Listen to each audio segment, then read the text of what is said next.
Hello and welcome to the International 2016 and welcome to the final day of group stages. Today we have an epic day ahead of us and so do all of the players and all of the teams as they try to fight their way through from the group stages to the upper bracket of the main event. Our panelists are back with us once more. We have Pyrian Flax, Capitalist and Charlie back with us. How are we all doing today? Good. Excited to see the last day. Yeah, this is where it gets really serious now, Charlie. Really serious. Oh, Like the last 2 days have been fantastic. We've seen some great games, some epic plays, but now you've got to bring it. Yeah, this is where the boys get cut from the men. Cap's already smiling at that one. I don't know why. I just like the way you phrase it, like some of the teams maybe come in, it's like, it's day one, don't worry about it, guys. Yeah, no big deal. What's really exciting for me is that apparently there's not a single team that is mathematically out. Apparently, at least that's what I read. There isn't, but Escape have some like really crazy There is only scenarios. one scenario where Escape can actually get through. They have to win both their games 2-0, and then they have to rely on a specific set of results, allowing them to go into fourth place. Yes. And even then, it will be a tiebreaker. But So they're not mathematically out. But no, come on, Paul. I'm gonna ride this train. But you have to say that the matchups that Escape are facing today are probably some of the better ones that they would have faced the whole entire group. They have to Potentially. face up against Alliance, Yeah. who they know the best out of any of the teams in the group. And they also have to face up against TNC, who by no means is the worst team, but they're also not the best team. Maybe they have a chance against TNC. That is actually perhaps the tougher of the two matchups. Indeed. How you doing, Ted? I'm doing great. I'm just Yeah? thinking just how Just playing a bit of unlikely Dota over that there? is. No, I'm actually looking at the table because I can't remember it. It's a lot of things Lot of to numbers remember. there. Yeah, Very, very confusing. I watched a lot of these games yesterday, as we Yeah. all do, and I mean, I'm looking at it, and the teams that I think have the potential to do something, I think Liquid are capable of some ridiculous plays. There was a game yesterday against MVP Phoenix where they had no right to win this game. Should have And lost. they turned it around and just out-executed them, and it was just beautiful. So I think the way the tables are now is actually pretty much the teams that we're going to see. All right, well, Okay. we'll get into that in just a moment. But first of all, I just want to remind you that the social media channels are all up and ready and willing to take all of your comments and your replies. And also check out facebook.com/Dota2. Also on Twitter with the official hashtag #TI6. And if you're not subscribed to the Instagram, you damn well better be, because it's awesome. So make sure you're on the Instagram channel as well. Plenty of exclusive content on all three channels, and we do want to hear your predictions as to who you think might make it through in the top 4 places of both groups. Let's take a look at those groups right now and show you who's in Group A and who's in Group B, who's made it through, who's on the bubble, because there's plenty of stories involved in both groups. In Group A, in particular, doing well. EG, defending champions, they have 8 wins right now. Mathematically not certain of making the upper bracket, but it would take a small miracle for them to not go through. Likewise for OG. They have 7 points, so they're not absolutely sure of getting through yet. And Wings, again, having a much better day yesterday, are on 6. Where the real interest lay, though, is in the middle of the table. TNC with 5, Alliance with 5. Both of those two teams have to play Escape Gaming today. One has to play OG, that's TNC, and Alliance has to take on EG. So potential slip-ups for both, potential wins for both as well. And if should they falter, LGD and Na'Vi are right there, ready to grab a couple of points and push themselves up into the top 4. As we said earlier on, Escape with a little bit of a miracle on their hands if they want to get out of trouble. Group B, eHome, 9 wins, 1 loss. The only team confirmed in the upper bracket of the main event so far. DC mathematically not there, but they have 4 points clear of VGR and MVP, so they're almost there. Then we have the interesting part. Any one of the next 6 teams can make it through to the final 2 spots. Liquid, Newbee on 5, VGR and MVP on 4. Secret having a very, very poor day yesterday on 3. And Fnatic, still mathematically a chance at getting through, but you'd have to say they were the underdogs in Group B right now. Charlie, you have a few choice words to talk to us over breakfast this morning about Secret's run. Yeah, it's just incredibly disappointing out of them. I think right now they have to take a good hard look at how they're drafting and how their play styles mesh with each other. I think it's incredibly difficult for Artur and Eternal Envy to play on the same team because they essentially play the same position. Yeah. And like Eternal Envy's performance yesterday on the Death Prophet against the Knicks, real bad. I'm not gonna lie. He got out CS by a Knicks when he was a Death Prophet with a Drought Aura. The Knicks doubled his CS, and then his game impact throughout the game was incredibly lackluster. That can't happen again. Yeah. Do you feel like it's down to individual performances, or is it the collective? I will agree with Charlie that I feel like a lot of it is there's so much pressure on Pylai Dai and Bulba to be able to like create a lot of space for Eternal Envy, Artur, as well as Puppy. Like all 3 of those guys are relatively like farm oriented given their roles, right? Respective to their roles, they're more farm heavy than most others, right? They won a lot of net worth, but that just puts a lot of pressure on the remaining 2. They have to be much more active, create a lot more space, and I think that is something that is hard to do in this current patch where it is a lot of team fight orientated, a lot of 5 manning.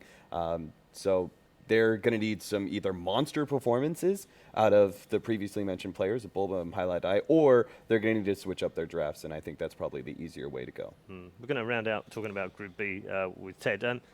Got to raise Fnatic. They finally picked up a couple of points yesterday. They were 0 for 6 at one point. Yeah. Finally picked up a couple. Picked up a couple. But looking in danger, Secret, aren't they? Against Secret, I mean, Yeah. you know, Secret were just tilting the whole day. It was like a write-off. So all right, they did, but I don't think they're going to pick up any more. It's kind of tragic for them. But eHome have done a lot better than I thought. You come through the wildcard, you're top of the group with 9 wins. That's crazy good. I mean, that's a tough group. DC, Newbee, Liquid, Phoenix, and Secret, and they're top. So, I mean, I didn't put them in the top 4, but apparently I was well wrong.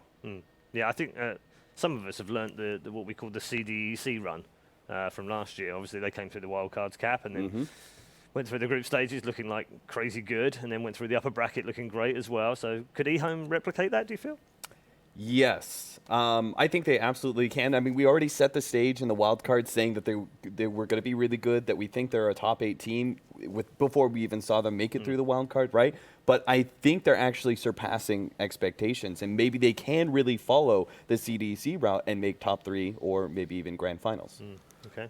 Yeah, how it worked in China before TI was that the 4 Chinese teams, eHome, VGR, LGD, and Newbee, it was just those 4 teams in that region. They played each other constantly. And so when you're playing against Newbee, who has so much international experience, and all the other teams, it really, you get good really, really, really fast. And right now they've hit their hot spot. They've hit their stride.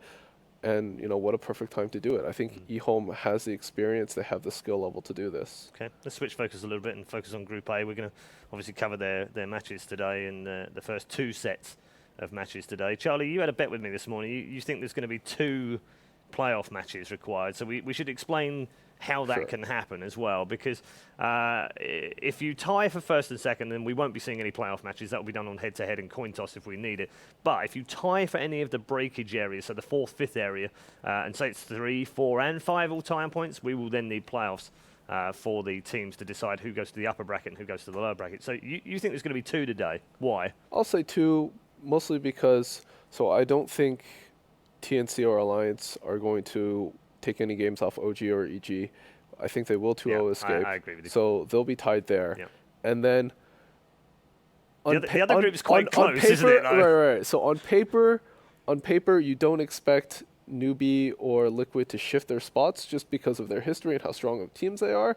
But man, this tournament's been crazy so far, and crazy stuff always happens. Something is going to go wild, and so I'm just like banking on that. Yeah. Cam, do you think there's going to be? I mean, because Charlie's right. If Liquid or Newbee slip up just once and lose 2-0, that opens the door to any of the teams below them.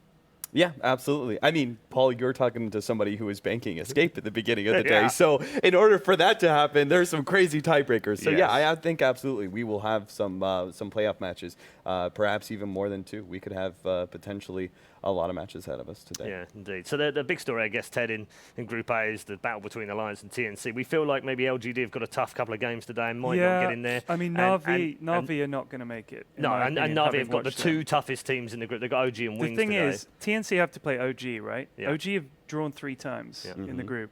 I think TNC can take a game off You think OG, they can nick a but game? I don't think Alliance can pick up a game in that other. Against EG? No, I don't think they Okay. can. So I That's think interesting. TNC will go in and 4th, and Alliance will be 5th. I agree with that. I think you don't think we TNC might get that tiebreaker situation where they both win against Escape, but I then think both that's lose more the other way likely. around? Yeah. But if one team is going to win, take a game off of OG or EG, it'll probably be TNC. Right. Just because they'll catch them out with a little bit of style? Yeah, or? I mean, they've been playing really well. Yeah. I like their drafts. I like the way that they're thinking about the meta right now. And I think, I mean, OG split all their a lot of series so far. More than anyone else in Group A. And I also think nobody wants to talk about it, but I'll bring it up again. Is it the elephant in the room? I also think that Alliance is more likely to lose against Escape than TNC, Okay. which also affects how that type Yeah. works. Okay. Right? Yeah. So Yeah, it does. even if they both lose both their games, right, but Alliance drops a game against Escape, then that still means TNC is in the lead. Why do you think they'll drop a game? Because they know each other so Yeah. well, and they've got Cinderin and he kind of figured out Yeah, how exactly. they play. I mean, they did play in each other's, play against each other during the qualification stages as well. So I guess they do know each other very Yeah, well. they scrimmed a lot. Obviously, Sinrin being Yeah. a coach for Alliance is also going to have quite the impact. Yeah. So. Yeah. Do you think he'll want to try and improve his win rate? Yeah, probably. I don't think he's sitting there going, yeah, I Man, my want to go in stats just suck. one win. Yeah, absolutely. Okay, let's catch up with a lady who knows an awful lot about Alliance right now. It is, of course, the team manager. Kelly spoke to Charlie yesterday. Hey guys, welcome to the International. I'm here with Kelly Milkies with Team Alliance. How are you doing? What are you doing at the event? Hey guys, I'm actually doing quite good. I'm here with Alliance this year as their mentor coach instead of just being the manager. Eric is doing more of the manager duties and I'm focusing more on coaching the boys. All right, so we'll skip all the regular stuff. I'm not going to ask you how you think the team is going to do or whatever, but instead, what are you worried about? Most of all, I'm worried about playing teams that we think we can't beat because currently we do know that there are some teams that are better than us, and that's just how the game goes. Like they just have strats that counter our play style. So those are the teams that we're worried about. Mentally, I think we're very strong together as a team because we have one goal. No player has ever won TI twice, let alone a whole team. To get the team back together to play as 5, I'm sure you guys know how hard that is, and that is really the ultimate goal for us, to win together. Sure. And so you've mentioned like there are teams that you can't beat. What are you going to like? What is your strategy going into that? You know, the thing with like teams where we can't beat is more like they counter our play style a lot. So we had to come up with a lot of new play styles that we're not comfortable with. And then you have to play a game that you go in, you can't play your style, you have to play a different style, and then you have to win a team that you know you can't beat. Mentally, that is a huge crutch, right? To beat that, you just have to, honestly, like, it's easy to say, but you just have to believe in your teammates. If you're having a tough game, believe that your teammate is going to carry you because not everyone on the team is going to have the same weaknesses versus the same team. That is what a lot of teams can't manage as players. They can't, you know, when they play a game, they start doing badly, they start to tilt. They think like, oh my God, I'm doing so badly. And then they start to make even worse moves that don't help their team at all. Most of all, you have to stay calm when you play a team that is harder. And as a team, you really just mentally, you have to believe that this thing is going to work. I know it sounds really stupid, but I'm sure as a manager, you have been in this situation where it's like, okay, we have to try this pocket strat, but this is going to work and we're all in this together. Okay. Yeah. So you've developed some new stuff. How long did you guys boot camp for? We boot camp for about 3 weeks, quite hard. Unfortunately, we had a bad situation where most of the teams were at America boot camping, so we didn't have a lot of choice to practice in Europe. We had to play with teams that were not in TI as well, but I think we are quite ready. TI is all about adapting. The team that can adapt the best is going to win. We did very badly at TI4 because it was best of 1, and we are known to be more of an experienced team than a raw skill team. So this TI, hopefully, is going to go better for us. Well, Alliance fans around the world hope so too. Thank you, Kelly, and back to you Thanks, guys. Charlie. By the power of television, Charlie beams himself back to the desk. Interesting that she says that they find it difficult against certain teams. Why is that, in your opinion?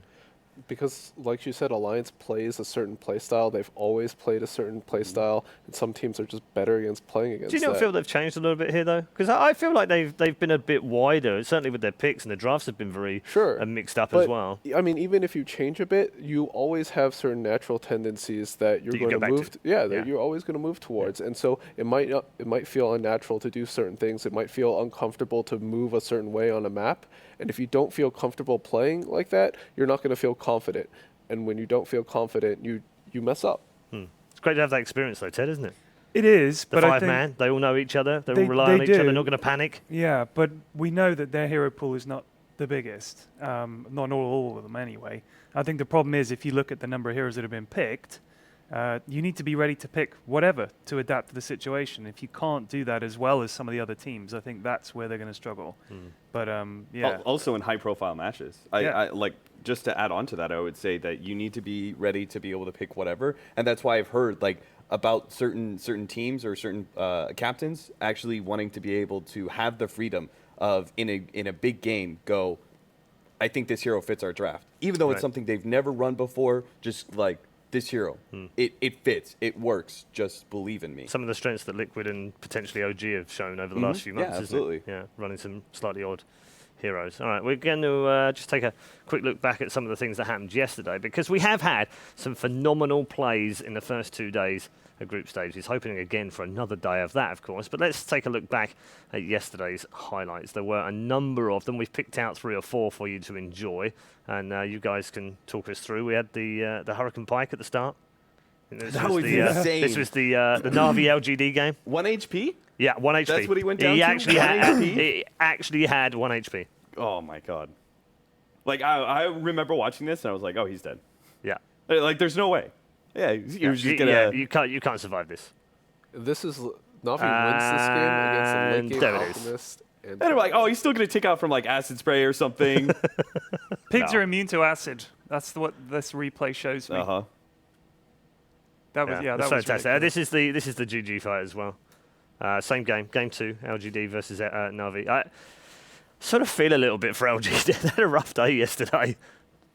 Yeah, we had kind of high hopes for LGD after day number 1, but matches like these prove that LGD just isn't in the same place.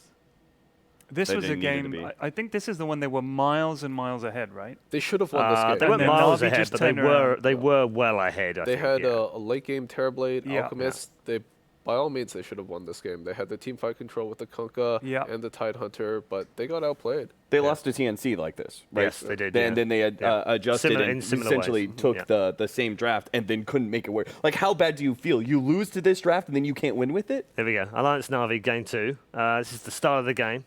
S4 getting all funky, and then Let's just let's do a level 1 Roshan. This is Yeah. Kelly and EGM. Like EGM is known to be a Level level one, one one Roche. And then watch what Theory happens here. crafter. General, Yeah. General just Theory sort of crafter. wanders past. Nothing happening here, guys. Nothing So- going on. So before the day, they were talking about it, and Kelly was practicing with EGM. Yes. You know, because he has this Yeah, idea like, yeah. oh, you could just do it with Witch Doctor, right? So they had that idea and they practiced it, and they're like, let's do it against Na'Vi. Okay, this is what we call the magpie gem. Ooh, shiny objects. Let me chase the object rather than chasing the kill. Miracle. That AM game was a tough one, actually. Yeah, this was Yeah. really hard for him to win because That's it's like almost single core AM, and he's against a Doom and a Morphling that just stuns him for 20 seconds every fight. And And a a void as disruptor. well, and a Yeah. disrupt Yeah. is like, let's just shut down Miracle. And he still almost made it work. Yeah. but yeah, it's tough. Yeah, I think that's the funny thing with OG, isn't it? You can say it's 4 for 1 and they're all on Miracle and they understand he's a world-class player, let's give him the space he needs. But if the other team then go, do you know what, we need to shut him down and we win, actually that's not quite the case because they've got 4 quality players, so they try and shut Miracle down and they just create space for the other 4 players. Yeah, you've seen. I think No-Tail in particular has Yeah. really stepped up his game ever since the Frankfurt Major. So it's definitely a very different team than Yeah. what I thought he had a great originally Vanilla, was for seen. instance, and a very Yes, underrated very Vanilla. good. You know, Yes. people didn't really talk about him. It was all about the Miracle 9K show, but No-Tail had some phenomenal games in Manila. Yeah, I think we can kind of all agree on the couch that No-Tail was probably one of the weaker players in the beginning of OG, and now I don't think he's at all. Like I think they're all very solid now. Yeah. In fact, No-Tail could be one of the better players. Yeah. Okay. Let's take a look at the streams for you today. We've got 4 streams, of course. If you weren't with us over the last couple of days, let me explain exactly what happens. We have 4 matches, all simultaneously played throughout the day. The first round of matches will be focused on Group A. We'll have Wings versus Na'Vi here on Stream 1. A must-win game for Na'Vi, and Wings would like to take at least a point out of that one. OG will be on Stream 2 facing off against TNC. TNC need at least a game out of that to try and break free from Alliance in 4th place. LGD, slim hopes, but they'll keep them alive as they can take a victory against Evil Geniuses. And the final stream at the same time is Escape Gaming versus Alliance. A must-win 2-0 game for Alliance if they want to play in the upper bracket of the main event, because that's what they're all playing for right now. I should also clarify, for those that aren't familiar with the International, we of course do have 16 teams right now. 8 will go to the upper bracket of the main event, 8 will go to the lower bracket. No one is eliminated right now, but trust me, and trust these guys, when they say you do not want to be in a best of 1 lower bracket game with 1 life left. Those are the worst games on earth for players. I love them. I think they're brilliant. They're really exciting. I cannot even imagine what goes through the minds of the players. No, it's awful. It's incredibly nerve-wracking because anything can happen in those best of 1s, and especially in this patch where so many things feel incredibly cheesy. You have Alchemist Illusion strategies. You have Huskar. Yeah, Meepo. Terrorblade. There's so many things that you have to worry about, and then you have to go into a best of one and account for every single one of those things. No, man. Drafters no. probably like on the verge of a nervous breakdown Yeah. in a best of one at TI. They're just like, oh God, because you have so much to remember in the draft, you could just instantly lose the game there. Yeah. Yeah, it's very tough. Very interesting for us, though, Ted. I love them. Yeah, me Because too. I like the drama created by the situation. Yeah. And I mean, if you can put out of your mind the fact that this is the worst thing in the world for the players, it is entertaining. Yeah. And it's just when it comes down to those clutch moments, and that's what decides whether you go home or not. I mean, the devastating thing is when you see them at the end and that's their hearts broken. And sometimes it's a team that everyone, including themselves, expected to do better. But you just got to trust the tournament. That's what it is. Yeah. So we're going to get into Wings versus Na'Vi very shortly. But have you had a letter this morning? No, I Really? didn't get one. Oh. It slipped underneath my door again. Oh. Creepy. Let me have that. Weird. It's titled Dad. Shane usually calls me Daddy, so I No, he think this is doesn't. actually for you. You I wish think you did. We could have gone without knowing that. And apparently we also need to check under our seats or something. I don't know. Oh What yeah, that's all about. Shane, Really? Slack's left a Oh, surprise this is, for us. This is Slacks, is it? Oh, Do I God. want to? Do I want? Yeah. Do I really want to check? Oh my goodness. Wait. Alright. It says check under Red Eye's seat. Okay. Mine says check under Pyrion's seat. Mine says check under Charlie's seat. Of course, it would be you. What's Charlie. under Yeah. there, Charles? That's this Alright. one. Well, what have you got under your seat? Is it under your seat or under your cushion? Oh, It just says lol. We just got out memed by Slacks and he's not That's even why on the he's panel. here, folks. Yeah, brilliant. Right, so letter. Letter. the crazies. All right, let's get this over with. Yeah. This is a song, we ain't singing it. Oh, it's a quick one. Dear Ted. Dear Ted?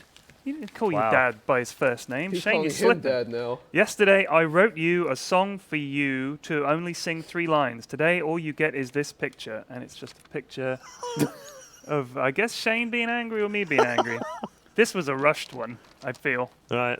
I'll get him back. Yeah. All right. Okay. Something. Well, we'll keep the letters going. Yeah, We'll- yeah. What did we'll you see- do we'll s- yesterday? I didn't even get to see it. He sent him a. Oh, you mean what did he give? To him, Yeah, in revenge for the I- singing. I don't think I got. It wasn't took any revenge. No, There was I no just- revenge. He I got wrote off it all lightly. in capital letters because he's had trouble reading. What a benevolent Yeah. father. Yeah, I'm a good guy. Wow. Yeah. All right, let's start talking about our first matchup. We've got Wings against Na'Vi. Let's talk about Wings. Inconsistent, I think, would be a really good summary of their group stage so far. Day one, they should have really cleaned up with a lot of points. Only came away with 3. Worried for them a little bit. Had much harder teams yesterday to play, and yet somehow step it back up again. Look comfortable. Got 6 points in 3rd place, but they're not safe yet, Charlie. No, I mean inconsistent is just Wings in a nutshell, right? Yeah. They do really well and then just bomb at Manila. Then they win. Then they win Summit. So we'll see what they can do here. I think they'll continue to step it up though. I mean, you always have off days, but in the games that they've lost, they haven't looked like terribly bad. It's just the other team played really well. I think TNC played really well. Yeah. So I mean, I think Wings are playing at the level that we probably expect right Okay. So I'll go to Na'Vi as well straight away because I'm hearing that the game is loading up and they're ready for the draft. So big day for Na'Vi. Got to win all 4 games today, Cap. No doubt about it. Yeah, they. This is a team that had a lot of promise going into TI, but unfortunately, it's just not translating in the group stage. And I am pessimistic about their chances for today. Yeah, 2 tough teams. Got to play Wings now, and then they've got to play OG. Yeah, and they've got to take. You fancy they have to take at least 3 points of the 4, but ideally all 4 to make it through. Yeah, that's a big ask, isn't it? Seems almost an impossible scenario. Yeah. But okay. who knows? Maybe Na'Vi can get that classic Na'Vi momentum going. Okay. The draft is up and running. So very quickly, Ted, which way is this going? Na'Vi or Wings? Wings. Yeah, All right. yeah. Cap. The roller coaster that Wings has put me on is going to end in a high point. Okay. Wings. Okay, Charlie. I gotta go with Wings. I think the Na'Vi magic is fading. Okay. Na'Vi magic on the slide, perhaps. Right, let's go and head over to our commentary team for our first game of the day. A massive game for Na'Vi and a big game for Wings. Let's find out from our commentary team who takes the opening point. 10 seconds remaining. All right, hello everyone, and welcome back to the English coverage of TI6. This is going to be a 2-game series between Na'Vi and Wings. Very excited to bring you this series here. I'm Android, being joined once again by Winter. What do you think about this matchup, man? Well, Wings definitely going to be the strong favorites here coming into this match. Right now they have 6 points and Na'Vi has 4 points. So this match is very, very important for both of the teams here to secure a top 4 spot into the winners bracket. Na'Vi opening their draft with Io, something that they are extremely comfortable with, and Wings will go for the Beastmaster plus Bounty Hunter. Haven't seen them play Bounty in a long time. Not sure if they have played in any of their group games. I don't recall them using the hero, but Sand King has been one of the heroes Na'Vi has been really successful with. They played on General, they played on Dandy, safe lane, mid, off lane. Yeah, definitely varied here. We've seen Bounty Hunter, you and me, once before, and it just really wasn't successful. If Bounty Hunter falls behind in that early game, it's really hard for him to come back and start exerting that pressure. Yeah, I mean, maybe the idea is that Wings want to fight a lot with Beastmaster because they saw the opening pick of the Io, so they know that Na'Vi might want to play very, very aggressive and be roaming around a lot. So they go for the BH. Maybe he wants to follow the Io around to scout out his movements. But generally, I would say that Ricky would always be better at doing that job. The only good thing about Bounty Hunter compared to Ricky is you have the track going for you. So if the game is extremely active in the early game and there's a lot of kills being traded, having Bounty Hunter would be very, very beneficial for your side. Yeah, I mean, Wings, they like to play a whole variety of strategies. They like to be a little bit volatile and go in and get things stirred up. Do you think we're going to see them with a lot of early fighting? Yeah, with the Bounty Hunter and Beastmaster, they definitely want to fight a lot early. And Na'Vi as a team as well, we know with their 2 supports, Artstyle plus Soneko, they like to roam around a lot early. They don't really prioritize a lot to protect their safe lane. DRR is mostly placed on a self-sufficient carry. Doesn't really need too much support from his lane, so Io plus whatever hero that Artstyle is going to be on would be free to roam around. That's generally how Na'Vi takes control of the early game. Yeah, I mean, we still got some powerhouses in here. Faceless Void for the offlane for Na'Vi could be picked up if they wanted to go for that route, just to get a lot of control going for themselves. What other synergies do you think we're going to see here? Let's say I think that there's a chance that Sand King will be offlane for General. I think he plays the hero the most for this team. And like I said before during our previous cast, Sand King is very good at pressuring a carry if the carry is a melee hero or a very short range hero like Luna. So we'll have to see what Wings go for their safe laner. Preferably if you are worried about going against a Sand King, you want a hero that has very long range so you don't get easily harassed by the caustic finale. Yeah, I'm actually surprised there's been, I was just going to say no love for Shadow Demon. There he goes, banned out in this 4th ban for Na'Vi. So Wings aren't going to get their paws on that illusion heavy support. Do you think they can still go for a core that relies mostly on, that illusion damage, or is Shadow Fiend absolutely necessary for that? Probably not, because Sand King is very good at dealing with illusions. If you get a very good start, you get Aghanims. The Aghanims on Sand King is super good at dealing with illusions. So I'm not sure if Wings want to go down the route of going for illusion heroes. So probably they want a faster pace carry that's very good in the lane. Dazzle is pretty good at zoning offlane Sand King with the heal bomb. It makes it very difficult for Sand King to come close to the wave to constantly apply the caustic finale buff on all the creeps. Because that's what you want to do with the offlane Sand King. You put a buff and then you make it very difficult for the carry to come close and take last hits. And with the Dazzle, you can easily push the Sand King back when he's around the creeps with the heal bomb. Now, with Dazzle picked up, your mind got to jump to one of those powerhouses we saw earlier in the wildcards in the first days of group stages. Do you think Huskar is a possibility for Wings? Yeah, if Na'Vi go out too much spell damage, like Sand King is a full spell damage hero, so if you have no good physical damage hero against the Huskar and you have Dazzle on your team, it's always an option for you. So Na'Vi has to somehow keep Huskar at the back of their mind, and as they go on with their draft, always constantly remember that you have to have a lineup that can deal with Huskar at the same time. Yeah, I mean, what are your best options there for Na'Vi? How do you actually go up against that Huskar? Like AA, is that a possibility? AA is okay for Na'Vi, but then their laning phase is not that great, and AA is a support that can easily be abused by Bounty Hunter. Remember yesterday the game at DC, they picked Poor Saksa. yeah, he picked the AA and he got abused in the laning phase, but obviously it's really good later into the game. against the Dazzle and Huskar if the Wings want to go for it. But right now they go for the Chen, so there won't be any room for them to go for the AA anymore unless they want to run the core AA, which is very unlikely. I mean, we've seen stranger things. There's Sumail mid AA earlier on. But Yeah, but I guess, and Dandy is also a AA player back in the day. I mean, but right now, with the current meta, it's very unlikely, but Na'Vi go for their signature dual roam supports, Soneko plus Artstar on Io and Chen. They're going to be very, very aggressive early. They're going to help the Sanking on the offlane, because Sanking on offlane is very similar to Bristleback offlane. You cannot leave him alone. If you leave him alone, he can't jungle easily, and he can't really lane very well. So you need to help the offlaner, which is the Sanking this game if you're Na'Vi. Because when there's a support coming in, he has a stun to set up a gank for the Chen, so it makes it easy for Chen to run his creep in if he gets a very good creep to set up for a kill. now, what are the benefits of Chen as opposed to something else roaming like an Enchantress? Chen with IO is much better in my opinion, because you get the double heal with the tether to your core, whatever tanky core you have. So I would say when you have IO, Chen is much better in the team fight. But And obviously Enchantress provides more in terms of like seeing the target DPS late game. yeah, I mean, how's Chen going to scale here? Did Na'Vi have a timer for themselves now with these supports? Usually when Na'Vi goes to late game with Chen, he's always very farm on Artstar. He gets Aghanims and he keeps split pushing with all his ancient creeps. I personally don't really like Chen in late game situations too much, so I don't really like Chen going into super late game scenarios.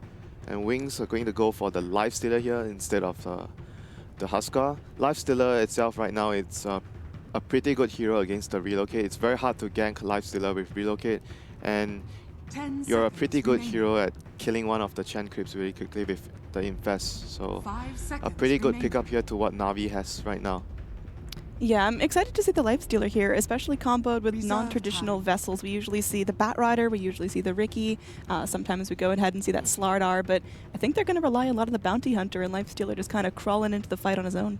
Yeah, that's why I said that Riki would better suit that job if they were planning to go for the Lifestealer all along, because Riki, you have that innate blink strike, so you can blink into the middle of the fight, drop your smoke cloud. Bounty Hunter doesn't have that ability. You have track, yes, that's nice, but you don't have the ability to jump in. Oh. So Na'Vi are the teams that go for the Huskar. They have all the heals, all the sustain in the world with the Io and the Chen. And right now Wings, they have pretty good physical damage. Like Dazzle has Shadow Wave and the minus armor from Weave, Beastmaster, Inner Beast, plus the Necrobooks later on. I mean, the Wings lineup has pretty good amount of physical damage to deal with the Huskar. But Na'Vi on the other hand, they have a lot of heal. They have a very good hero to protect the Huskar and teamfights, which is the Sand King, the Blink Epi, plus the Barrow Strike. So all in all, I mean, both teams have a very, very solid lineup right now. Do you think the Huskar was the plan all along for Na'Vi? Because they opened up with an Oracle ban first, or do you think that was a deny pick against Wings? I'm not sure whether they plan to go for the Huskar all along, but their heroes definitely can sustain the Huskar very well in their team fights. But I guess maybe if they plan to go for the Huskar all along, they might have wanted to go for the Dazzle. I'm not sure. Maybe they just felt like, oh, these 4 heroes Huskar can do really well. Despite having a lot of physical damage, we have Chen and Io heals, so Huskar should still be able to get his job done. And Na'Vi wants to play very fast-paced Dota. They don't want to play farming game and just wait for late game. Their heroes are very fast-paced and they want to take the fight towards Wings. All right, now Razor picked up as the final pick for Na'Vi. We saw Razor be extremely powerful in the laning phase, getting off to an unkillable, unstoppable start yesterday. But do you think that's really the roundabout that's going to complete Na'Vi's draft in a cute little bow? It's a very good hero to counteract Lifestealer, the static link reducing his damage, which goes through magic immunity. I doubt he'll be using the same item build that Old Chicken went for that game, which was the Hood first. That game was extremely good. I don't think he'll do the same thing this game, because he needs to build stats and armor against the mass physical damage that Wings have. And Alchemist to run up their lineup, it's a very, very solid hero against what Na'Vi has. You want to have D-push against the Chen army, you have the Acid Spray for that, and you have another core to scale into late game. So Wings Gaming, even if they don't get a good start into the early to mid game, they have Alchemist to build them out in the later stages of the game, which scales really, really well. They have, I mean, decent heroes to give the Aghanims to. Dazzle, Beastmaster, Lifestealer Aghanims is, I mean, 10 seconds situationally useful, but overall, Wings lineup have a very good balance in 5 terms of seconds early game, remaining. mid game, and late game. Yeah, I mean, Na'Vi, it seems like they're going to want to come out of the gates charging. Do you think we're going to see them try to go for like a 20-minute victory, or can they afford to kind of sit back, get their items, and slowly scale up? Prepare for 20, battle. 25 minutes, maybe 30 minutes, around that timing is Na'Vi. Na'Vi will be looking for like at least a high ground push with the Chen, I would say, and the Husker, maybe even earlier, like minute 25. They do not want to take this game past, say, minute 40. It's going to be difficult if the game goes too long and Alchemist starts to buy Aghanims for all his teammates. And a 6-slotted Alchemist is pretty difficult for them to deal with if Na'Vi don't have enough farm on their cores. Like Husker and Razor are cores that don't farm as quick as Alchemist for sure, but they fight earlier. They are much more willing to participate when they have, say, 1 or 2 small items. For Husker, it's all about getting that armlet early and you join your team to fight ASAP. And maybe for Razor, you get like a Dragonlance or SMY, then you want to fight with your team. Or maybe even an early Drums if they feel like they need someone to carry the aura. So Na'Vi are the teams that want to look for fights as soon as possible once they get one or 2 items. Now, which heroes picked up do you think are going to be the most high risk, high reward? Is there any really questionable things you're like, I don't know if that's going to be the best pick overall? I think both teams have a very clear plan. I don't think there's a hero that, maybe they should have gotten something else. Apart from the bounty, which I felt 30 maybe Ricky seconds would have to done a better job for Wings, because it allows the Lifestealer to initiate better with the Blink Strike on Ricky instead of Bounty just tracking and running in with the superior movement speed. So I guess that's the only hero I would say that maybe I would prefer to have the Ricky over the Bounty. Overall, both teams have their clear plans, and we'll see who gets the upper hand in terms of the laning phase. And Na'Vi wants to be able to contest the Alchemist and prevent him from getting the first important rune, but The battle seems like he's not going to begins. be too interested in contesting the top rune, and he's just going to go block his creeps and get acid spray more or less at level 1. All right, so runes go for a 1-1 split. Interestingly, Io is able to get the bounty rune for Na'Vi. Is that just so he can rush early bottle? Yeah, more or less. You want to give Io a good start, get him a bottle so he can help the lanes much better. So it will be a Husker versus a Dazzle plus. I mean, I guess Io will be mid as well. So Husker, Dazzle, Alchemist, and Io will be 4 heroes in the mid lane for both teams here. This is going to be perhaps a very bloody lane to Ira, trying to do what he can with those flaming spears, just trying to get himself some last hits. I mean, Seneko there as the ambulance should be enough to get things off to a good start. Meanwhile, down bottom, we are going to have General getting harassed back, slapped up by Shadow. But nothing real feisty going on just yet.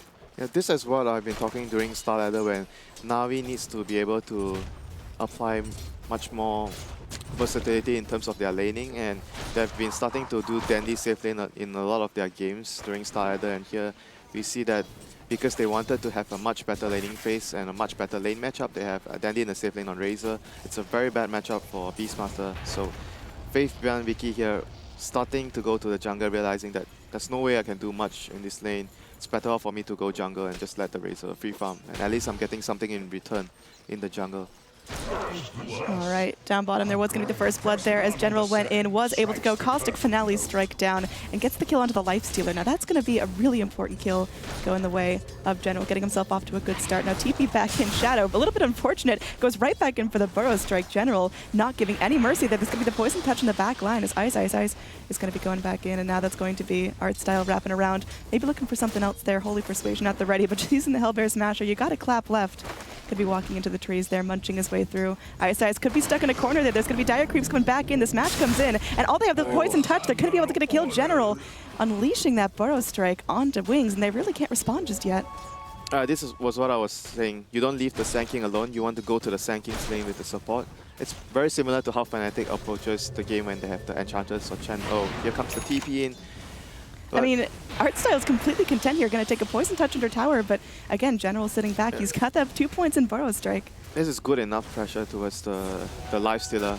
like I said, the Chen rotation towards the Sand King's lane is extremely crucial for their team because you don't want to leave the Sand King alone against the dual lane. He doesn't do that well against that lane. You want to be able to help him. And the Burrow Strike, they're setting up the creep. And here comes the Poison Touch onto Artstyle. Oh, back down. I mean, this is just absolutely merciless coming out. Caustic Finale doing its work. Artstyle getting healed up by Ambulance Whip. Seneko coming back on through. Do they have the damage to get down Shadow? Looks like he's going to be turning in rage and they want to get something done here. He's going to get the Shallow Grave on himself. And now Innocence skirting his way back just goes in with that 1 point Shuriken toss. But Seneko letting them go underneath the tower. There is going to be the Burrow Strike available. They want to go in. They will connect onto Ice Ice. That's going to be another kill onto the Dazzle. They don't have vision onto the Bounty just yet. But General's going to be getting away safely. That was a bit of over-aggression by Artstyle there, but in the end they still got a 1-for-1 trade, trading his life for the Dazzle's life there and forcing the Life Stealer back towards his base. This lane has been... Oh, Innocence! Oh my god! The Caustic Finale is doing so much work right here. If he died there, it's just... he'll be so upset there. He wanted to just get the levels, the experience from the last wave there before he goes back to base. Oh geez, this Sand King is just causing all sorts of problems. There's that crucial window before Alchemist hits 6. Can they actually burn him down? Ice Ice goes in with a Poison Touch onto Dazzle. He's going to be able to go in. The Inner Vitality. Wow. Okay, the Burning Spear is good spell there. And again, Alchemist is so vulnerable before he gets that level 6. Now, down bottom. Ice Ice didn't realize he was going to die. He had Grave there. He could have just went back and graved the Alchemist. That was a bit of misplay there from Wings, and causing them the death of the Alchemist. Yeah, I mean, it seems like Na'Vi are completely in control of the early game. Is that where you expect them to be, or is this big misplace from Wings? Here comes the Sand King once more. Oh, they're going back in. The Burrow Strike connects. Faith Beyond, there's nothing he can do. There's going to be a bird slapping out tornadoes every which way. Now General going to be in some trouble there. Might end up going down there, but they have the lockdown on Innocence. They are going to be going in. Chen, what a hero there. The Poison Touch will eventually finish off the Sand King. He goes in trying to deny to neutrals, and he's not going to be able to do so. Dazzle gets the credit for that kill, but either way, just lots of blood being spilled. And in the mid lane, Didyara just owning this up. Yeah, I think this is what Na'Vi expects with the Io and Chen early game. Their early game with the Sand King is extremely powerful right now. And Wings with their lineup, which is much more slower pace, more all-rounded, is not able to deal with the aggression of the Chen creeps with the Sand King combination. So, I mean, I would expect Wings to be slightly behind from the laning phase, but this is extremely good for Na'Vi, and they're going to ensnare up Ice Ice and the double Burrow Strike onto 2 heroes there. Oh my, this is just absolutely bloody. I was looking mid lane because there was almost a kill onto the Huskar, but they're looking for more here. They're looking to turn this on the offensive. He's going to get him. Can he actually connect though? It's going to be Jukin City. Nope. That's going to be General now securing 5 kills for himself at 5 minutes into the game. I mean, that's why we said that their niche pick is the Sand King, and in StarLadder, everyone has been banning Io and Sand King specifically against Na'Vi. And this is the reason why. This Na'Vi Sand King plus Chen rotations has been causing so much problems to the safe lane of Wings, and they have a melee core in the lane. He's just getting heavily pressured by this roam, and Caustic Finale harass from the lane. I mean, meanwhile, Dendi up top has felt not a single drop of pressure, just 0-0-0 top of the last hit chart. He's doing exactly what he needs to do, which is just scaling up, getting his items. And we talked about our Razor we saw yesterday in the e-home games. How is this Razor's build going to differ? I think most likely stats build. You want to have more HP and armor because Wings lineup deals a lot of physical damage. Alchemist getting run down here. Once again, pre-level 6, they're going and capitalizing on that vulnerability. Didyara running up. It's going to be charging in. The board trying to break him away. Oh, he blocked. He got the padding blocked with the ball. So well done there by Faith Bian on the Beastmaster there, making sure that there's no more further aggression coming out from Na'Vi. I mean, it's only a brief moment of fresh air as Shadow is sitting down bottom, anticipating that tier 2 tower push coming out with the Chen army. This is real bad right now for Wings. They're absolutely losing all control in all lanes, and the only person that can make a move soon is the Beastmaster with his level 6. He's 5.5 right now, needs another, say, 30 seconds to get his level 6 online. Otherwise, Wings have been greatly struggling in the early game right now. There's no single hero that can try and move around the map to secure a kill until Beastmaster gets his level 6. Yeah, well, hopefully Beastmaster's able to pick that up soon. There's going to be a dominated siege creep just coming back, so this is just full onslaught from Na'Vi. They're looking to push, and they're looking to go now. They are going to bring in Ice Ice on the Dazzle, Poison Touch onto Artstyle. He's limping back. He's a little bit slowed up. Innocent's going to be blocking his path. Shadow's there just trying to get some farm for himself. The Radiant Courier actually going kind of deep there. They probably know Innocence is around. The Courier turn tail and run. There's no dust on the Na'Vi side right now, so, except on Soneko. So the Sand King and Chen not going to be able to detect the bounty and get a kill there. So they are going to be backing off. And this is looking real bad for Wings right now. Beastmaster, very close to level 6. They have to wait for Faith Beyond to make a rotation somewhere with his Raw. I mean, this is just getting real ugly down bottom. Burrow Strike not going to latch, and Shadow's going to be able to scamper away. But look at what the Alchemist is able to do. You place so much importance on the Alchemist getting his farm, but he's just really struggling right now, not even close to an armlet. It's not even his fault. Like his lane is just real bad. Like there's nothing he can do against the Huskar IO. Like this is the expected outcome if you leave the Alchemist alone. Could see something going down there. Poison Touch starting out onto Artstyle. Going to get roared up there to level 6 from Beastmaster, but there's going to be a nice Burrow Strike coming in, connecting onto 2. The Seder Blast coming out from Chen's creep. They are able to go through, pick up the Alpha Wolf, and have General trying to scamper away Seneko to save the day. Is it going to be enough, though? There's going to be no epicenter there onto General, so I think he just tries to Burrow Strike his way to freedom. He gets through 2, but another Poison Touch should be slowing him down. I think they just leave him for dead. He buys out and will get slapped down. He should have TP'd earlier. Like there was no stuns on their heroes after the Raw. He should have TP'd. That was a very, very big kill by Wings. I mentioned that the Beastmaster rotation comes in and they got 2 kills out of the first rotation from Faith Beyond Vicky there. So very well done by the offlane Beastmaster there. At least giving some breathing room towards Shadow on the Lifestealer, which has been constantly pressured throughout the first 8 minutes of the game. Yeah, I mean, he's sitting back just desperately trying to get something for himself. His net worth is matching up with that of the Chen right now. And I mean, Chen's been performing That's not good. phenomenally. I mean, I think that's more saying that Artstyle's been playing out of his mind. He's almost at a mechanism here on top of Arcanes. I mean, I guess that's...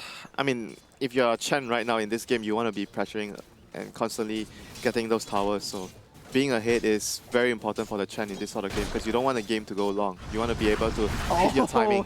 Mid lane, Bounty Hunter just gets dropped there. Ditya Ra showing off that That was a armlet. sentry on the lane, so easy pick off there by Na'Vi. And this is getting very worrisome. They are going to hit their mech plus armlet on the Huskar timing very soon. I mean, is there anything that Wings can do to cut through this? If you've got a Wisp tethering up, if you've got the Chen sitting there with a hand to guard the mechanism. Wings are not going to be able to fight head on. There's no way.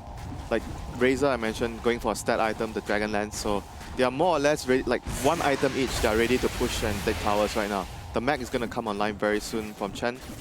He's going to get his level 7 soon, going to get all the creeps. Na'Vi is just, and they got the drums. I was mentioning they might want to get drums on one of their heroes. I thought they would get it on the Razor, but they're instead going to get it on the Sand King. So every single hero has 1 item and they're ready to fight. Wrap around General finally has that epicenter pickup. Maybe they look for something on the back lines. There is going to be that Chemical Rage coming in. They're going on to Innocence. They will bring in the Razor ultimate. Oh my gosh, Ditya Ra with a fraction of health, still able to go through and get the picks. Shallow Grave can only keep Ice alive for so long. He's just going to go get slapped up by the spirits, and finally Razor picks up a double kill on the back lines. General just farming up. I mean, this is Na'Vi's Christmas right here. They are getting everything they want to out of the lanes. They're going to get the Roshan as well. Like, they are just super strong at this timing, at this stage of the game. Every single hero with 1 item, they are just so much stronger than Wings right now. And with their composition, they're going to just get the tier 1 in mid, get Roshan, and continue to press forward. And Wings, they just need to scramble and get whatever farm they can when they can right now, before the high ground siege comes. I don't expect Wings to be able to defend any of their outer towers until it reaches high ground. Then they have to start defending with their acid spray and try to do whatever they can. But all the outer towers are going to be Na'Vi's to take very soon. There's going to be a smoke gank here from Wings. Maybe just trying to get a little bit of space and a little bit of freedom to themselves. Okay, the Bounty Hunter Infest Bomb. You wish this is a Ricky so you can blink over. I mean, they can still get a kill if they get the Raw onto Dandy. Dandy was spotted on top lane alone, so this is the right play by Wings. They're going in here. They are going to be able to get the jump. They will go in. Immediate roar popped out. Dandy not going to be able to deal with this one. And there's going to be the hand of God to try to keep him alive. He goes in with the plasma field, and they are going to go in to relocate. Ditya Ra laying in the damage of Faith Beyond. He's got nothing there to stop him. The Shallow Grave comes out from Ice, but now he's going to be the target. Gets Burrow struck up, and a couple more Flaming Spears. That's going to be a very, very dead Dazzle. And just the raw burn damage is going to be able to go through. Oh my golly gee. They're just killing everyone over here. Oh dear. Ditya Ra's still alive through that entire thing. I mean, Wings were doing the right thing. They saw Dandy farming top lane. They know that he's going to want to take the parting from the top lane towards the mid lane and towards his team at bottom lane. They tried to smoke and catch him, but relocate, plus the Chen heal. The Razor was just too tanky that he took too long to die, and they got severely punished by the relocate. I mean, the reaction there from Na'Vi, they're definitely playing as a team. They're reading each other. They know what resources to put in and when. And meanwhile, Artstyle just sitting back, claiming this tower as his own. And I mean, we talked about Bounty Hunter not being able to play from behind. Well, unfortunately, Wings are going to be... He sucks when the game is like this. He won't be able to do much. Like, it's very difficult for Bounty to play the game when the game has turned into a team where he's so far behind, and you want to be able to get kills, but when you're far behind, you're just trying to avoid fights and trying to, you know, just buy time, and that's when Bounty Hunter doesn't shine as a hero. He shines when you're constantly being able to take a fight. I mean, the plus side here is that Wings do have an Alchemist. They do have a Life Stealer heroes that, you know, can kind of turtle, they can find far for themselves, but... You need 15 minutes to 20 minutes at least right now for them. And it seems like Na'Vi aren't going to be pressing that brake pedal anytime soon. They're going full aggression. All of their heroes have 1 or 2 items and they're already sieging the high ground. This is the correct play for Na'Vi, and this is their timing. They are so strong right now. They've still got the Aegis there. Poison Touch latches onto Ditya, but I mean, it barely tickles him. He's just kind of armlet right through it. Shadow going in, raging up, but all he's doing is beeping some skeletons. And that's not going to be the key to stopping this high ground push. I don't see them holding the Rex. This is so bad right now for them. They have to try and initiate and kill the Chen or the IO. They can't go on the Huskar, he has Aegis. But if they go on the Chen or the IO, Senking can come in with the Epi. So it's very difficult. Like, someone has to go cancel his blink, and his teammates has to roll and kill the targets in front. I mean, they're just double trapped right here. It seems like whatever Wings initiate on. Someone needs to flank from behind. Oh, Shadow goes in. He's trying to man up there with the rage, and he's going to end up burning down most likely. He hops into a buddy just to save his life, but this is underneath the tier 4s. Yeah. Oh my god. Na'Vi. Na'Vi are doing it. I mean, what was this down to? Was this down to Na'Vi just stomping all their lanes, or early aggression on the Sand King? What was the little golden nugget that made this game such a success? Winning the lane so hard, definitely with the IO and the Chen. And you have a Huskar. When you win your lane that hard, you're just going to be able to siege the enemy base very, very early into the game. Relocate, gonna just take the Yara out. Free fountain trip for you, buddy. And come back and siege another high ground. Yep, it's basically just a free reset on the fight. I mean, that does mean there's no relocate, but... 15 minutes, 1 set of Rex, and they're going for a second set right now. There's already over 15,000 net worth advantage going in favor of Na'Vi. Na'Vi just executing brilliantly and not allowing the Wings lineup to come online. Oh, going in. They are going to be able to not like the Burrow Strike, but oh my. There's going to be the life break from Ditya. He's going to be torn between targets, but he doesn't matter. He can kill them all. Going in, the Plasma Fuel coming out of the Shallow Grave is just going to be expended to keep the Life Stealer alive, but another set of racks should most likely be going the way of Na'Vi. There's nothing they can do. Na'Vi is just way too strong at this stage of the game, using their timings to their advantage right now. Just fully understanding that they need 1 or 2 items on every hero, and they're so damn strong right now compared to what Wings are at this stage of the game. And I think Wings were holding, just hoping to have that landing phase where they can just hold out, but unfortunately not going to be doing any of that. Beastmaster's final breath is that Primal Roar, but it's not going to be doing enough. Meanwhile, in the back line, they are able to get down Shadow. The GG comes out. Oh my god, Na'Vi just totally destroying Wings here with, like, Wings gave them the heroes that they always wanted to get. In Star Ladder, when everyone played against Na'Vi, IO, Sand King, these are the 2 most crucial heroes to ban against Na'Vi in my opinion. It allows them to play the game so quickly, win their lanes, have such a great impact in terms of the laning phase, and you have very good team fight because Sand King is very good at lane and very good at team fight. And Chen, IO together, their timing window is just very, very fast. The game pace is very fast when you have all these kind of heroes, and Wings don't have the right lineup to deal with it that early. Their lineup definitely scales very well later into the game, but they just couldn't come online in time. Not enough deep push.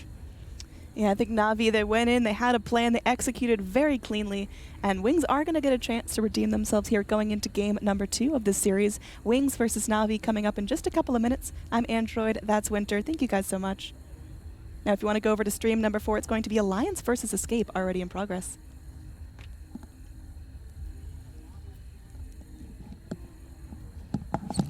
Into jungle, trying to find whatever he can, and I understand him. He needs to get some items before he's tanky enough. You know, 900 HP doesn't get you that far. Yeah.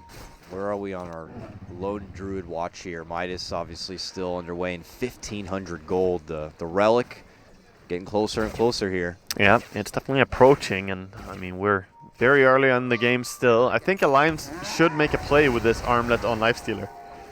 They just need to make something happen between the level 1 Necrobook and the armlets on Lifestealer, these two things need to work together. Yeah, they haven't been able to put that Primal Roar to use yet. They were looking for a setup there in the mid lane, but the opportunity left once they made their own gank for S4, and Escape are possibly going to be looking to put the pedal to the metal once again here. They've clustered in the mid lane, but no smoke Not the yet. best time though, as top is being pushed so hard, and they're also under a lot of dire vision. Not that they know that. They are going to smoke up under a ward. So Alliance, they know exactly what's happening. Probably going to get a tier 1 for free here. Yeah, Glyph comes out, but Bulldog leaves his book and his boars to be able to finish it up. And it will be taken down. Meanwhile, back at mid lane, it's Koikva knocking down this tier 1. S4 will be there to kind of repair the damage a bit. Yeah, and everyone is sort of spread over the map. This is the way that Alliance need to play if they want to recover. They're going bottom. Bottom, boat, pull, torrent, all going to connect nicely here for Era. Can they take the Razor down? It looks like it's going to be possible without a tier 1 and some help assistance. Oh my god, he's still alive. He is running back out, and he's going to be good. No torrent connected, but he actually runs into Ake, who's going to get him with the poison and with the right click. Man, Era actually almost made it out safely. I was just barely that they brought down that Razor. Really, really close there, and I'm not sure if he missed the Lifestealer ulti. It's a pretty small AoE when you pop it, but it looked like he landed. It was just not enough damage. Yeah, surprisingly tanky already, this Razor. Simply just power treads, and I guess having that value cloak in his pocket helps out. Yeah, really. And meanwhile, most of Escape have been farming up as well. So while you did kill the Razor, you rotate a lot of people. Here we see the rotation. They're going, and they're getting S4, man. Oh, struggling boy. game for him. 0 and 4. He'll have to go back and just find a safe place, a safe space, if you will, to continue farming up, because once you go out into the light, Escape are there and ready to pounce the fields. And no, it's really a big issue as the Epicenter, bottom lane. Kezu can't is a little bit off. quite make it in. It looks like the blink canceled out. No way to kind of close the gap. I heard Epicenter being channeled. I'm like, he's not close enough. And sure enough, he was pretty far to the left. That was ambitious, but not going to catch anyone. Luckily, Sankin cooldown on ulti is a little bit nerfed, or buffed, I should say. From 140 level 1 to 120, and of course, now down to 110 on level 2. 2 minutes time or so. He'll have it back up and ready here. Yeah, but he'll be Escape stunt the push power there from Alliance in the bottom lane and force them to regroup and get the hell out and go elsewhere. So back to the grind of Alliance. The hard thing for Alliance right now is that Timbersaw does not do well in games where he doesn't get any kills at all. He's not a hero that can just sit back and say, hey, okay, I'm going to farm it up jungle, we'll make a recovery, and it's probably not going to help if they pop this smoke here. They did. Been spotted out here, pinged out as well by Yepsor, and he knows where they're going as well. He's like, yeah, they'll go here, somewhere here. I wonder if Escape avoid it altogether or prepare for the impossible they're standing approach. under a ward, though. Yeah. But they're not actually moving that way. They're trying to make a move for Koikva, looks like, in that mid lane. But Koikva's Bear rolls on through. Obviously, Bear not going to be able to detect any sort of smoke movement, but... No, and I think Alliance, they realize their smoke is about to run out. They can't really go into the enemy jungle now, so not going to get any value out of that smoke, and that's very often the case when you're under an enemy ward. Yep. Well, Escape finished that up. Scan is thrown out.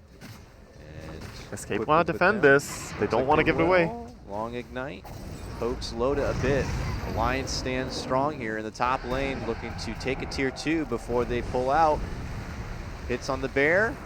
Does Loda want the money? Thinks about it. Kezu makes his move. Burrow and the combo for Loda. Grave is going to be there from Ake, keeps him alive, and then the boat flies through. Will the run be enough to keep him alive? He toggles through the armlet and then begins to open up onto Era. Right-clicking forward, they're going to be able to bring down the Razor. S4 flies back, and Alliance might be able to take a big fight. Epicenter comes forward and will be able to get the finish onto Kunkka. But still, Alliance taking this one surprisingly well, pushing back Escape. Koikva Yeah, they just are so hard to bring down with the weave coming down, the ship coming out from Kunkka, and then Grave as well.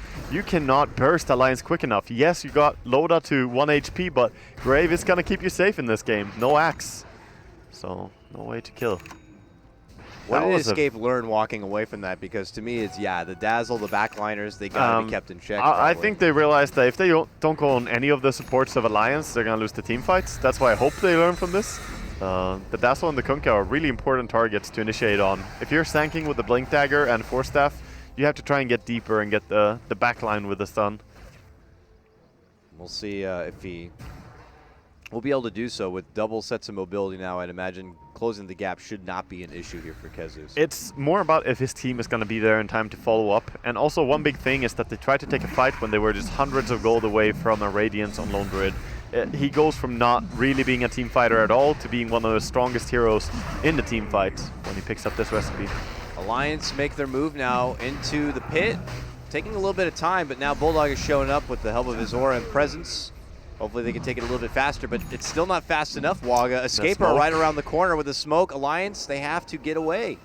Do not want to risk losing a huge Roche fight here. They saw a juicy Dazzle there and a Kunkka as well. They just build up all that momentum for themselves. To hand it over back to Escape would be a travesty here. They have the Radiance as well, so now Escape are ready to fight. Oh my god, they are flirting with each other back and forth. Escape, no Alliance is there. Alliance knows something's fishy. Yeah, they're just staying together, but Sanking, can he get the stun? Creeps, Oh. thinking about it. But you gotta get the Dazzle too. They've learned their lesson last time. Bear moves in, spots him out a bit. Where's the setup gonna come from? There's the move. They're looking to make it here for EGM. Alliance hit it a bit. No Ake, though, not going to bother. The ship's not going to come out. No Grave will be there to assist. They'll let EGM fall down while S4 makes chase, trying to go for Koikfa. He gets joined by Loda. Loda hops in for the Infest. Oh, while but he's Arrow losing saps damage. away the damage. He's taking it all for himself. Loda's got to get away or he has nothing to work with. Pops the Rage. Looks to go for the Bear. Will be able to get the money on that one. Cinder on the other side. Man's up on Admiral.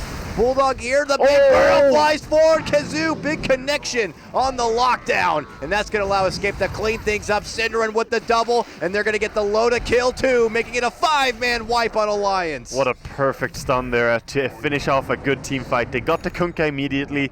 It seems that Escape learned their lesson indeed, focusing the right targets. And yeah, they just couldn't keep him alive. Even if they try and grave him, doesn't really matter. There's the boat. Yeah. Well, a little bit too late as the team fight is over, but see KheZu just flirting with the supports. It's enough to force Escape out from the pit. Yeah, I don't know if they want to go for a straight Roche after being so low HP on many heroes. They don't really have a... Here, game number 2 of Na'Vi versus Wings. Very excited to see how this one goes. We are racing through the picks right here. I'm Android, being joined once again by Winter. What do you make of the draft so far? Well, they chose to ban out the IO this time for Wings, but they didn't ban out the Sand King, they banned out the Elder Titan, so Na'Vi's just gonna get the Sand King again once more. And for Na'Vi, they had the same bans, Oracle and Drow. They open with a Mirana, which is one of the hottest heroes in the current meta right now. And Wings are going for a very different approach. They are going for heroes that are very strong at fighting early. Don't need too many items, very fast-paced heroes. Slardar and Night Stalker.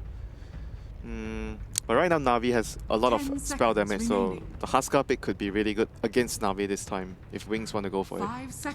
Yeah, Dazzle going to get banned out, Oracle taken out. Now Shadow Demon going to be a top priority, I think, for both teams. Na'Vi can probably run it there with the Mirana very well. Yeah, probably Na'Vi's lineup might fit the Shadow Demon a bit more compared to what Wings have right now. It's a rather strange and peculiar opening from Wings. Is not very common that you see Night Stalker and Slardar picked up right away. I mean, it is a support plus an offlaner, but it's a very weird combination. It's very good together in the laning phase if you sense that the enemy will lane very weakly, so you can actually have Slardar plus Night Stalker dual lane to punish it, but it's rather strange to open it right away. Yeah, I mean, definitely reveals a lot about how you're going to be playing. Lots of ganks there on the Night Stalker. You kind of know what items he's looking for. You know how much farm he's going to be given. Whereas Na'Vi, I mean, they obviously showed off that fantastic Sand King game 1, but they're still holding their cards close to their chest. Yeah, their draft can literally go in a lot of directions, but Wings right now, be curious to see how they take this draft and how they build on the Night Stalker and the Slardar. They're going to go for the Witch Doctor. Same like the last game. You need a very good lane support to zone the Sand King, but Na'Vi is going to go for the same thing. you get a creep, you run to the off lane, you help the Sand King, and you pressure the lane. So Wings this time, they have to get a stronger carry to deal with the Sand King Chenro. But Witch Doctor, on the other hand, is much better than Dazzle the last game to deal with the creeps, because your Coconut Bounce is very good versus the Chen creeps. So that's that going on for Wings Gaming right now. They have a much better support. Yeah, I mean, Na'Vi, if it ain't broke, don't fix it. I think you're spot on with the Chen being able to puppy guard the Sand King, but what else do Na'Vi need? Because it seems like with the IO taken away, they're missing a crucial piece of regen. Soneko's hero. Check. I don't know if he plays... There's no Dazzle, there's no Witch Doctor, so I don't think they'll have another, like a healing hero for them. They'll probably pick another roamer, like possibly they might go for the bounty this time on their side. I'm not very sure what other heroes that they will pair with the Chen right now without the IO. You know, there's kind of an old school thing Na'Vi could run here. They could pick up the Bane and combine that with the Mirana. Bane It is pushes possible. very, very quickly. Bane is really good with the Mirana. And Wings are going to go for, like I said, they need a very far range hero so you don't get harassed by Caustic Finale. And Klinks is very strong in the laning phase. So I don't expect Sanking to get the same start again like the last game where he was constantly bullying the carry, running around, pressuring the supports. Klinks will be able to handle the Sanking much better. 5 seconds remaining. Yeah, I mean, he still does need a little bit of farm to himself, and he's going to want to not really participate right away, but I do think Wings are going in. They've kind of read Na'Vi. They know Na'Vi's going to go full throttle, so Wings respond to that by picking up a lot of early aggression for themselves. Yeah, much better laning phase this time, much better early game, much faster pace, which is very, very crucial against Na'Vi, because Na'Vi is not going to play a slow pace game. They're going to just get some items, pressure in the lane, and just run at you and kill you, push your towers, get objectives, get Roshan. So you want to have heroes that come online fast. Klinks is a hero that doesn't need too much, needs his levels, maybe one item, and you're good to go to fight. And you can easily take out one of the Chen creeps as well with your ultimate. All right, so Na'Vi going to have to play a little bit differently. I mean, what's going to change based on the way Wings are drafting? They most likely, I would expect to do the same thing again, fast pace. They're just going to focus on their own game rather than what the opponent is doing. Yeah, that's fast-paced. Yeah, Na'Vi so far has always been a team that focuses on themselves rather than, oh, we need to pick this hero because the enemy has this hero. We want to counter them. No, they are just very, very concerned about how we want to play the game. This is the kind of game we want to play, fast-paced. We don't really focus so much on, we need this hero to deal with a specific hero. We're just going to be more comfortable with what we have and just play from there. All right, so last ban out, Na'Vi still looking to pick themselves up a mid, most likely. Do you think that's going to be support Mirana? Like, what are they doing with that little Priestess of the Moon? This game, support Mirana. I don't really know support Mirana with Chen though. I don't like that too much. I mean, does Dendi play Mirana? Yeah, Dendi plays Mirana for their team. Dendi and General, but this game I expect General to play the Sand King and Dendi to be on the Mirana, and they will go for another support hero to pair with the Ursa. Like if Ursa goes top lane solo and it's Night Stalker and Slara, he's gonna have a rough time. So I would expect them to put a hero to babysit Ursa this time. I don't think Ursa will be left alone like the last game where the safe lane Razor was left alone. This game I think they need to pay attention to the Ursa, so they will need a laning support for Seneco. And so he's going to need a babysitter. What's the best bet? There's Venge. I mean, Venge is not the greatest babysitter, but they're on Dire side. They want to get a Roshan strat going and they want to play fast pace. Venge Chen helps you push, you have the aura, and that could work for them. As long as they have a hero that will help the Ursa get his levels and get his farm. That's the most important thing for Na'Vi, and get a support that synergizes well with what they're trying to do with their lineup and helps with the Roshan and push. All right, Wings definitely taking their time on this. They're going to ban the Disruptor. Maybe Shadow Shaman though. Like if they want to push, I've seen some games but it was Artstar playing the hero. It wasn't Soneko. So right now this game with Artstar taking the Chen, I'm not sure if Soneko would play the same hero. So we'll see what Na'Vi goes for as their babysitter. Like someone that can push, help them get Roshan and protect the Ursa. All right, now last pick here. Na'Vi don't have a whole lot of time to decide on this. I mean, how important do you think the Roshan objective is going to be for both teams? It's more important for, I would say, the Na'Vi strat, because you are running Ursa and Chen. 10 seconds I mean, remaining. for Wings, they have the Slara and Klinks. They can do the Roshan too, but it's more important for Na'Vi. So they're still going to go back for the bounty, like I said, one of Soneca's heroes. It doesn't have direct synergy with the Chen, but it's just a hero that they like to play. They're going to fight a lot. You want to have Track on your side. Track and Ursa is very, very good in the later part of the game. He's not the best babysitter in the lane, so Ursa might struggle this game if Chen decides to help the Sand King and not prioritize on helping the Ursa first. So bounty will be also roaming. Ursa against Slara and Night Stalker, if that's going to happen, he's going to struggle a bit. He's still going to get levels, but not so much farm. And Wings, they're going to go for the TA, more minus armor. And more importantly, because it's very important for Ursa to get Roshan, now you have the TA traps to scout the Roshan out. This is very crucial for the Wings gaming lineup. They have to be able to scout when Navi's doing Roshan and contest it whenever they can. Yeah, I'm really liking this Wings lineup. They've got lots of disable, they've got tons of minus armor. They're going to be bringing in a fair amount of damage. Now, when do they come online though? When can they start contesting Navi's early push and early aggression? Oh, this game is much, much faster than the last game. They don't need too many items. Blink on Slada, TA Blink Deso. If you get your first ancient stacks, you get Blink Deso maybe minute 15, minute 16. So Night Stalker at the same time, you don't really need the Aghanims ASAP. You just need your levels and you're going to be able to fight around the nighttime. Same goes for Klings. One item, Soaring, and then you get... If Klings is getting the Deso, TA will get something else. So it really depends on who's going to get the item. Both heroes would really love to get the Desolator. I mean, Wings lineup is just much, much better and much faster this game to deal with what Na'Vi is going to run. All right, I definitely like this. I think Wings have responded appropriately to the challenge that Na'Vi has thrown them. Now, how's Na'Vi going to play differently with this Bounty Hunter as opposed to another little ganky support there? I think his primary job this game is to mainly place deep wards, and you want to scout where the Klings is ganking, because when Klings has level 6 and or level 7, he's going to be looking to be extremely active on the map, trying to gank and kill heroes, and you want to be able to scout that, and number 2 is scout the TA ancient stacks. Those are all the things that the Bounty Hunter needs to keep his eyes on for his team. It's very important for them to understand how much farm they get on the TA and on the Klings. All right, so where does Na'Vi have to focus most of their energy? Because it seems like there's a lot of heroes on Wings that can easily get out of check. Same plan. Right now they are camping around the Ancients area. They want to make sure that Wings don't get a ward down to block off this camp right here near the Ancient. So if this camp is blocked, it's gonna dissuade the Chen to help the Sand King that early. He needs to run all the way towards his jungle to be able to grab a keep before he can move down. So having this camp near the Ancients area is extremely crucial for their playstyle. All right, Ice going deep. Is able to get a D ward here, making sure the Dire lose a bit of their vision, but overall, nothing too action-packed happening up here in the top. Ditira going to be forced back, not going to be given a free bounty, but Rune's going to go for the 1-1 split. Nice and easy, no one getting harmed just yet.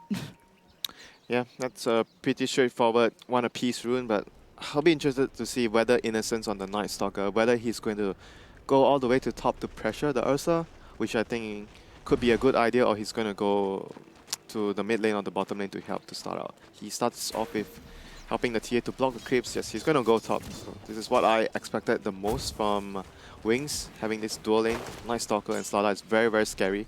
If Ursa makes a wrong move, they can easily kill him with their low cooldown spells, the Crush from Slada, and they have 2 slows, the Stun and Slow from Slada and Night Stalker respectively.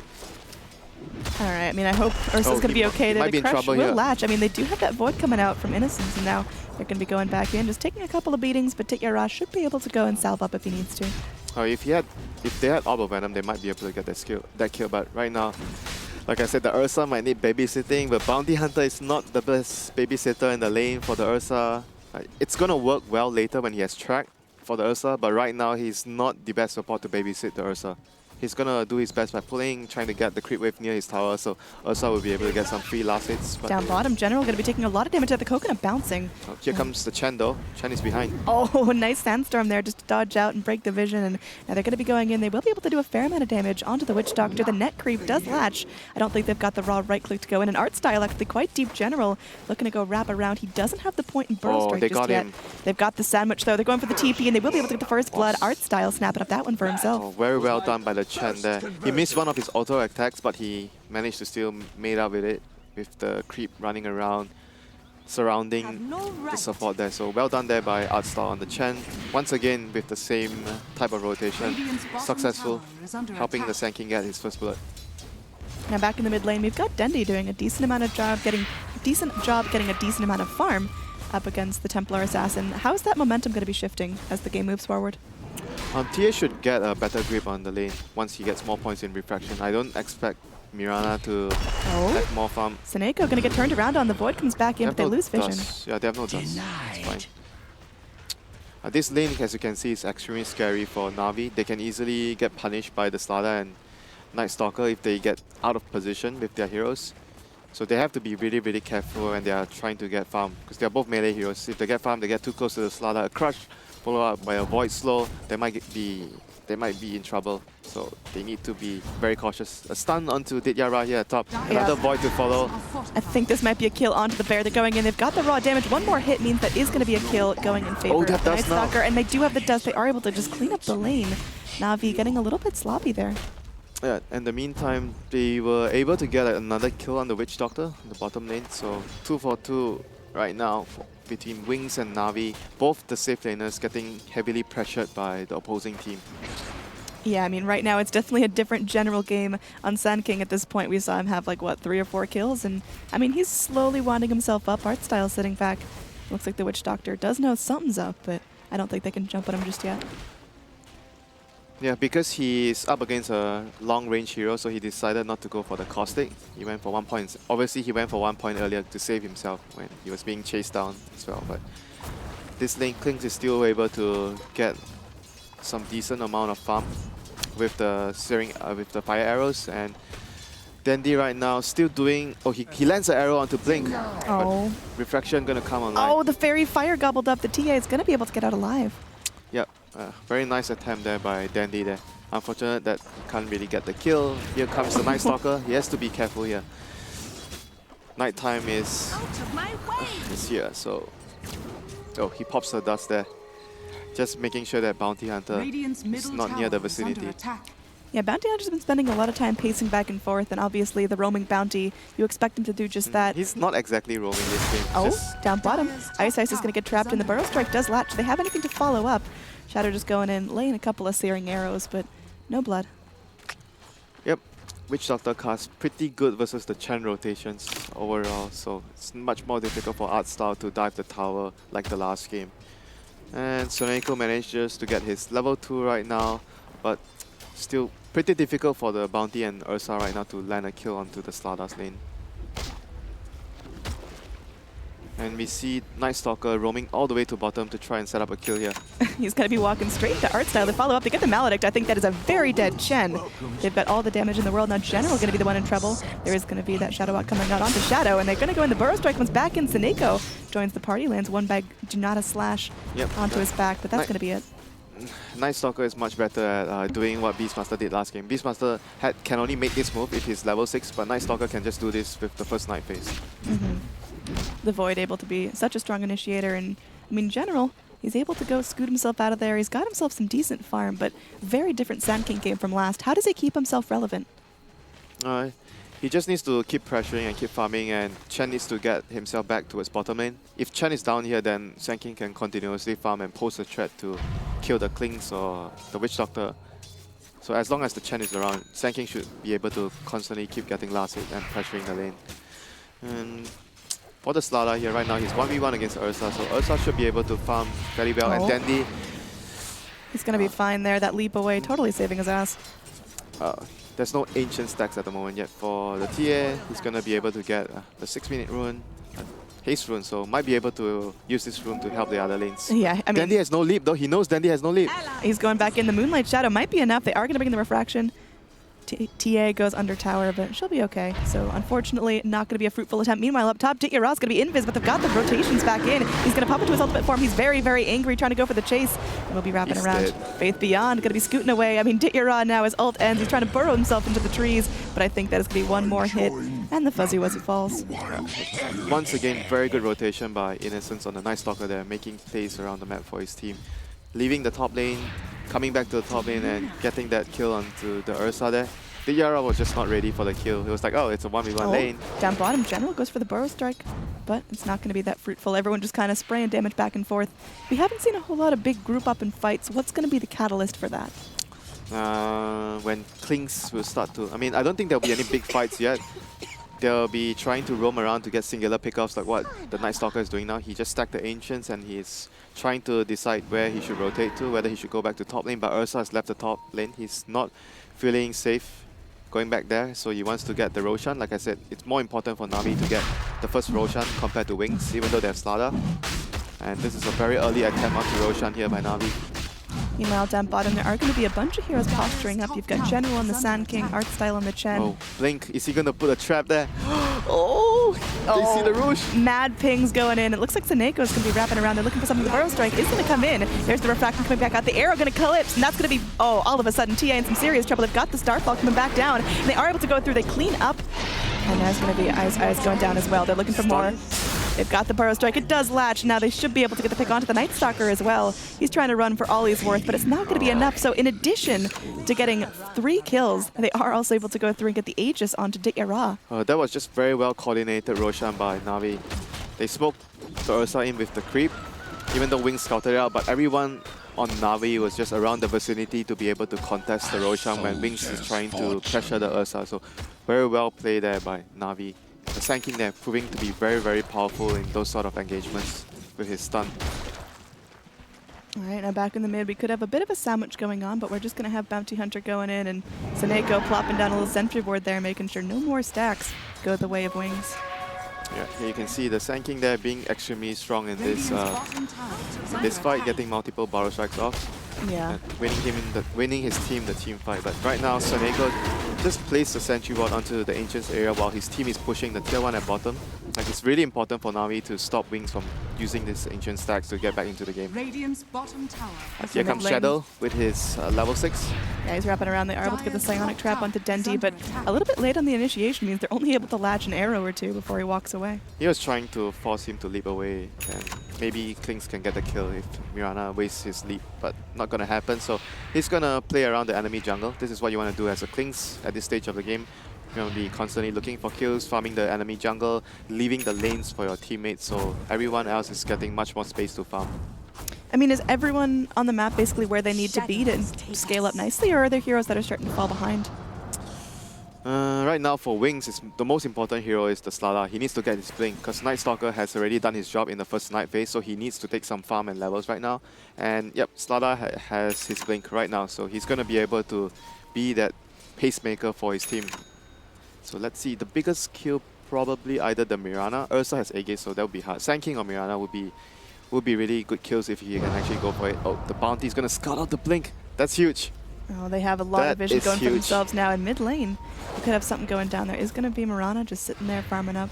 They know the Witch Doctor's around, but not jumping. Yeah, but Na'Vi right now are fully aware of the blink on this Slardar right now, so I would expect them to approach the next few minutes with extreme caution. They don't want to give away any big kills to the blink Slardar. They have to be able to get more items, like get to the mech and then go fight.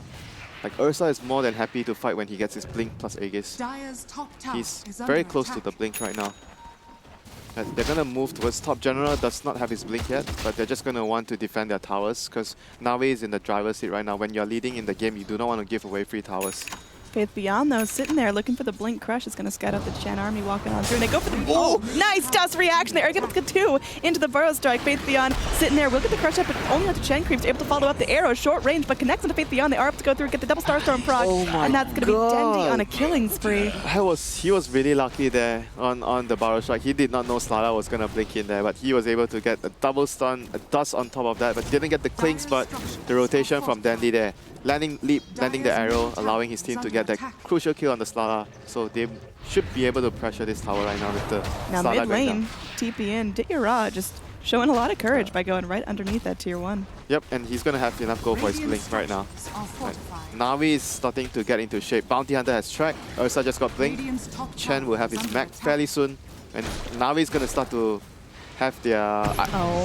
Nighttime popped out. They do see General go in. They are able to get the Coconut Bounce. Everything dropped here onto the Sand King. There is going to be a stun coming back out, so General might be able to leap away to freedom. He's got the Maledict on him. Okay, there's a Meld Strike. That will be the kill. They are able to go get the jump out. Dendi trying to leap away here, but it might not be enough. Innocence chasing down, has the Void in 3 seconds. Instead, going to be changing targets on art style. You're not getting out of this art style. He's trying, man. He's going right back in. He's just facing his fear right in the face. Is able to go through and... Oh, it's unfortunate. Here comes the Ursa. Oh, the smoke coming wrap around. Ice is going to get tracked up. They've got to know something's going down. His blink is going to be going back on in. Now Seneco going to be stunned up. Moonlight Shadow can only keep you invis for so long, but look at Diyara's damage. He's now getting surrounded upon by 2 heroes, but Mirana from the high ground able to keep the pace of the fight under control. They were able to get 2 track kills there, so that was big for Na'Vi. Getting that 2 track for their team, and Ursa is going to complete his blink, and he's trying to run in to get the Night Stalker. Taking a look at the replay here. He's Hopefully. gonna get the Night Stalker. All right, so oh my god. Ursa gets another kill in the meantime, but looking back at that Burrow strike, unbelievably nice angle there from General. Yep, so overall, Na'Vi that getting the tower, trading 2 for 3 kills, probably with, I think there was 2 tracks and the other one wasn't, yeah, the Night Stalker wasn't a track kill. So bottom lane, Shadow, another track. Oh my god, this is getting out of hand.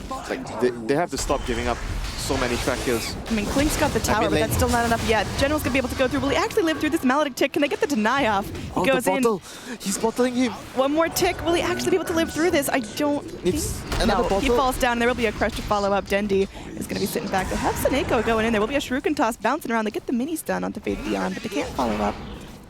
Well, Wings have to be very, very careful not to give away too many track kills. This is going to allow Na'Vi to snowball out of control. Like the Ursa, despite not having a good laning phase, but if he gets too many track kills, he's just going to be able to still snowball ahead of the enemy team. And top lane, the TA does not have either the Blink or the Deso yet, and it's close to 40 minutes. And if you look on the Na'Vi side, they have the Mag, Blink, and everything is online now for Na'Vi. Mirana is still working on towards her Aghanims, but not so important. The other more important one is the Blink onto General, but he's not anywhere near that after dying twice. Yeah, he's still definitely pulling his weight, though, going in and trying to find some farm for himself. Now, Wings, you look at their damage dealers. TA feeling a little bit underfarmed. Slardar feeling a bit underfarmed. He has his Blink, And but Slardar's okay. I think he's at where he should be with the Blink and building into the 4-star. Like, Slardar is the only one that has the right amount of farm considering the situation his team is in. They're trying to pick up General. They know that he's trying to farm his crucial Blink and they do not want to allow that. Crush, he's sitting back. He's got himself the amp damage, but no one really following up on that. And there's going to be a big rotation in. Oh man, this could be huge as Na'Vi, they scout out what's going on, and Ditya Ra is just ready to jump. He loses the Aegis, it's consumed, it times out, but they should be able to go in, and as Seneko goes in, he's going to be the first one to wrap around, and okay, Innocence, about to lose some there. He's going to get tracked up. That's going to be another track kill going the way of Na'Vi, but they actually get the track, yep. On the back lines, they're going to be dropping everything for this. Here in the river, they should be able to go through. They will get a kill, but at what cost? They're going to bring in Ditya Ra. He's going back in. Ice. Going to get slapped away. Oh, the arrow not even going to be needed there. Faith Beyond now slipping away. Shadow might be in some trouble as well. They don't have vision onto Shadow just yet, but Yeah, either way, Na'Vi, they only lose their Chen there, and they get 2 in return. Track kills starting to really spiral in their favor, and they should turn this into a tower. Na'Vi is just using their heroes plus track and all their movement speed and mobility with the Blink to run them down and just to continuously trade kills. This is what Na'Vi wants with their lineup. They want to keep fighting with track, trading heroes for hero, and Wings right now are struggling to keep up the pace of the game. They need to get 1 item at least on the TA to be able to fight. Like, this is not looking good for Wings at the moment, despite having a very, very early Blink on the Slardar here this game. Now Psionic Trap's giving a lot of vision. Faith Beyond actually going to walk right into the Chen army. A track there. Track on Slardar, this is bad.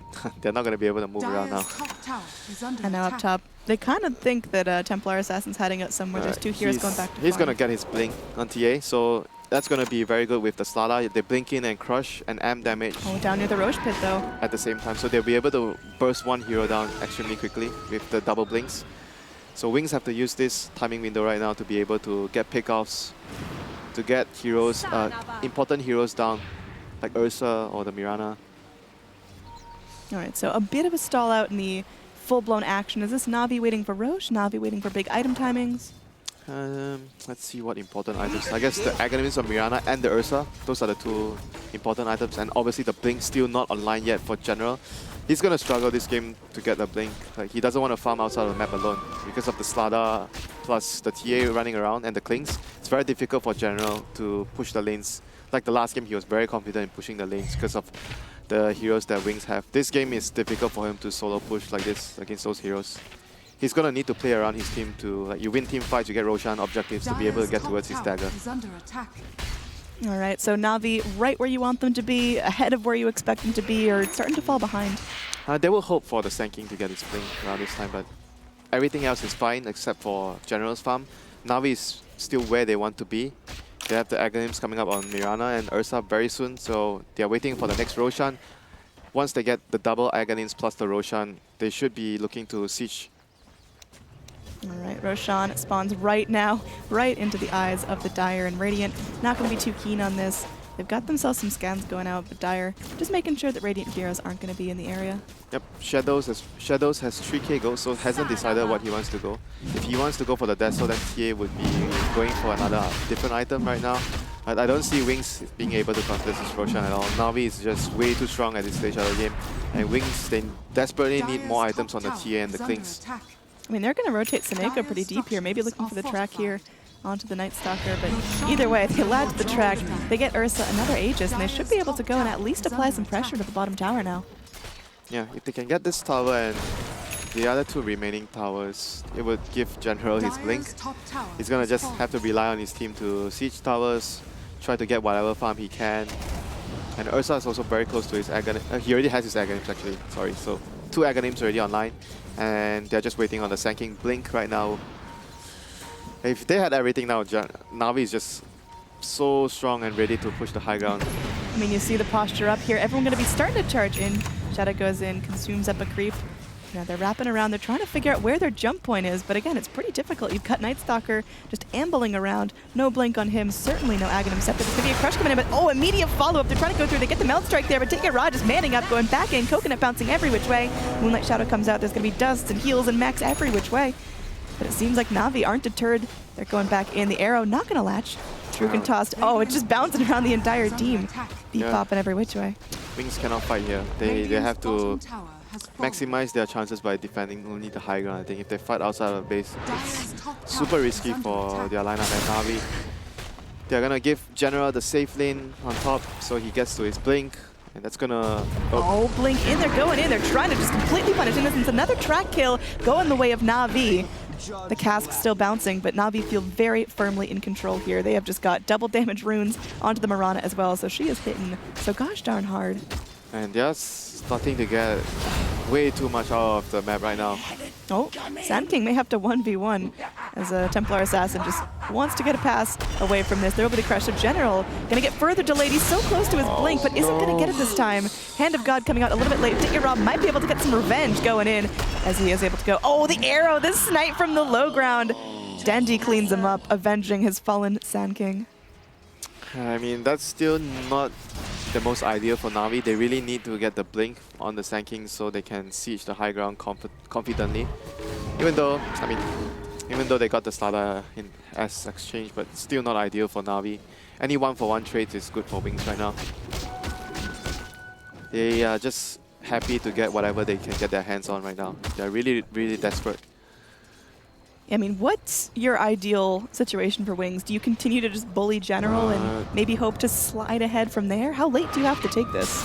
They have to get BKBs on all 3 heroes, the Clinks, the TA and Slada. Then they can feel confident in taking a team fight. Otherwise, the Mirana plus Sand King and even the Chen army, they're doing way too much.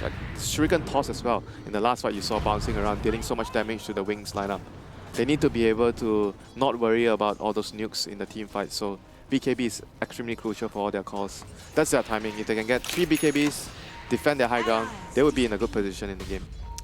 And mid lane, we're going to have that Moonlight Shadow coming out, but up top is where the real action's going to break out. Dendy in some serious trouble, going to get dropped. Death Ward cleans up the Mirana. The Observer Ward there, giving them the vision, allowing them to understand that Dendy is coming in, being alone and being able to use their numbers advantage to just get a free pick off there. And Slada running in as well, trying to find additional kills to slow down the Na'Vi 5-man. Radiant use their scan to make sure no one else is waiting near that cliff, but for now it seems like Wings actually get a free pass onto this tower. Ra, I mean, he's manly, but I don't think he can jump against 5. His team is nowhere near though. Sand King got his blink, he's running all the way back to top lane. So they're trying to wait for the Sand King to come over so that they can bait the Ursa. Oh, Ra gonna get slowed up a little bit by that Psionic Trap. Fortify comes out. Meanwhile, there is gonna be the crush in. They're gonna try to do something there. The Sand King trying to get something done. He's still got his Epi, not gonna channel that up just yet. Ra trying to get things going there. Track kill onto Ice Ice. They are able to get that done. General lives through this somehow. On the backline, Seneko may have to give his life for this, but Bounty still gets his worth out of that. And there could be another track kill. Innocent's gonna get netted up by the Chen. Looks like he might get away for now. Ra gonna get slowed. Meanwhile, oh, General with the Epicenter gonna connect onto 2. They're looking for the kill onto the TA. And you got Ra just sprinting after that Night Stalker. Another track kill going the way of Na'Vi. Now Shadow looking to man up onto Dendy. One more hit. Is it gonna be enough? No. They end up losing the Clinks there. Triple kill for Ra going around, and he's still got the Aegis. Yep, that kill was 2 for 3 trade, and I think they were able to only get 1 track, the other 2 wasn't tracked because Bounty died pretty early in the fights, but still really good trade for Na'Vi. I think it was 2 track because the Night Stalker was definitely still tracked when Oh, it went down. okay, so that was 2 tracks, so it's definitely very good for Na'Vi there, getting the 2 tracks. And Sanking with the blink there, with the debut of his blink, getting a really, really good epicenter onto 2 heroes there, allowing Na'Vi to secure the team fight.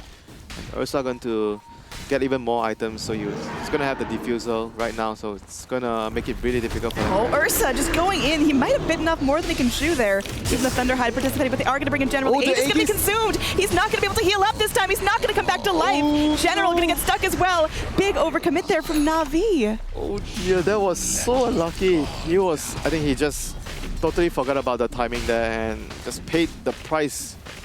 Just as the moment he here's the replay jumped from in. that last fight. We are going to be able to go see what happened there in terms of tracks. Art style going to get cleaned up there, but on the back lines, track there onto the Witch Doctor going through General. He's going to be skirting around, so Shadow just going back in, trying to live on the back line. Seneko gets cleaned up.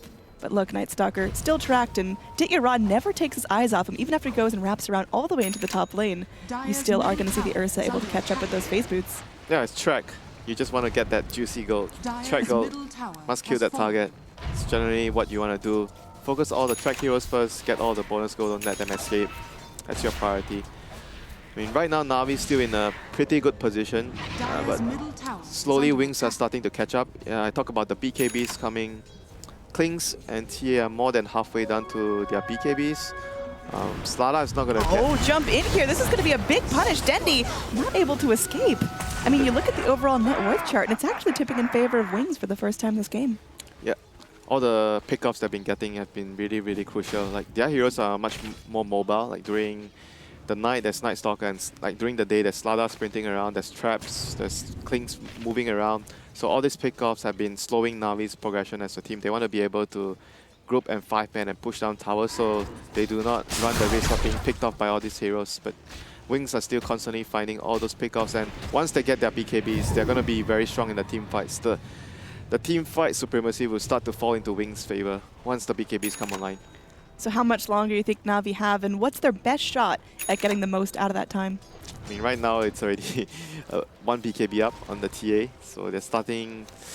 As soon as they see this, they're going to be starting to figure whether we should slow down the game and just try to focus on our own farm.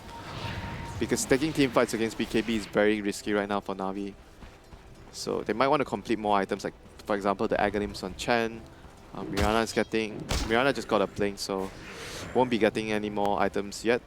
Ursa wants to work on his basher as well so he can deal with the BKB. Do you think Na'Vi are relying a little too heavily on the Ursa for their damage? Yeah, at the moment, yes. I think once the BKB is going to come online, every other hero can't deal damage. Because Mirana is all spell, Sanking is all spell. Same goes to Chen and BH. So Ursa is going to be their only physical damage once all the BKBs come online on Wings. I mean, they don't have much choice though. The other heroes just have no good tools at dealing with BKB targets. They're going to smoke and try to make the most out of the situation before the Klings acquires his BKB. Yeah, they're going to have to go in and get a really successful fight now. They need the track gold spiraling up, but they also just need Wings to hit the deck, so Na'Vi have room to go for the high ground, sneaking around through the Ancient Pit. They drop a sentry. Now the smoke is going to end up breaking soon as they rotate into the mid lane. Who's going to be the first one to bust it up? They have to get the jump with the Sanking first on the Slada if they can. Well, they're wrapping around. The smoke's going to break. They know someone's nearby. The arrow going to go through, just connects on the little Centaur. And now it looks like Ice is going to be going first one down. He tries to channel his ult, but he's going to get picked up. There is going to be a dust popped out. General going to get silenced up. He still has his epi to go through. And there's going to be the BKB showing off from the TA. Can he still get her down through the BKB? First BKB charge used, and it's going to be a waste as Faith Beyond now going to be slithering away on the defensive. Going to be an Earn Strike coming out, and that's going to be a Burrow Strike connecting. Net creep going in. They drop the Slardar. 3 dead for now. They're looking for another kill. And it's just going to be sitting there looking for the TP, but too much damage comes out from Na'Vi. They get 4 there for the smoke. Hell, I'd say that's worth. That was really, really good play there by Na'Vi finding the initiation. Wings were like, they saw the heroes coming in, but they were not positioned well. Like, Witch Doctor was way too out of position. They needed the Witch Doctor to drop his cast around the tight area there and drop his ultimate for them to be able to win the fight. The BKB alone from TA was definitely not enough for his team. Well, here's the replay, just looking at how things got started. And if there was a better jump point, it seems like Wings kind of figuring like, oh crap, we're getting chased. Do we initiate? Do we back off? Do we run? And there's the crucial moment of indecision, the 4-step away. Witch Doctor the first to go down. And then look at TA here. She panics, she pops the BKB. She tries to fight, but then just tries to book it. But I mean, this Ursa is still ultra relevant in this game. Yep, there's not much you can do with track on you and Ursa running down against you. Like BKB is not going to save you from that. So Na'Vi getting a very crucial team fight victory there before the Cleans got his BKB. He's going to have his BKB now, but winning that team fight is going to put Na'Vi in a much better position right now. Yeah, looking at the net worth, it goes up and it goes back down. But Na'Vi clearly realizing that their timing window is going to get a lot tougher. Do they have to end this real quick, or now with the BKBs up, do they have to start playing late? I mean, I think this game, if it goes late, it's still possible for Na'Vi to win because they have bounty on the track. If Wings make mistakes, they capitalize on those mistakes, and you get, because they're on Dire, they can get Roshan much better than Wings as well. So those are the factors that would play to Na'Vi's hand when the game goes late, despite not having multiple physical damage costs, because they're going to only rely on the Ursa unless Mirana builds into a much more DPS type of build. But at the moment, he seems like he's just going to go all out magic damage. The rotation in. Shadow going to be revealing himself here. Seneko might be able to punish that. If they got the track off, that would be huge for them. He's dusted though. Yeah, do they have the follow-up? Looks like they're just going to be leaving him be. That was so risky by Shadow there. If he got track, he was going to be in all sorts of trouble there. So manages to get out of that sticky situation, and now Wings deciding we need to be able to get the jump, and it's nighttime. So if they can get the jump with the Slada, with the Night Stalker giving them vision and eliminate one target extremely quickly. We're going to see a big Roche fight coming in as it Roche looks like down. Wings. They want to get something done here. Seneko going to be the scout. Will end up popping the smokes right there as they walk in. They know Seneko's there. There's going to be a nice blink. They get the crush off. Faith Beyond going in. Shadow with the BKB just doing so much damage. Roshan will go down to the Dire. Ursa gets his second life. There's going to be the epicenter going in there. He should be able to do a fair amount of damage to Ice Ice. He gets the Melody Cop. They're going to go in with Starstorm, and that's going to be enough. The back lines with the Hand of God trying to do what they can, but they will end up losing the Sand King. Now Dityara running around wants to get some blood for himself. Will find the Witch Doctor to get the slow off onto Innocence, courtesy of the Fuse Blade. Now the track here, that's going to be another piece of gold going their way. Na'Vi able to get 2 for the price of 1 right now. I don't think they can go in and get Faith Beyond. He's just too far away. But still Na'Vi getting the positive out of that engagement. Yep, despite the Sand King not landing a good epicenter, but Na'Vi still able to come out on top there with the track giving the vision and Ursa running down the targets there. There's just no escaping this Ursa if you're support on Wings. Even Ghost Scepters or 4 stars won't be able to help you since he has the diffusers to run you down. And this Ursa is just so scary for the supports. They are just going to rely on the Slada and their core to hopefully win the team fight. Seneko, oh no.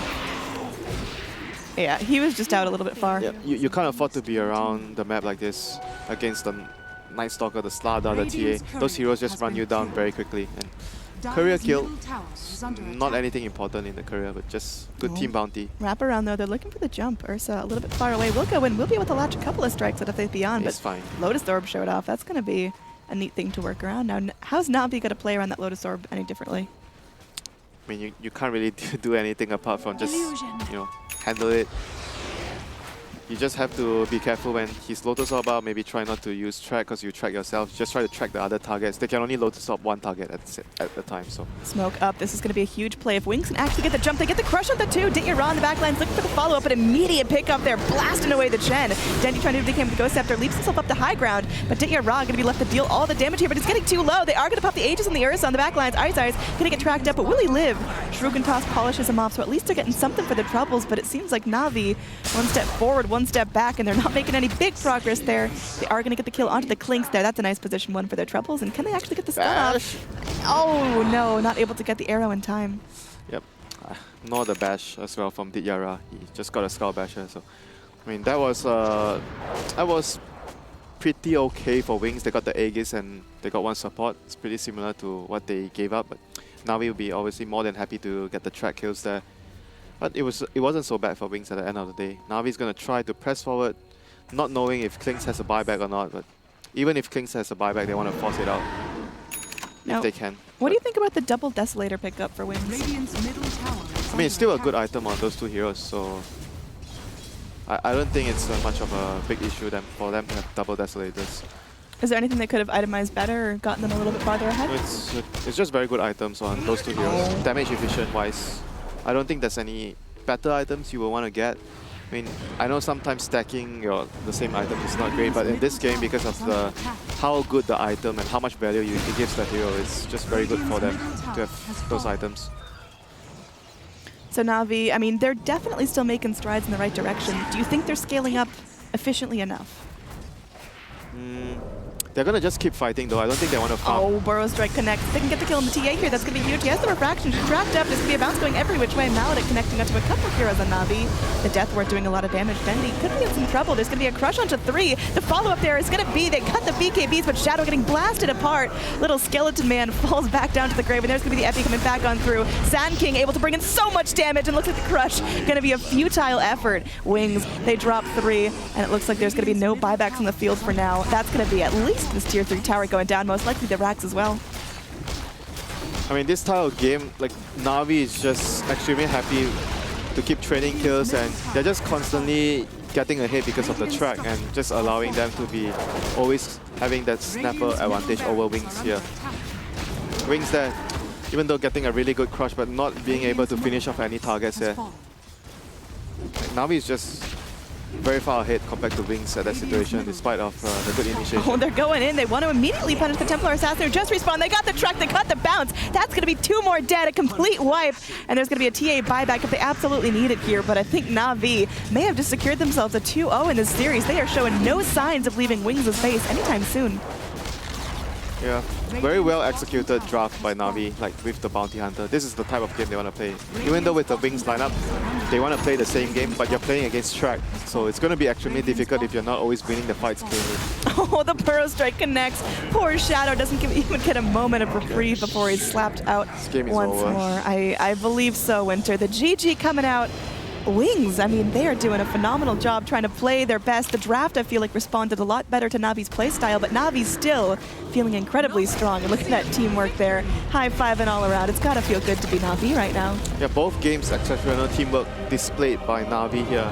And this game with the Bounty Hunter, just giving them a very big edge in terms of the way the game is played out. Constant fighting, trading kills, and having the track on your side definitely a big, big plus. And Ursa on the Dire side as well, just facilitating the playstyle, allowing them to play a very fast-paced Dota game with constantly getting the Aegis and trading kills with track. So just a well-executed game by Na'Vi.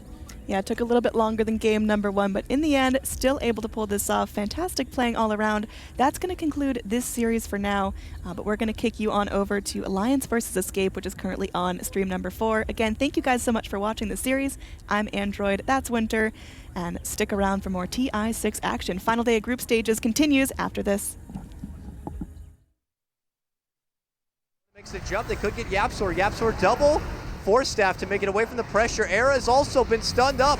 He's locked back in behind. There's the Torrent. Kezu has to step in and help him out. Hits with an Epi and a Burrow, but the Burrow damage is not going to be good enough. Era still locked down. Forced to BKB. Forced to pop they're the running. Shivas. He's running back in away. Koikfa's already TP back home. Era might not be able to make it. He goes down. Great X there as well, catching out the Sand King. No They use. pull him back and they get him with the Torrent. Alliance just shoot down another 3. Hit the deck. No buyback for the Skywrath. Double buybacks already coming out for Escape.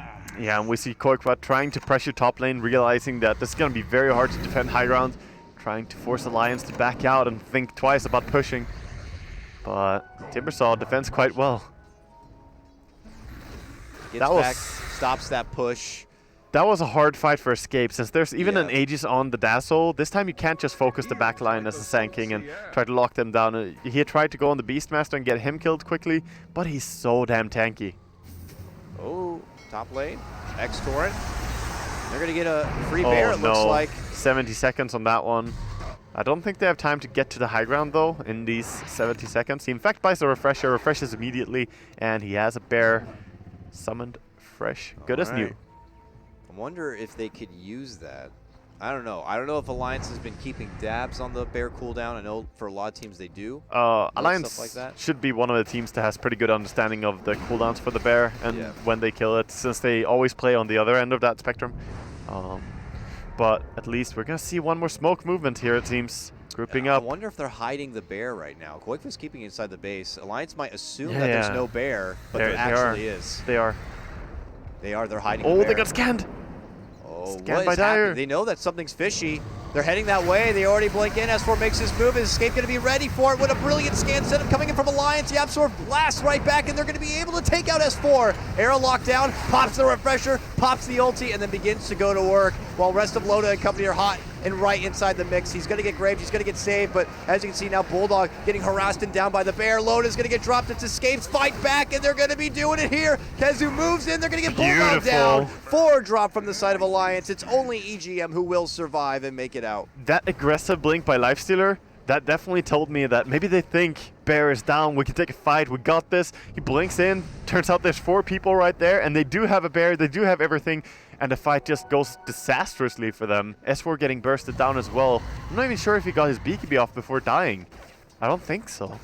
And yeah, that refresher on Era, the Razor, very big impact item this late in the game. Extra duration on the BKB as well, of course. We have buybacks, of course, here still for Loda, the Dazzle, and even for Bulldog. But this defense will, I was going to say not include Aurora, but Aurora will be back. Oh, about the 5 goal. seconds time. They make their move in. EGM pops out the boat. Here comes the TPs from Alliance, and Escape are quick to get the hell out if possible, but it looks like Cinder will have to be the one big sacrifice here to tank it all. Yeah, that's fine. Just an Ogre dying is perfectly okay for them. They have very low HP. In fact, 1 HP on that tier 3 tower. Would you look at that? Tier 3 tower does not want to die on the top lane. But it got pinged out as well by, I believe it was EGM. Still holds though. This game. Both bases just... I can't believe how many 70-minute games or so that are really back and forth that we've had here at this group stage. Look at this. Look at the net worth. I mean, I know at this point in the game it's irrelevant, but you could just see how close it is based on that. I mean, both net worth and experience split right It's down crazy. the middle. It's all execution here. Yeah, it's really insane. And, I mean, we've had... I don't even know how many Roshans that have gone down, but, you know, we're in the stage, of course, where supports are getting the Aegis and Cheese. It's kind of ridiculous. DD now on Lifestealer. They might be looking to take a kill with this smoke, if they can find anyone. In about 25 seconds, Koifa will have 2 bears to work with. Alliance... In fact, 3. He also has 1 up already, so... will be the third. Oh yeah, and the refresher. I didn't even notice the refresher was also glow off cooldown. 3 bears. Yeah, it's gonna be hard to bring all of those down. You kind of have to go for the Lone Druid himself. Not gonna find any kill though with the smoke and the DD rune. His Alliance. Do you think the late game Agnum's Lone Druid is of value at this point for Koifa, or is it not really necessary? I think it's irrelevant actually. I think you rather just build some items for your main. Like get maybe Halberd or Basher or Abyssal for Lone Druid himself. One item I look towards here is actually Kunkka getting possibly the Aghanim's upgrade. It's not a bad upgrade, and it also stacks up the enemy quite a bit, so S4 can get them killed off, pulling the enemy along. Oh, they find a ward in their base. They're like, what is this doing here? Free money, but obviously Escape had been gaining some nice little intel from it.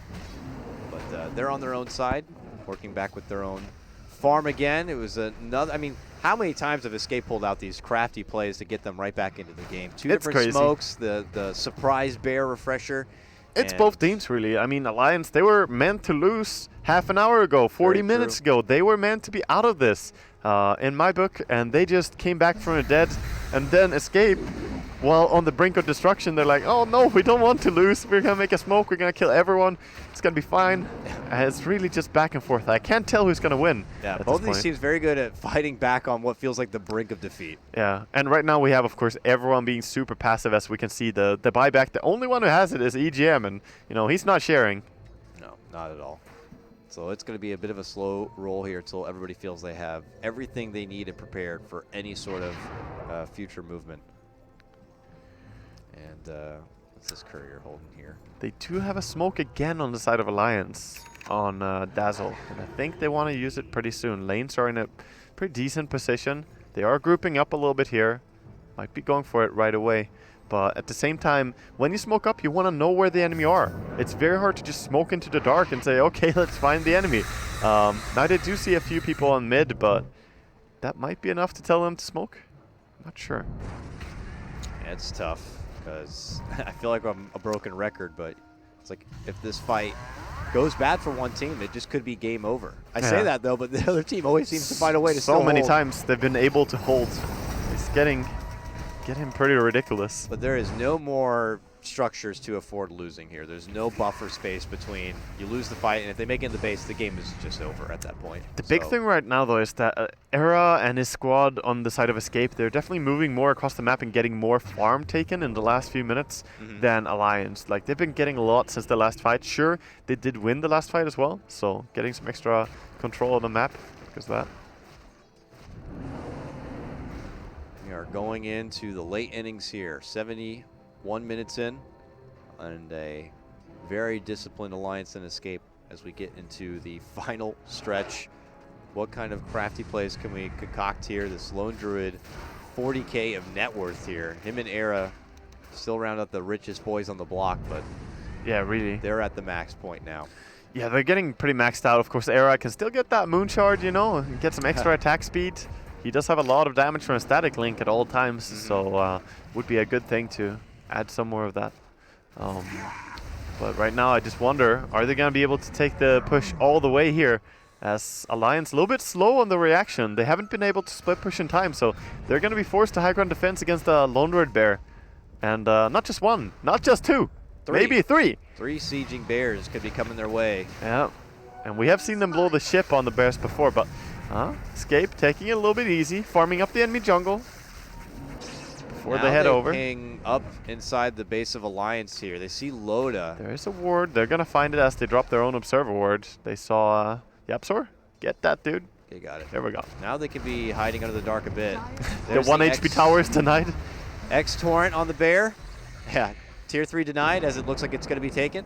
Aaron makes his move in, pops down the Eye of the Storm, looks to zone them back. S4 begins to unleash here as he gets off the Shivas. He's really deep. He's very deep here. Now double force puts him all the way back in towards his team. The boat will fly, but it ends up being just a bit short. S4 makes his move and is able to get the finish on Yapsor while Loda gets the grab on the bear. Era now sapping the damage, taking it away from S4. He pops the refresher, begins to go to work.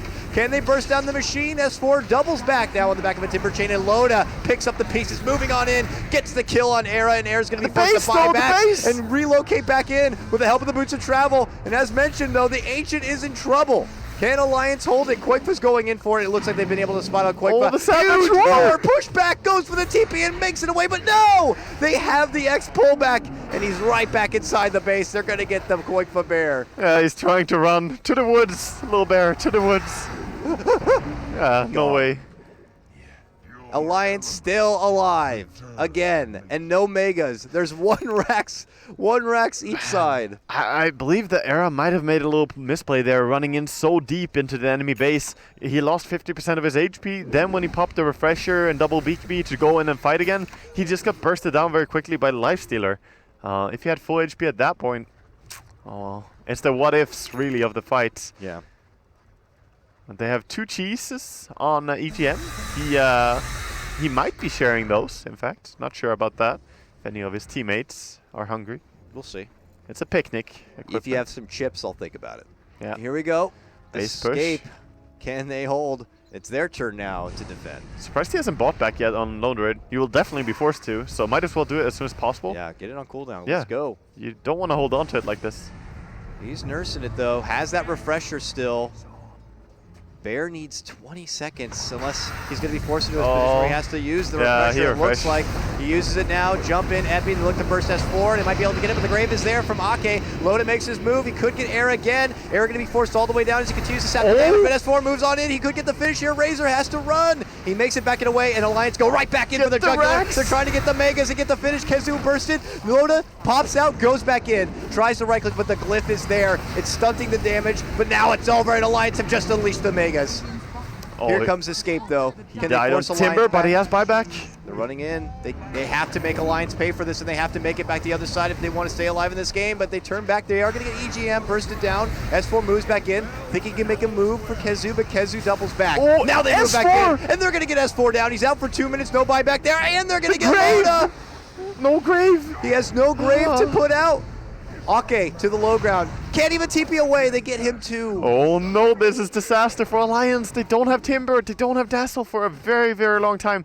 Did manage to cancel 1 TP down on the bottom lane, defending that lane, but what are you gonna do, Alliance? How are you gonna stop Escape from winning the game right now. Escape need to clear out this mess in this top lane and get to the other side as fast as possible. Yeah, and it's time for Bulldog to get crafty here. He has been known to be one of these players, you know. He can get there in the enemy What's he got base. to work with? He's got Refresher Orb. Yeah, I mean, He's got a Roar. He's got everything to work with. He can Necro travel book. in on his bird. Buy he a can do a lot of second stuff. Necro book. Yeah. It's something, man. That's true. He could buy a second Necrobook and a Refresh and have both of them summon. That works. Here comes Escape, though. This is it. Their stride down the mid lane here. EGM. Yeah, Coming in EGM from is just behind. trying to stall the creep wave in any way he Please. can. Tries to boat it. Oh, he got the He got TP a lot target. of them. He got a lot of them. Oh no. Loda, what are you doing there? Okay. He's being held away. Yeah, he's being held away from his base while I think Bulldog this is is it. dead. Bulldog is dead. Escaper in. They're going for it right now. The Agent's in trouble. How are they going to stop it? Bulldog moves in, gets the roar off after refreshing, but he's going to get quickly bursted thereafter. Lotus chasing down Koikfa, but he has to move in and try to go for Syndra, but there's too much pressure. It's over. Escape take game number 1 in one hell of a back and forth match. The dream is alive for Escape as they take the first game in the series. They need everything. Too. This is smart. Yeah. They realize we can't take them in a head-on fight, especially without the Alk available. Yeah. Best thing to do right now is just a split push. The glyph is there, so at some point LGD are going to kind of second guess themselves. They're going to trade racks if they keep pushing. LGD, where are you? Mirana's back. This is a range Rax in Fear. Could Blade Fury attack it? Yep, he'll do so. Won't actually finish it off as he TPs out instead. Takes the safe approach. Yeah. And PPD, he expected to kind of die, I imagine, as he was split pushing this bottom lane, so he's not really too concerned. And it's actually back on the dire side. We'll leave PPD for dead. They've initiated and they've caught one. Looking for Zai.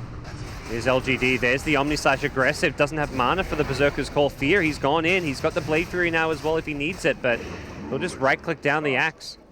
Yeah, Sumail going to be the beneficiary of that kill as EG, they continue to try to chase.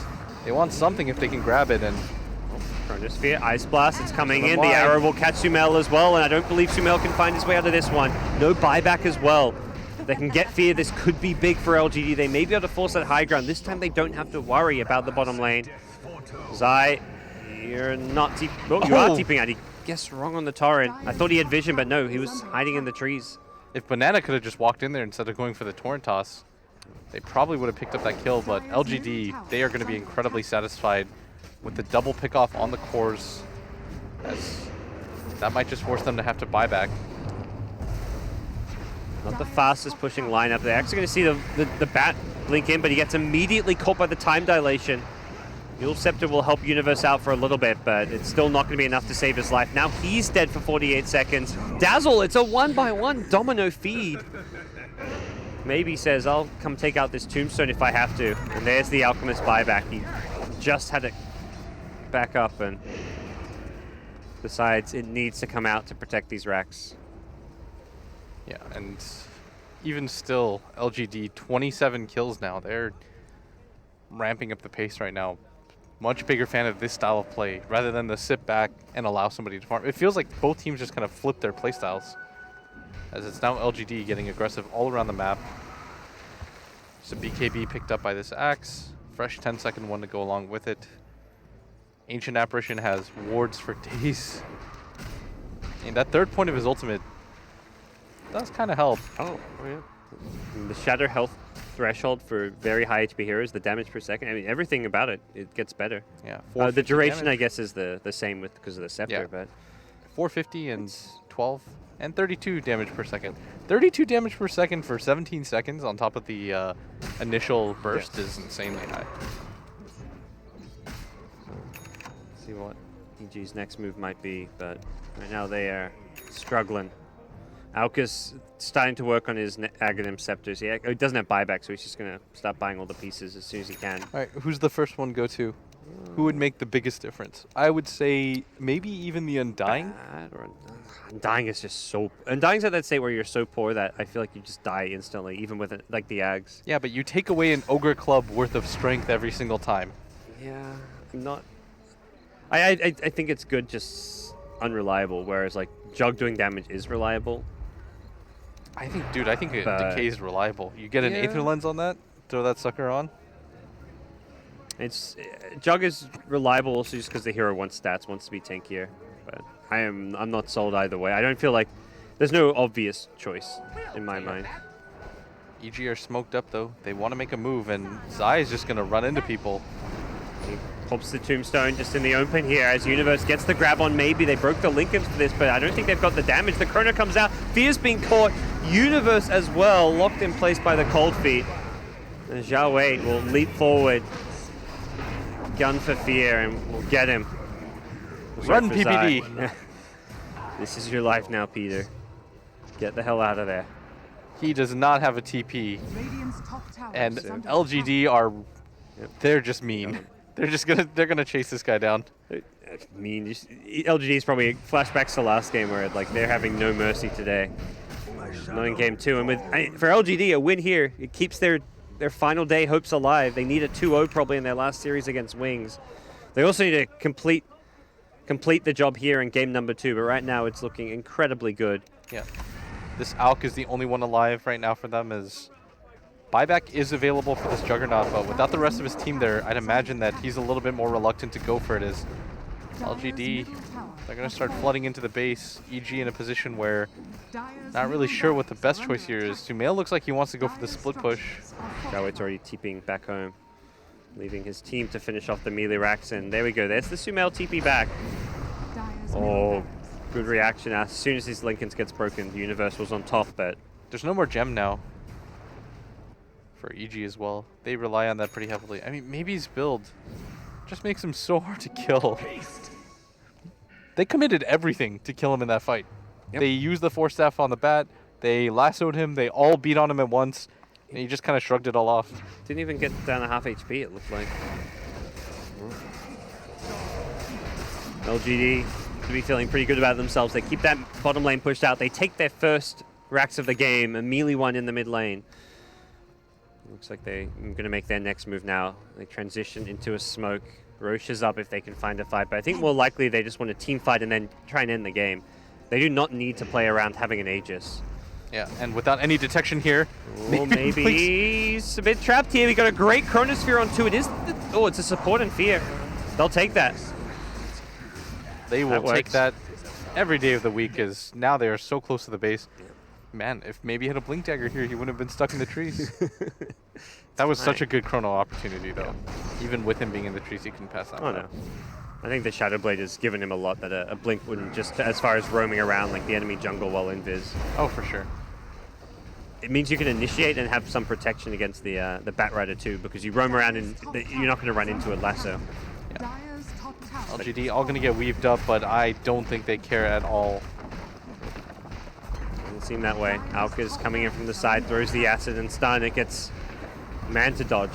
Doesn't even bother popping the Lincolns. What a boss. The Universe will scurry himself back.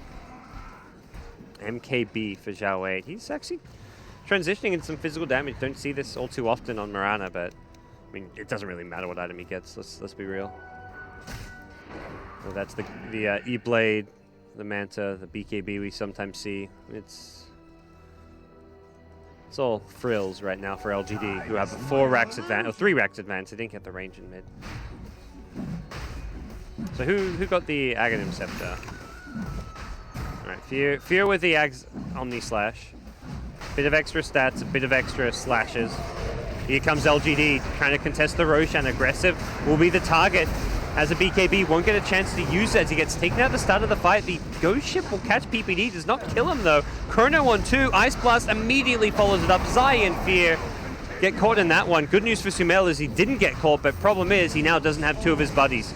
He's been X'd up, he'll be pulled back in just a second. The buyback from Jug will come into play as Sumail will see this grave wearing off. Maybe he's dropping quite low though. Sumail's opting to run, should just turn and fight, but decides that perhaps too late. Sumail may be regretting not fighting earlier. Yeah, and meanwhile, Universe being chased down right now by Aggressive, who still pissed about what happened in the last game. He is not giving this up. Yeah, he remembers getting solo killed. And LGD doesn't even look like they want to finish off this Roche. Aggressive at the same time may have gotten too overzealous. Yeah, Fear though. an awkward position right now. Nice little healing ward in the trees, but looks like Fear may be brought down here. Has some backup coming into play. The Ghost Ship will help block some of the damage output as... That was his buyback. Yeah, 80 seconds, and Peter's going to call it. He realizes we're down 4 racks. The Elk isn't working. Let's tap out. Yeah. And everyone from... Ooh. Rough game for EG. Rough game for our prediction. It felt like that was in some way the story. I thought for a second it could work.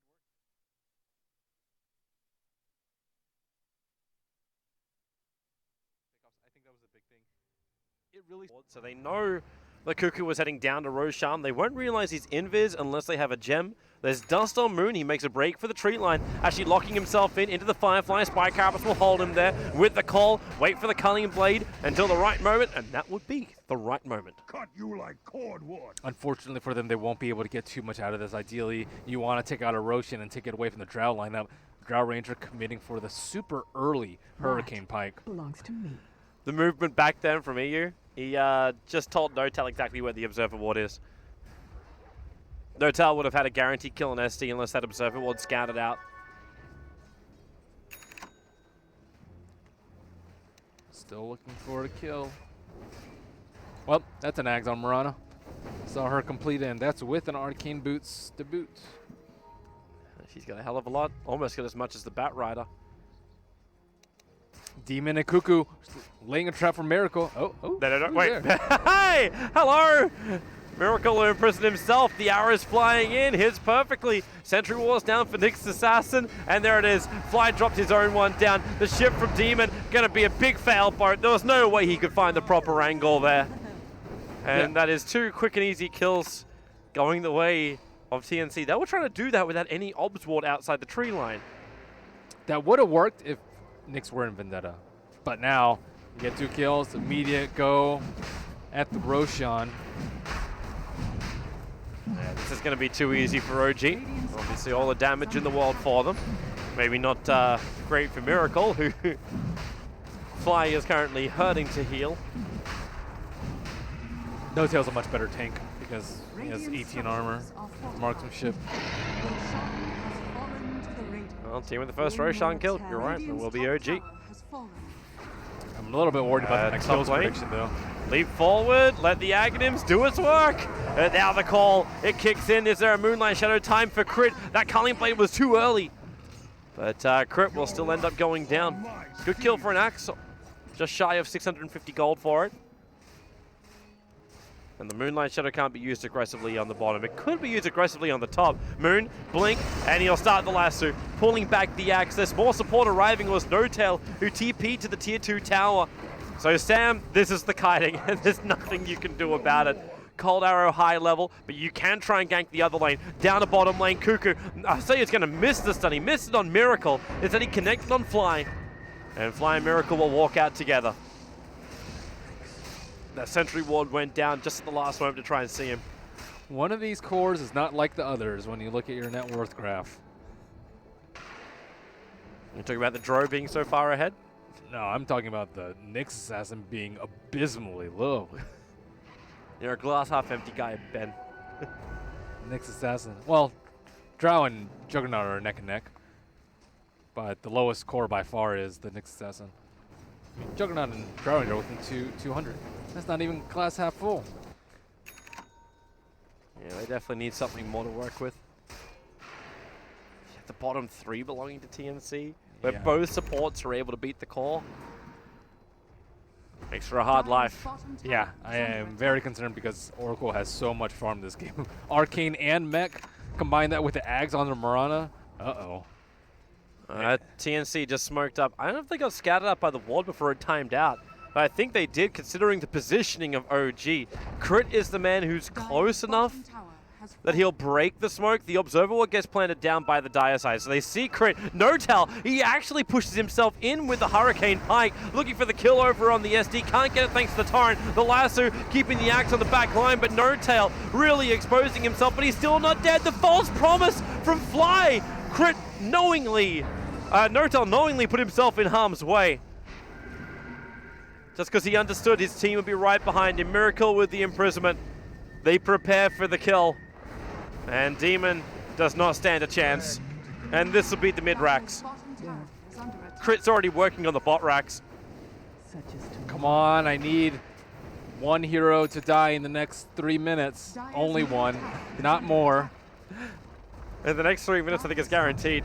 They could call GG. Nortel are not leaving the base. They are going to fight this one. With an Aegis Immortal on the Dro Ranger, the Silence and the Arrow connect over on Cuckoo. Nortel dropping down low, but the heal is still there. Not going to be enough. The Aegis Immortal will trigger. As Omni Slash, Juggernaut going in deep. Moonlight Show trying to get him out. Nortel still way too close to that tier 3 tower. They push him down, they push him up. And then the Nyx Assassin. I'll end up popping him. 702 gold coming to the Nyx Assassin, repairing some of that net worth deficit. Who forced them back in? I don't know. Was it the Axe?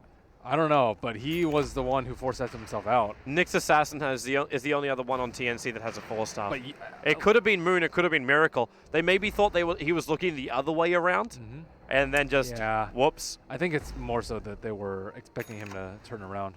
Well, okay, let's hope no hero dies in the next 1 minute, but don't know if that's going to be possible. Total number of player deaths by 25. Well, you can have 35 in total. What, I have 35 in total. Oh, that's why he said only one person died the next 3 minutes. Yeah, in that case, we got bloody lucky. But I think everyone's pretty well spaced out. Next, probably. Wow. What?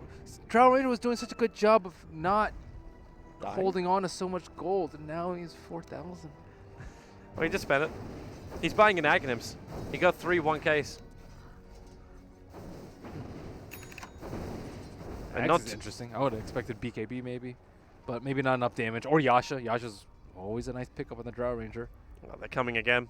It's like prediction might be out the window 1 minute until that prediction can be correct. The Drow Ranger's not there though. She's actually farming up Ancients right now. But she's trying to finish up her Aghanims. Yeah, which farm means your Ags, No-Tail. Yeah, they have to back out. Without No-Tail there, they just don't rip through the tower fast enough.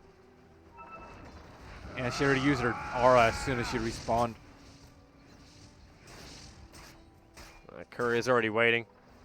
They would have to delay even longer if Raven went to that side shop. He'd end up killing the Courier. Tower is under attack. Well, that's a nice rune for Moon. An Invid's rune while walking around with a gem. Could catch the Nyx Assassin by surprise, but right now all of TNC are waiting inside their base. The only person who's out far is Raven, trying to farm up the remainder of his diffuser blade. Not the easiest thing in the world. Spins and TPs back, realizing that OG has to be on the hunt. They also smoked up for this maneuver, but didn't find anybody. So 3, 2, 1, and you are correct. Whew, that was close.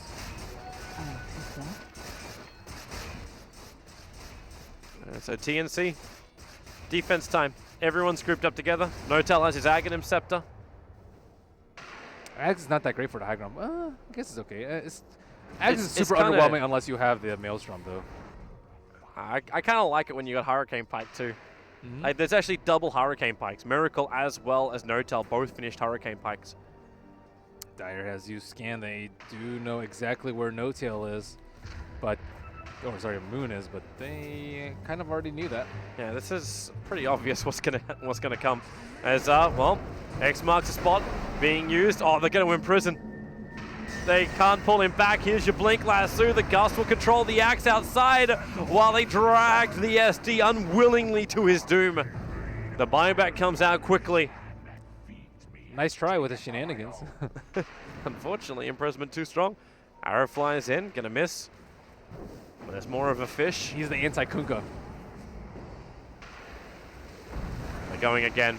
4-star up. Now it's the Nyx Assassin trying to push No-Tail into a bad position. Now the disruption as well as catcher. Fly took the catcher for him, however. And now Teeman. Well, Torrent can go to work. OD. Miracle. You're in a little deep there, man. But they don't hit the impel. They don't hit their stuns. I'm still waiting for him to drop the Sanity's Eclipse. X marks the spots over on No-Tail. There's no follow-up to this. He has so much intel. He has 130? Yeah, when was it? Have we actually seen him use his ulti? He's going to use it soon. Here it is. 4-star forward. Nyx Assassin, Spy Carapace on cooldowns, and maybe now Miracle can use it. Raven was looking for an Omni-Slash target, but with the creep wave there, it's not really the greatest thing in the world. He needs every single hit to crack on a hero. And now with the Axe back alive, they may just have enough control. Axe is actually TPing himself up to the top lane. So Sam can try and loop in from around the corner. Jump into the tree line. They clean up the creep wave as quick as possible. Arrow flies forward. It hits Cuckoo. Full 5 seconds. A quick jump in from Crit with the double starfall and the lasso. Cuckoo is down. 45 seconds. His buyback is available, but TNC are on the retreat. They'll be forced into an engagement thanks to the imprisonment. The Gus keeping Axe off the front lines. Demon, who was at even 3 hits to kill him off. Now Miracle doesn't have enough mana for this Hades Eclipse. He can't let it rip. No-Tail in deep. Omni-Slash goes to work with a great call from Sam. They lock him in. 1 Culling Blade. They need more, however. 2 hero kills after you've lost your mid-racks. They have to find other kills. Miracle will be that primary target. Arrow flies forward. It hits on the SD. Miracle will stand his ground. There's no mana. Can he go invis in time? No, he can't. The Axe will get the Culling Blade. And TNC gets some much-needed kills. Nyx, maybe? Okay, he's looking for the Mirana onto Moonlight Shadow. TPing up. Not going to find him. Very nice job eliminating Crowd Ranger from that fight. They had used all their Hurricane Pikes and Force Staves to commit up to that high ground push, but unfortunately for TNC, they do not get the gem at the end of the day, and they are 1 melee Rex lighter in range. They may find a couple of kills. They may even find that gem. The wrap around from behind, Cuckoo as well as Demon. They walk in, there's Batrider. X marks the spot. Spy Carapace for the initial stun. Torrent into ship. Moon No will drop, chance. but the gem stays alive. Crit TP'd back. Moon did not have his BOTs off cooldown yet. Stuck in no man's land. We get a point boost now flying in for Fly. Oh, is he going for eggs? Yeah, I think he is. Whoops. Well, they can get out of their base right now because they do have the BOTs up on the Batrider, so they don't really have to worry about him having a TV back to the T1 and then walk all the way over. They can look for a kill very shortly. However, Roshan is going to respawn. It has been 9.5 minutes since the last one and will respawn in just a few more seconds. That's a long time to wait. And OG may not wait even longer. And they know he's going to be coming up sometime soon. Thanks to their observer ward they got in the hillside, they see both Demon as well as Sam running around. It looks like Demon is about to D-ward. If only they had someone who could reach this. X can blink, but he doesn't have his 4-step up. Yeah, but you don't want to blink when you know there's an observer ward there, and OG could be nearby. It's exactly what happens to Demon. It is simple imprisonment into Arrow. The El Clasico combo, and they drag back in the Axe. They get both anyway. 1 minute without both Axe and Kunkka. This is just a ticket to push the tier 3 tower on bot. Yeah, time to end the game. Neither of those heroes have buybacks, and trying to secure the Roshan area, they had a lot of time while Moon was dead, but they weren't able to kill that observer ward at the end of the day. Stray arrow comes in, it will not hit the SD. A little too shallow. Fortification being used, just trying to buy some time. Never-ending purifying flames coming in from Fly. He has some to heal him. He knows he's going to get his mana back thanks to Essence Aura, and with the AWP attacks! Oh, that was almost 2 AWPs from Miracle to find that kill. And now they bring down the tier 3 tower. This just seems to be a little too easy for OG to take high ground. Another fishing arrow. They'll see Raven in the tree line. Push up as quick as they can, but he blinks away to safety, but melee and range is gone. X marks spot from Demon. Maybe they can get themselves a pickup. It's going to be No-Tail who gets dragged back. No Hurricane Pike. They just send him into Moonlight Shadow. Sentry Ward also being dropped, and they jump forward. But OG not finding any targets from TNC, but they do find the 2 obs. Man, that Essence Aura is so nice with the Oracle. It never ends. That's no way to keep vision. Roshan can now go to OG. They have obs and sentries up, so TNC going for a surprise jump in will be very, very difficult. And OG doing the fake back. They are around the secret shop. Demon sitting right on top of the observer ward. Demon wasn't ready for it. the disruption's going to be there. They jump in deeper. OG looking for more than just one kill. A nice double call, but it won't be enough. The problem is OG is just way too strong. The Omnislash fly, he's already used False Promise, so Omnislash does get one kill. A flying arrow going to evade the Vendetta up Nyx. But there's 3 heroes down for the count. Crit jumps up on the hillside. He can't leap down, and there it is. How long did that take? Eclipse will get the kill on the Nyx Assassin. And they're coming in for the GG push. Yeah, that's pretty much GG from them. So looking at TNC and their playoff hopes, because we are currently on the next to last round of the playoffs.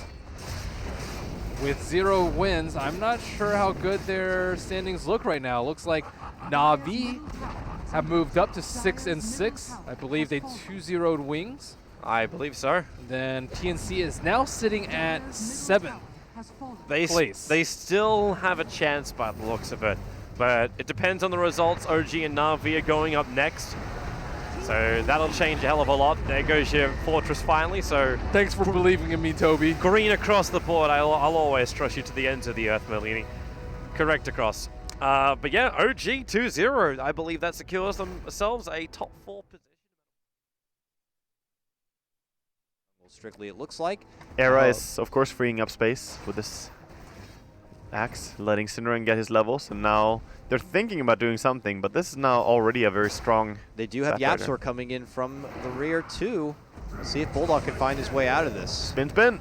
Era needs the spins here, not getting a whole lot of it. There goes the lead in, the boulder smash, and that's going to be good. They'll get the Bat Rider down and escape fire back once again. Yeah, it is a very high kill potential kind of lane. The Venomous Gale makes it very hard for Bat Rider to get away. And Bulldog got kind of baited there. He got like 3 or 4 stacks onto the Venomancer and was hoping to get a kill on Synderen, but Synderen is too sly for that. Sneaky little bastard. As per usual.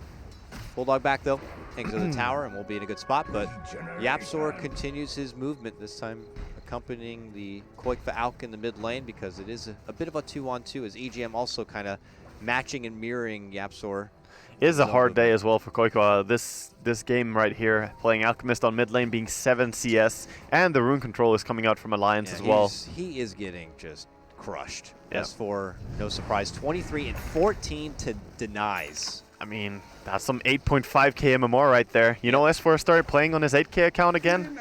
He's going for 9k, man. He's no longer scared. He's ready to ascend into the 9k realm with the few select. Indeed. And Bulldog again might be baited into aggression here, or is it Synderen who's going to be feeding this time? Ooh, he chukes it! 5 stacks, he sidesteps the Gale and easily torches and burns him up.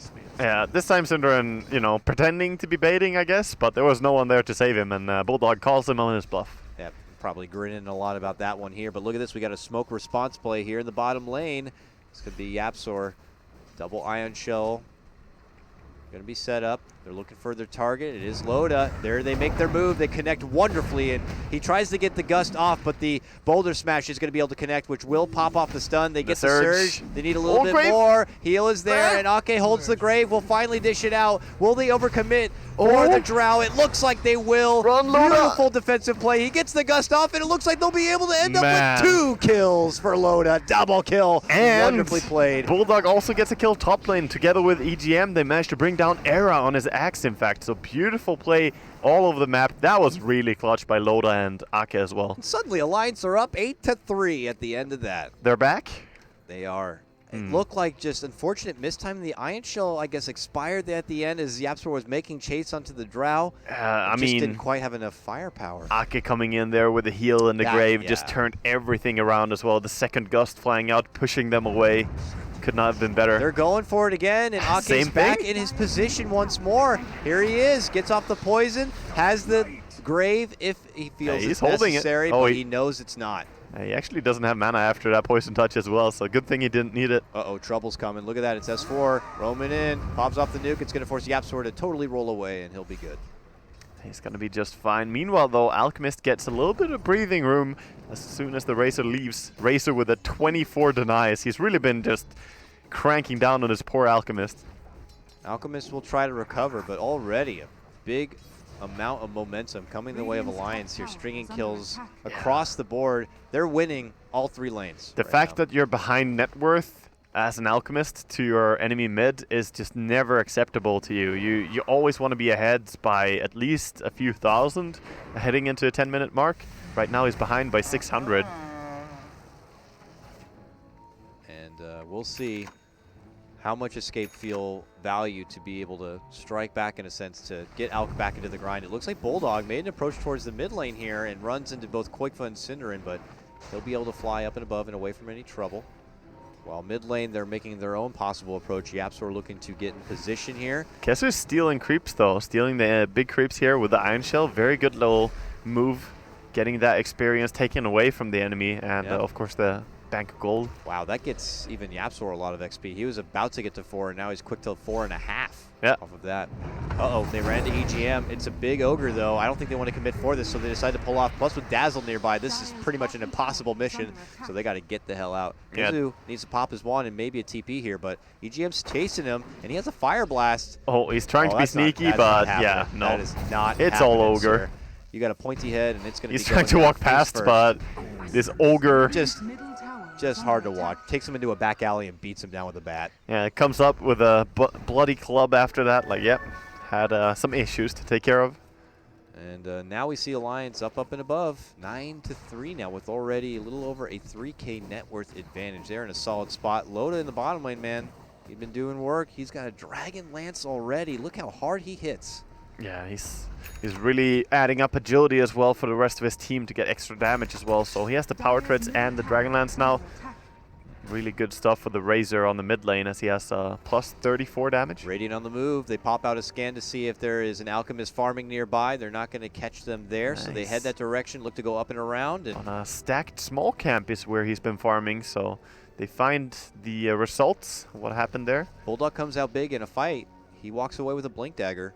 Dire Scan coming out as well. He pretty much knows where they are, but did not catch them with the scan. Oh, he feels safe now, no! Oh, can they get close enough? An Ignite will be there, but it only slows them down a bit. Too deep.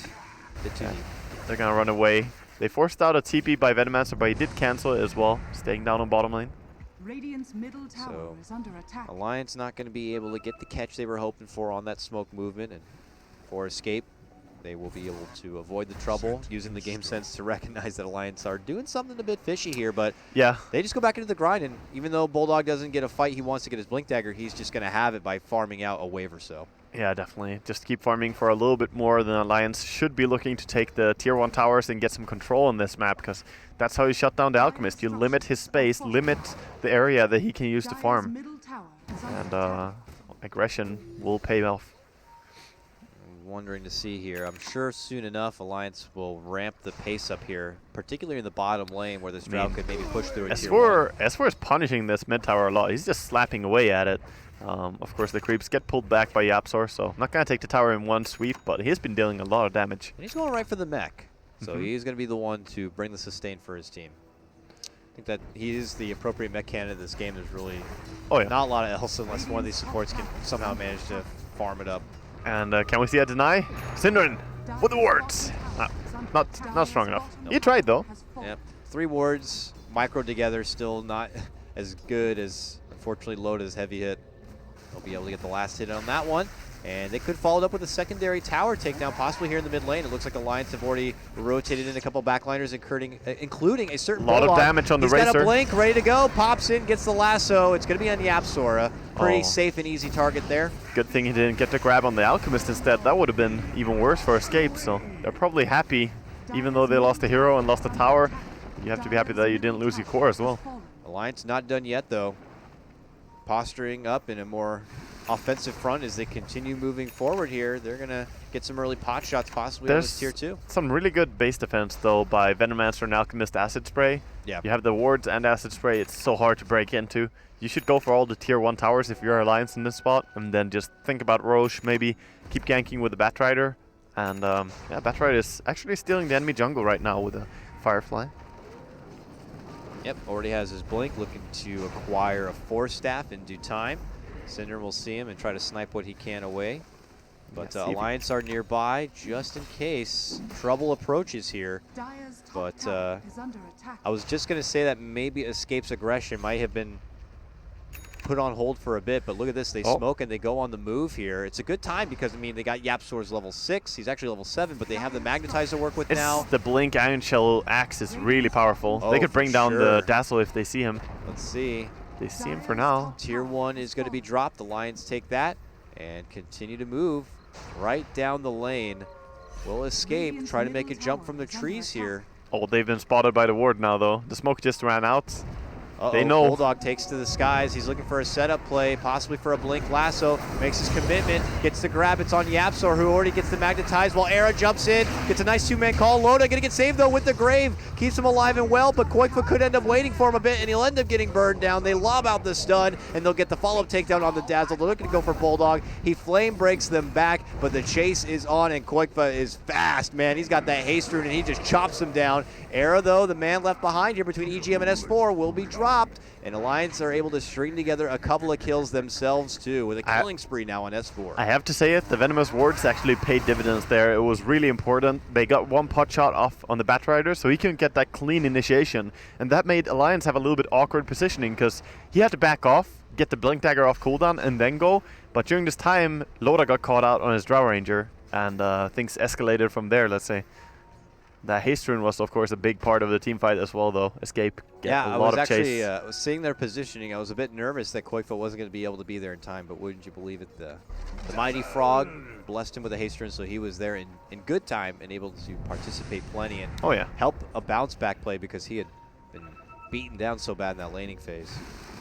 Yeah, now he's recovered pretty well. He is sort of even with the Razor and net worth. He definitely still needs to pull ahead, but looking at those creeps that he's killing mid right now, he's taking a lead in the CS and or in the net worth department. Now at 7.5k, I mean, you would hope to expect to see at least an Alchemist for a team you want to win be there at the top at this point. Start to really climb ahead. Drow is nipping at the heels though. And in fact, looking to go for more is bottom lane, Loda and S4, both sieging away at this tier 2. We look to see what Escape are going to be doing for a response. They're already they've been scanned. But they have been scanned, they have been spotted. A casual flame break is going to be sent that way, and Escape might have to think twice about approaching Alliance here. Batrider looking for anyone he can grab really. Any target is a good one. Flying up and over, who will be the best target? Era quick to blink back. Koikfa already in the ulti. He makes his move, gets the grab back. They have no way to stop him except for a slow kick of a boulder smash. They'll finally slow him down, but the damage has already been done. Kezu's going to be taken out of this fight. There'll be no wall for you, sir. Yeah, he's gone. And they're back to pushing the tower. Bloodlusted up on the Razor and a Drow. Tons of damage, and this should be a very natural transition to Roche if they want to. Beautiful time. I don't think they should be going high ground against this, but maybe they want to get some poking done. This delays the mech even further for Escape. They're gonna back out. There is, in fact, a DD rune as well outside Roche Pit right now, so it would be so good for Alliance if they can go there. Looks like not. Loda's already heading towards that top lane, and we'll just push out and do some casual farm there instead. Damn it. Bit too risky, I suppose. But they'll get back into it here. It looks like Loda is going to the Morbid Mask, so Helm of the Dominator seems to be en route for him. He's got the Shadow Blade as well on the Courier. Gonna come out soon. There's a Dragonlance coming out for Razor as well, so that's gonna help him with the damage output. Being able to hit from a little bit farther away. And you could just see, I mean, we were mentioning it in the draft, if Bulldog is able to kind of get that lead in initiation, the response play from Escape is very limited. A flying out concoction or a boulder smash just move a little too slow. Yeah. And Bulldog's are going to get what he needs and get out. And unless there's a Venom ward like in the previous fight to stop him, he's going to get what he wants. With that Blink Force Staff, Batrider is a powerful initiator, that's for sure. And they're not looking to shy away from a fight either as they go for the tier 2 top, and no split push is being done by Escape. They want to take the fight. They're smoked up. I think this is like 3 straight smokes or something. Oh, they're 200 gold away from the mech on Darks here. What a sad time to smoke for Escape if they the difference get forced between that to. one pick off in the previous fight. And it could happen here to YapzOr. He gets pulled right into the arms of the Drow. Eric jumps in, but he gets silenced immediately, so he cannot follow up with the call. Cinder's going to be going down as well. Koikfa tries to move for S4, but he gets forced back and away here. A good move in from Alliance leads to 2 successful picks on both supports, and they'll be able to follow up with a tier 2 takedown. And that's why you're happy you have a Dazzle as well after you get hit by the Venomous ulti. You know, you don't care at all. Poison Nova doesn't do anything to you. Just keep healing up and you can keep going. The sustain is very good on Alliance. And that was a clutch silence by Loda, so showing off some good reflexes there. Old man Loda. Old man Loda. Able to kind of... Probably the oldest man in this match. Oh, for sure, dude. Yeah. These kids are... By years. Some of them are children. Yeah. For God's sakes. I see their ages, and I feel like an old man. I feel way old. But young, talented, and fighting for their lives potentially is escape. As this one not looking as likely to hold out as it did in game number 1. I mean, a lot on the shoulders. Stream 1, we've had caster substitution. Malini and myself have been upgraded from number 2, but we're following OG nonetheless, as we just finished watching them beat TNC down 2-0. Now they're up against Na'Vi in the battle for top 4, if it is possible. OG have pretty much secured it. Na'Vi are still looking to try and reach it. Malini, do they have what it takes? Does Na'Vi have what it takes to defeat OG? I haven't actually seen too much of Na'Vi this tournament. I saw them in that epic slugfest versus LGD, but it looks like they've gotten stomped a few times. They've stomped teams a few times, so I don't know. I actually viewed Na'Vi as pretty consistent before this tournament. It was like they were 5th through like 7th at most of the Valve events, and then at LANs they were just behind the big 4. And well, they got in front of them in one of them. They took out Starladder. Yeah. But now things have changed. Yes, yes, it has. You just approach the game with a fresh mindset. This is something which we get to have as new. OG not running a Drow Ranger because it gets banned out within the first 2. They ran 2 Drow strats against TNC, and both of them were very powerful. Both of them also included Mirana, which Na'Vi is able to snipe out here, so Crit will have to find himself another hero to play. I actually can't believe TNC gave it to them in the second phase, both games. Yeah, that was kind of odd. That was kind of odd. So in the first game they played up against TNC, OG went for the 1-2 combo of Drow and Mirana. But in the second game, they managed to get the Batrider through the Drow in the first, and then get Mirana in the second phase. It was... I think either Demon was trying to prove a point with his draft that we could beat them no matter what they draft. Obviously they couldn't. But the Batrider is here now for OG, and we'll see how OG change things up a little bit. They've been pretty consistent with picking it first. Elder Titan did not get banned out. No, it did not. They OG focused on the IO of Na'Vi, and they focused on taking out General's SK, which has been rather successful for them. So ET and Batrider both slipped through the pool, and that answers that question of what does OG have as their first support. OG's turn to ban. It's a pretty nasty one at that. Fly's probably like, okay, yeah, I'm happy to take Elder Titan here. I'll deal with it. Crit's like, not again. Why? Can I play something different each time? It's like, you had 2 games of Mirana, man. It's usually banned. Yeah, normally it is. But he's been playing it a lot. Na'Vi must have a plan. If you let it through, you get your Mirana, you get your Beastmaster. It's really good vision. It's potential ways to engage or disengage thanks to Moonlight Shadow, long-range arrows, a lot to work with just the first 2 pickups. So I don't think Na'Vi's going to be too sad with this. In general, on a hero he's very comfortable on, the Beastmaster. 10 seconds. We also have to keep in mind that could actually be a Dendi Mirana. It may not be a support Mirana 5 seconds rotating. remaining. In fact, I'm wondering, I think they actually run it more in the mid than they run at support. Yeah, they do. There's not that many teams that run it at support. We just lucky enough to have 2 games in a row with Crit running at support, so it's fresh in the mind. Dandy all hoodied up. 10 seconds remaining. That looks like a face of a guy who doesn't know what hero he's 5 playing. seconds remaining. Yeah, it's not a comfortable draft, at least. Actually, maybe it's the face of a person who doesn't know exactly what OG is playing. OG's turn to pick. So the Juggernaut gets banned out, because they were in the banning phase. So no Jugger, no Naga. Just looking for big cause.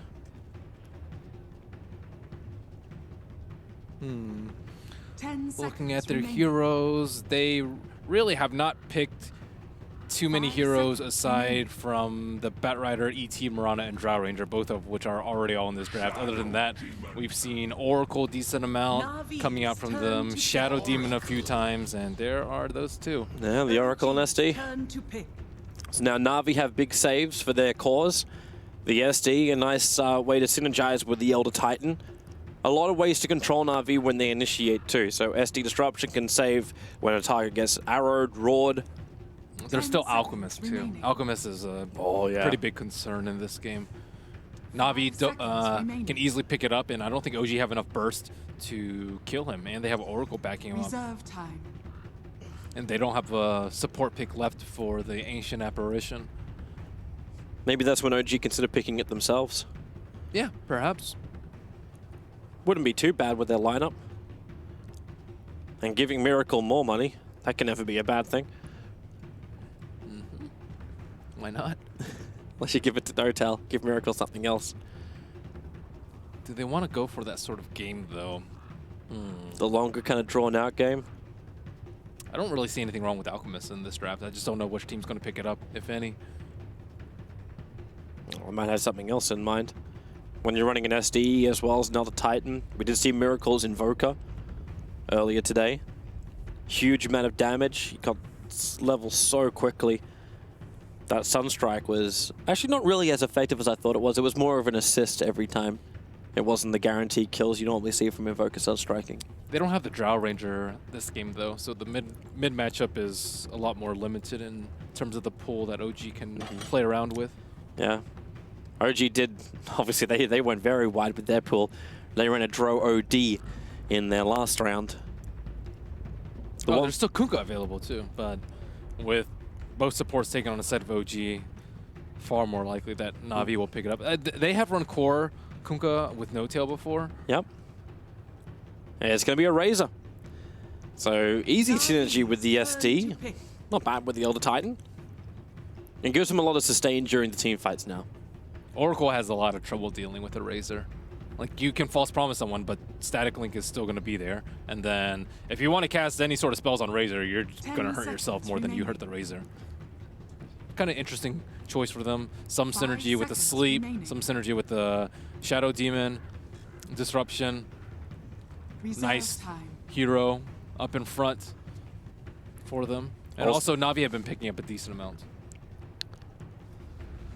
I wasn't sure if they were going to pick the Ursa because of the Shadow Demon opposite team. Like, I think Ursa just struggles massively versus Shadow Demon. You can kite him incessantly with his toolkit, and Ursa has a lot of trouble doing the damage. But I think if you have an extra threat in the Mirana with damage, then you can't really control the Ursa that much. Ursa also doesn't really struggle versus Razor. You can still do a lot of it, even if you have like 0 damage with your white damage. Like Razor can still die to an overload of Fury swipes.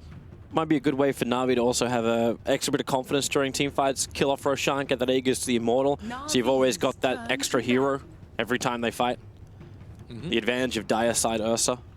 Yeah, you're dealing with ET and Batrider. Like, these two heroes are, I would say, two of the most difficult heroes to take Roshan against. ET, I think, is number 1. I'm trying to think of any other heroes. Like, Beastmatch is like okay, but he just sees you. Face's Void is also pretty good. 5 seconds remaining. I would say.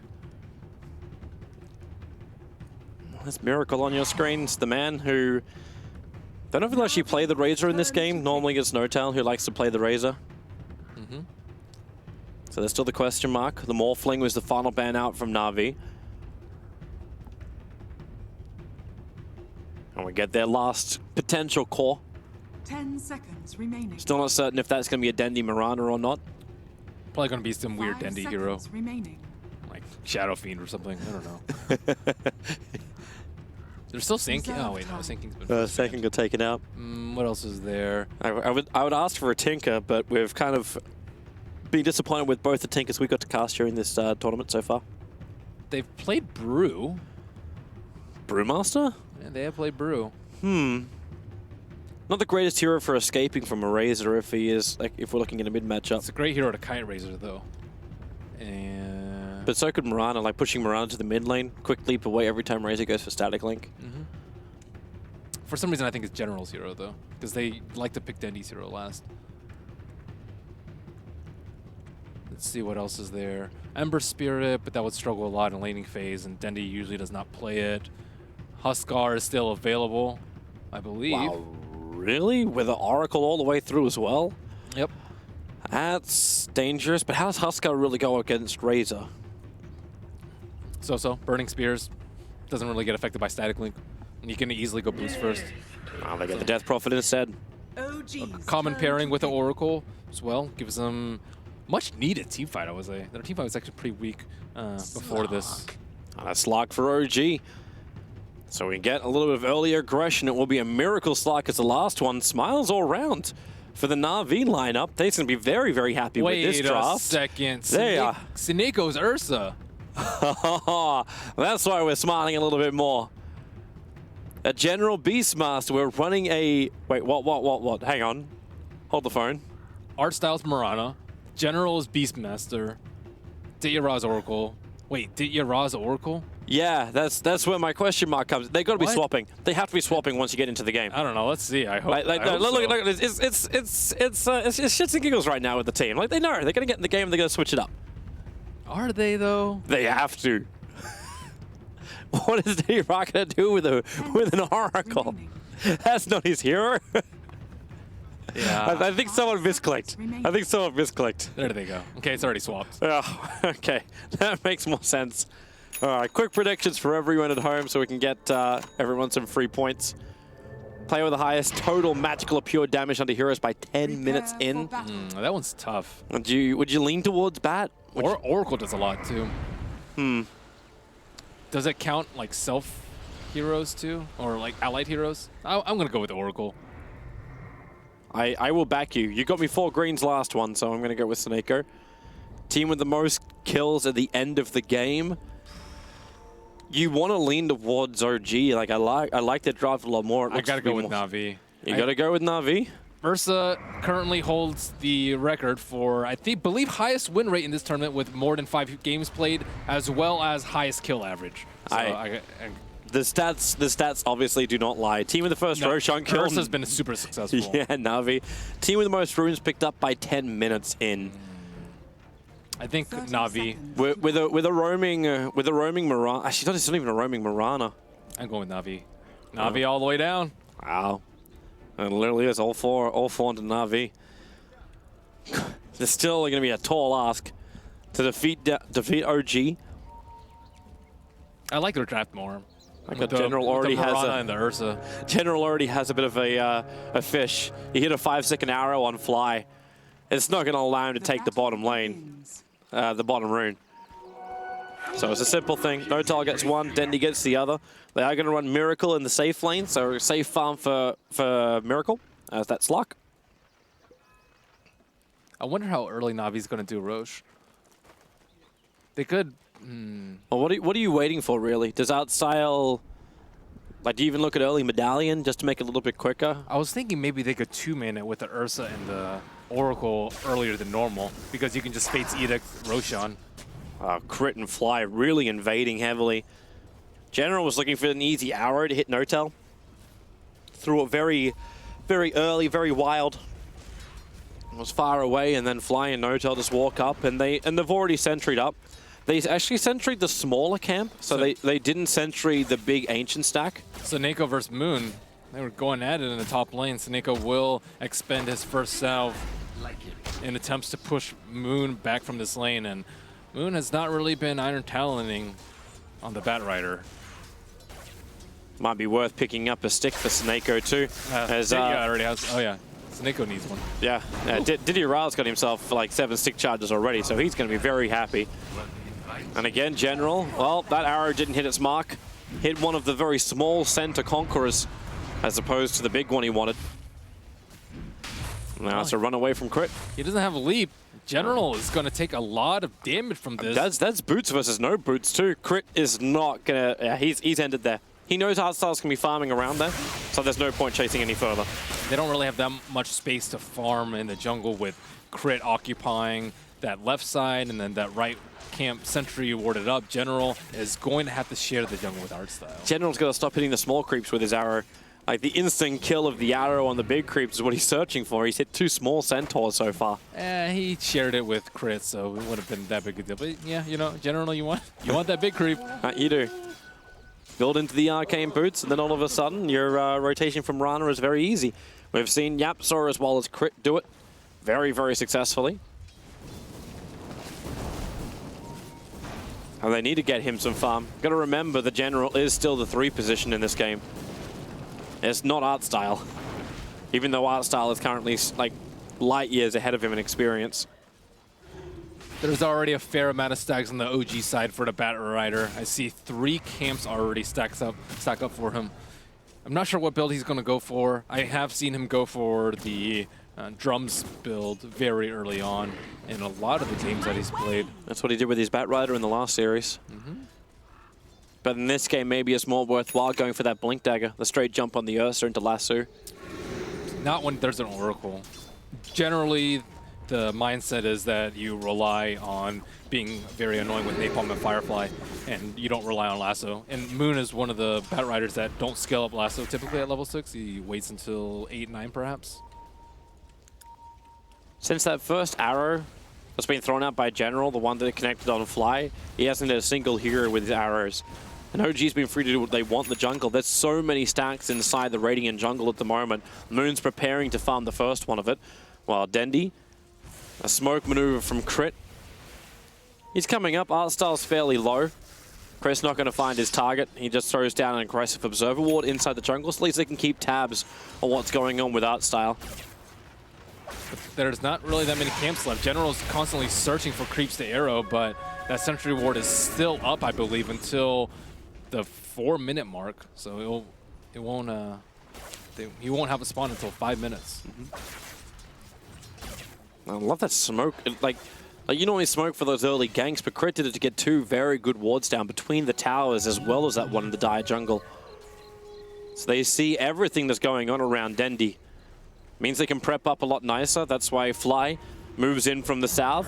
No tell. They're looking for a good control on Dendi. The poison at this point is the only thing that's really hitting him from Fly.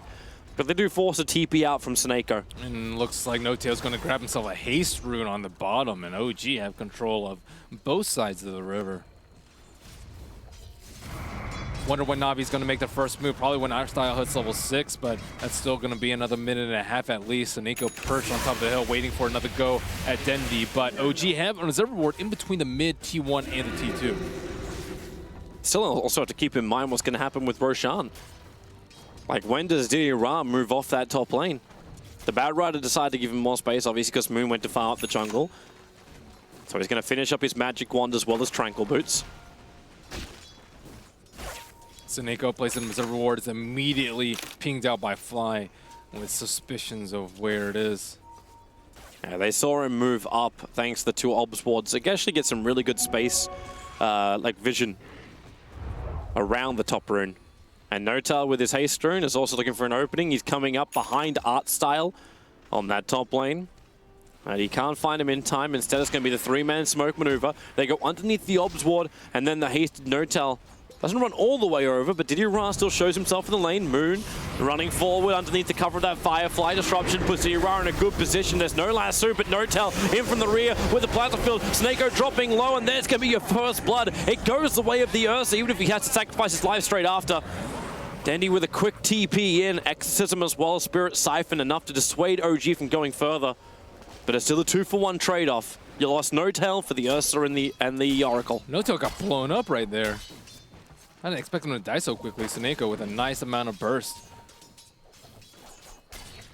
He threw everything he had, just fought on the top of the tower. Well, that ward was dewarded, so they won't see Moon going into this camp and trying to get his... I don't know, he committed to Tranquils, so still not sure what he's going for.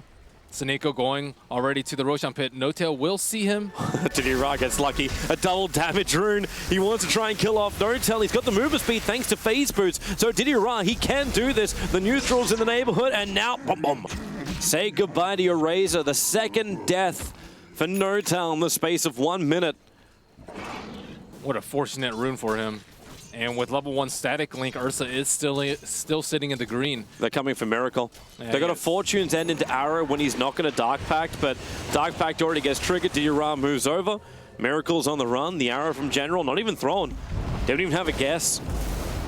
Moon's on the run up. He does not have Lasso, even though he is level 6. He's about to hit level 7, and Crit, the perfect block. Snako couldn't go down the stairwell. And with a pounce forward, they're going to help give that kill over to Miracle. It'll actually be Moon who takes it. And he still bypasses his lasso. 4 points now up in Firefly. But Arstal also has level 6. So they look to the mid lane.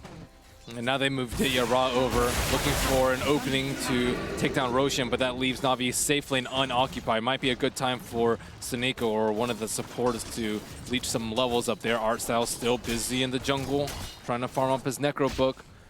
They need some space though, they need some time. OG looks like they're gearing up for smoke very shortly. 4 heroes sitting around that mid lane.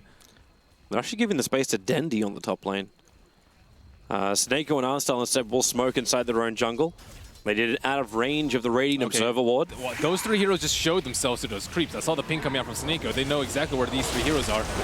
Oh, bottom lane. Miracle wants to finish the job. General so low, 1 shot is not enough. Miracle goes to tree line. The TP is coming in, but will it be quick enough for Seneko in the tree lines? But Miracle pounce in 1 second. He can get to the other side, which is able to do so. Fortune's End will connect. Arstal, he needs the vision. The Hawk will pop up. Raw is available. He doesn't have a lot of damage after he lets the Raw go. A Miracle starts the Dark Pact. Arstal, no! He roared. It should still be enough. Will it? Miracle locked in the trees. There we go. The secondary nuke from Seneko will connect.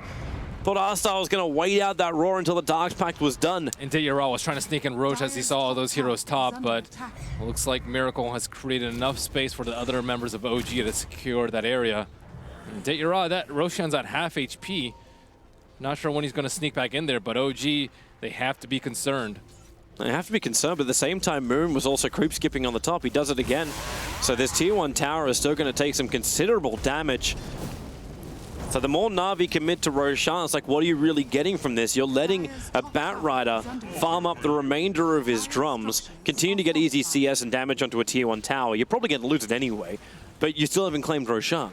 They will soon. Dendi's going back to base. He does have his exorcism off cooldown. I expect him to fight pretty shortly. He needs to bottle up Yara though, so he's actually in fighting shape. Doesn't really have enough mana for it. Even 2 overpowers at this point, especially with him using the 1 on the Ancients. But they're not really in fighting shape right now. Neither General nor Seneko are level 6 at the moment. And Artstyle does not have his Necro, so maybe just need a few more minutes. But OG, they realize what's going on here. That's why they keep checking. And Dendi DP to the top lane. And OG, they can't take Roche for themselves, but they also can't leave the pit. I wonder if Dendi could even force this top lane himself. Just exorcism onto the tower. Get someone to rotate up. Arstyle's already coming in behind. He's got a Roar available. Okay, Didira. Fly a Miracle again. Just waiting from the pit. But yeah, Dendi does exactly that. He triggers exorcism. He's trying to force a reaction out from OG. Pull them away from the pit, away from their protection of Roshan. The first one to come is going to be Notal. He's triggered a haste rune, and he's got a double damage rune bolted up. Then he can't run from this one. Instead, he tries to Spirit Siphon, the Roar onto Notal. If they have enough damage, it won't matter if you got a haste rune as well as a double damage rune. The Exorcism is still there, and now it's Moon who's in trouble. The damage from Dendi is still not enough with the Spirit Siphon. He does get the kill, a double before his own death. Ansel going to the cover of Moonlight Shadow. Seneko could not get there in time, doesn't even have level 6, and Miracle now knows this. Hunting him down the river. He's uncertain if he wants to go to the lane or to the river, and Fly still remains next to Roshan. He's dropped 3 sentry wards, but he hasn't caught that 1 observer ward that has been looking at him the whole entire time. It's gotta be around here somewhere. And OG, they're losing out in the economic war just because so many heroes have to stay around that pit. Fly's getting some farm with the stacks in the meantime. And they're making good use of Exorcism, but Yara is not actually close to the pit at all. Maybe trying to get a Blink Dagger so he can blink in and out at will without the pesky Observer wards sensing his presence. I'm really wondering if this is worth the time that OG has committed. Like you said, overall, like OG, it doesn't look like they're getting like a really good trade out of this. Meanwhile, Yara, like, yeah, welcome to your farm, welcome to your Blink. General's finding enough money to finally pick up these arcane boots on bottom, even if he is taking a lot of damage from Notal. Dire's bottom tower is under attack. Now Na'Vi, and because this Observer Ward's up on the hill, you can't even just blink in Ursa into the pit. Smoking a blink. Elder Titan's still checking. Elder Titan with the Spirit inside the pit. They're worried about him sneaking in there. Notal trying to pressure this T1 tower with the remainder of his double damage. I love the fact that Crit can actually check for that, but still be farming up mid lane. Dire's top tower. It's a 4-man smoke from Na'Vi. They're going to cross the river. The Ursa Warrior. Where do you go? They want to move to the east. They're searching for Notel. They know Razor. He'll have to TP out. There'll have to be a TP escape out. It's the only way he survives through this. And in fact, that doesn't even happen. Notel again. We saw him explode up on top lane. And now that's going to be the 4th death of Notel. Elder Titan has level 4 Stomp though in case they want to delay until the Razor is up. However, Na'Vi still keeping their eyes away from the Roshan pit. They left the illusion rune behind, so Slark has a very pesky illusion in there on Diddy Ra. Dendi uses Exorcism though, but he's running away, so he's not able to really use it, and he won't have it up for this upcoming team fight. He might have it for a little bit of damage into Roshan. Fly really caught out. Arstar got the roar, the stomp into the splitter. Crit! He's going to slap him 3. You may have lost the SD already. Artstar dropping very, very low. Miracle wants to finish the job thanks to the sentry wards that were down before. They did see him, and they moved just right through Na'Vi. 4 heroes almost down. Moon controlling Diddy Ra, but Diddy Ra just claps and brings down the revenge kill. A 3-for-4 trade-off. The Ursa the only one to survive. And for once, Notel is able to survive through a team fight himself. That was on the Mirana. The art style roared up the Shadow Demon, and then Mirana missed the arrow. Oh, we get to watch it again. So here's the roar. The arrow just whizzes right past him, which is a big deal because he manages to, per general, he gets hit by the Earth Splitter because of that, and then he has to use False Promise, and then we see Saneko die. Miracle kind of left unchecked throughout the fight, but he will die to Dendi, and Moon just dies to that clap, as you mentioned, after Diddy Ra sticks up. Scrappy fights, 9-9 apiece. The advantage is going the way of OG in experience by about 2k in the experience and 1k in the gold. Nice obs ward from Fly, instantly sees Diddy Ra arrive. Gotta be careful of their positioning too. Are they coming in with any kind of... Nope, not a smoke. OG have just been all about this Roshan though. They have not left this area in the last 5 minutes. Look at the lines they draw now. It's just this is Moon just scribbling, saying, I want to come down here and kill Artstyle. Artstyle goes for the roar. It's a level 1 Necro book. It may be enough to burn through Crit, and it will be before the stomp can be triggered. While Saneko and Fly battle underneath the Tier 1 tower, Disruption will keep him out. Moon to lasso Artstyle, so they split the fight into 2 different parts. Artstyle will drop thanks to Miracle jumping forward. Saneko has to false promise himself, so he'll survive and get back behind the Tier 2 tower. While General, he wants to leap over and do something here, but he didn't realize that Miracle was right on top of him. Came outside the Shadow Blade with that nice Crypt Swarm from Dendi. Fly and Miracle have dropped down low, but now Dendi is in too deep. Miracle can just go ham. They disrupt up again. They just go from one to the next to the next. We're playing Duck Hunt right now. And Diddy Ra underneath his own Tier 1 tower, running to the Tier 2. They got the movement speed thanks to the haste rune on Notel, and the last hit from the Slark will end the killing spree and give Miracle a grand total of 6 kills so far. OG have done a superb job of pressuring the Oracle. Oracle isn't there to save the Death Prophet because he's constantly under fire. He has to run back to his T2, getting chased down by the Razor, who doesn't even have that many items up at the moment, forced to blow False Promise on subpar targets, and all the meanwhile, OG gaining more and more control of that precious Roshan area, and Ursa still has yet to make another move after that initial venture, taking him down to half HP. 16 minutes in on a dire side Ursa, and Roshan hasn't died yet. They need a team fight with the Exorcism, I think, but then they had to deal with like the Elder Titan and the Bat Rider. Moon's just been a nuisance in these fights. Moon's got so much farm too. Like while all this was going on, he was farming up top lane. He's got his drums, tranquils, and a blink dagger on a Bat Rider. He's got the 2nd highest net worth on the field, when not a single person from Na'Vi has more net worth than a Bat Rider. Like I know we took a lot of stacks beforehand, but this is not the situation you really want to be having when you want to have your Beastmaster staring down the barrel of finishing his level 3 Necrobook, not just nearing his level 2. And a Blink Dagger is just a distant thought. Haven't really felt the influence as well of this Mirana. No, not at all. A lot of it was due to her stacks being blocked early, and not hitting arrows on the big creeps, but she has been underwhelming. Dire's bottom tower is under attack. OG prepare on the bottom lane, Miracle into the tree line. It's like Na'Vi have no desire to defend it. Oh, hang on, they're TPing in here as Dendi and Sneko come in. And they rotate in over from the side. The blink, lasso, or a false promise used on Death Prophet very early on. Fly, he's actually in a little bit of trouble himself, getting disrupted up. That Stomp going to create a little bit more space for him. Fly will still end up dropping as Dendi, now the Exorcism can be involved in the fight, but it's N0tail who's on the run. Didira can't reach him, having to run through the end of the Firefly, which will now wear off.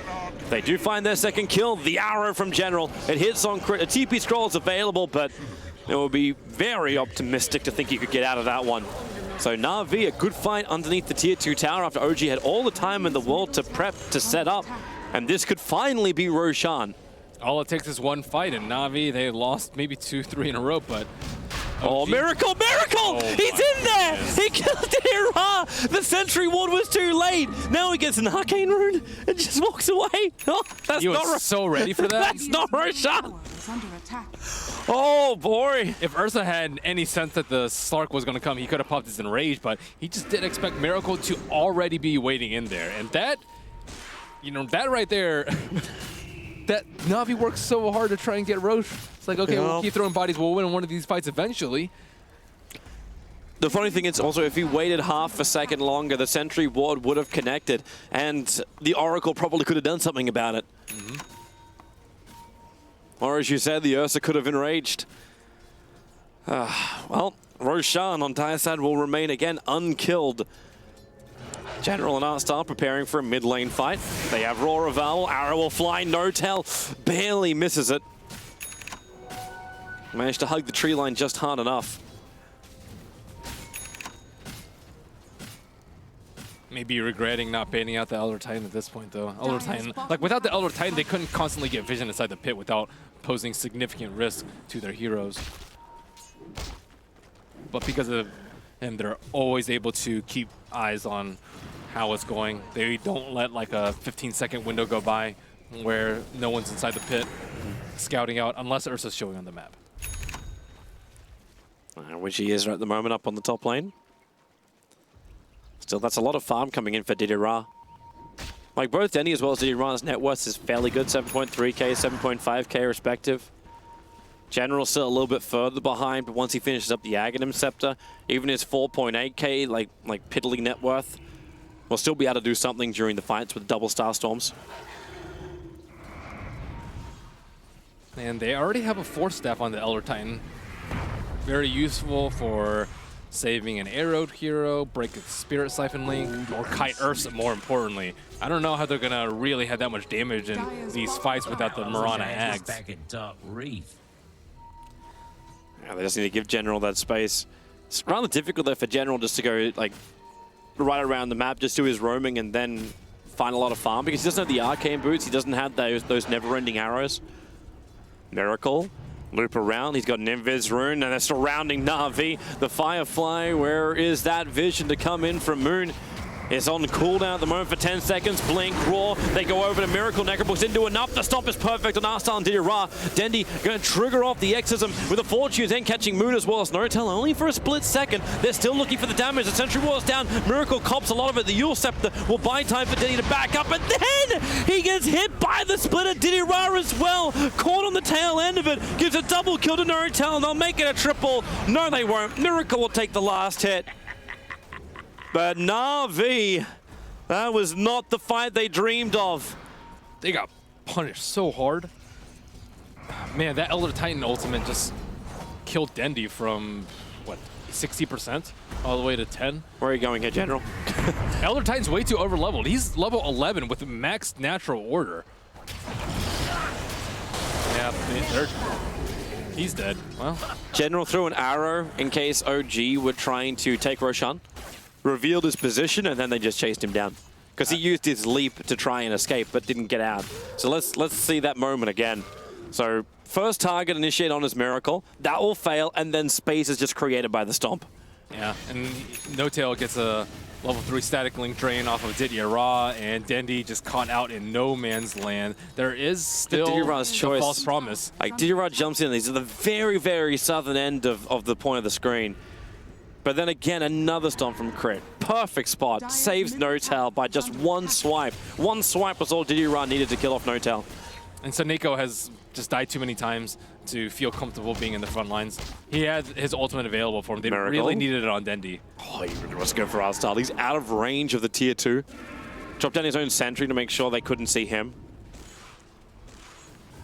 And very important that Slark Dark Pacted the initial roar out the fight, or he would have died to the Ursa. Dire's bottom tower is under attack. Notice to Diddy Ra's item build. Dire's structures Blink Dagger, Casual Mask, and now he's going for a straight Ags. Still has a problem with getting kited though. He can survive, but their damage is going to be very, very low. He's still going to get hit by ET Stomp every time. And there's still Lasso available for him in case he gets BKB. There's still Demonic Purge. Oh, Moon. Firefly up into a Lasso. Arstal's going to get torn apart. He had the rest of his team just an inch away from him, but he kept running down while the rest of Na'Vi were running up. And that allowed the opening for OG to pounce. I don't think I'm getting any of my predictions right this game. I think this is 0 for 4. It looks to be the case. Na'Vi is definitely, well, I don't know if it could be the team. There may not even be a Roshan kill. No one could be a winner on that front. If Slark gets Scotty, he can do it very easily. But at this point, OG don't even need to. Yeah, they don't. It's like General gets scouted out by Miracle. Oh. And he actually misses the arrow as well. Can't leap yourself out of that one. You can try the TP. But Miracle just a little bit too much damage. Got that last Echo Saber double swing in. And that's what got him the kill on General. How much? All right, so there's a Gem of Truth also being purchased by Crit. They're going to start de-warding out Na'Vi. OG are not that far away from putting this out of complete reach for Na'Vi. Their early game just went super poor. They don't have that strong team fight because they can't protect the Death Prophet, and more importantly, no Aegis. Over and over, they've been trying to go for that, but OG are relentless. Moon's on the hunt again. Falstaff forward, gets some vision. The Observer Ward's actually doing that all for him. And sees Arstal blink Lasso, drag him back over. Necro books are available, and Arstal will trigger them straight away. As Diddy Ra, he doesn't know it. He didn't realize he was sitting right next to Miracle. They Moonlight Shadow. Denny will trigger the Exorcism Roar onto N0tail, and the arrow connects on Miracle. 5 seconds, not going to be there because he already had the Dark Pact triggered. As N0tail, 4 staffed away, 1 bottle charge still up his sleeve. They've got the distance, they've got the speed. N0tail is away. And now Na'Vi are around Roshan. Miracle's looking to come back in for another fight. Arstal's probably low enough. He's got 12 essence already shifted. So he can battle, and he goes for Snakeo. False promise, it already has to be used, so he just switches his target over to General, keeping that essence shifted. Miracle good job invincible. Of kiting the Exorcism. That's a completely wasted Exorcism by Na'Vi, and they have way too much ground to cover too in terms of reveal. They cannot keep tabs of this Slark. Tier 1 tower is going to be fortified, but it looks like he'll die. One little catapult with a creep wave of momentum. And that's Na'Vi's first tower of the game. And now it looks like OG, they are starting up on Roshan. Na'Vi, do they want to take a fight without Death Prophet? I don't think so. Without Death Prophet. Without the Exorcism? Yeah. They don't have enough team fight. I don't think they could take a fight even if they do have it up right now. And unless they're fighting underneath their own tier 3 tower, then maybe. OG's just too strong. Looks like N0tail is even closing in on, like, is that actually going to be like a Rod of Atos for him? Kite the Ursa even harder. Moon's got Blink 4-staff, so the dream of a Batrider with the drums as well. Fly's got his own 4-staff. And that Skadi should be practically done. Radiant's top tower is under attack. Trying to look for opportunities for Na'Vi to get back into this game, but OG dive, tier 4s. Maybe. Opportunity. Radiant's top tower. We rarely see Miracle and N0tail go in too deep, though. But there's always a Moon. There's always a moon, but he's like not that Na'Vi, important. you're running out too far for this one. They want to kill off Crit. At least they can get rid of the Elder Titan before this fight begins. But now the rest of OG flank him from the rear. The buyback comes in from the ET. He's TPing the T1 tower. He'll be there in just a jiffy, but it's the Razor being ripped apart by Diddy Ra. They have enough damage. They don't. Actually, they can't kill off Notel. Fly helped him out with a disruption. Now they get through Notel. Buyback out from Deddy. But it means Exorcism is gone, while Miracle looking for another target. Seneca's probably the most obvious one. But Moon, no one around there TPing out. Really nice job by Moon. He separated the Death Prophet from the Oracle that fight. And all of OG kind of honed in on the Death Prophet. No Exorcism up for her. She did have to use buyback, or no Exorcism used that fight, rather. Yeah. That was my bad. I thought it was also used during the fight. Miracle. Force staff up. He's in their base. He's between the towers. He's not visible. Shadowblade wears off in half a second, and Artstyle, he's going to have a crack at him, potentially just pounce away, which is exactly what he does do. And Artstyle didn't have Raw. There was no control they could use on Miracle. And even if they did, he's got Nagus the Immortal. Na'Vi's base is, well, not theirs, really. OG is welcome to come anytime they please and not pay rent.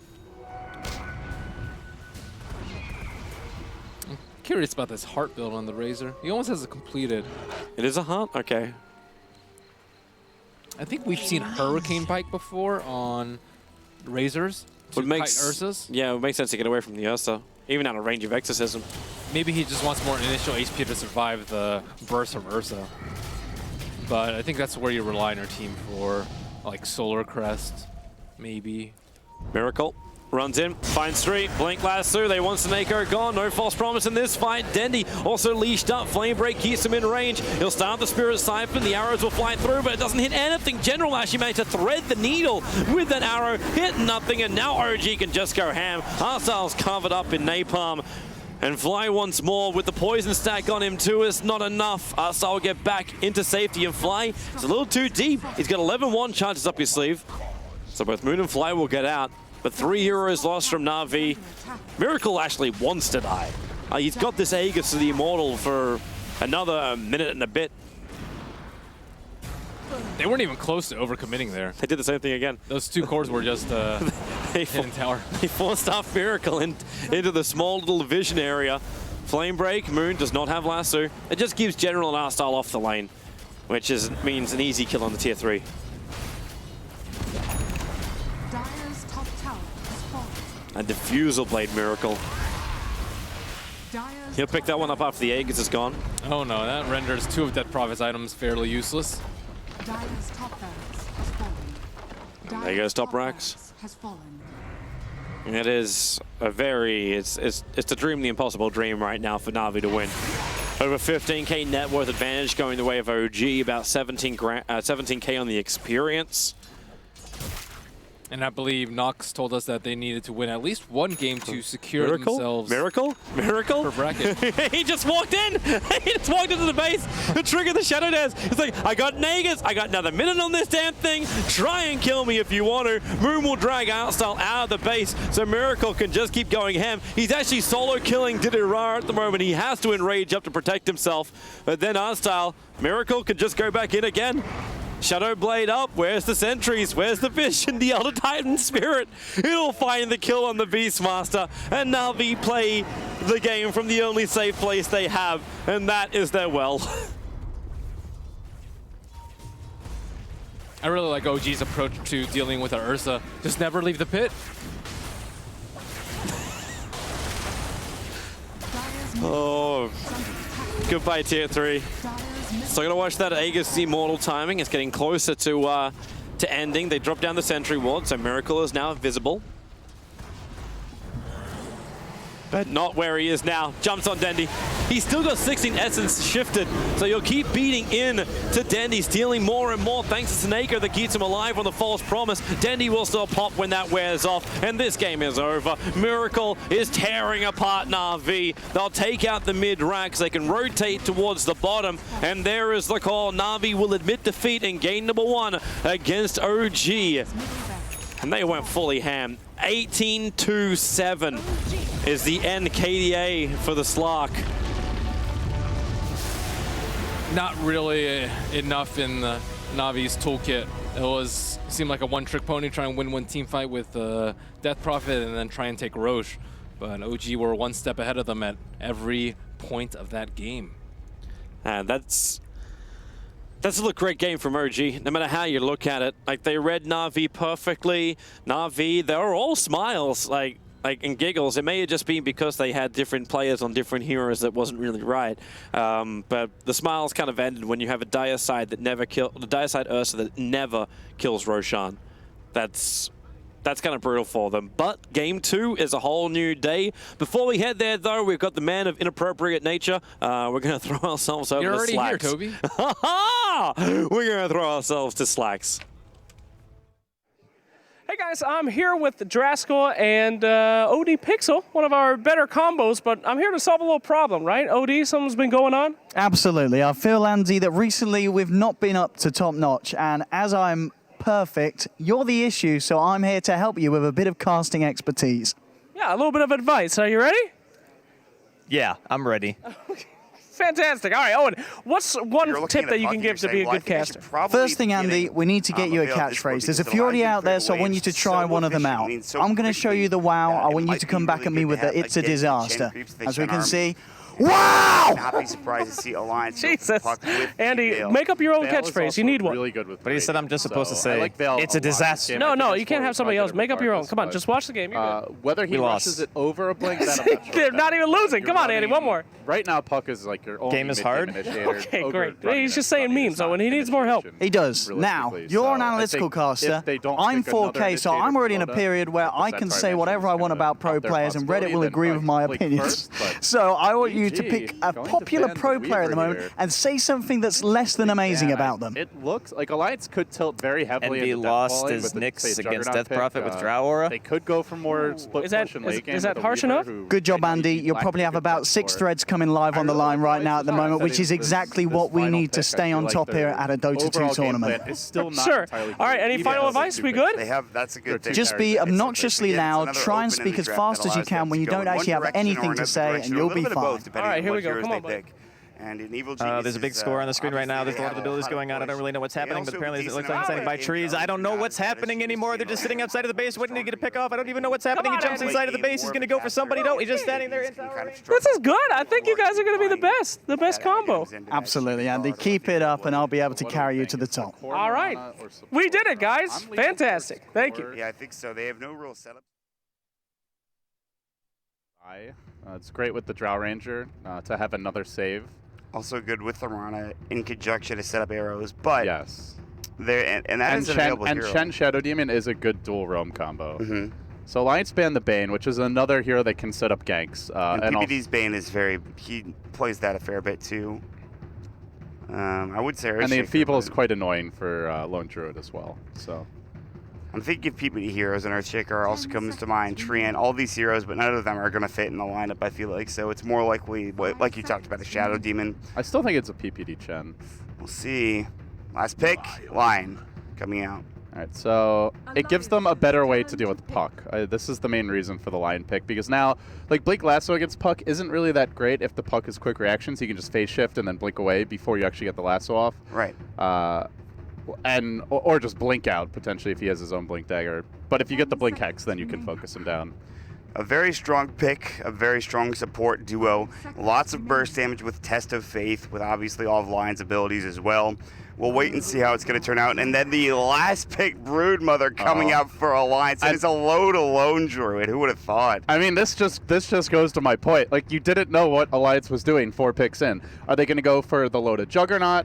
You know, the Lone Druid, just 5-man Death Ball? Do they go for a Spectre and try to take it super late? I didn't think it was a great Spectre game. Do they pick, you know, something like a Centaur that's good for, like, the mid-game fighting, gives them a secondary initiator?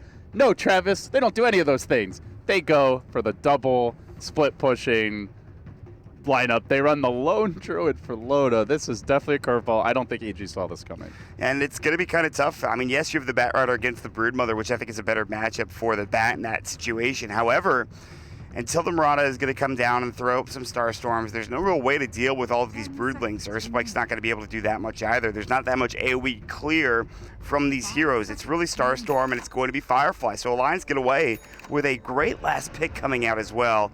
And with that, we will jump into the game and see who heads where, as right now, lots of TPs coming in from Alliance. They'll TP one mid, have Ake drop a ward down. They'll TP Bulldog down bottom as well, and put his, of course, webs, and then, well, actually, Zai's nearby to drop a ward himself if need be. Yeah, the Zion moving in here, bottom, and we'll get an Observer ward down on the high ground near this bottom lane. But looking at EG, no dust to start the game off. They only have the sentries right now in PPD. So it looks like they want Universe to be matched against the Broodmother. I still think this is a very good lane for Brood. You can easily cut the creeps. And when Firefly is down, Bat can't do anything against Brood. So just keep your Spiderlings away while he Fireflies. If he doesn't get help, Bat is going to have a rough time. But he can always just carry TP Scroll. If he feels like he's under pressure, just TP out, come back to the lane. So unlikely to die, but it should be free farm for Bulldog. They also have the Lich. And so I think Alliance can win a second lane on the back of that pick. Yeah.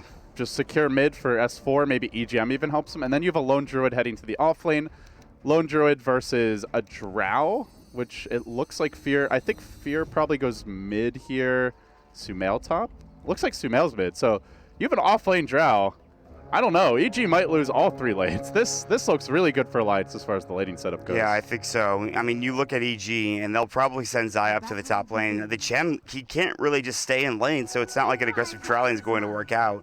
Obviously for Alliance, though, they are going to have the Lich, and he'll be mid for the most part, or at least helping that, at least in the early stages of this game. And so, as you've mentioned, their backs against the wall. Alliance go for the choice of getting a really strong laning setup with the Broodmother as well in the last pick, and Ake playing that Lich. And we'll see how things do turn out here. His sacrifice was already used in that mid lane, so this will push out in favor of Alliance and head towards the tower. And Sumail needs to be avoiding that Frost Blast as much as possible. Meanwhile, in the top lane, this is where we're going to see the action. Is Fear, Zai versus Loda, as well as EGM. But bottom lane also, we may see a first blood if we're not careful as well.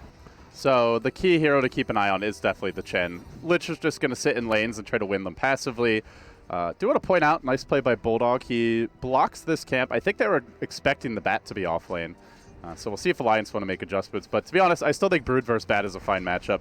Early on, though, EG doing a good job at harassing Loda's Bear. It did not start with a Stout Shield, so I don't think they're expecting the Drow to be here. They might kill this Bear. This is a big blunder if it goes down. Oh, man, 12 HP. Zai, he needed a bit more extra damage to get it done, and unfortunately, it was not going to be his right click to do it, but Fear. He needs a Stout Shield, and Loda's like, yeah, I'm going to go grab that right now. There it is. That'll make it a little bit harder to bring this Bear down. A bit more tanky. And still obviously susceptible to the damage from Fear, but we'll see how things do turn out. Sumail mid, he's actually going toe-to-toe with S4 right now. And here comes Arrow. Arrow's going to come through and he's going to hit him. He walked into it, S4. Oh, he walked into the arrow. Oh, my. S4, what an uncharacteristic mistake to go down like that against Sumail. He had plenty of time. He knew it was likely coming. Maranas generally are not going to Starstorm at that stage.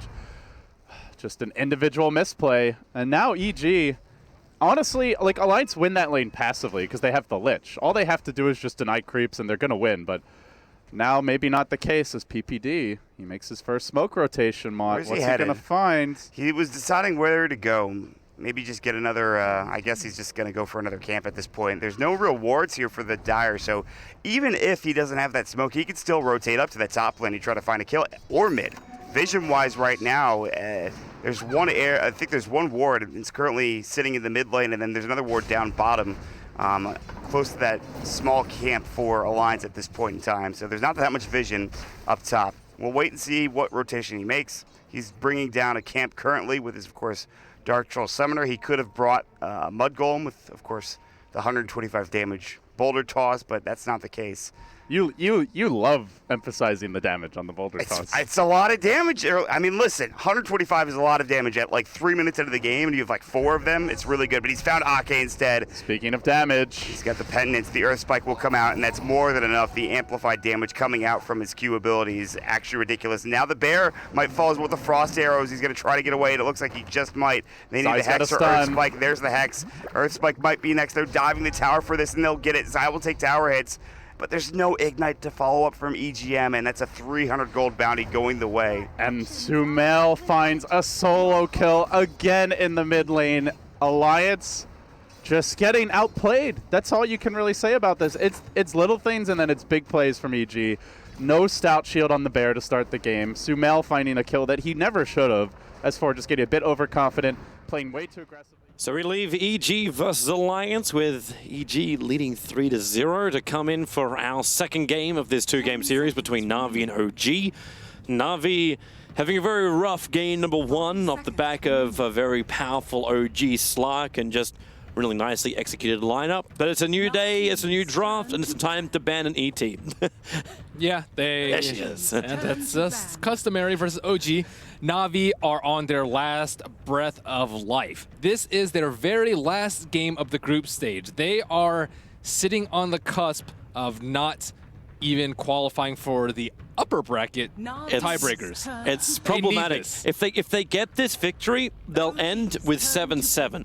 Now, what that means is they will be in the upper bracket, tiebreakers guaranteed, or they can stay in the upper bracket depending on the result between Alliance and their last series.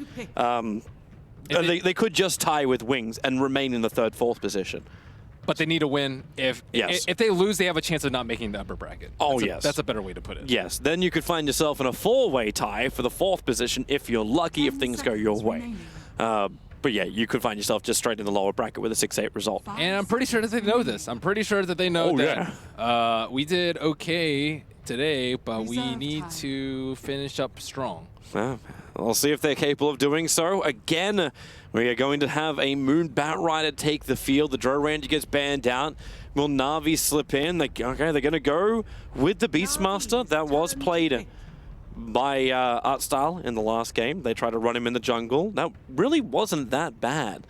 Problem was, there was just... I'm still wondering if they just put General onto the Beastmaster this time and just say, to hell with it. Because I didn't feel his presence as a Mirana.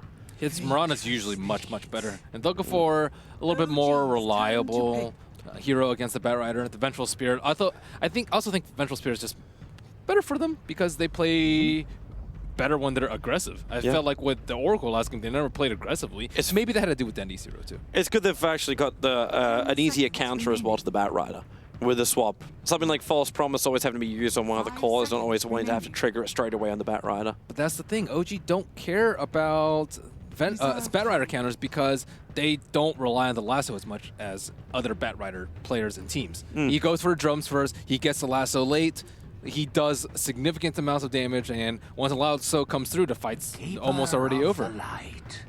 Counter push in with the Keeper of the Light for OG. Also, opens up the split push for them.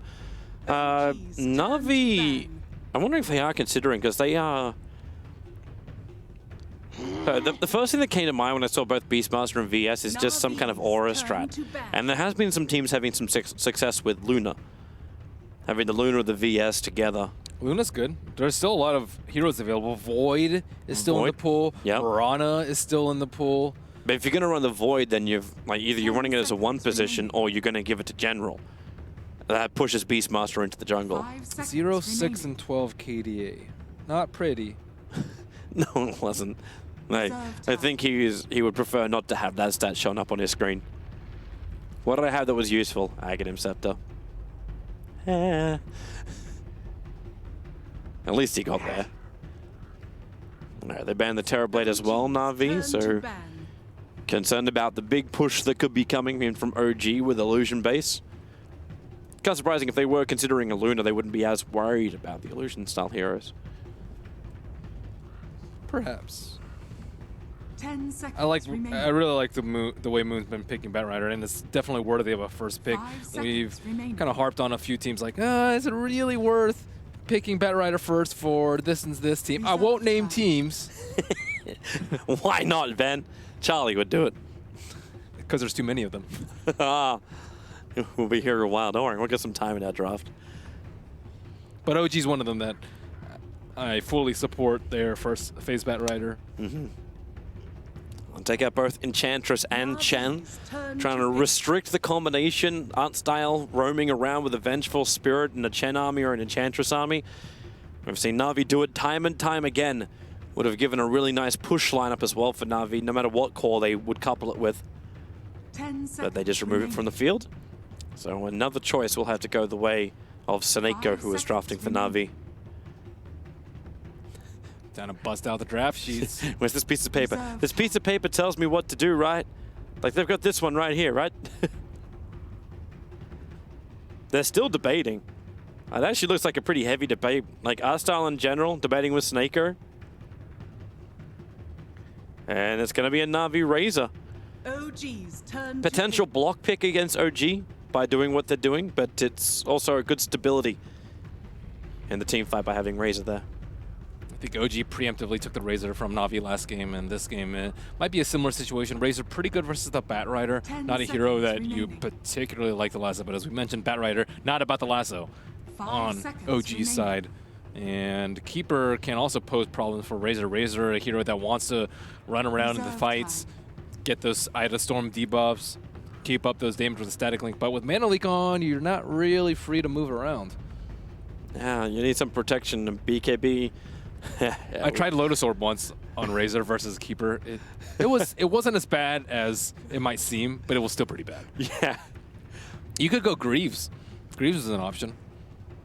Yeah, actually, you were talking about that one the other day. That was on Bristle. Bristle's, the Greaves is a lot better. On Razor, it's still an option. It depends on how often he's casting on you and if there's better targets for him. Well, the build-up isn't that bad for a Razor. Like, we saw Fada for a very long time running a mid-Razor, and he went mech first on that Razor. Just as a full utility. Yeah. Just full stable and make sure you don't get Mana Leaked. Earth Spirit will come in as well, so OG now got some roaming potential to hit into the Razor, and Na'Vi will take the Slark as well. So Miracle will have to find a different hero this game. So a blend of aggression. And this time their heroes are better suited for dealing with the Bat Rider without the help of a support. So yeah, that's kind of nice. Remaining. Also gives them some mid-game presence. The Beastmaster and the Slark can combo really nicely, moving with the VS. This also adds into question now, like, that's probably a general Beastmaster. So we're looking at the second support for Na'Vi. Yeah. Yeah. Unless they want to switch their lanes up even more. Are we having ourselves a general Razor to go with the normal thing of Dendy's hero being picked last? No, they had to pick the Razor then. It could be. It would be unique if they do it. OG was still waiting for their two big cores. They could aggro with Razor. That's not completely out of the question. You can have Slark one-on-one versus Bat. We'll see. But then you push what? Beastmaster into mid? Actually, yeah, I don't know. I don't know where I was going with that. Crazier things have happened, but not many. Aggro tri-lane, Beastmaster up on top, Razor mid, Slark, VS +1, and a Venomancer. And this is this should and will be a core Venomancer for OG. I'm trying to gauge No Tail's reaction from it. No Tail's like, not like this, not like this. Crit was also he always does game. that. No Tail always looks like he's half asleep before he plays a game. Like, I know he's done a lot of things to control his emotions during games. Like, if you look back when he played with Cloud9, he was a huge screamer. He was always up in the face. And then Frankfurt came, and he was a rock wall. Look, Denny's looking at the hero list. Turn to ban. He was looking at the hero list. These guys are giggling away. Are they? Do they have a plan? Do they know something that we do not? They ban an anti-mage? It's necessary to reset your spirits. That's what that game. Ah, that's what it's all about. Someone told a very funny joke. Two dragons walked into a bar. One said it's hot in here. The other guy said, "Shut your mouth." Pretty decent. Yeah. Valiant banned by OG. Smiles all around. That's a Jakiro joke right there. They have so much magic damage. Okay, they didn't wait a second for that. The Omni Knight of Art Style instantly picked. Maybe this is actually an aggro tri-lane. A VS, Slark, and Omni Knight together. Pounce into Leash with stun to Purification.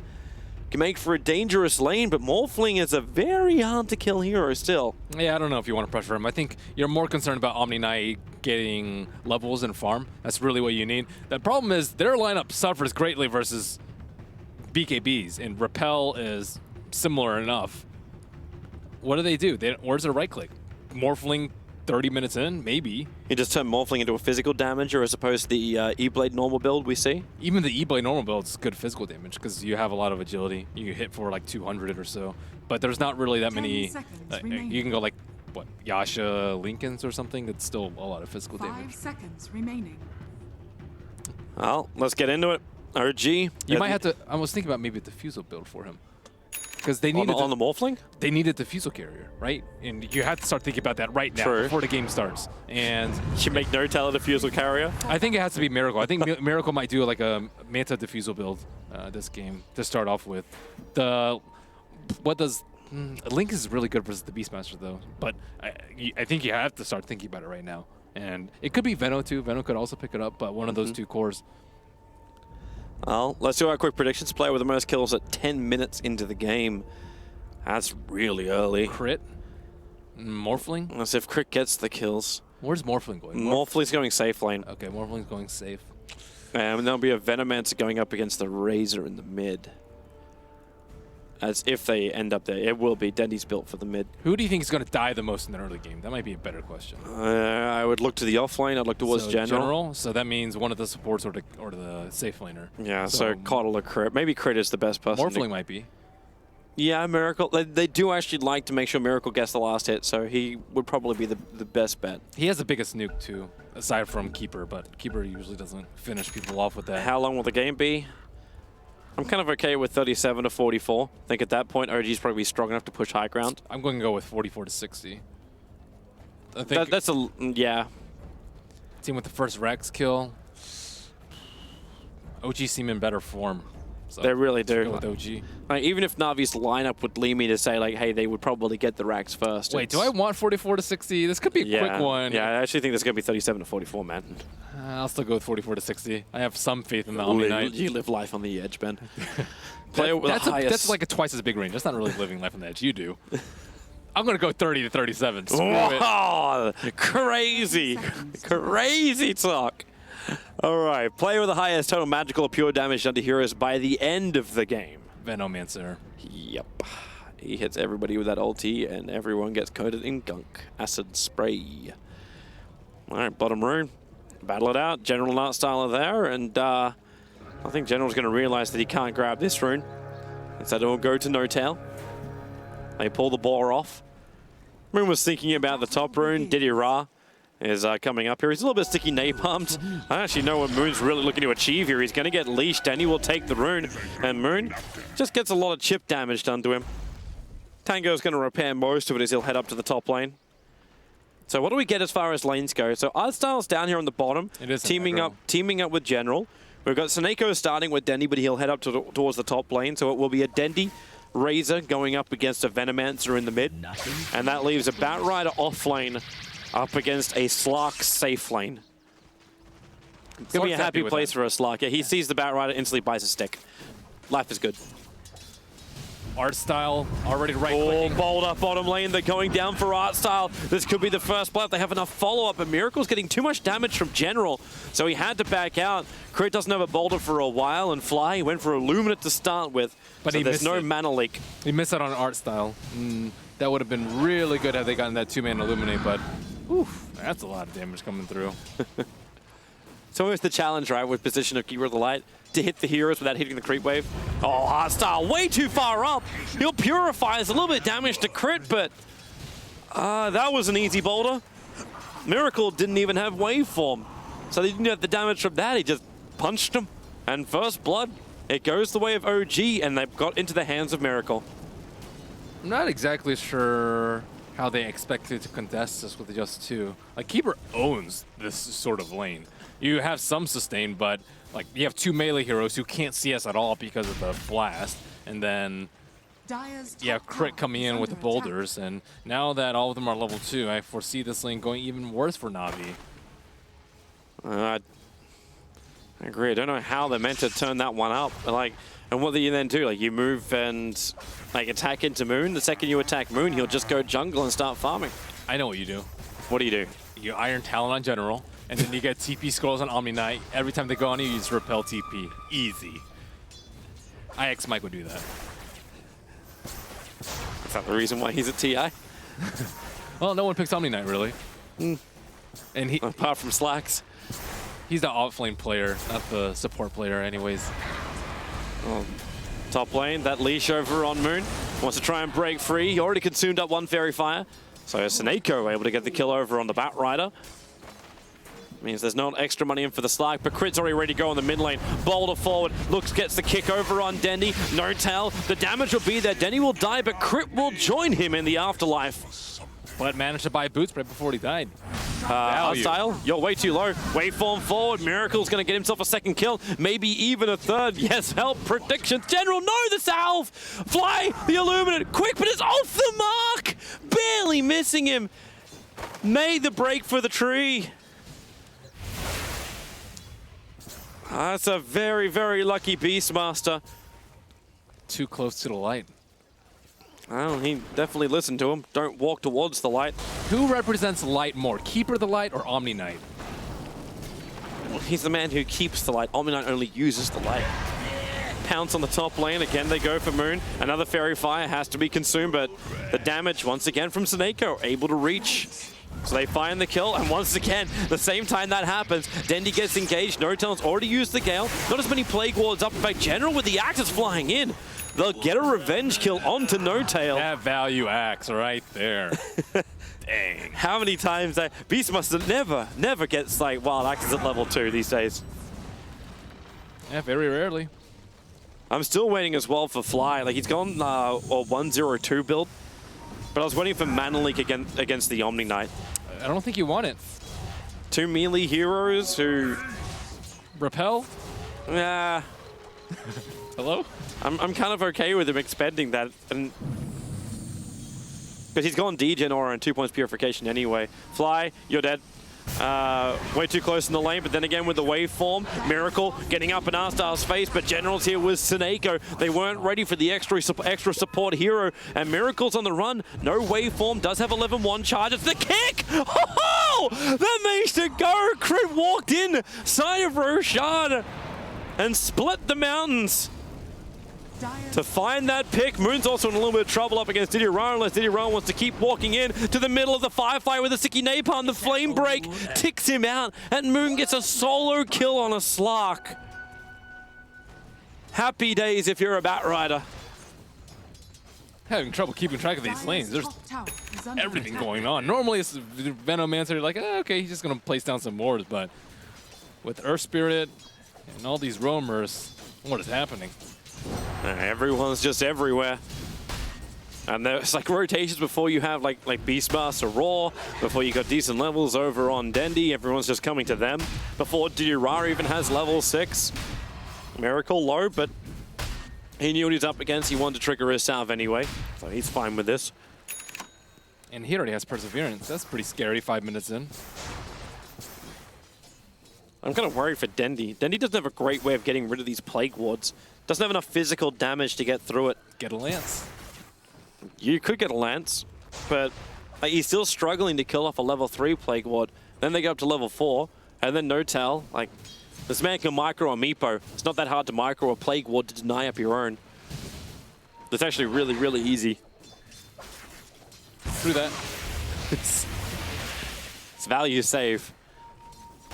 And it keeps the creep wave always pressuring Denny, so he's always trying to CS underneath the tower. But he's done a pretty damn good job. 31 for 9 up against the 29-18 of the Venomancer. So a lot of denies. But still finding his farm. The highest CS is, of course, Miracle. Miracle's also got the most amount of kills with 3 out of the 5 of OGs as Miracle. Waveforms out, Purification at the right time, but Dandy waiting arms. Miracle will stun his TP, but they don't have a stun. So Na'Vi incapable of killing off the Morphling. General not level 6 yet. Top lane, Dirara is on the run. Fly preps up the Illuminant, is able to connect, but with that Shadow Dance, Slark gets back to the tier 2 tower, regens up quickly. Is that Dire? Yeah, that Dire Observer Ward saw Crypt moving into the mid-tier, tier 1. And Moon will get an early tower. Yeah, really early. He gets the last hit as well. Again, building in for the drums. I like how he locks the boots every time. Saw him do this last game too. Trade-off's going to be Dendy taking out the bottom tower. Crit's still waiting here in the mid. Snako knows he is there. Like, the pings are coming out. That's Denny saying, like, guys, like, he is still there. He hasn't walked back past the observer ward just yet. Dire's middle tower is under attack. But this is the pressure you expect on top of a tier 1 tower with a Venomancer in mid. Now they don't even need to go Aquila anymore with the advent of infused raindrops. They used to be the standard build so you would have enough mana. Maybe get some clarities along the way, but that one item changes a lot of heroes' builds.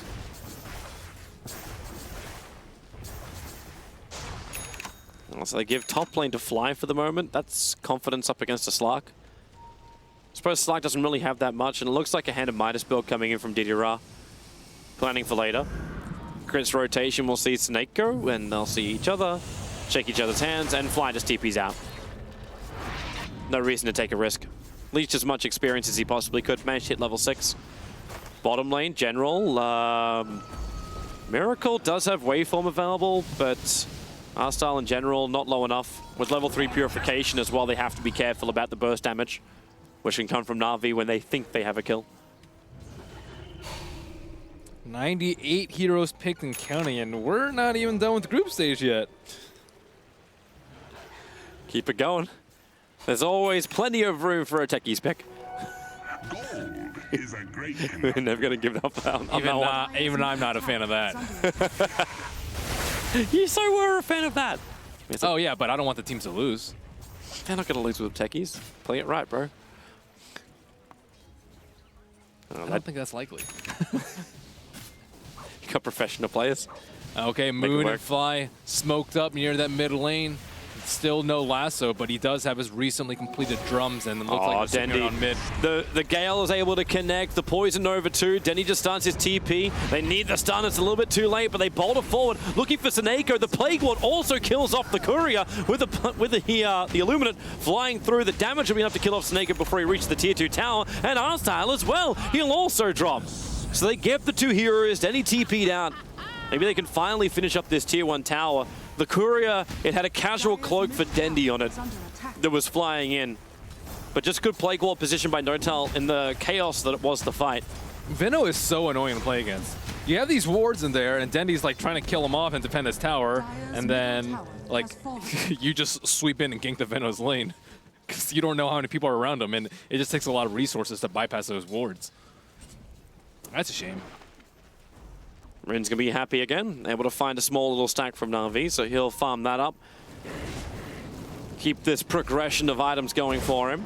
As Seneko, oh, Wave of Terror, can he? Stun in time, no he cannot. And there it is. Got it. Bada bing, bada boom. How'd you have 2 showing up as correct already? What? It was just 1. It was just the pop-up. Just the doubler? Yeah, I wonder what R-Style is going to do. It's currently 0-4-1, so Omni Knight not really faring too well in his opening night. Yeah, he needs a little bit more loving. But Miracle's having the time of his life. Easy lane, don't care about the tier 1 tower going down. Got a recall. It's Crit actually being dragged up to the top lane. They couldn't find a kill on the bottom, but as he gets recalled in, they're right on top of Vidaya, Obs, and Sentry. So Didira knows exactly what's coming his way. So this kill will be unsuccessful. Tome of XP coming out. Looks like they will give it to Crit. Magnetize, ready. Unfortunately, Vision, ready.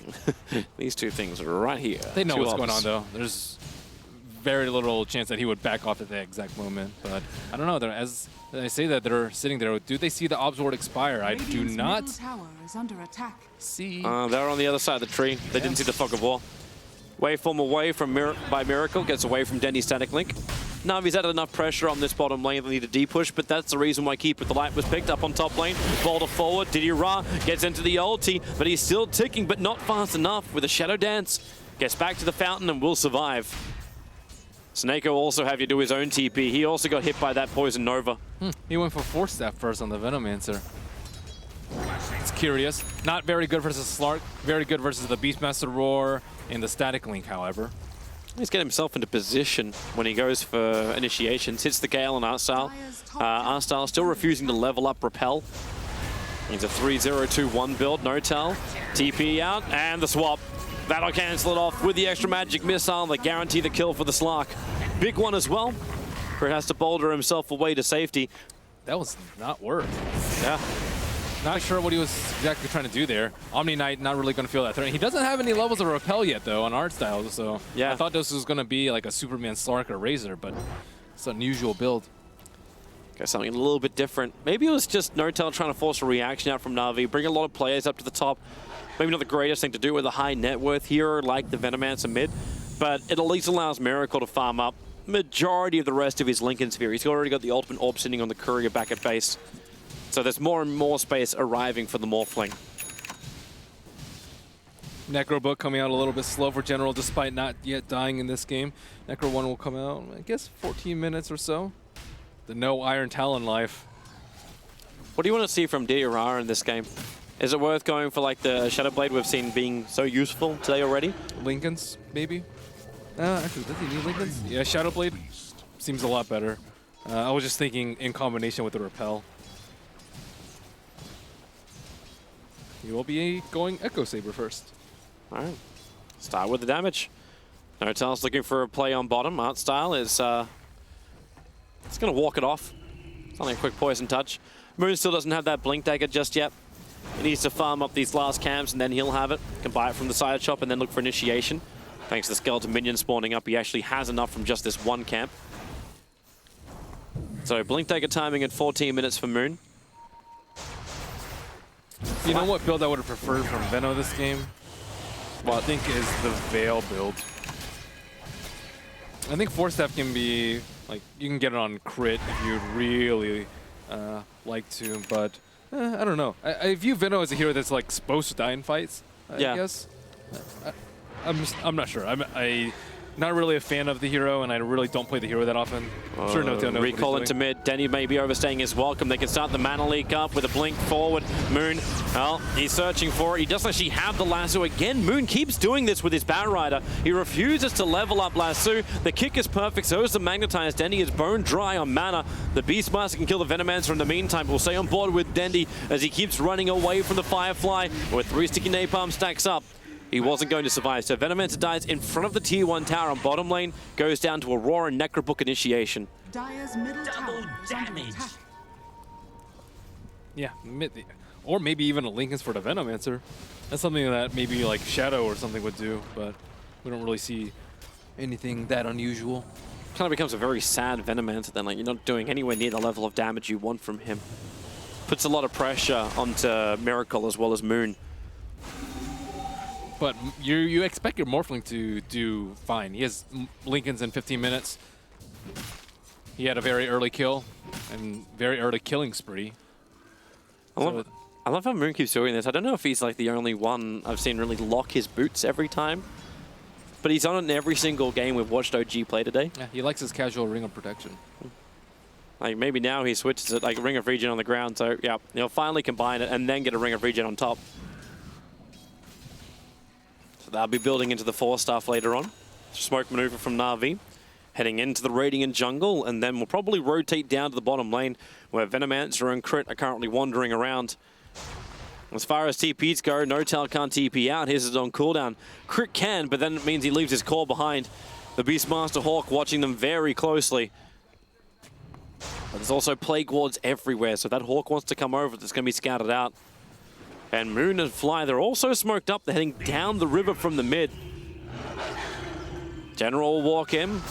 With Repel on him, N0tail is just waiting in the tree line. He can use Plague Wars to block the pass up nicely. It's Ra, who's going to get lassoed up. Moon finally having that one, and they look for the kill over on the Slark. And a couple sticky napalm charges on him, but now with Purification, not to mention the Shadow Dance, they get an opening. The roars on N0tail. There's no Nova available, but look for Crit to get a 3-man silence into a 3-man kick with the Blinding Light pushing him back. Na'Vi will have a hard time hitting him directly, but then again, it'll wear off in just a bit. Morphling looking for his target. Ra's probably going to be the easiest one to Adaptive Strike and Waveform away. Unable to do enough damage to find the hit. Seneko in the tree line. He will be a guaranteed kill. He's actually burning down to Flame Break at the moment, so Moon can take that kill. And Moon actually goes in deeper. Blinks into the tree line to the eastern part of the tier 1 tower. At least gives him the flying vision. But they don't have an opening to gank any further onto Na'Vi.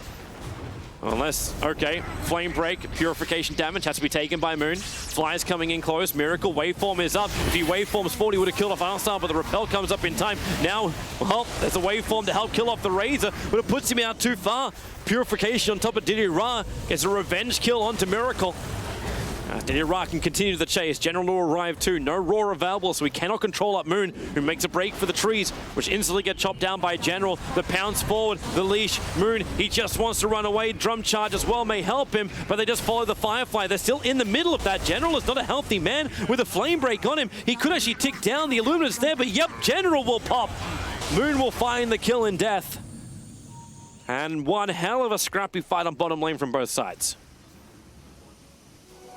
Yeah, that was a strange one. I think a lot of it goes back to that mid-fight where Moon didn't have Lasso, and they weren't able to pick off the Razor early on in this fight. Razor also going for a build that's especially tailored towards OG's lineup, going for the Hooded Defiance first and the Dragonlance. Dragonlance, he can outrange the Plague Lords, which is pretty useful because none of their heroes can really kill it safely. None of them are 600 range heroes. And I think Diddy Ra played especially well that fight, kiting around the Bat Rider and kind of pulling OG into the positioning that Na'Vi were hoping for. OG were really forcing that. Like, they're still going in between a tier 1 and a tier 2 tower to try and take a fight while not bringing down the tier 1 tower. Like, Na'Vi looked like they were going to back out. OG could have just taken the tower and moved on onto another objective. But they pushed the issue. Yeah, they need to fight under their bed of Plague Wards. Miracle, Adaptive Strike up on top. He's got a Waveform Replicate, so he's fine with this. But then again, maybe not. The Roar, he needs to jump out right now, right now. Able to do so. Back to the mid lane where the Replicate was at the same time. Then Slark pounces on No-Tail. A quick Gale. Slowing down Diddy Ra, who is now going to try to pack himself away from this. Moon with the Flame Break is able to connect. The leash is actually on Moon. That was Diddy Ra trying to use it to escape. Mana Leak as well, now on top of the Slark, but Repel will protect him. And in fact, now they stun on Moon. Again, OG forcing the issue against Na'Vi and losing their Bat Rider. They have to play around the Slark so much. The Slark is just constantly causing problems for them. And that was a really nice attempt at the kill on the Morphling. I think he used a Necro Mana Burn to pop the Lincolns. But Slark has been a problem without max Repel.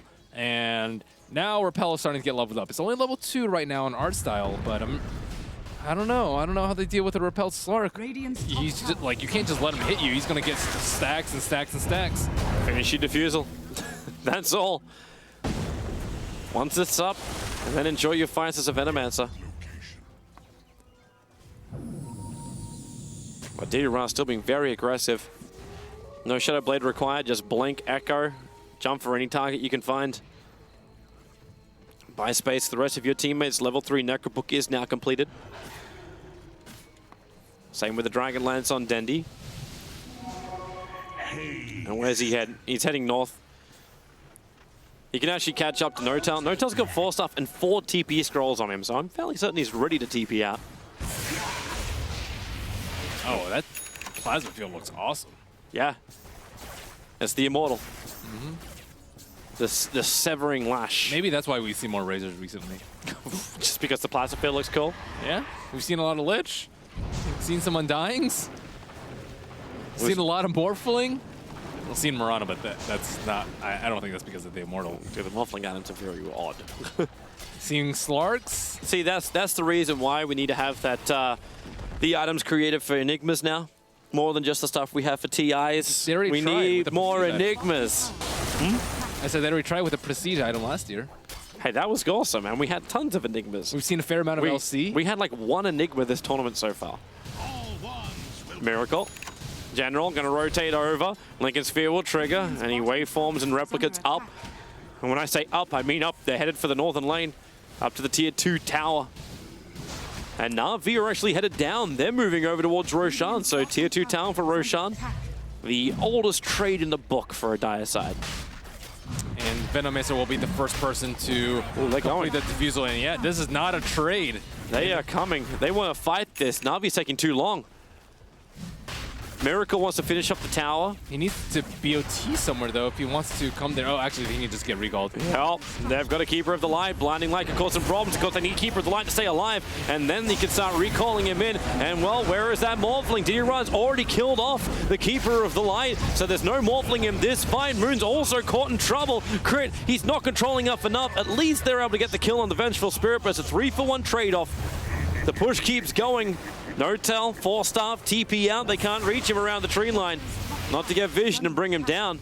So Na'Vi is slowed up, but up on top lane, Miracle almost bringing that tier 3 tower to half life.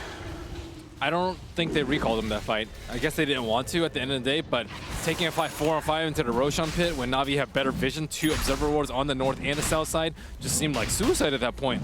And that will be the Aegis for Didiera. Is Miracle actually going to go into... he's getting the Yasha now. Just saw him with that Blade of Alacrity on him. Like, are they going to prioritize into a second defusal as well? Likely, I would say. But probably later on. You can actually just get an EB, I think, and then you can pick off the Omni Knight. As, let's say he's Miracle. Repel and Slark. Get out of there, man. He's trying to finish the tower. Like, waveform forward and then replicate out. Just be annoying. And push out the lanes a little bit more. It was very annoying. That tower's out of 281. Like, he went through a tier 2 and almost a full tier 3. That's not the trade-off you're looking for if you're Na'Vi for just an Aegis. So that team fight had to go their way to make it worth it. And it kind of has. Like, the advantage of OG was almost 6k net worth at one point. It's now dropping down about 1.5, maybe just a straight 1. And the experience goes the way of Na'Vi for the first time, really, in this game. And Batrider is having a difficult time finding a good lasso target. He lassoed the Razor that fight, but then he got Unstable Current, Purge, and then he got roared. Fly's dead. Didiera was just sitting there waiting for his Blink Dagger to come off cooldown before he jump on Fly. Okay, maybe not with the Hagi. Yep. Swap, stun, Dark back. He's a problem. The Slark? Yeah. I think it's on Morphling, though, whether or not he can like force Na'Vi to come back to their base and fight without this enormous Slark at the moment. You do not want to fight in this guy. He can just straight buy a Scotty at this point. I don't know why he dropped his Echo. Oh, he dropped it for the Arcane. But yeah, he can buy straight Scotty at this point. Wondering if he does that after Aegis times out, but he's only had this Aegis for a minute and a half. With 4.5k gold on him. The net worth looks good, but Miracle's actually more effective with his net worth. He's got items on the hero for the money. But he does not have magic immunity. No, he does not. And that's a problem for his team fights. Where everyone on Radiant side struggles, even the more. Didiera. Kick's coming in, it's going to hit the creep wave. Miracle still at a replicate, got the tower. So he got what he wanted. Moon is looking for the middle lane kill on General. 4-star forward as he does drag General back with the lasso into the rest of OG's waiting arms. And they give that General a bear hug. This is what OG need to do. Split them up around the map, force them to react to the Morphling's pushes, get significant structural damage so that you can pick them apart with the Batrider and Earth Spirit. But looks like Na'Vi looking to change that with a 4-man smoke. They deemed that Slark is strong enough. Ooh, oh, no tail. Now they move over to him. It's the Venomancer. Unfortunately, he was leashed for so long that he couldn't just 4-staff himself away from Didiera. And they push in again for the mid-tier 1, but up on top. Miracle's intercepting creep waves. He can't push in without a creep wave. Backdoor regen will stop that from happening. So Na'Vi know they can take this tier 1 tower with no real issue. Unless Fly is going to defend properly. As Blinding Light makes life hard. Throws out the Illuminate too. That should be able to connect on Dendi, Artstyle, and the entire creep wave. Actually only got 2 of them. Quick blink away from Moon. Gets himself away from Didiera. And Miracle pushes the other lane. He's now down on bottom lane. This really just feels like a split game from OG. Trying to buy time until they can get control in the fights. What item or turning point, though, is going to give them control of the fights? It's just power of Miracle. Like, that's the only way my brain goes with this. It's you stall up the fight as long as you possibly can. Straight 5-on-5 fight though, they don't win. No, you'll need like Aghanims and Veil on a Venomancer, and even then it's still problematic. Is he going Dragonlance? On the Veno? It looks like it. After having a Diffusal Blade as well, it's Seems like a lot of tier 2 items just slipping in. No big ones for the team fights. Maybe they're thinking about pushing earlier. Like Miracle just completed up, or pretty much completed up his Manta. Tier 2 items for tier 2 hero, makes sense. Dira, Miracle, knows being chased. Lincoln Sphere triggering very early on that Slark.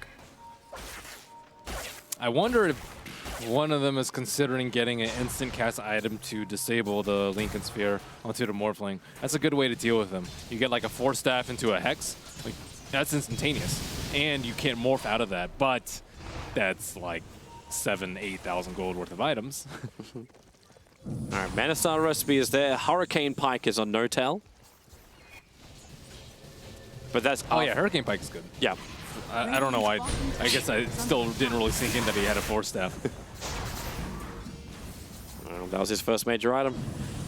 As now, kick up, hits pretty nicely on General. No-Tail pushes himself forward. Beastmaster with a roll forward from Crit 2. General drop down low, now being mana leaked on top of everything else. Iran loses his Lincoln Sphere charge. The top tower has gone down. While all this is happening, Miracle is ripping apart the range tracks. They just need to cancel TPs. With the Nova going out, General can't come back. So Arslan must stand his ground. No-Tail will drop, but the top racks, they have to be fortified, protecting them against Miracle. And Moon, Flame Break, cancels the TP out of Snako. So no extra VS swap or stun. They kind of needed that. And Miracle's even looking at General. He's still ticking down low. If Miracle sees that, he'll probably even go for the kill, but he's taking the range racks instead. So the range racks goes to Miracle. General can't stop this. And in fact, can anybody stop this? Denny's just regened up and come back, but Miracle just keeps beating in at it. He takes a lot of damage, makes a replicate of Dendy. The Slark can keep his battle going, but Miracle does his job. He takes out the racks, waveforms down, and will TP home. Regenerate back up again, so OG lose multiple heroes, but it's OG who claim the objective. They claim top racks. Yeah, that's worth. That's got to be worth. Like, you've lost Venomancer and your 2 supports.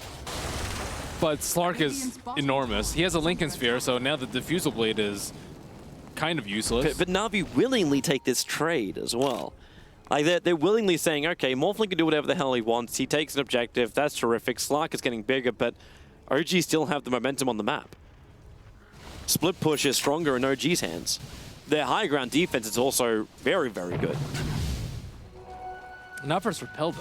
I think, like, if it gets to the point where they can just repel to Ira, he can hit the tower, what are they going to do? Lasso, he has Lincolns. Diffusal him, he has Lincolns. Yeah. And then... double diffusal him, lasso him, find the kill. They need someone better for base defense, though. I don't know who can hold the line versus the Morphling. Razor clearly was not sufficient, especially with this very defensive build with the HOD, or Footed Defiance, the Dragon Lanes, and the BKB. You kind of need to, like, blink raw Necro and burn off all the mana so he's incapable of doing what he did. And that's really the only way that's going to happen.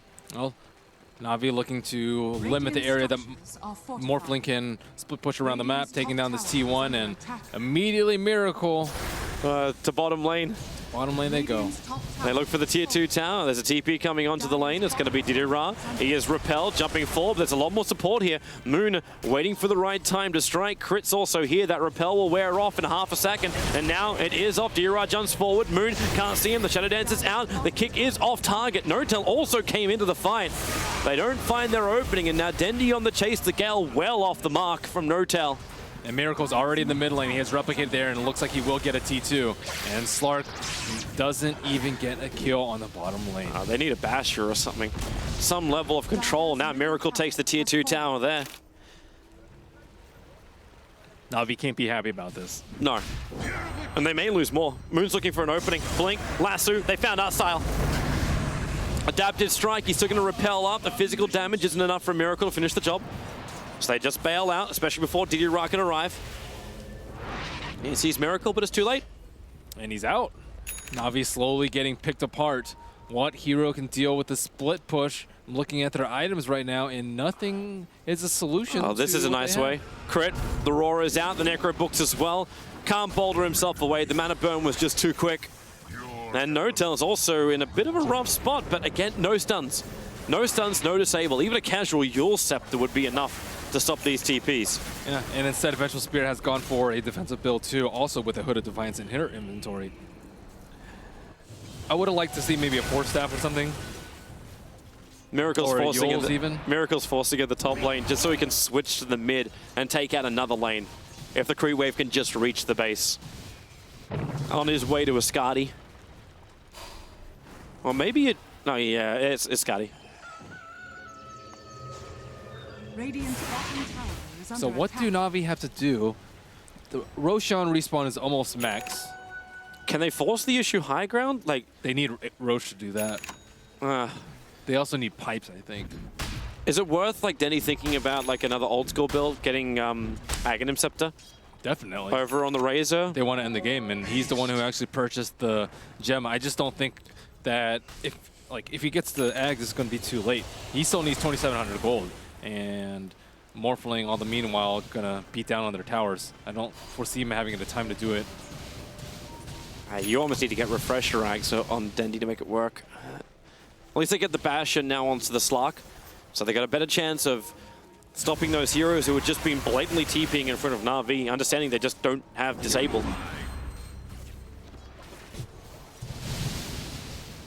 Well, now with the gem, they will make a smoke, heading straight towards the Radiant jungle. They're looking to Miracle. Dira jumps forward, gets the early bash on Miracle. Miracle has a replicant, so he can jump out this. He's just standing his ground a little bit longer. Now waveforms down before General can get the roar off. He waited a very long time for that. It was probably to buy time for heroes like Notel to get away to safety.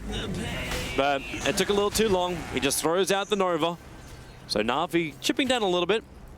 They can't commit, though. They have to take down this T2, and Miracle's already threatening, or will be soon be threatening, maybe T4s. And Ditya Ra will BOT to the top lane, trying to stop Miracle. However, Moon is close by. Will Ditya Ra scout him out? It's Illuminate spam. A little too early on that Illuminate from Fly. Oh my goodness, boy. that bash. Okay, that BOT. That's an opening. Miracle doesn't have buyback. 70 seconds without buyback right now for the Morphling. No split push pressure.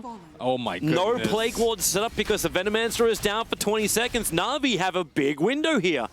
They need the BOT up, but that's up in just 7 seconds. He can TP on the wave coming in, and here they go. General trying to look for a roar. And Seneca's looking for a swap. He's able to get one stun on the Moon. Roar as well. Moon's low, but the kick from Crit! It catches 4 heroes. They forced off Moon in deep, but Na'Vi, they're in too deep. They have to pull out now before they lose everybody. Seneca will TP. The kick flies again. It doesn't hit anybody else, but Na'Vi, this was their opportunity. This was their moment when they had the Morphling down. And they found themselves under tier 4 towers trying to find kills. Dira's coming back in again. They trigger the Lincoln Sphere. Mana Leak is available, but no other repels there. So they go for the Fuser Blade. 4 staff trying to help him, actually ending up hurting Dira anymore. And R-Star Repel is back up. Illuminates, but the Flame Break, no effect. Keep that slow going, Boulder forward. And R-Style, they try and protect him with the Lincoln Sphere, but it's not going to happen. R-Style just gets chased to the ends of the earth. He can purify all he wants. No one's turning to help him. And that takes way too long to kill R-Style. He will eventually go down. But Na'Vi missed their opportunity. I think that was the best opportunity that they're going to get. All they needed to do was wait for Ditya Ra or just hit the buildings, wait for OG to come to them. They saw an opening onto the Bat Rider, but he's like right next to their Ancient. Do you really want to go on that? And now Miracle marches down the mid. No Omni Knight available for Na'Vi. No buyback onto him. This could be another lane of Rax or Roche. Yeah, Venomancer prepped actually a couple of wards inside of Roshan, around Roshan. With the Skadi on Miracle, it is possible. But I think Miracle still wants to keep the lanes pressured in. Trigger Lincoln Sphere that just puts Static Link on cooldown. Wrap around from behind. Ditya Ra actually looking for an opening on Miracle. He'll waveform forward, but as always with Miracle, he's had a replicate waiting, ready to split push, and it's the tier 2 tower in the bottom lane. With help from Notel. Damn, they attack in fast. A quick pause from Na'Vi. They are TPing in support. He has pre-repel. Or he is pre-repelled, rather. That staff looks crazy. On who are you talking about? Keeper. About the Keeper of the Light? Mm-hmm. I'm looking at the main screen. That stuff is pretty cool. The cinematic shots. Morphling just looks so stupid.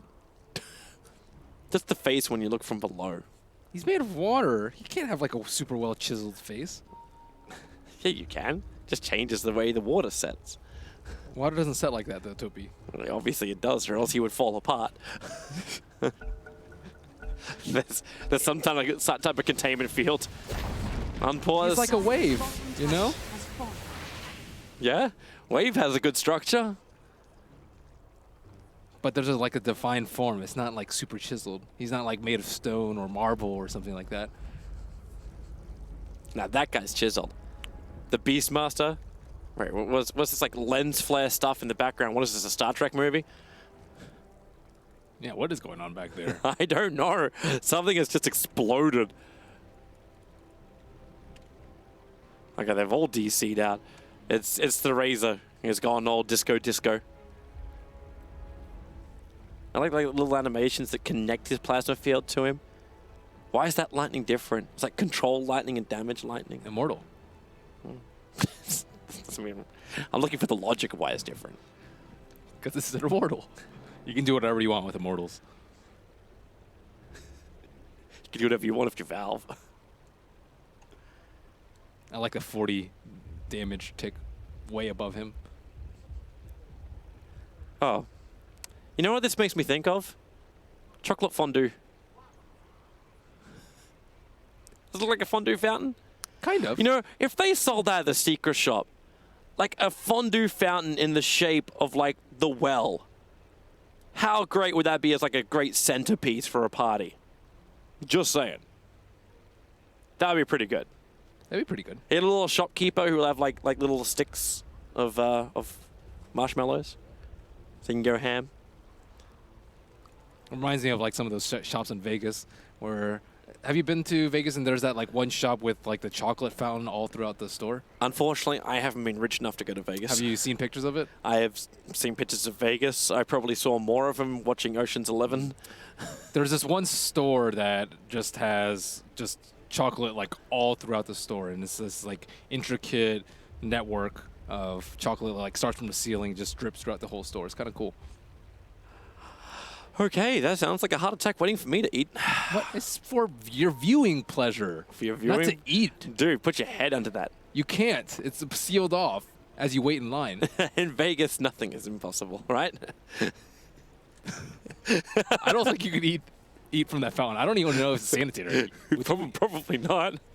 Who says it's really chocolate? I don't know what it is. Does it smell like warm chocolate? Those fountains are hard to keep going unless It's you like can keep sealed off with chocolate warm. glass, so I don't think I could smell it. Ah, that spoils all the fun. Meanwhile, back at the fun. You're a hands-on guy, Toby. Yep. I like to experience. You're not a window shopper. Nope. To the mine, or doesn't exist. Miracle's pushing at the top lane again. Bottom lane, they're looking at a gank onto Diddy Ra with a recall of Miracle. They may have enough damage for this one. As the Lingus Sphere triggered, they want to get the Shadow Dance off, but Diddy Ra just can't do it. Moonslash who arrives just in the nick of time to hold him in position and bring down the Slark. They didn't even need Miracle at the end of the day. The top lane pressure's in, and there is no Slark until he buys back. Or he's got to wait just over a minute. Oh, how far Na'Vi have dropped in the last few minutes. It went from having a kill on the Morphling, 4-on-5, into this position where OG's about to push high ground with Slark still dead with an Aegis in their inventory. That experience graph probably shows more than the goal graph the swing of this game. 12,000 advantage going the way of Na'Vi, and they've lost half of it. More of it as like the momentum continues the way of OG. So how are Na'Vi going to prepare for this defense? Let's see. Mid lane is pushed in. Actually, No Tail will not be joining that push as he defends. Actually, he can get recalled. You've got Naganim Scepter now over on Fly. Yeah, this is split push fun times. So 30 seconds. What is their move? Repel Dendi, I suppose, but he doesn't have that much damage. You've also got that issue of Diffusal Blade charges now 7 again over on the Venomancer. So that repel isn't even guaranteed. You put it here on the front line. Style drag from the rear. The swap has to be used to save the Omni Knight. And then Deddy triggers his BKB as well. He's looking for a push. He's looking for a moment. That's his 9-second BKB down. Moon's Firefly will wear off in the moment too, but now OG can reset, and when they push in again, they could even wait a little bit longer and have daytime, so then Fly starts healing the entire lineup too when OG push. Miracle's up on the top lane pushing himself and now going to get recalled down. Observer Wars sees Denny moving forward. But they have to come back. The top lane is pressuring too much. They have to return. And Artstyle is out all by himself. Diffuser Blade gets rid of the repel. You are not safe with repel on you. Simple force into Diffusal, into Death of Omni. Left behind, the afterthought of Na'Vi. I don't think they can fight without their Omni. Oh, Didira. He's trying to battle against Miracle. He just TP'd up there, just back down. They can replicate, recall him down, and that's exactly where they are, beating the crap out of Dendi. And Dendi will instantly buy back. It's all or nothing now. If Na'Vi don't defend this push, OG will take the victory. They found another opening as Didira. Miracle having way too much fun on this Morphling. It's not even daytime yet. No. With Keeper heal. Oh, nice bash. Miracle, he's still got an Aegis the Immortal. So it's not as though like you're concerned for the well-being of a Morphling. Yeah, he can easily BOT back home, get recalled in, but more likely than not, they need someone else to push out this middle lane. He's getting recalled now. He's waveforms. So Greaves, daytime in 10 seconds. So Keeper heal galore. I think it's time as well for Notel to be dragged back once he gets rid of this mid wave. Miracle again. There. Yeah, Miracle waveforms up. 2 hits. There goes your mid-tier 3 tower. General blinked in looking for the roar, but he just couldn't get the initiation off. And Na'Vi, they have to be the ones who control this fight. But they're not dictating who they can go on. Morphling's the only one in any kind of position they can kill, and he's got Negus Immortal. You commit Roar and Necrobooks to killing him off, you got nothing left for the main fight. So 2 buybacks down, structural damage is done. They found General. Miracle dropping low. Remember, again, still Aegis Immortal. General will die on the back lines. He's just locked on the hillside. Buyback will come out from him. Notel, a nice Nova, but Dira able to isolate that Venomancer. A kill is a kill if they can get it. Again, General well far out. He BT'd himself out, I think, and then just, well, it wasn't even that. He blinked out after a TP scroll. Trying to wrap around from behind and lost his life. So a 1-for-1 trade-off. Miracle almost looking like he wants to die, but once that wave hit from the Keeper of the Light, got a big heal. Swap out, Snako getting himself away to safety so he can survive. Had to wait out the mana leak. This is just trading damage at the moment. That Aegis will last for just over another minute. 3 buybacks down, and be pretty good for them if Venomancer had buyback, but he had just bought a Mantis Towel before that fight. Morphling going in yet again. I'm surprised they haven't moved heroes towards the mid lane, but we do see a replicate of the Keeper of Light headed towards that mid range. Miracle, they got to keep that bash going. He waveforms in, as you said. That replicate is there, so he's got to get out of jail free card. Dendi completely out of mana, and Miracle did jump to the replicate. They'll jump out to him. Artstyle purification damage on Miracle is nice, but doesn't really have a follow-up to anything there. 30 seconds left on the Aegis. Let's see if they can make anything out of it. Venomancer rejoins the fight again. There is no downtime with recall in daytime. Abyssal, get a kill. Get a kill anywhere. They need to get a pick off to stop this OG lineup, or else this will just keep happening. Like you BT onto a controlled mud goal and Morphling waveforms in. He's going for the range racks. They can't stop him though. It's just a quick chip, then he gets called down to the bottom lane and they just keep going again. The ominous sound of the Aegis expiring.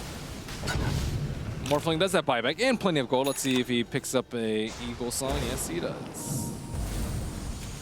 Where's that jump? There it is. Over to Miracle. Didira using his Abyssal Blade. He needs to save that for a good time to find a kill.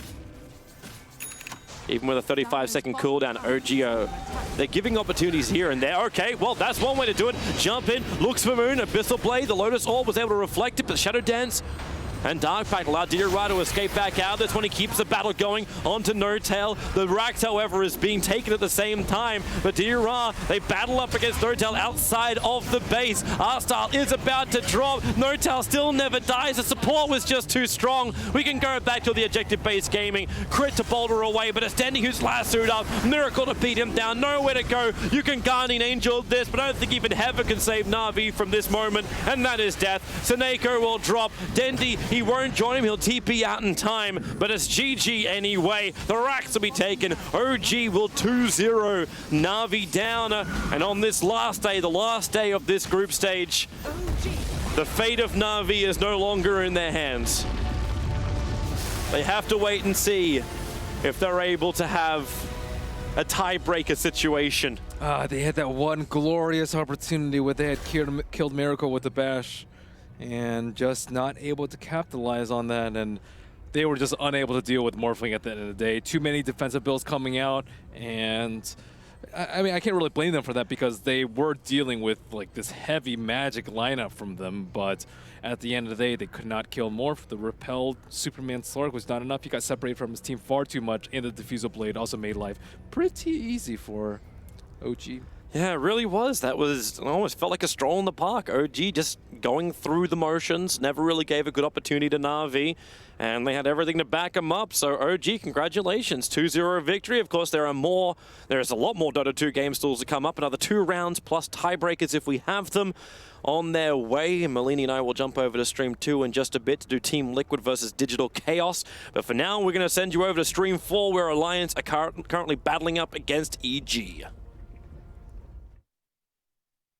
Something VGR used very effectively yesterday. eHome also busted out.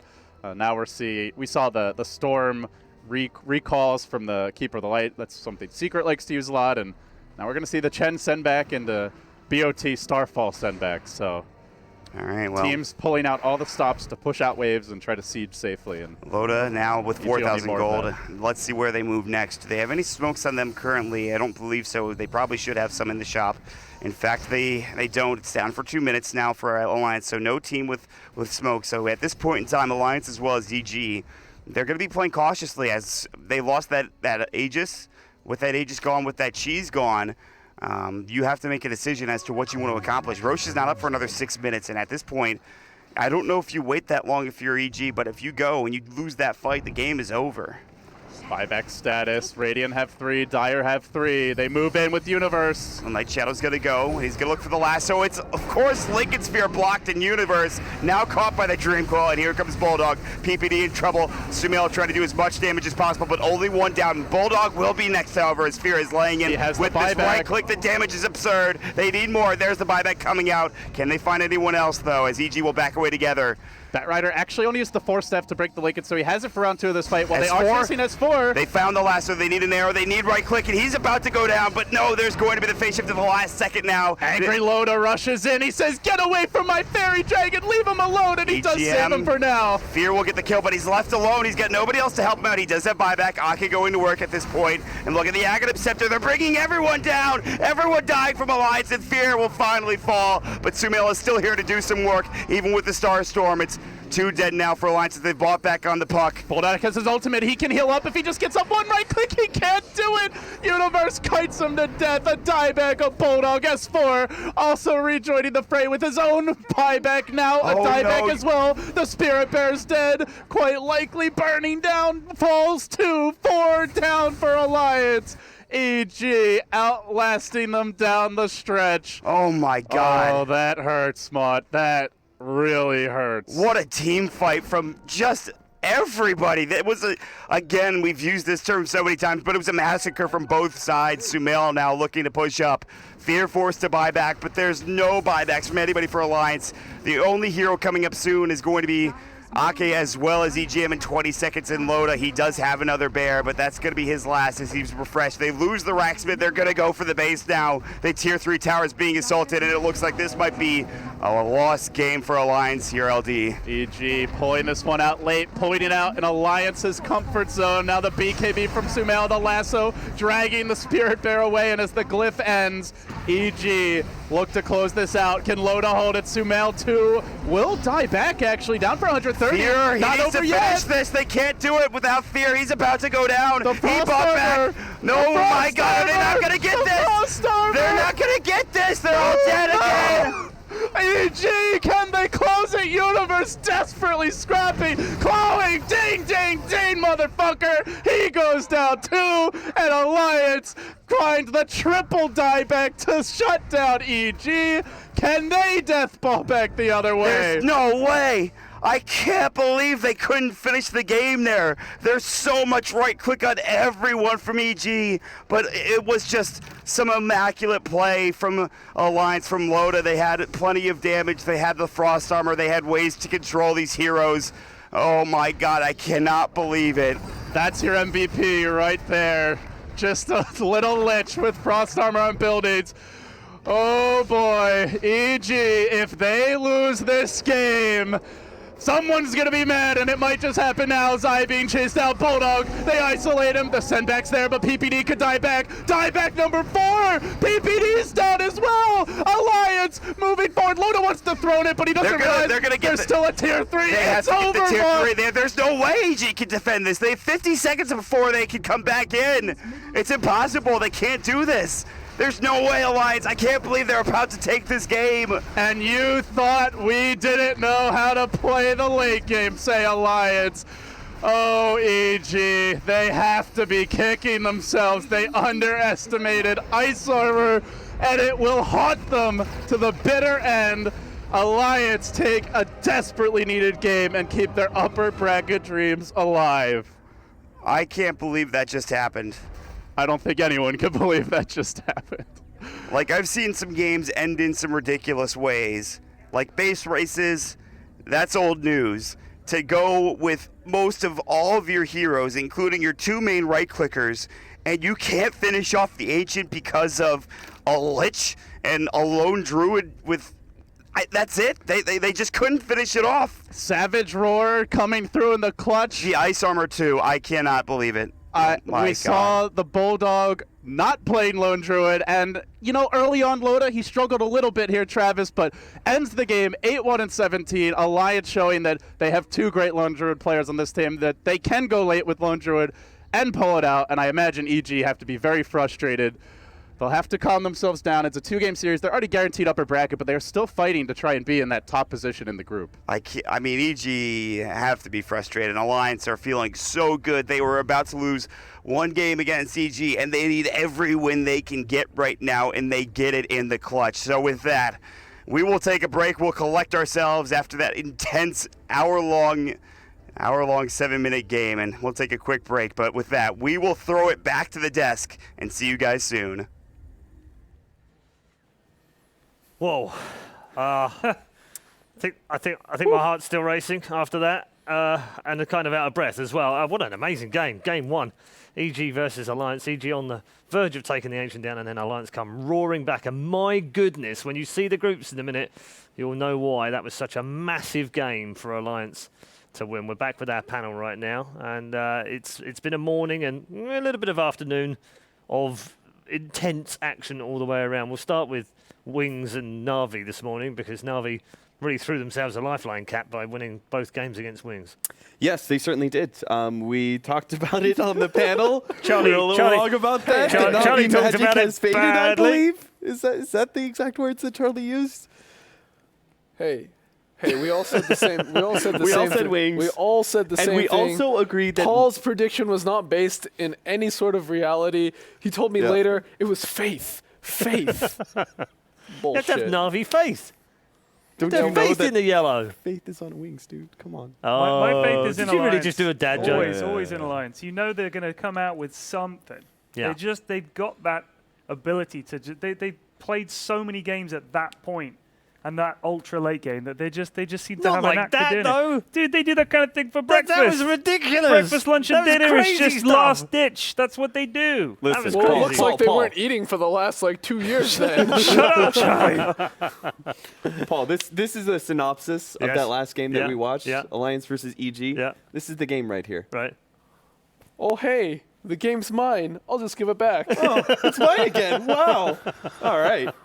They good, took very 20 minutes cooking that up, by the way. They were like rehearsing the cushion toss.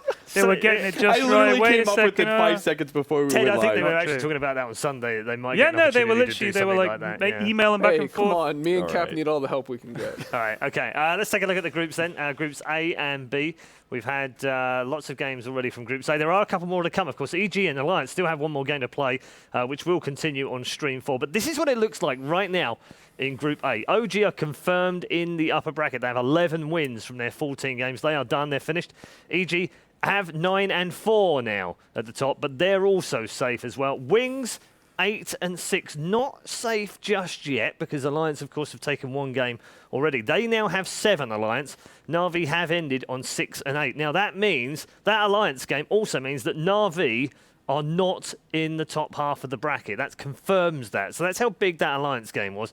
It also doesn't confirm that Alliance can get in there because TNC are playing Escape, and I can tell you they're 1-0 up right now. If they win their second game and Alliance lose the second game against EG, then we will have our tiebreaker, and it will be between TNC and Alliance. You know what that came down to, Paul? The conversation that none of you wanted to have, which was that Escape could take a game off of Alliance, which they did. What do you mean none of us wanted to have? We threw you the bone and let you talk about it. Sure. I think we actually Everyone's said... like, can Alliance beat EG? Can TNC beat OG? Don't underestimate Escape. No. They can take a game true. All right, occasionally. I'll give you that much. Once a day, once a day. But we also just dismissed the fact that Na'Vi would be anywhere near there. And actually, they gave it a good shot. They're now confirmed that they will be in the lower bracket, but they could at least finish 5th, which would mean they get a choice. Yeah, of who where's they your play. faith right now? I probably need to Still go back got to it. church and do confession or something. I don't know. I don't know how that works. Na'Vi Church. You kneel to Dendi. That Alliance Escape game, the series, the first game, was super, super close. Like that was their first game of the day. Alliance's game was like another proper long late game, grindy game. 76 minutes. Yeah, and I thought, man, if you've got to start the day with one of those, how are you going to carry on? They just delivered in another game like that. The good stamina. What a team. Yeah, imagine if you lost 2 70-minute Yeah, games you'd in just the be like, clutch in this group kill stage. me. You'd be like, Yeah. oh. Yeah. Yeah. It also confirms that LGD will be playing in the lower bracket as well. That's a little bit of a surprise, Cap, isn't it? I know they've had a replacement in here, but still, I think most people would have had them in their top 6, wouldn't they? We had high hopes for them in the beginning after day 1. We thought, okay, maybe, Banana, TI player. Yeah, decent Good player. enough as a replacement, Yeah. but at the same time, it doesn't seem to be quite enough. We'll have to see how I'm actually really interested in moving forward how the other replacement, right, VGR. Yeah. No stepped up his game yesterday, so it's kind of interesting for me how that kind of flip-flop, right?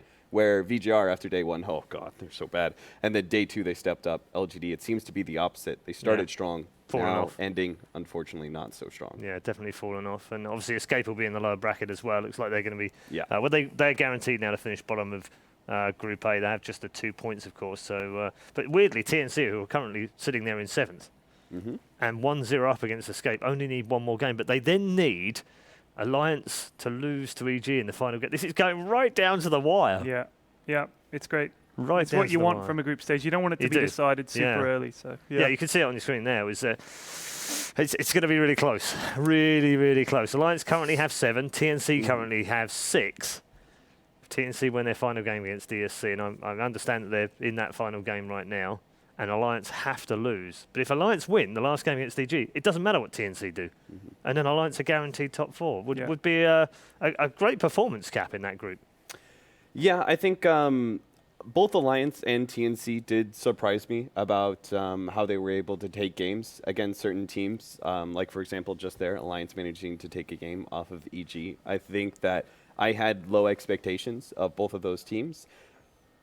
I'm not sure. Charlie, do you think that the group stage benefits either one of those teams? I would say it probably benefits TNC a bit. I think the group stage benefits probably lower tier teams Yeah. because, well, first of all, it's the first time a lot of these teams are seeing each other, so you can bring in a lot of strategies that other teams haven't seen and you're not prepared for, you're not thinking about. And at the same time, a lot of the stronger teams benefit more in a best-of-3 series where you can learn from that first loss or, get a feel of how the other team is playing and then pull out the win with that last third series. So, yeah, I think it benefits them, but, Jimmy's fate is in the hands of evil geniuses. Indeed it's it not is. an unfamiliar story for him. No, quite. Yeah, it's been there before. Let's talk a little bit about Group B. You guys are going to be disappearing this afternoon, but you'll be hanging around, no doubt. I'm sure, Cap, you're going to be doing a couple of the games as well. Yes, MVP versus Fnatic. Indeed. Great game. One. Yeah, a lot of fun. Always fun when those two go head-to-head. But looking at the groups as it is, domination from eHome in that group that we probably didn't necessarily expect. Perhaps the biggest surprise, though, is DC, isn't it? Yes, especially given the fact that I casted one of their earlier games where they started off really strong, right? They went 3-1, I believe, after day 1. Part of the reason was MVP Phoenix did lose a game that I think Blitz and I very thoroughly agreed should not have lost. It's now a record at TI. They lost by being 17 kills ahead in that game, MVP. Oh, yeah. That was, I didn't actually realize this. They were 17 kills ahead and still lost. They were higher net worth, still lost. That's a record at TI. It's never been that much. I think it was 2014, and Na'Vi lost a game where they were 14 kills up. So blew all the records away, which is, when you see that kind of, scoreboard never always tells the story, obviously, of the game. But when you see it that far apart, you're like, that game's done. Yeah. And then you glance over and you're like, wait, they're getting creamed. Yeah, so in that regard, I was like, okay, DC still didn't look like a better team than MVP Phoenix. And I thought, okay, good start for them, but I thought they would fall flat day 2, day 3. And harder games to come. Yeah, but they still managed to do it. Yeah, well, while DC, the record does look good, I want to say that part of the reason is not just because they've done well, but the other teams that we've expected in Group B to be strong have underperformed a fair amount. Secret looking like they have, Newbee, Liquid as well, not performing up to standards. Do you not think that comes back to what we're talking about on day 1, though, where DC matched up pretty good against a lot of the teams in there? Just in direct matchup, not necessarily, overall or in a league I think they've drafted really well. They have, haven't they? Something that AUI 2000 actually said earlier was that DC's drafts look really pretty. They're really easy to execute and play, and I think that they've done that. They haven't made any super glaring mistakes. And generally, Weehaw has also stepped up his game a lot. He's made really, really good individual plays. Talking of Wee and ladder players in general, we have to talk about him. We haven't really talked much about the Miracle Man. I mean, he's just doing his thing. Do you think he's just Miracle things, just plodding along, doing his thing? Because he's never plodding along. He's the guy who he spots an opening that's this big, and he jumps in and takes it. He gets things out from under the noses of other players. He always seems to be able to spot that opportunity to just push it and get away with stuff. Sometimes it doesn't work out, but I love watching him play. Yeah, did you get a chance to watch the OD that he played earlier? I did, yeah. He just sort of saved the hammer just for the right moment. But the thing is, they know he's going to drop it at some point, so it's like he understands the threat of it is enough. Yeah, it was great. He's a fantastic player to watch. And the Morphling as well, Cap. I didn't actually see that one. Did you not see that? That was the last game, yeah. He was busy planning out that throw segment. Yeah. Of course he was, Charlie. Rehearsals. Yeah, absolutely. While we're on the subject of OG, let's check in with Sir Action Slacks, because I believe he has found another member of the OG family. Hey guys, here with the manager of OG, Ebony. How's it going? It's going great. It's going great. We're used to this, right? I interview you all the time. We even have our own handshake, right? Let's do it. No. We had to pound. One more time. Here we go. Here. Oh, you see? Casual interview skills. She's great. Don't worry about it. All right, so standard interview for you. How's the team feeling? You guys have been on top of the world lately, dominating every big tournament that you go to, and now you're here. Does confidence play a big part of this? How's the team? How are you guys doing? Confidence does play a huge part, I think. But we're always the confidence comes from preparation, and we're always prepared. We take a lot of time doing different things like. Just scrims, which is normal, and a lot of prep time. We have a coach. Name drop him, come on. She doesn't remember. I call him Seb, so I don't usually It's effing mad, I believe. Fun Time Man, I think is his name, Fun right? Time, that's right. And he does a lot of work. He does a lot of prep work for us, so we take a lot of time to do that too. Okay, cool. Any other kind of stuff that you guys have been doing for prep besides the coach and all that scrimming and stuff? You guys go out, have some fun, do anything relaxing, massages or anything? Well, we had a boot camp, and it was a really great place. It was a big house in suburban Montreal, and we had a pool, so we had a lot of time to kick back and just enjoy each other. Right, because that's important, right? Relaxation, yeah. Okay, good. So more importantly, I found out recently you cook for the team, right? And you get them food. Well, what do you cook? What's your style? Well, most of them have like a Western, they're used to Western cuisine, so I had to adjust my cooking. I normally cook Asian food, but a lot of mostly healthy things. I don't put a lot of cheese or oil or butter or any of that. That's why they play so good, man. The healthy diet. It's all the food. So, last question for you then. If you had to describe each one of the team as a food, what would they be, metaphorically? Like, what would Fly be if he was any kind of dish? He likes probably plain chicken and rice. Yeah. That makes sense. Like, he's ripped. He's so, just I mean, very just plain. Right. Yeah. What about No Tail? Nuts. Lots of nuts. All different sizes, colors, and shapes, and nuts. Yeah, great. A big fan of nuts. That's good. All right, cool. Well, I hope that they go nuts in this qualifier group stage here that we have, and we'll be seeing a lot more from OG, right? All right, great. Now, well, back to you guys. There's Ebony there from OG with Action Slacks just catching up with OG. We'll finish off on OG, actually, before we move on to Group B and start talking about the matches of this afternoon. How do you assess their form in the group stages? It's come a long way since Frankfurt last year, where they struggled and ended up in the bottom of the bracket. It's been much more consistent this year.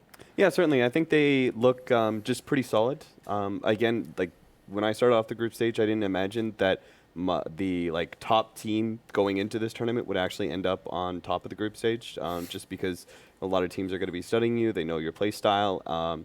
But they look very solid, right? If you want to compare them to Liquid, for example, Liquid are not top of their group by any means. That's true. Liquid look a lot shakier, right? I think OG in their performance in team fights, their execution, I think that their losses are a little bit more understandable. I think Liquid have made some serious errors. I think that there's a big correlation between. I mean, I would say that in the very beginning of the group stage, OG did look a little shaky, especially with that loss against LGD, the first game of the game. They should not have lost that game. Yeah. And I think they'll take it in stride, but at the time, they probably felt real bad about it. Yeah. They built up steam, you could say, at the very least. Yeah, definitely. Are they still the favourites for the tournament, Ted? For the whole tournament? Yeah. I think if you look at the group stages, it hasn't been like one team that's just stomped it apart. eHome appear to have done that in their group, but I mean, I love OG. I think they're a great team, and they always seem to be able to pull something out of the bag. And if they've won 2 majors, I mean, they're a big deal. So they should be the favorites. But there's some pretty damn good teams out there playing well at the moment. So I think OG may be just about, but I definitely wouldn't want to go and stick all my money on one team. Okay, well, OG are safely through into the upper bracket, and they'll presumably get a choice of who they play as well, unless EG can win the final game against Alliance, and then maybe things will be a little bit different, but we'll find out how Group A finishes off. The TNC match and Alliance match are both still on the other streams. Alliance is still on stream 4 if you want to carry on watching those and find out whether we end up in a playoff situation or whether Alliance can snatch it at the last by winning the final game against EG and claim a top 4 place. Just a clarification for you. Top 4 goes to the upper bracket in the main event. The bottom 4 do not go home. They are not eliminated, but they do have to go into the best of 1 lower bracket at the main event. And trust me, these teams do not want to be down there. We're going to move on now, and we're going to move on to Group B's matches. So let's take a look at the next 4 games that we've got coming up on our 4 streams. Over here on stream number 1, we'll have Newbee versus Secret.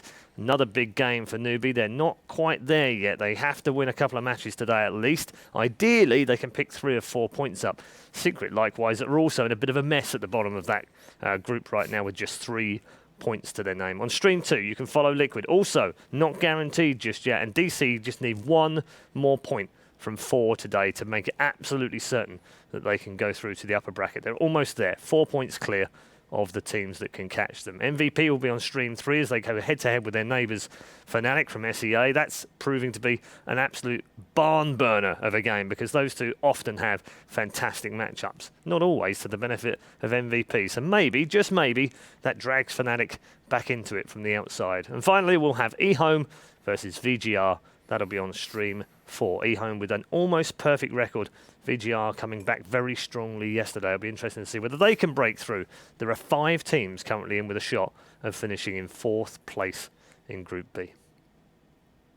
It's going to be a lot of fun in that group this afternoon.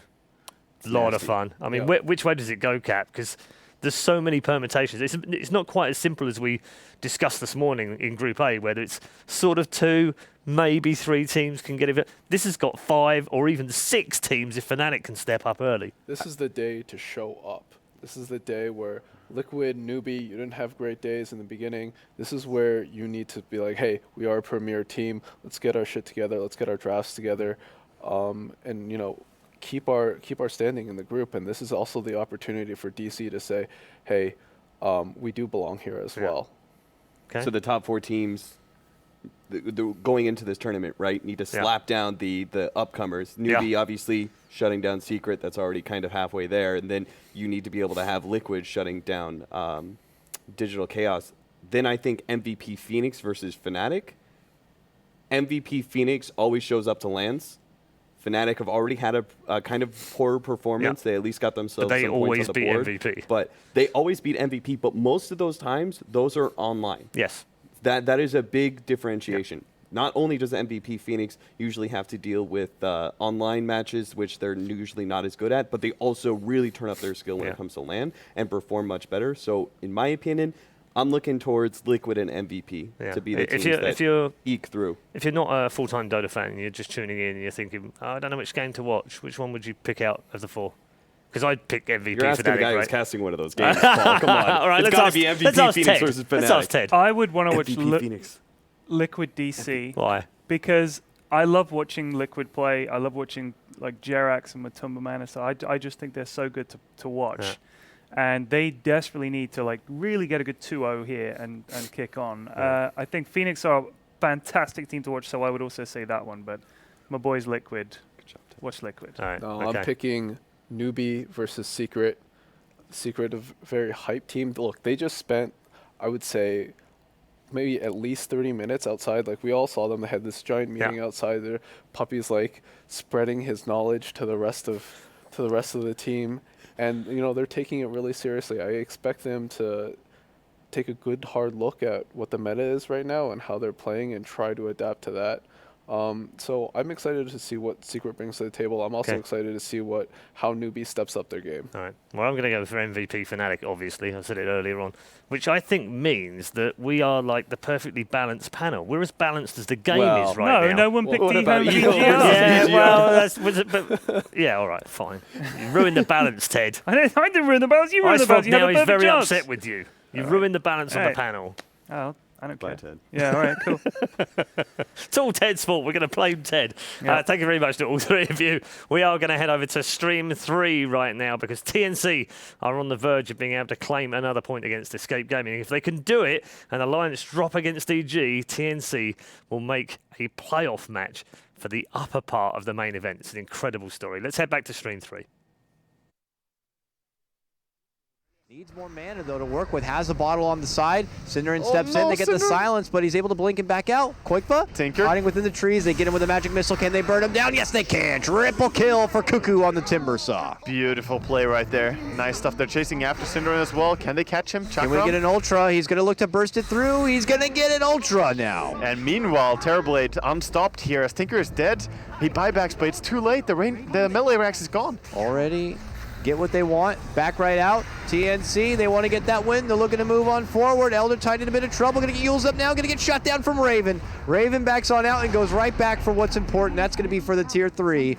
Koikfa beginning to lay out the march, trying his best to force him back away. The rockets begin to fly, the missiles shoot out. Aaron with a toss back, but there's going to be the Sunder, and there's going to be Kezu dropping the gem, hitting the deck, and that's going to be snagged up right there. Beautiful grab from EU, and TNC continue their assault. They're in the high ground. Tier 3's down, and another Rex are going to be in jeopardy. That was perfect. They have everything they need right now. Just need to bring down this melee Rex. Era with the burst power, still not good enough. Cuckoo, the machine, shrugs off all this damage and continues to make his own move. The time dilation will be a bit of a trouble for him, though, but look how much muscle power it takes. Finally, he's going to be going down, but it's only because of the suicide. While back at mid lane, Raven still at work, and they will be able to get the melee Rex. That's 2 melee Rex going down in 2 different lanes. And Kesu's so close to dying, but he gets the time walk off. He has Chrono. Chronos catches 3, goes for the back. Beautiful laser setup from Koikfa. Beautiful 2-man stun as they clear up the rest of TNC, making them pay for what they had done. They get to gem back, and they're now in pursuit, but this is one fast Timbersaw.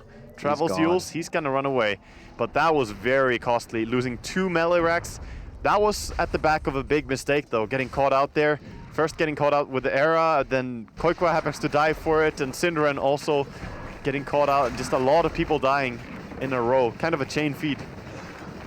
But good play by TNC. Yeah, at the end there, Escape do get a lot of kills, and they get a huge swing. Oh, they're really happy. That's 6K gold. That's fine. You got to be really happy. Tinker picks up. How much money did Tinker get there? Oh, no, he got a lot of money for the kills, but he bought back as well. So it's kind of going both ways. He didn't have the negative buyback effect when he killed the heroes, though. So he paid a price, then he got money back. Still, though, I imagine Escape feel like they are still in this one. They know that this is not going to be enough to keep them down. They have plenty of outspam for these waves. For sure. They just ran out of gas on the Tinker, and he's going for a Bloodstone now, so maybe next fight, if he doesn't get out of mana, that would be really, you saw the amount of damage that he can deal when he has the mana to keep spamming, so we'll see if he can keep doing that. Yep. With that Bloodstone coming in. TNC, though, showing a lot of potential in these team fights when they get the picks. Yeah, when the picks come in, then you can see, like, they go from 0 to 100 once they get near that base. It's like they got an advantage, they go right for what counts. And this Terrorblade, I mean, he's just saying, okay, you nuke pretty hard, Tinker, I'll give you that, but I'll build into a heart. Let's get some more HP on these illusions. Man. But he won't be able to hit as long as the laser is down, so as long as Tinker has the mana, it doesn't matter what HP you have. It's an interesting matchup. It really is. Aghanims is complete for Tiny now. Won't have buyback, though, after buying that. Actually, he had no, he had it on cooldown bottom. Ooh, they're shifting all the way over. Cuckoo's here along with Demon. Demon's the one that's going to be the focus. He gets quickly tossed up and down, but he's still going to be fine and well. Glimmer on himself. Kezu gets off a nice 2-man Chrono with a follow-up from Cinder, and they look to get the burst here on the EU. Is it going to be enough? Can't quite get it yet. She's still fine. Backs up and away while Kezu's going to be the one that's going to be brought down. Era and company look to go on a retreat because Cuckoo is now godlike as he begins to make his chase. TNC still showing that they are in firm control of this Era one. tried to go in, back.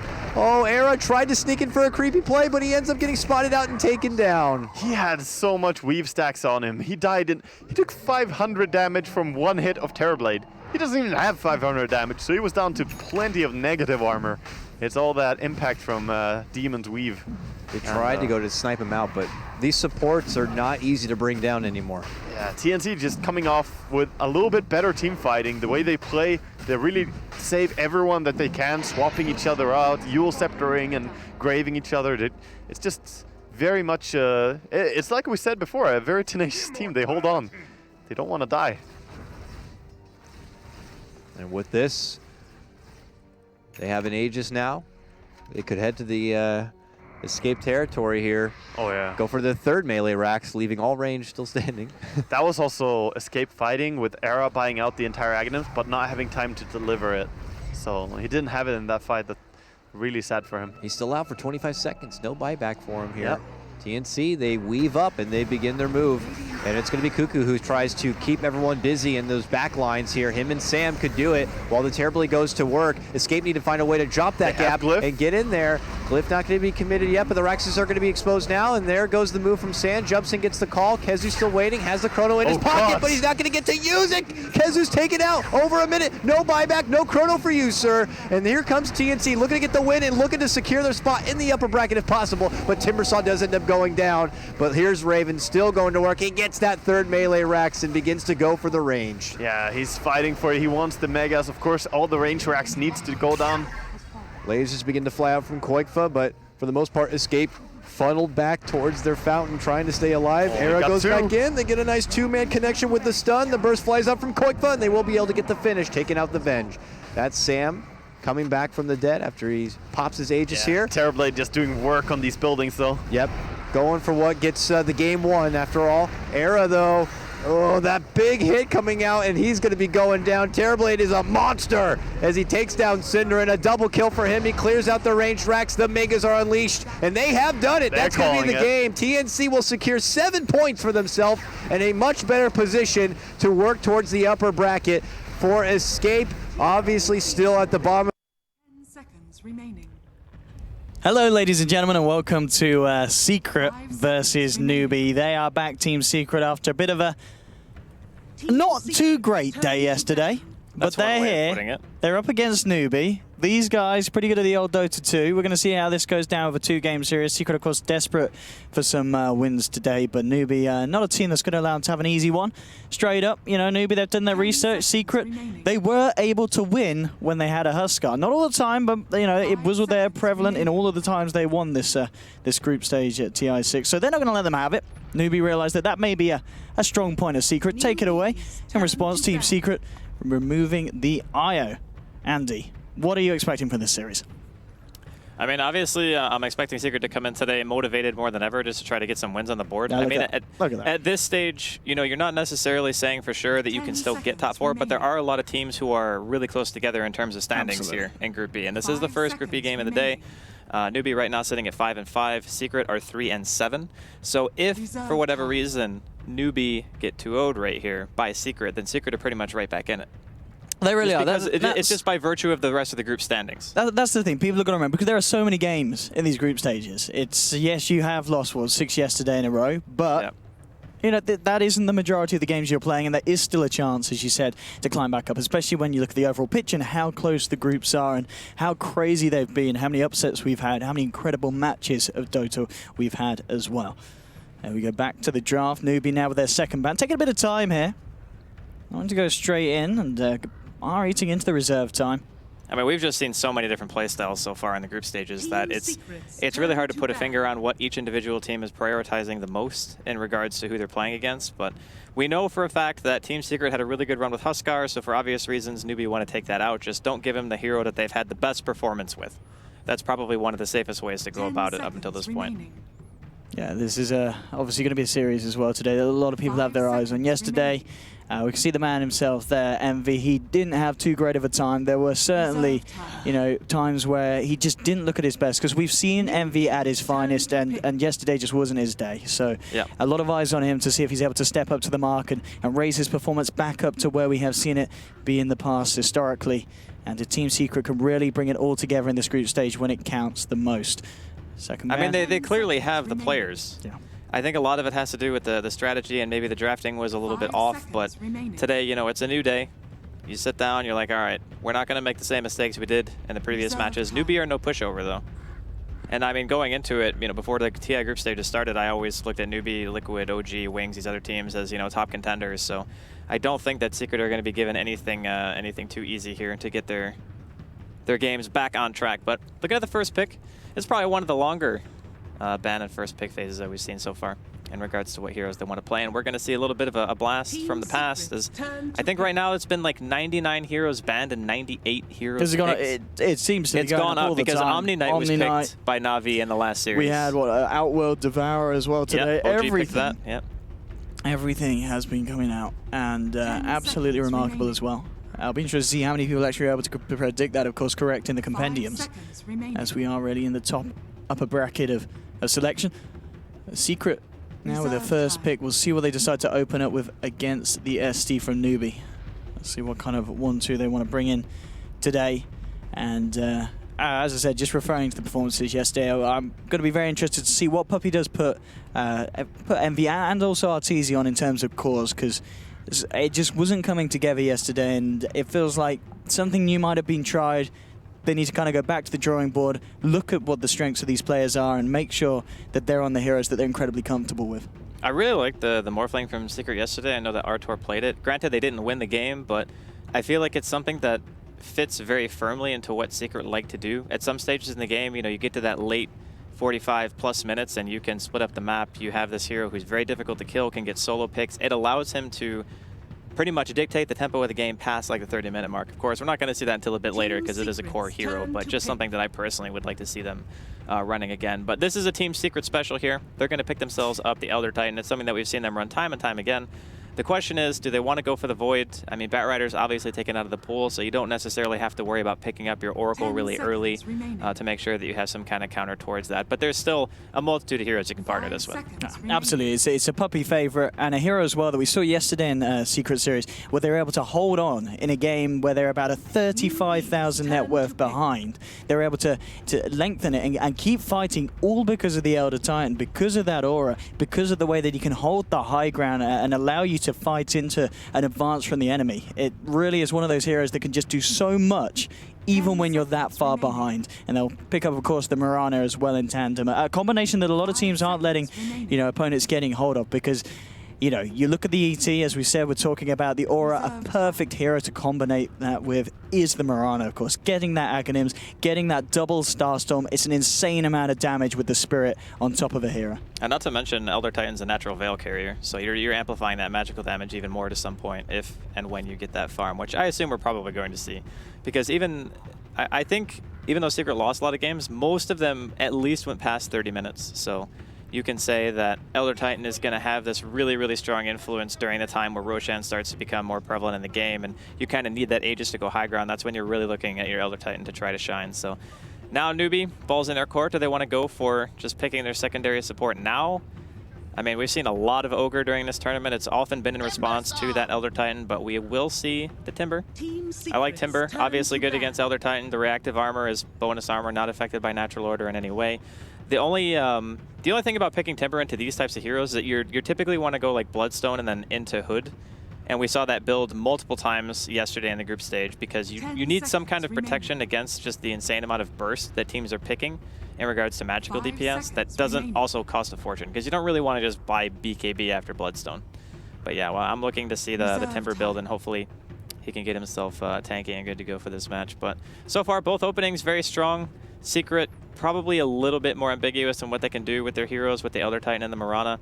Whereas Newbee, they're looking for some other hero to partner with that Shadow Demon, and as I just say that, they pick out the Luna, which it does make all the sense in the world. Secret do have first pick out of the second ban phase, so if they want to leave themselves something else, Elder Titan Morph is a really strong combination, because you expect the other team probably doesn't pick Morphling because you have Elder Titan, and it also leaves it open for you a little bit later, and as I mentioned before, I do like that hero a lot when Secret run it.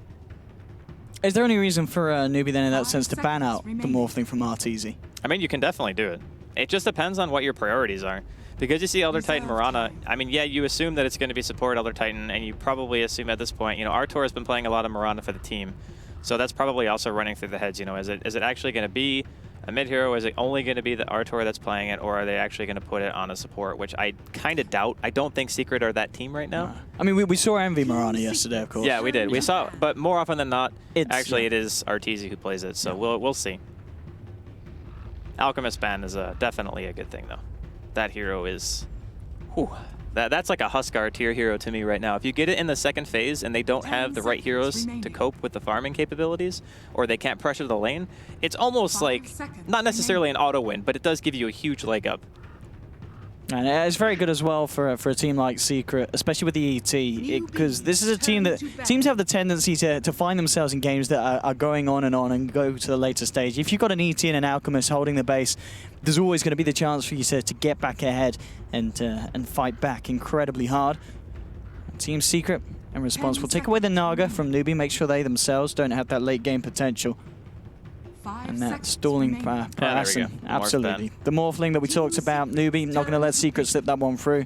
As we saw yesterday, RTZ and Envy obviously can both perform very well on it. RTZ yesterday had some games where he was able to just keep an insane amount of pressure on with the split push, and again, just making it incredibly hard for the opponents to close down the game. And now the question is, what direction does Secret want to go for Artor's hero?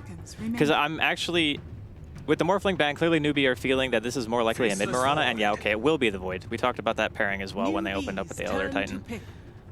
I do think that this is probably one of the stronger teamfight compositions you can put together right now that don't also give you extremely weak lanes. So Mirana's alright in lane, maybe not the highest base damage, but can hold her own. Faceless Void actually has ridiculously good stats, and also it's very hard to ever force him out. I think it's a decent matchup against both of the heroes that Newbee have right now. And as long as you have some damage that you can throw inside of the Chrono, you're pretty much good to go. So now Secret with the Elder Titan and the Mirana already, they don't have to necessarily focus on that aspect of the hero so much and can maybe prepare themselves for maybe a bit of a stronger laning phase as Newbee do pick up the Nyx. Yeah, I mean, the Nyx Assassin, that certainly seems to be a hero that we are seeing more and more of this this TI6 group stage. And reasons why, Andy? I think he's one of the heroes where if you get a decent lane and you get like early 7, early arcanes, you apply an insane amount of pressure. And most of the time nowadays, I feel at least in the TI group stage, the laning phase, you know, it's very rare that you see somebody get crushed. You know what I mean? Like somebody's just not getting anything. And that was the biggest problem that Nyx had because he didn't really have as many places to go in the previous patches. And you couldn't really get away with running him because you would just, like first off, Iron Talon didn't exist. Not that we see it so much, but you know, he just has more choices nowadays. And he's still a great mid-game hero, still a great late-game hero. It's just getting through the first, 10 minutes or 15 minutes is what he always struggled with. But Newbee, they're going for we've seen this hero a few times. I want to say this is at least the third time I've personally seen it picked so far. Very good in lane. Again, it's all about pressure, following heroes around. You kind of act like an ogre to some degree. You just walk around and you just hit people with your zombie hands and just force some kind of reaction out of Secret up until this point. But I'm kind of curious how they're going to lane it right now because I'm feeling like it's most likely going to be mid-Timber and then Nyx is going to be played by KP. And if that's the case, I'm wondering what their core is going to be right now for Newbee. What is their answer to the Razor Faceless Void? Yeah, what are they going to pick maybe to utilize, obviously, the Shadow Demon's disruptions? Anything that's going to be able to benefit from the pushing power of the illusions? I mean, honestly, Luna and Dro are the top tier heroes, they're the ones you first think about, And then Terrorblade's also okay, but the problem with the Elder Titan response from Team Secret is, like, Natural Order is unbelievably good against all the illusion heroes that you would want to pick, right? So they take out the Weaver, which is a house special for sure. Newbee have played that in the past. Heck, they played at lower bracket TI5 and he won. Or, no, sorry, that was Luna. But they do play a lot of Weaver. So a very, very good ban there. And to be honest, they do have some lockdown for it, but only really one reliable spell, and that would have been Chrono. Otherwise, just too annoying, really strong laning hero. Good mobility during the mid-late game. Oh, Slardar ban, and indeed this final pick for Newbee. Is it actually going to be support Mirana? It's looking like it is right now. At least they're Newbee. Because they're banning Slardar, so they're thinking that it's actually going to be a support. Okay. Well, Newbee now. They need the carry. They need Hao's hero. I mean, I'm thinking about one of the heroes that we haven't seen that I do love Hao on is the Gyrocopter, but I feel that we're not at a point yet where we're going to be able to see the delights of a gyro again. He's definitely the hero that it's really good fighting potential. That's the one thing that you can look to. We all remember the age. I mean, they could always barrages. safe lane Timber and pick like something to go mid. Yeah, okay. So Juggernaut and Timbersaw are fairly interchangeable in this game. Yeah. Probably both heroes just flat out lose to Razor, like no questions asked, because it's melee versus a Razor. You just can't win that lane, but we'll see which one they feel is the better matchup here.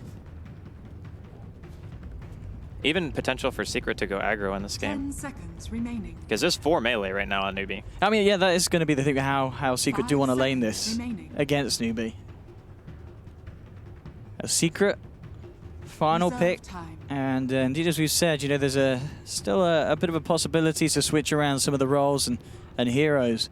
Mirana throwing a bit of a spanner into the works, and as we can see, Newbee are indeed assuming that it's more likely to be that support Mirana position. We'll see if that is going to be the case, as Secret will reveal their final part of their hand. Slardar would have been so nice if Newbee didn't ban it. That hero would have been like perfect for their lineup. 10 seconds remaining. Some kind of control would actually be great, because they... Okay, there's the control, the Beastmaster. How did that hero make it all the way through? It seems like, to some degree, Beastmaster, you see him either like first or second picked in some games, and then other games he's totally ignored. forgotten. And that's why this group stage is so unpredictable, because people just have so many different approaches of how they want to draft and the way they want to play these games out that it becomes increasingly difficult to keep track of. And as such, a lot of the teams are trying to find themselves here, Team Secret being one of them here in the group stage at TI6. But I'm looking forward to this game. I think it's It is going to be the KP Nyx, and it looks like we are going to be seeing the old mid Timbersaw. Absolutely. I mean, the question is, Andy, we've seen a lot of Secret's draft yesterday, and I remember casting you, there were certainly some games, and I think other people did agree as well, where Secret did, effectively come out with the upper hand in the draft. They just weren't able to execute it. Would you say here Secret have a draft advantage, or a Newbee in a very good position? This one's really close, in my opinion. I think the laning phase is going to dictate a lot. So Newbee, if they can get KP some kind of good start, and the Nyx gets his early arcanes and gets his Vendetta going, I can very easily see a lot of pickoffs and just fighting around, having the Undying, the Timbersaw, the Nyx. Those heroes all are very good in terms of early game aggression. But if Secret get ahead in the lanes, and then the Beastmaster gets his Hawk going, you get that early book, and you have Chrono for this teamfight potential and Moonlight Shadow, there's so many utilities that Secret have that they can use outside of the laning phase to force engagements in their favor. So it's a 50-50 in my opinion, but the lanes are going to be super important for Newbee here. Well, I'll be able to see the lanes settle out as we get ourselves into this one, as indeed you ladies and gentlemen at home can see us getting the heroes and the players on the screen, so you know who to follow and where the action is going to be going down. Puppy, of course, the captain himself. We'd imagine he would have had a stern talking to the team after yesterday and been able to build back up the spirits of Team Secret as they come into today's first game against Newbee. Of course, they will have to go on to play I believe it's Liquid, isn't it? The other series they need to play today. Yeah, not easy games. No, absolutely not. It's not an easy day for Secret today. And of course, though, theoretically, can it be any worse than the day yesterday? Yeah, I can. I mean, if you want to word it that way, it can be as bad, but it cannot be worse. Well, we'll see the two runes. No one's going to contest each other at the moment. Timber to grab bottom, raise it. Will be able to grab himself top. And lane-wise, in terms of aggression, we are not going to see any aggressive tri-lanes coming out from either side. It's simply going to be Bulba on the bottom lane on Beastmaster, and top lane will be KP on the Nyx Assassin. So no one deciding to go aggressive against the farming cause. And do you like this decision? Do you feel that one side's going to get more out of the fact that a little bit of space is going to be given to the safe laner? I think that Void's going to... Or excuse me, the Beastmaster might be able to get a little bit more than the Nyx, because Nyx isn't a natural Iron Talon carrier. Like, Sam has a backup plan in case his lane goes poorly, which is just go to the jungle and hit creeps, whereas KP, he kind of needs to sit in lane and soak as much as he possibly can. So in that regard, I think that Secret are going to have a tiny bit of an advantage here. It just depends. And this mid lane matchup, Moose Timber versus Envy's Razor. We did see there were a few games yesterday where Envy did struggle in the mid lane in terms of CS. Is he going to have a final time here against the Timbersaw? I would assume so. This matchup is pretty hard for Timber. The best thing that he can do, which is what he's already done, he's skilled his Q and his W, so he's got the chain and the Whirling Death. He's not looking to really let the waves stay. He wants to push it in as hard as he can to make sure that Envy can't just freely link him every single time, and that's about all you can do. Eventually, the Razor's going to pull ahead, and outside of getting a gank, Moo's just going to have to sit here and get whatever he can get. And in terms of rotations from the two teams' support, so are we going to see any attempts on the mid lane? I mean, Arrow could actually kill Moo, but he needs to be harassed a little bit first. I think that's probably the most likely kill. Envy is a very hard kill on this lane. Kaka, of course, at the moment on the Undying, has come up to the top lane to help out KP, put a bit of pressure onto Team Secret's safe lane tri-lane. RTZ 6 for 4, and indeed as we can see down on the bottom 11 for 9, a much better time for the Jug as Bulba has already started to head out into the side camp. So how indeed is going to get a lot more space in his lane compared to RTZ's Faceless Void. Yeah, the rotation of Kaka changes the dynamic of this lane pretty drastically, because the Mirana is not really known for the right-click harassment during the early game, and this Undying, you know, he's already used a little bit of regen, but it should still be more than enough to keep How ahead of RTZ for the time being. Just keep in mind that because he's playing Void and they have great synergy with the hero, that even if he's not CSing like perfectly in lane in comparison to the Juggernaut, he still has a multitude of follow-ups for his Chrono, and that's really what matters the most, I think, for them.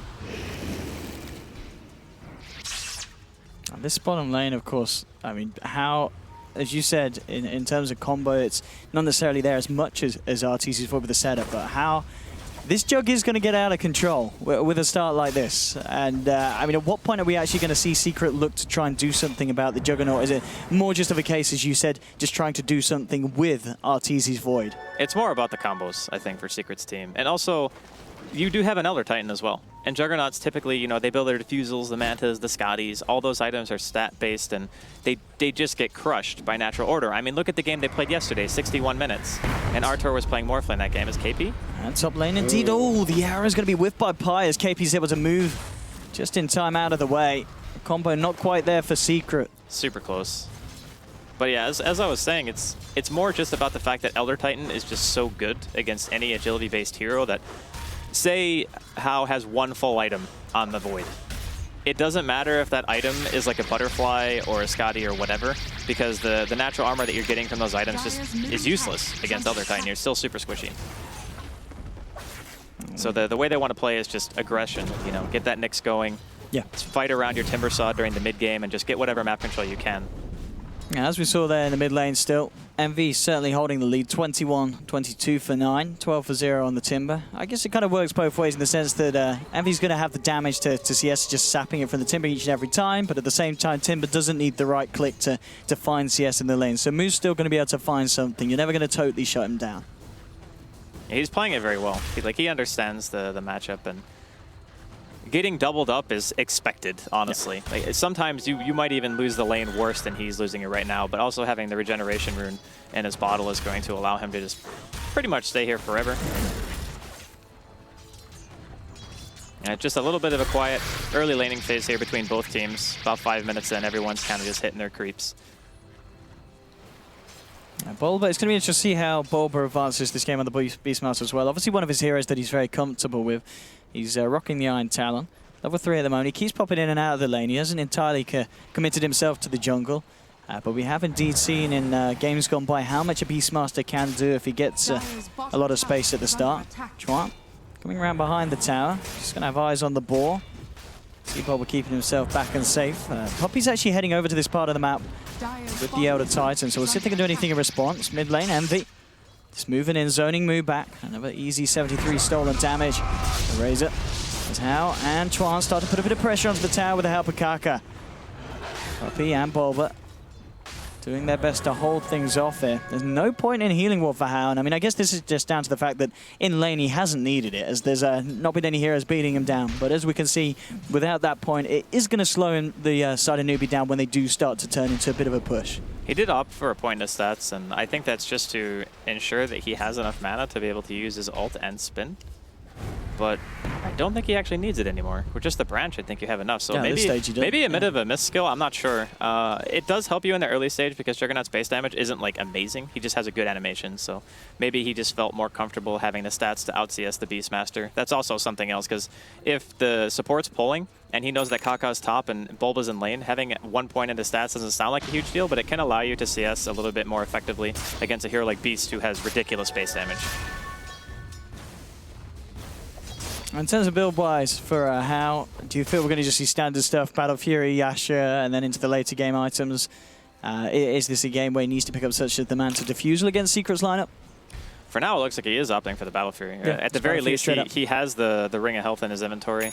I don't know if we're going to be seeing that Vanguard build that, you know, prior to TI became a little bit more popular. Just you would push behind it and just have this really tanky frontline jug. I don't think that works against Razor at all. So yeah, I'm thinking that it's most likely just going to be the good old BF build. Well, Hao again once putting the pressure on.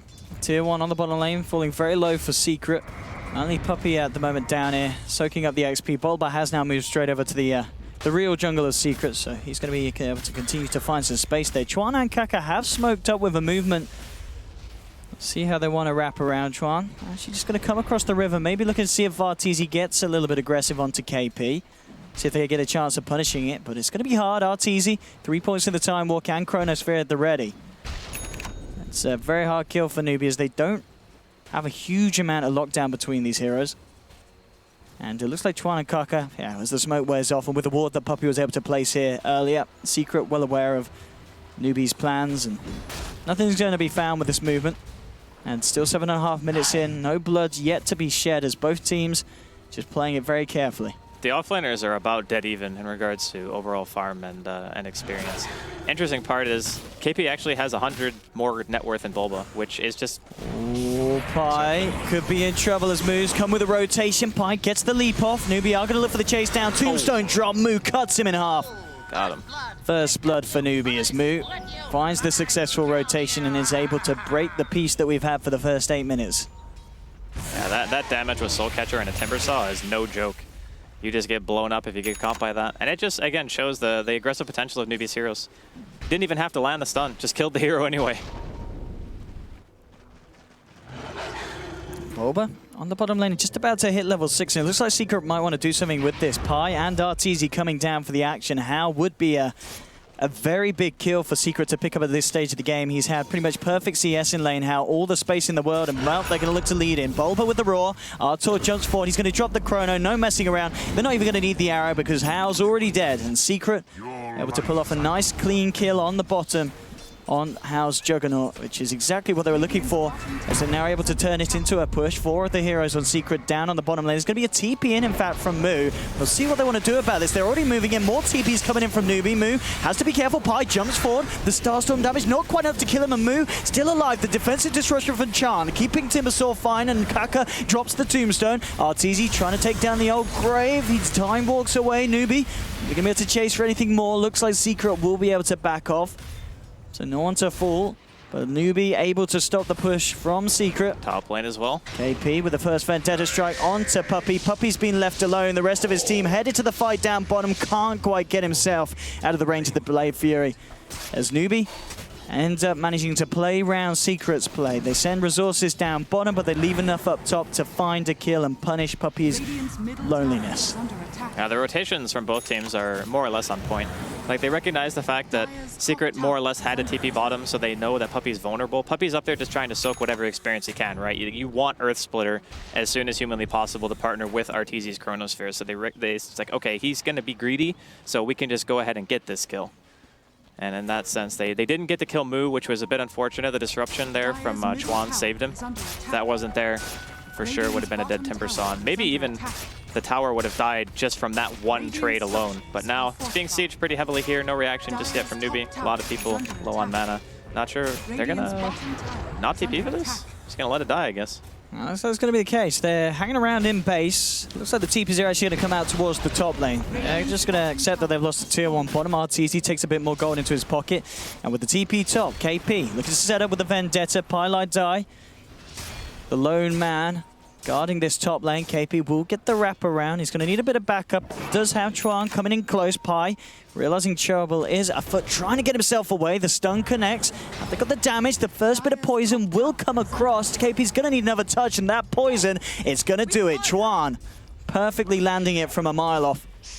As Newbee will get the kill and also find the tower up top. That's really unfortunate for Pi. Like, he leaps because he wants to get into a better position, but not realizing that Nyx is right on top of him. Normally, if you knew the hero was there, you would never use leap like that. You would wait until you got stunned, and then you would leap away to ensure that you had made a bigger distance between you and the hero. But unfortunate circumstances, not having a sentry behind the tower. They get the tier 1, but Secret are pushing into a tier 2 right now, and they do have their ultimates available. They do. They have everything ready for a fight if Newbee want to kick it off. They've smoked up Newbee, and they're going to make the movement across the map, see if they maybe can get a bit of a wrap round onto Secret. As Secret already realizing the danger could very well be on its way. And they'll just be content with dealing a significant amount of damage to the tier 2. Newbee still might find a chance to find a pick off. KP leading him with the Vendetta. Puppey starting to back off. See Newbee just checking out the pit, making sure no one on Secret was hiding in there. Careful. Here we go. See how KP wants to start this one off. And he's already popped the ult. Moonlight out, the Hurrah onto Hao. And the Earth Spirit, the Chrono is going to catch Hao and Chuan. Is it going to be enough damage though? Hao still alive. Gets the Omni Slash onto Envy, and Envy, the first to fall as Newbee, forcing Secret back. So only 4 of Secret getting themselves out of there. Envy will drop, and Newbee have the position to find another tier 1 from this bottom lane by the looks of it, as Secret are going to have a hard time defending with all their ults expended. Now, they were kind of lacking damage there. Like, the Roar comes out, but there's spin, so there's not really like any arrow or Starstorm that's going to follow it up. And even with the Chrono and the Air Splitter on top of it, Hao was just too tanky during that. You had KP on the back line disrupting the other heroes, getting the Vendetta and the stun off, and the damage output of Newbee right now is just way higher than Secret. Like Secret's scale probably a little bit better with the items, but if they can't fight around all of their abilities landing perfectly in a team fight, they probably don't even do enough damage to get a kill, which is the biggest struggle of their lineup right now. And with that, RTZ's buying a Vlad, so I'm guessing he's going for the Diffusal Manta build after this. Because right now, there's no book. Oh, MV. He had a painful day yesterday. This is looking to be the start of another painful one as KP, How, Antoine catch the Razor out. No help for Envy as he's out all alone on the top lane. No tier 1 or anything for backup to come from. And Envy falls for a second time in the last couple of minutes. Newbee lead 5-1. And 13.5 minutes in, it's certainly looking to be Newbee coming out on top of this early game. I mean, this is the lineup that they drafted, right? They need to be winning this stage in the game. Like, you don't pick on dying and Nyx, Timbersaw to not, you know, go fight heroes. So going the Boots of Travel build on the Razor and teleporting from lane to lane, hoping that Vendetta is not going to be off cooldown and farming in front of a tier 1 is very difficult to do. And I think to a degree, Nyx is just really good against Secret in general because of the style of their cores. Like, Artor and Envy both like to farm a lot. So if they're off on their own in side lanes doing whatever and you're playing against a Nyx, it's just very easy for you to get picked off in that situation. Like, maybe the Void can get away. But when you send that many heroes, like I think it was 3 or 4 Newbee who went up there to gank the Razor, you're gonna die. Like, there's no chance that you can live through that. See in the mid lane Moot. Making sure the puppy doesn't get too comfortable looking for the levels and experience and farm in that mid lane. At the same time, bottom Secret grouped up as 3. They'll finish off a tier 2. Arteezy take the final touch. He's just about 500 gold behind How's net worth. It's still relatively close between the two of them. How looking to keep that lead though as he puts some pressure on the tier 2 top. KP backing around behind him under the cover of smoke and Vendetta just in case a reaction comes out from Secret. As Newbee do have 4 up here ready to fight. The Secret at the moment more interested in potentially looking to push down the tier 1 mid or into the jungle though. Puppey comes, KP is gonna not catch the stun and Puppey under the cover of Moonlight will be fine as Newbee unable to catch him out even more. Arteezy actually gonna try and use this Moonlight to potentially set something up as he moves in. Has a Chronosphere available, Kaka hiding in the trees. Arteezy's gonna waltz past him. Goes straight back towards the tier 2. Newbee with the full team around. They shouldn't take a fight without Sam. He just teleported back to base. He has his book 1. But if Secret try to fight this, I don't think they have any chance of winning unless the Beastmaster is actually there. For now, it just seems that they're trying to split up the map as best they can. They actually knew where the Nyx was for the first time in a little while, so that gives them a bit more breathing room and feels safe about doing the split pushing thing. Like we can see Envy here is just farming up the woods. But yeah, they need everyone if they're going to fight. With this space, How finds the tier 2 top. It's just about 600 away from Battle Fury's completion with the phase boots and Yasha. So still very, very fast farm for How. 7.5k, 16 minutes in. Radiant's middle tower is under I see a attack. scan from Radiant. It did catch Secret moving across. KP is going to get eyes onto Pylite Die. We'll see himself if he wants to go for a bit of a solo kill potentially. He might just be lacking a bit on the damage. Pi throws out an arrow. Secret, they do have heroes around Bulba. MV moving in, looking for Kaka, dropping the Roar, taking down the Undying. Get themselves a freebie. A sentry is placed, but KP's already on his way out. So Secret get a nice arrow connection from Pi, take the kill, and Newbee not in a position to fight back. It just goes to show that Secret understand their weakness of, we need to throw everything at one hero to kill it. It's like we need to roar, we need to just make sure we hit an arrow, just all the kitchen sink. Doesn't matter. If one hero from Newbee is dead, there is a lot less likelihood that somebody's going to be getting ganked in a side lane. So I think it's definitely the right approach right now if you're Secret. You want to make sure that you're getting those kills, getting the map control, taking it to a later stage in the game. Like, try to delay as much as possible. This is going to be that point as well where Newbee and Moo more specifically has the chance to snowball out of control or get knocked back down. Bloodstone is finished. And we'll see if he's able to start to rack up the charges.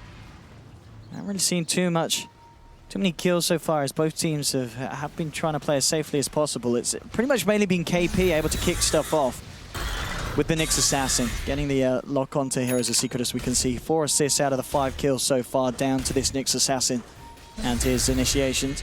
It's a very similar feeling yesterday when we saw Secret play against Eholm. Yeah. And the Nyx of Eholm just completely dismantled them.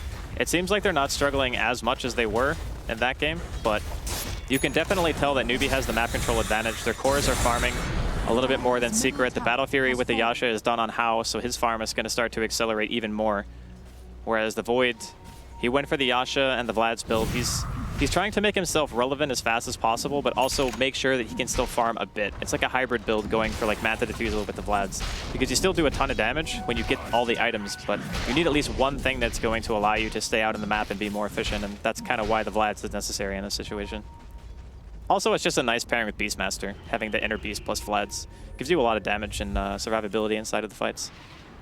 Secret bringing Envy over to the bottom lane. There's going to be a smoke up from Bulba and Pi. Let's see if they want to go deep into the jungle of Newbee, try and find themselves a pick. Puppey, he's ready to go in as well, picks himself up Dust, making sure that there's not a chance they get caught out by the Nyx Assassin. Ready to pop it if their smoke does get dispelled by the Invisible Hero. But as we can see, Newbee, again, they just seem to be aware of Secret's plans, how immediately TP's away from the bottom lane. The rest of Newbee have moved back towards mid. Secret, the smoke runs out, and they're unable to find anything. I'm going to continue to move over to the mid lane. But the ward's down. Newbee are well aware of Secret's movement, and they will be there to react if Pi goes in. Pi coming across the mid lane. Comes close, he waltzes back out. We can see KP playing around with the idea of going in on Bulba, but the sentry's there. Bulba does have Roar, and Arteezy in the neighborhood if KP comes back in range. Maybe they could try and go for something here. But at the same time, Newbee, they're just trying to use the map to their best. How? Moment hanging around with Kaka and Chuan. They just pick up the side camp. Top lane's pretty much free reign for Mu on the Timbersaw. Chuan just going to toy with Pi Light High a little bit. Actually dropping the Demonic Purge. Pi forced to just TP straight back to base. But again, neither team finding the opening that they wish to work with. And KP was so close to getting killed there. And the funny part was he walked into Sentry for a second, but obviously you don't want to just casually walk straight down into the Nyx and try to roar him because he's in Vendetta, so he's going to be running faster than you. And he was trying to walk down as if he was going to kill the small camp and go to the right, but KP still backed off, even just not knowing if the Sentry was down or not. Okie dokie, KP grabs an ED, but they had the Sentry down. Secret ready for the Nyx Assassin. That's big. That is so big. Beastmaster and Vlads, this is free Roche. Opening up the Roshan pit. Newbee, they are they going to try anything for this? They're down an Nyx Assassin. Secret, actually, they want to find themselves another pick by the looks of it before going for the Roche attempt. They headed towards me, but the TP out was already there, so they don't find anyone. And Secret, now with this time that they spent moving away from Roche, there's going to be the full 5-man of Newbee back up, and Secret looks like they're not confident enough to try for Roshan at this time, feeling that it could still be a little risky against Newbee's lineup. I'm really surprised that they actually didn't go for that. I felt like that was a really big opening for them. And I'm pretty sure they had vision of at least 1 or 2 Newbee heroes at the time where they killed the Nyx. Maybe they felt like without having Chrono, it was just too risky, but they still had Roar. And they still had Necrobook as well. So I think those 2 things alone are enough to turn the fight. Because you can put the book on the Timber, you just mana burn him, or you put it on the Shadow Demon, and Shadow Demon just dies to a book 3 because it's a Shadow Demon. I feel like Secret may be underestimating their position in this game, or just respecting Newbee. One lane Newbee, ready to group and go. KP, of course, has just picked up the Blink Dagger. He'll hide himself in the tree line, see if he's able to get a bite as Secret may move out. MP at the moment. The lone man standing with Pylab die right beside him. The rest of Secret not here on the bottom, but Newbee themselves back away.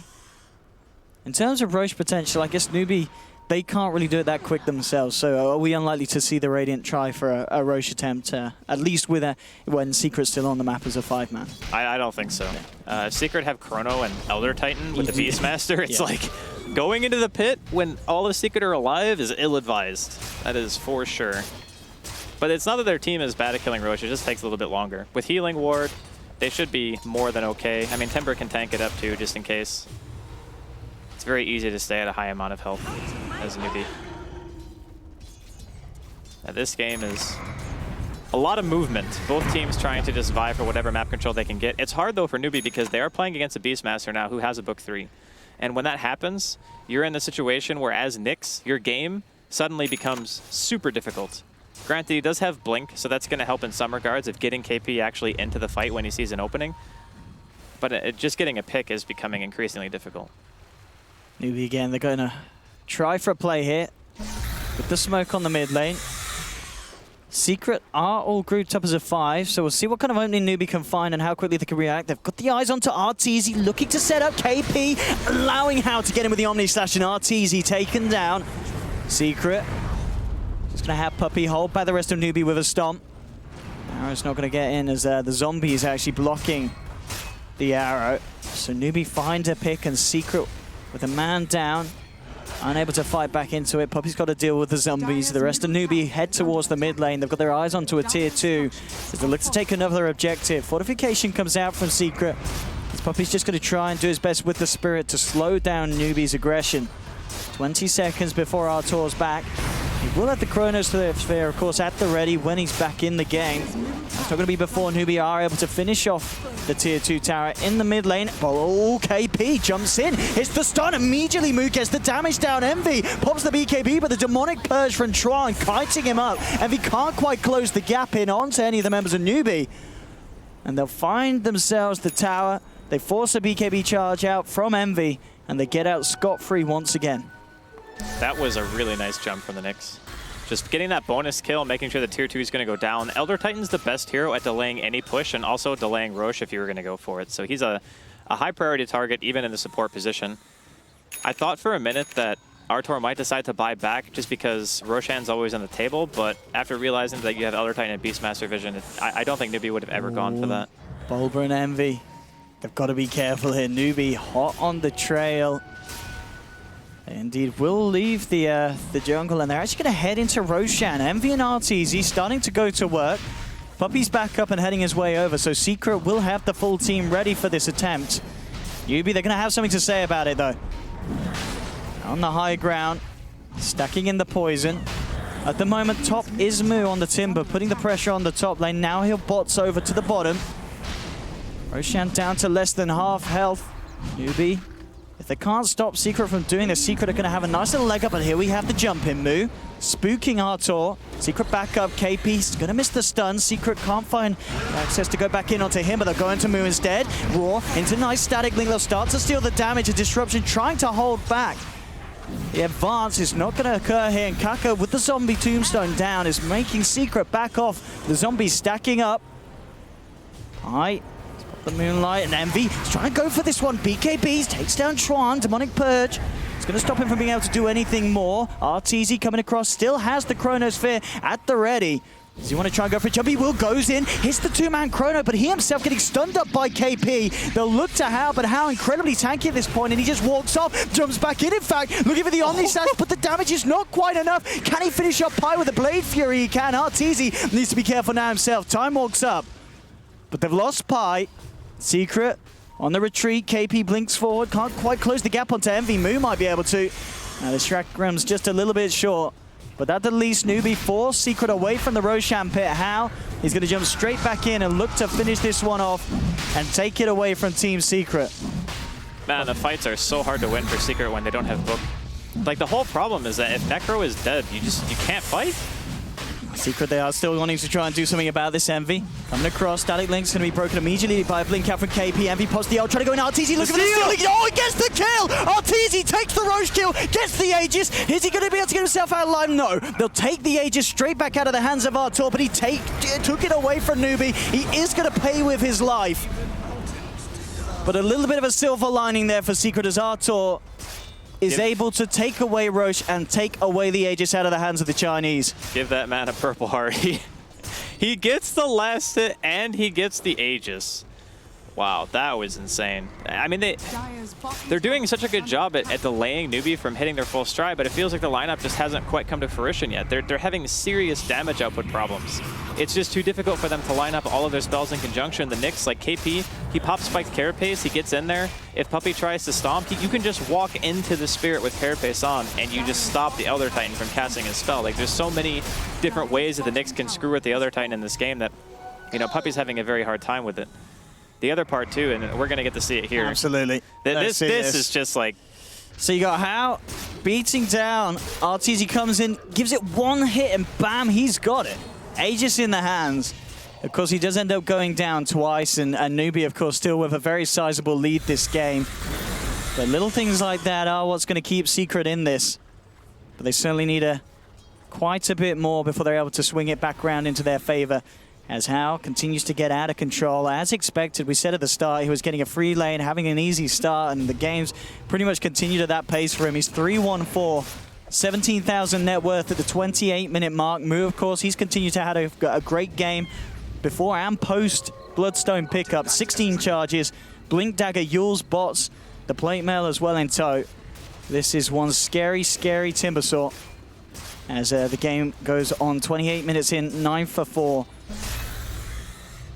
The way that Newbee are itemizing and the heroes that they have, because of the Blink Battle Fury and how, because it's a Timbersaw, they're able to just shove out the waves so effectively and just farm so much faster than what Secret can get. Like, you're farming against a Razor, not really a hero known for being able to maintain a high level of CS per minute. Void is more or less the same thing unless you're going for either a Battle Fury or a Maelstrom. So Newbee are winning these fights, they're shoving the lanes, and they're not allowing Secret to really get enough out of the map to make some kind of comeback. It's really going to be reliant on that big Wombo combo. And I find myself often saying this when I watch this combination of heroes now, is that it almost becomes 100% reliant on that to happen in order for the other team to win. And that's not really a good thing. You don't want to put so much pressure on your heroes to say, okay, you need to hit a 3 or 4 man Chrono, you need to hit a 3 or 4 man Earthsplitter, but that really is what it feels like needs to happen for Secret to turn an engagement. Okay, Pete. They're just playing around at the bottom lane with Mu as they had eyes onto Pi. Secret moving as a 4-man through their own jungle. At the moment now, starting to band a little bit more together to create space for MV to keep the farm going on the Razor. He's nearly about to hit level 16. He's on top with Arteezy in terms of Secret's net worth, but of course there is still that massive gap between them and the cause of Newbee. Newbee actually heading up round behind Secret. We'll see if they find an opening to make a go. Put the ward down. They are going to see the movement. KP's going to be the one to lead in, but Bulba, they've got the vision down. Immediate roar, they'll take down the Nyx Assassin. Earthsplitter, not going to connect onto anyone. The Secret at least forcing Newbee to be a bit careful about moving in for more. Secret 1 kill up at the moment in this fight, and it looks like that will be all. You can see how confident Newbee are. When that hero died, they were walking forward. They weren't running away. They say, yeah, we have a huge advantage in regards to net worth. You killed our Nyx. Nyx is like 5k net worth. No one really cares if that hero dies. Sorry, KP. You've been playing a great game, but if you're dead, it doesn't matter. Like, Newbee can just still run at you. And because of the fact that they have to throw so many spells into like an offlane / support capacity Nyx to get the kill, it just means that Newbee know they can win the fight even if it's a 4v5. That's no surprises. I mean, if you just look at the net worth, probably without the Nyx Assassin there's still a lead for Newbee. So the maths don't lie. Yeah, even with Nyx being dead, Newbee still have an advantage. Oh dear. That being said, Secret have the ability to delay the game very well with their heroes. They often pick these types of lineups that are just super good at defending high ground. I mean, we casted a 61-minute game at them yesterday. Elder Titan. Yeah, and they just sat there and held and held and held for what seemed like 30-plus minutes at least. I don't know if Newbee are going to take the same amount of time to crack that high ground, but the later the game goes, the Juggernaut, he will get to a point where his inventory is going to be full. And once that happens, you know, the Void's going to start to get more powerful. You're going to see Aghanims, you know, just finished here up on Pylai Die. It's going to start helping out here. See, looking at Arteezy, he'll time walk away, pop the Chrono with the Omni Slash as Hao rides Artur out of the Chronosphere. And at the same time, Mu, he's able to clean up a puppy kill. Before it all went down, they did lose KP down bottom, but as we said, we're sorry, KP, but your life is worth a lot less than those two of Secret's. My God, at this stage, Newbee very happy with these trades, and Hao is a bit of a ninja. That was nasty. That was straight up nasty. I mean, it was almost so close with the timing of the Chrono that it might have not even been 100% intentional, but still, it looked really freaking cool. Oh. Hao is going to find himself straight up with Envy. Envy pops the BKB, has to back up immediately. And How just turns his attentions back towards the tier 3. Fortification coming out from Secret. They'll have Arteezy back in 10, but no Chrono. Pi actually jumping forward here. Moo jumps back onto him with How, and Pi! That was not the leap you were looking for. Newbee takes the kill, takes the tower, and now with KP stun, moving for more. Puppey is down. It's a double kill for Moo. There'll be a roar from Bulba. MV stealing a fair bit of damage. Artur now jumping back in to force them back. How able to blink away thanks to the save from the defensive destruction of Chuan. The stun from KP forcing Artur to time walk back. Newbee still hanging around right outside the door of Secret's base. A 2-man down for 20 seconds. Chuan, disruption. KP with the follow-up, stun it again. The control is beautiful from Newbee. Perfect execution. Arteezy down for a full minute. Newbee, they're going to be able to find the window to finish off the racks in the mid lane. 50 seconds with no void on the defense. See how much Secret lose here, as Newbee may stick around for more. KP is jumping in. He wants that stun. He just teases. And Secret trying to hold with the 4-man. But as we see just every time, Newbee's so good at jumping in on this.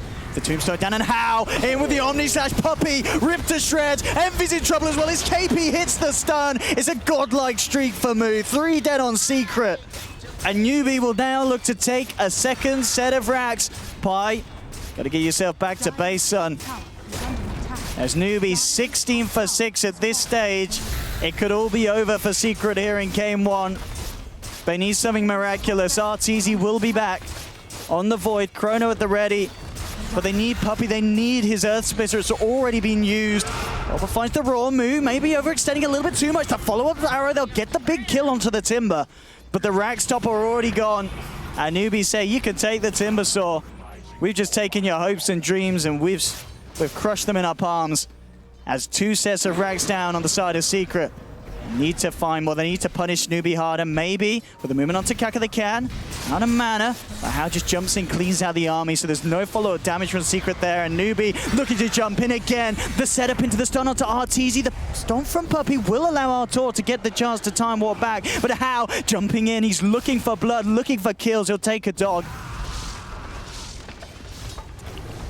But 16 for 7. It's just amped up the pace of this game. And Secret seeming unable to deal with Newbee's aggression, and just look at these net worths getting absolutely out of control. 25k now on How, 20k on Moo. Secret needs something miraculous. A miracle. Yeah, they need a miracle for sure. I mean, they can throw out a Chrono, put the Earth Splitter in there, hope for the best. The Roar is going to be back up in about 5 seconds on the Beastmaster, but this is definitely the last hurrah.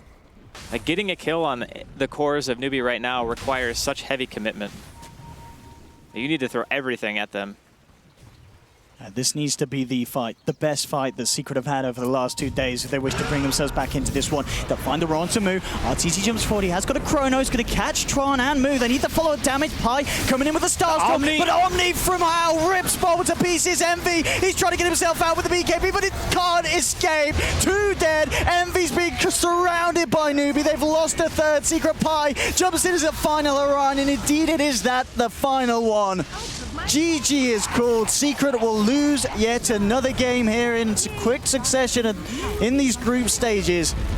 And Newbee will find the first of this series with a very, very convincing performance, and a performance the Secret were just unable to knock.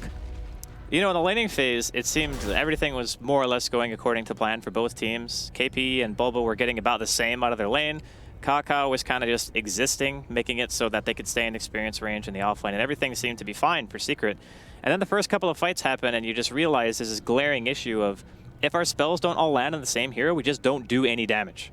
And then Healing Ward comes out, and Timbersaw and Juggernaut are building these very tanky cores. There's an Undying who can heal. There's a Shadow Demon who can save. Newbee's lineup just hit its stride so fast that Secret just weren't able to respond in time. And by the time it was already to where, you know, Artur had enough items to fight, you're looking at How, and he has almost double the net worth of the Void. And unfortunately for Secret, they just never really got to a point where they had the items that were necessary to take a straight-on 5 versus 5 engagement. And also, just a quick shout-out to KP. Even though his net worth was super low, for what he did in that game for his team, his net worth might as well have been up there with the top, because he played a really, really solid Nyx this game. Absolutely. I mean, of course, a lot of people would have been wondering coming into this game today whether Secret, would have been able to solve some of these issues over last night, and issues still standing, and Newbee making them seem very, very raw. This was Newbee absolutely holding back, not at all, going all in, and with an incredibly impressive performance from Newbee. We'll see if Secret can step it up in Game 2 and try and do their best to get a victory here on Day 3 at the group stages. But Newbee, they're going to be feeling very confident coming out of Game 1. And Game 2 will indeed be right around the corner, ladies and gentlemen, so don't go anywhere. But for the time being, we'll be able to fill your lust and hunger for Dota 2 here at the TI6 group stages. So we head over to the action on Stream 3. We'll see you guys soon for Game 2. Something entirely different to go for the Midas first and try and finish the armlet before jumping inside the Rikis once. It's such a powerful combination. It is the main reason why you pick it, is that first rotation is going to be so strong, and it forces MVP to just consistently play back, and you just do it once, and after that, you don't have to do it. Jump in, get a little damage on QO, in fact getting a lot of damage, but now he will heal it all back up. And Forev is going to reveal himself with a Blink Dagger, tries to go for 3-4-3. He doesn't actually have any dust. Yeah, now they're going to reveal that they have the Blink, but Mushi, meanwhile, would like to see him at least think about joining the rest of his team, because I think as 5, they are a lot stronger. Get the stun on the mid one, gets the amp damage there, but DJ, quick with the response, does manage to get the Fortune's End on mid one, clearing through that amplified damage. DJ, he's going to have to play a great reactive game here once again. Will be able to get off the ultimate onto mid one, buying him some time. They swap him out, but the Timber Chain still goes through. Looks like he's going to take his fair share of damage. Will actually heal up a little bit. QO, oh, the Vengeful Spirit, the first to go down. Looks like QO is also doomed to fall here. Doesn't have any way of escape. Looks to juke it out, get away from Ohio, bottle up, but that's just, oh my god, spinning. Wand, he's gonna go for the TP out. He's actually away, but the flame break is just in time. So damn close. Yeah, and the first time the Lifestealer shows up in the fight, they absolutely dominated, as Mushi is way too strong of a frontliner, and this is exactly what we wanted to see from the get-go. MP opting to just TP to the bottom lane, realizing that fight was going to go great. And MVP just got way too over-aggressive, considering that the Timbersaw is so tanky. He's got 1200 HP, he's got a wand, the Oracle backing him up. It's pretty hard to take down. Now Mushi will push forward into that mid lane. Gets a small swipe on the tower, forcing out the glyph, backs himself away while the rest of his team is invading the Radiant jungle. Now you see the rest of Fnatic, they're feeling good with their control. They push out mid, they're controlling the bottom lane, and they're even going to make sure their own jungle isn't being exploited by MVP Phoenix. Yeah. I'd still like to see them execute the Riki combination pretty soon. I still feel like it's really strong for this situation. Like, Mushi just jumps in 3-4-3 right now, they'd get a kill for sure. MVP Phoenix setting up to take this tier 1 tower, keeping themselves pretty well spread in case Fnatic get an initiation. I don't think that mid tower, you had to lose it. Yeah. If you're a Fnatic. If they just make their way down there, they can take the fight. Their heroes are so strong right now, but instead, what's going to happen, or what I predict will happen, is that Fnatic are just going to start losing heroes across the map if they don't start 5-manning soon. Well, fortunately, they will 5-man right now. They're going to go for a 4-man smoke with 3-4-3 leading the way on his Invisible Riki. A Lifestealer surprise inside. Now, they're going to go bottom lane where MP was just farming up, but MP, a lot of heroes off map. Maybe that tipped him off. He's going to TP up to the top lane, join the rest of his teammates. They know they're in their jungle right now. If nobody pushes out this top wave and nobody's pressuring in mid, despite the fact that Fnatic know they're stronger, then you know they're in your jungle 100%. And this is around the timing that they either go for Roshan or they're going to straight up push the mid tower. And right now, they're going to show that they're pushing mid. But this trade isn't worth it. This is a trade worthy if, for example, Cap, you take Roshan off of it. Because this would be a free Roshan now for Fnatic. Yeah. They're going to try and make it a little bit more of a 2-for-1 by taking that mid tower and pressuring bottom. I don't think but MVP want to give this tower up. Yeah, certainly not. So it's going to be hard, though, because they have no vision. They'll start running themselves down instead of just TPing out. Looks like Forev, part of the problem there, he doesn't actually have a TP, so he has to sprint his way across the map. Febby is so dead. They can probably grab him if they're fast. Febby or Ohio? Yeah, I was about to say Febby or Forev. One of those two was going to get picked off. It looked like Ohio wanted to go for Forev, but they will try and grab Febby now. Managed to get the lasso. There's the stun in response, but Forev, he just put himself in the firehouse there unnecessarily. Couldn't save his support and gives up his own life. Yeah, and MP has to get out now. They're pinging him like crazy. They might just actually wrap the angle around so he has nowhere to go. Doppelgang, Chakram right over him, bouncing back into that smoke screen. They do manage to get the swap in, though, and that will probably mean Dubu is going to lose his life for that save. Still, though, Fnatic going to be pretty happy with getting an extra pick off and taking this tier 2. Yeah, that just felt like an unnecessary trade by MVP. It wasn't even a trade because they didn't gain anything off of it. Right.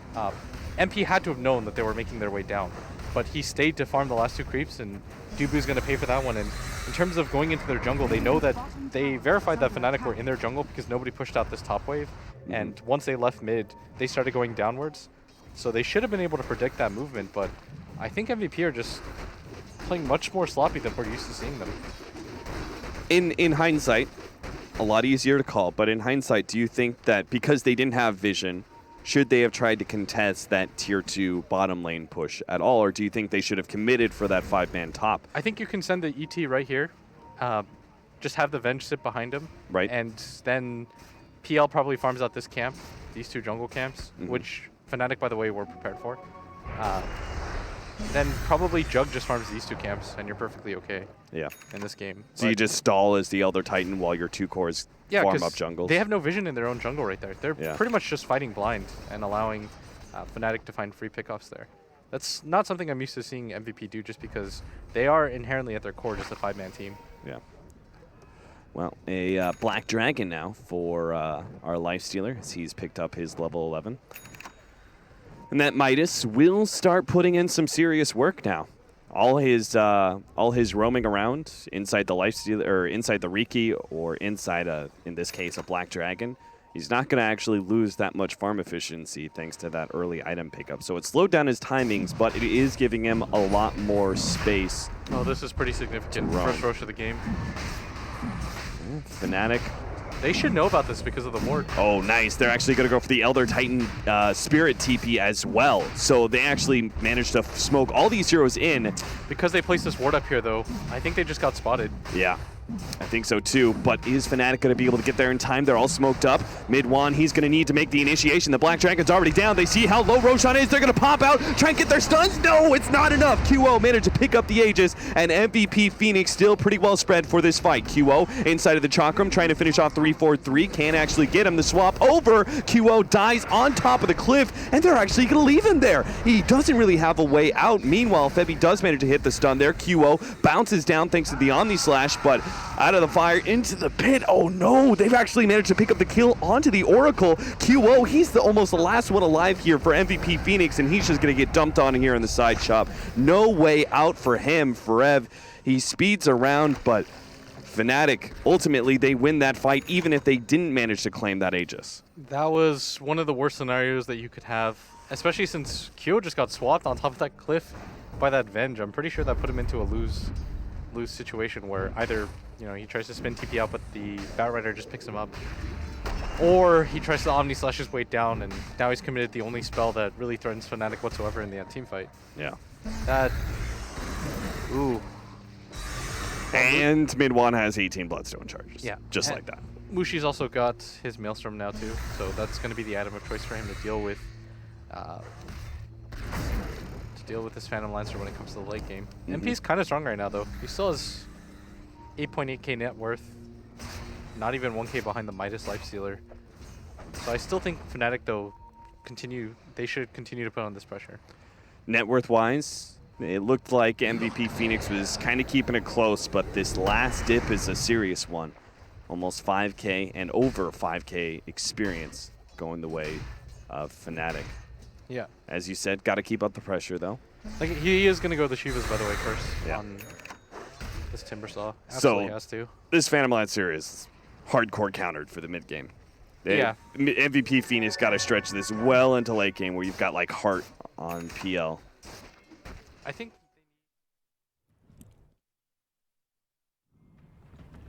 Welcome back, ladies and gentlemen, to Game 2 now between Team Secret and Newbee. We just saw Game 1, and indeed Newbee looking to be an incredibly strong and dominant force, and Team Secret at the start of a day that came after a very, very hard time for them is not looking to be up to the starts that they would have hoped for, of course. This painful loss already. In Game 2, Andy, I can't help but feel that we're yet again going to need to see something a little bit different from Secret, because that last game just did not cut it. I feel like it's a combination of things, right? When you pick the draft that Secret had in Game 1, you know that Newbee are going to be the ones who are pressuring you. They pick Undying, they pick Nyx, they have Timber, they want to play aggressive. You know what their game plan is. And a lot of the time in that game, Secret were looking to make moves around the map. You know, they got a couple of towers, it was seemingly okay, but the team fights were just always not really there. There was no damage. You know, KP was being a huge nuisance on his Nyx assassin, and after a while, Newbee just get farther and farther ahead because their heroes are all well equipped to fight at that stage in the game, where Secret, they basically had to outplay in order to be able to win those engagements. And unfortunately, they weren't quite at that level. So maybe they need to change the draft a bit. Maybe they just need to change how they're playing with their heroes, instead of trying to go head-to-head with Newbee with a draft that I personally feel is much better if you let it go, you know, 20 more minutes instead of trying to fight into the just ridiculous farm advantage that Newbee had at one point. And of course, it's easier said than done. But you have a Beastmaster, you have a Mirana, you have ways to disengage fights, you have a Void Core. I feel like they could have drawn it out a little bit longer and maybe not put so much pressure on themselves to control the game. But again, that's Game 1. It's in the books. For any of the Secret fans out there, I just talked to Knoxville between games. There is still an opportunity for Secret to place in the top 4, and it's only because of the extreme difference in the top and low end of the group. So if you look at the top, it's like 9-1 or 8-1, and then the bottom of the group is just like 2-8 right now, or 1-9, something similar to that. So because there's such extreme differences, there are only 3 or 4 teams who are kind of in the middle of the pack. Obviously, Newbee was one of them coming into this. Right now, they're sitting at 6-5. Whereas Secret now, that makes them 3-8. So they're looking at, if they win this game and some other teams who are in the middle ground lose, they still could potentially get top 4, but there will guarantee to be tiebreakers if that situation But if they lose this game, if they lose this game, then it's real bad. Then there's still a chance? I don't know if it's 100%, okay, but I think it's pretty sure that it's pretty sure that they're going to be stuck in the lower bracket. Oh, draft underway. Similar things to the start of last draft. Difference here being Secret they'll ban the Moo Timbersaw, and understandably so as well. Moo had quite a remarkable game. I think he only ended up dying the once that last match. Had a great time in lane. Even though at the start we did see that Envy was able to keep an edge with the Razor, it's never going to be enough to slow down a Timber's flow. And Moo able to just kind of carry forward in the game and get those early Bloodstone charges built up. And yeah, you just would rather not deal with a Timbersaw kind of messing around with you. It was either that, I think, or a Nyx ban, honestly. That hero just did so much last game. It was very, very frustrating for Secret to deal with. But they're going to go for the steal the Shadow Demon away from Newbee. That was Newbee's first pick in the first match.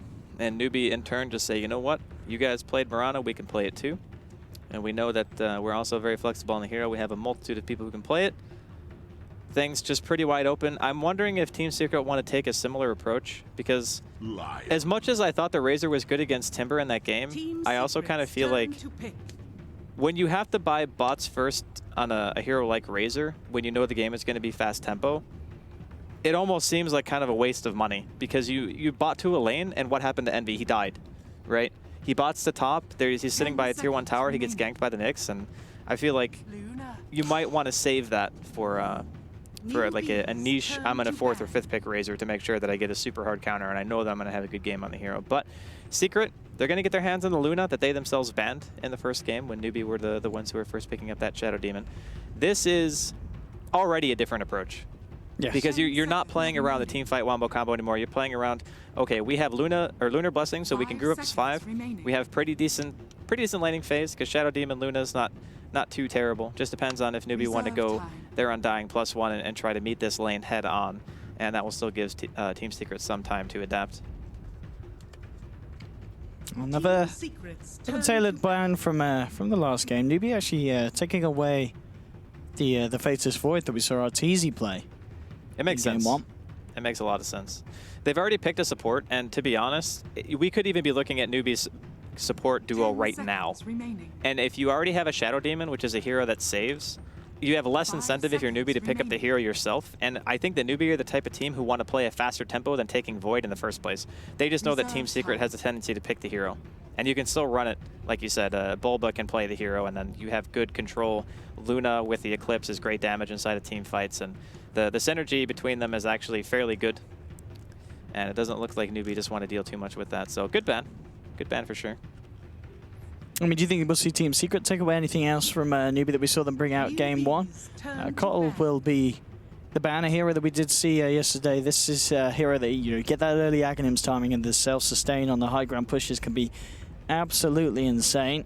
It is a bit silly. And I think with the type of opening that they have, you know, Luna, Shadow Demon, unless you're picking this mid hero with really high kill potential, you're probably not going to be seeing too many rotations out of Secret, and Kotl can just give you so much out of the early game in regards to greed. Like, you can be stacking your jungle, you can, you know, give Chakra to whatever lane you want to ensure that they can continually span waves during the mid game, like you mentioned. If you do get a good start, you get the Ags, and it honestly is such a game changer that you can end a game in 20 minutes, even in a normal scenario, or if it was any other hero, there would be no way you could breach aggro on that early. So he does offer just a tremendous amount to any composition. And Newbee, going to take away the Kunkka.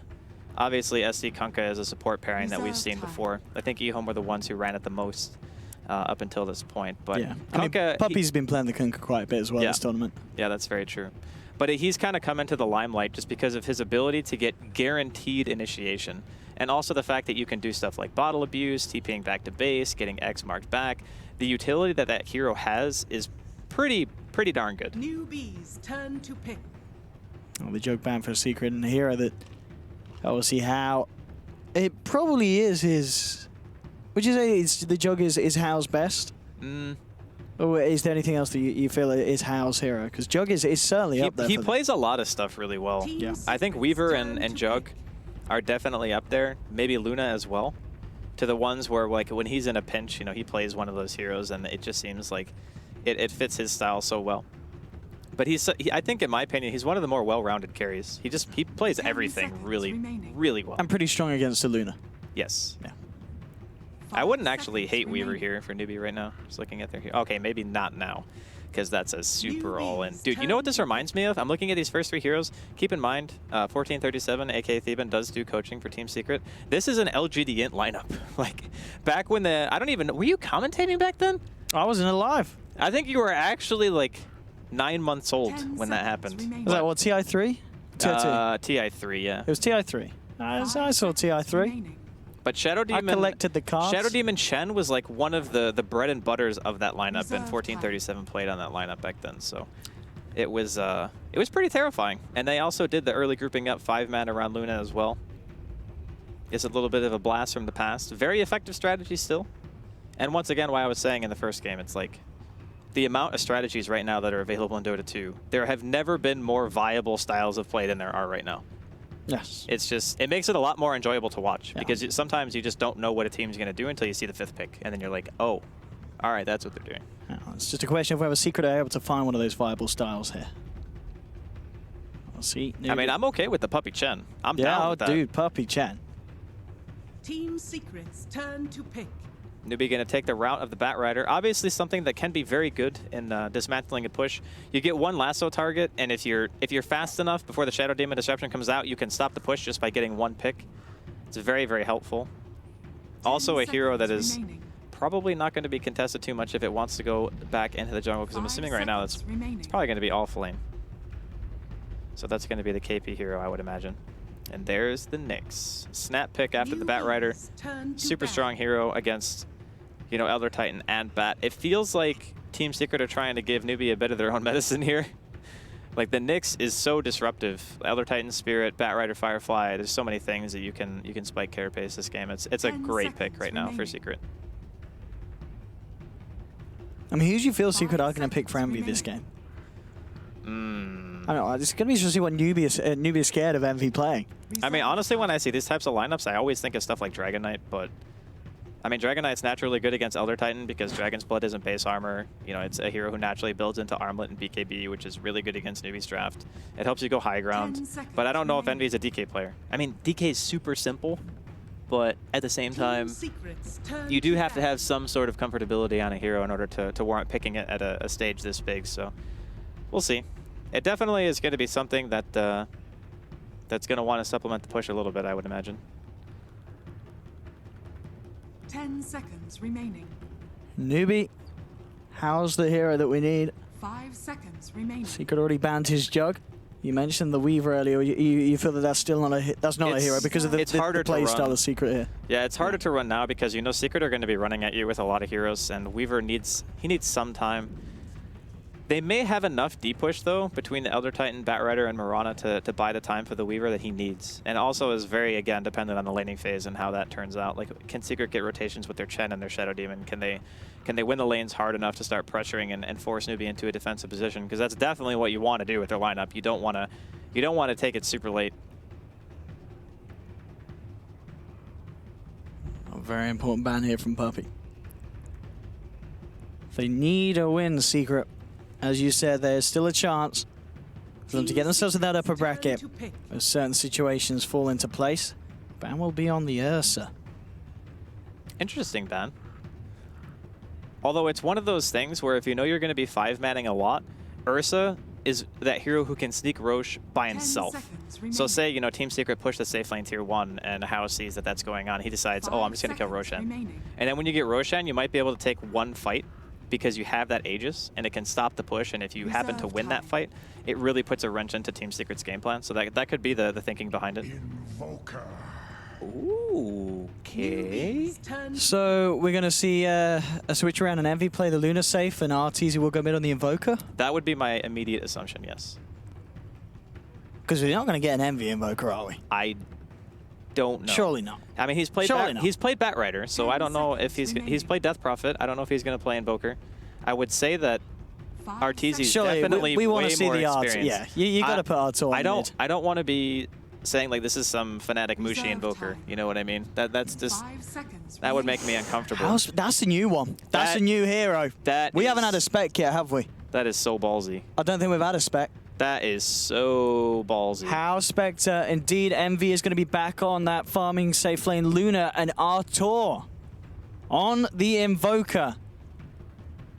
I did read a comment on a forum where very smart people post, and someone said, Puppey, just frickin' pick Arteezy Invoker, and he's done it. All right. He has done it. Confirmed, we're not the only people who read Reddit. I was going to say, if Secret win, that Redditor was right. Just pick Artor Invoker. But it's a big if. Secret looking to break the lost streak. And Newbee with a new hero, the House Spectre. And this is, talking about House heroes, Spectre certainly was one of them. It is. It's just been not really looked at a whole lot during the TI6 group stages so far. And a lot of it just has to do with the pacing of the game. There is some validity to the pick, though, because if you think about it, you know, you look at IO Bat and you say, okay, these heroes are a very good combination because you just get a lasso and then you relocate. Well, the same thing can be said for Spectre.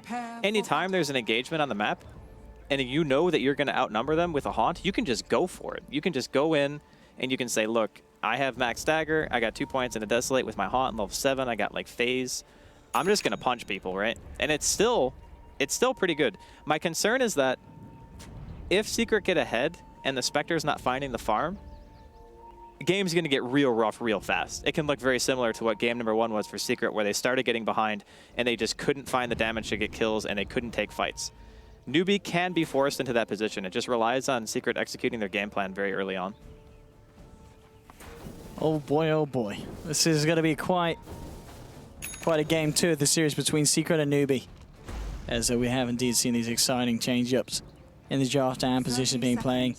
Just checking, of course, how he is rocking his signature Spectre set. Very nice to see on the cosmetics.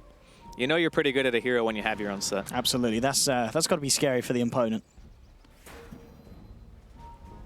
And lane-wise, from both teams, are we going to see anything aggressive, or is it again going to be both teams just kind of letting the offlaners deal with the tri-lanes? I don't think Luna and maybe if it was against a weaker tri-lane, maybe Secret would decide to go aggressive. But even then, Luna's just a very mediocre aggro hero. I think it's a lot safer to just let your Chen and Shadow Demon do their thing, try to find rotations. Oh, it's going to be the Moobat, by the way. Mubat and the KP off-lane Mirana. This is something that we've seen a handful of times too. It's not so much, but I think it makes a little bit more sense for this game because you know that the roaming Mirana is probably not going to be able to accomplish a whole lot against a hero like Chen. I mean, best case scenario, what you arrow is creep, and then the creep dies. I mean, that's okay, but I think he can still move around the map, be a nuisance, try to stop the Shadow Demon and Chen from getting together. And it's not a huge deal if he doesn't get a lot of farm.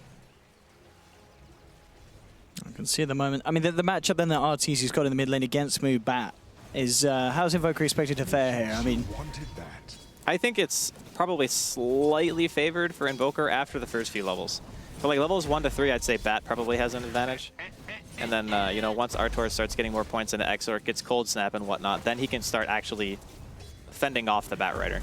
But for the first few levels, since you don't have any spells, he kind of just does what he's doing now, just stacks Napalm and just punches you. obviously looking at the safe lane of Newbee. How on Spectre. It does have Bulba's presence up there. I mean, how much can a Nyx Assassin do to slow down a Spectre's early game farm? I don't think he's going to be able to necessarily slow down How too much, but he's also not really feeling like he's in any danger. It's a Lion and an Elder Titan support. They're not really going to be able to kill him, especially since he already has enough money to get his own poor mans. Like, he wasn't even pooled. He just has a full set of tangos and has the healing salve on top of that, so he will be getting a pretty good amount from here. Bulba chunking into Chuan. As we can see at the moment, also Mirana has headed over KP just to find what she can from the jungle. Stacking up the camps as well. Puppey to grab the top rune, or at least try for it. We're going to see Newbee come and try and look for the contest. The arrow's not going to connect. Moo, fire flying forward. He's got a troll trap on Puppey, and he'll actually get it down onto Moo. The turnaround's there from Arteezy. He rotates across, and they'll take first blood. Secret finding the first kill of the game. Newbee still hanging around. KP, he's got another arrow at the ready, but Arteezy chunks him back, and that's the start that they needed, Secret. Getting that kill on the Batrider, giving it to Puppey. First rotation successful, gets the rune, gets the kill. Puts Artor at level 4 right now, so he's going to be ahead of the Batrider by about a half a level. That's a huge deal for them. Also, look at the farm difference right now between the Luna and the Spectre. You know, I didn't think Sam was going to be that disruptive to this lane, but he's still causing some issues. And of course, as we see, Envy's just getting the free lane. That was such a nice stun.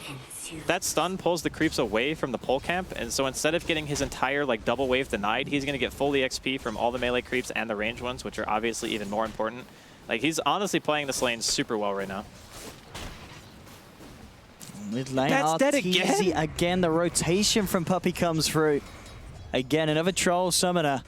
Two of them, in fact, and that does the job.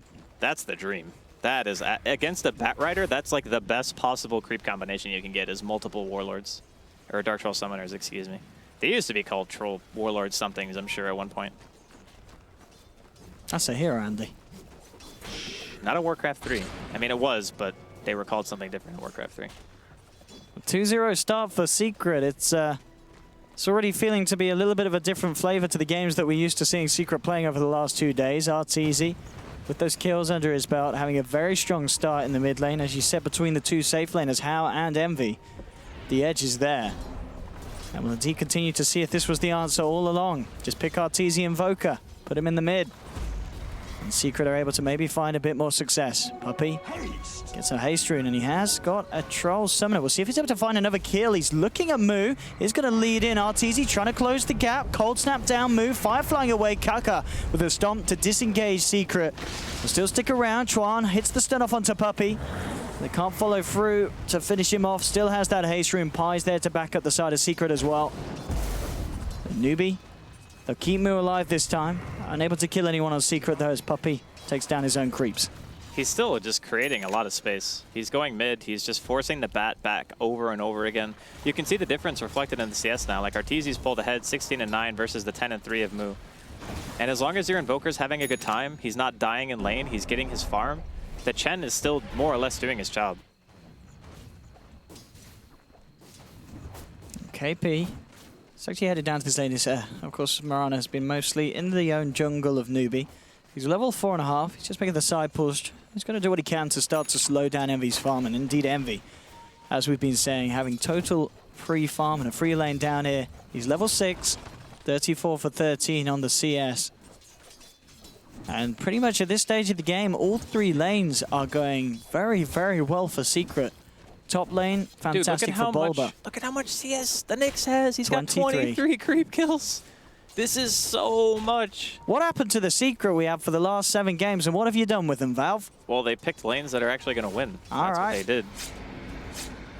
I think laning phase is super important right now during the group stage. This is the thing as well. In all of the losses, it could be said the Secret really did lose the laning phase in most of them. It really was from the start that they were struggling. They were putting themselves behind from a very early point. I mean, if they kill Hao here, that's going to be very unsecret.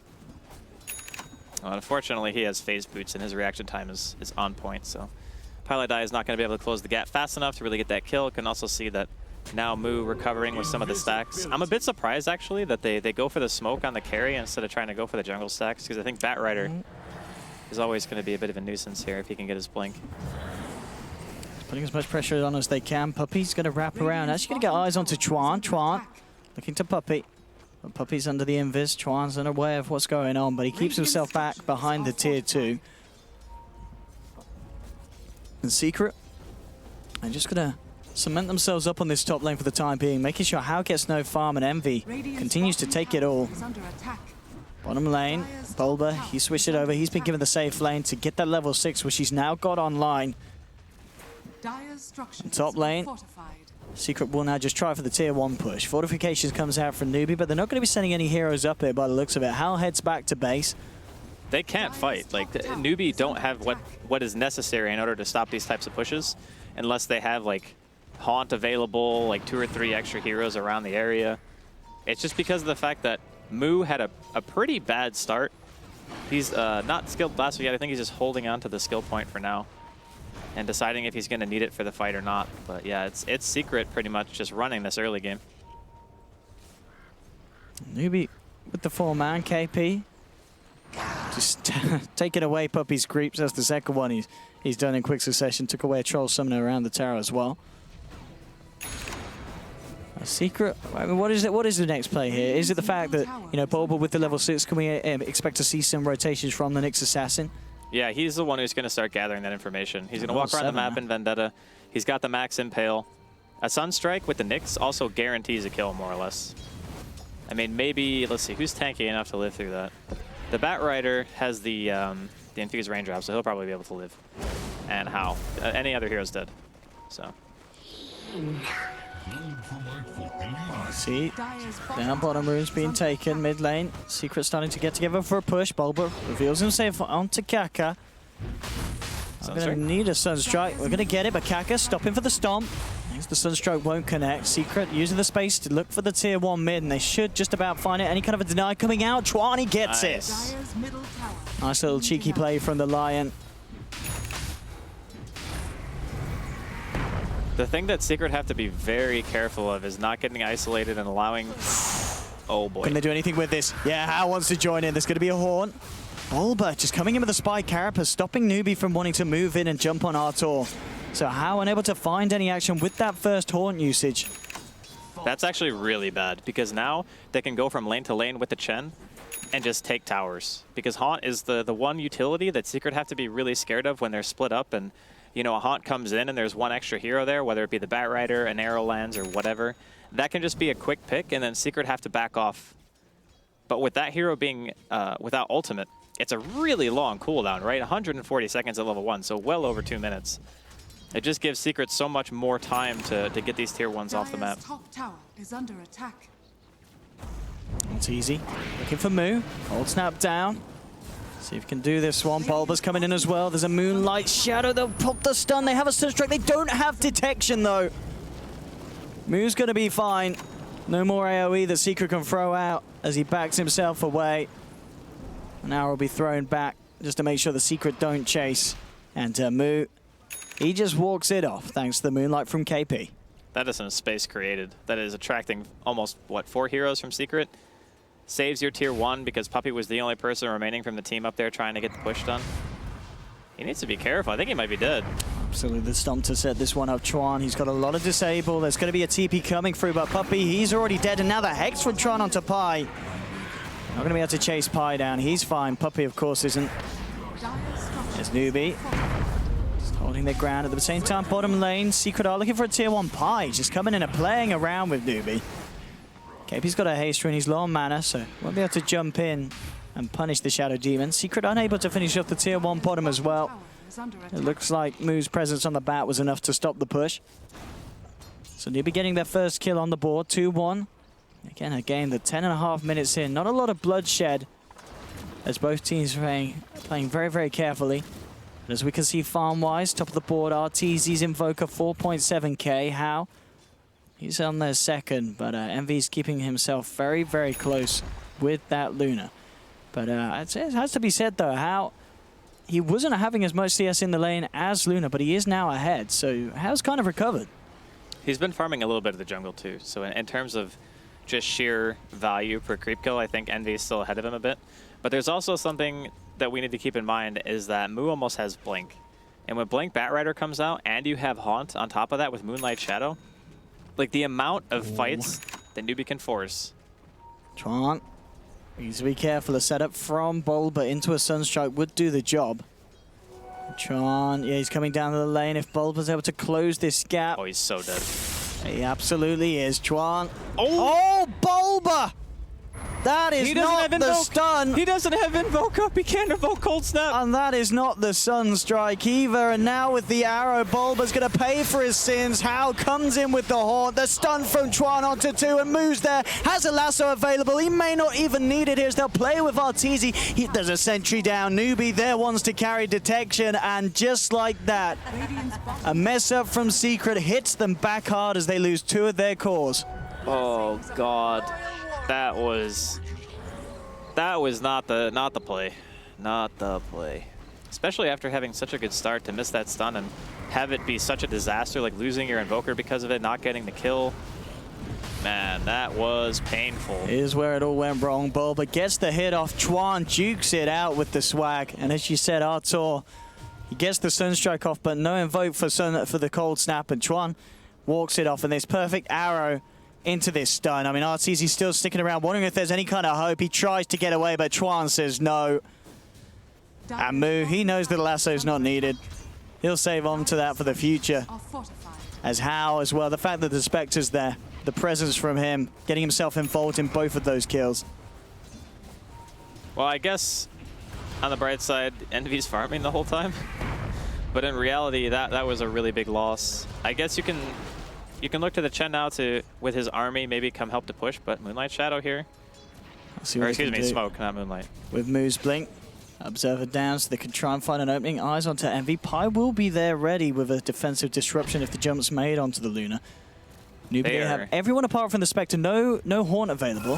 As of course still on cooldown for, what, 40 seconds. So indeed How it's not going to be available for this fight. Arteezy finds the tier 1. Secret still sticking around. Envy has Eclipse.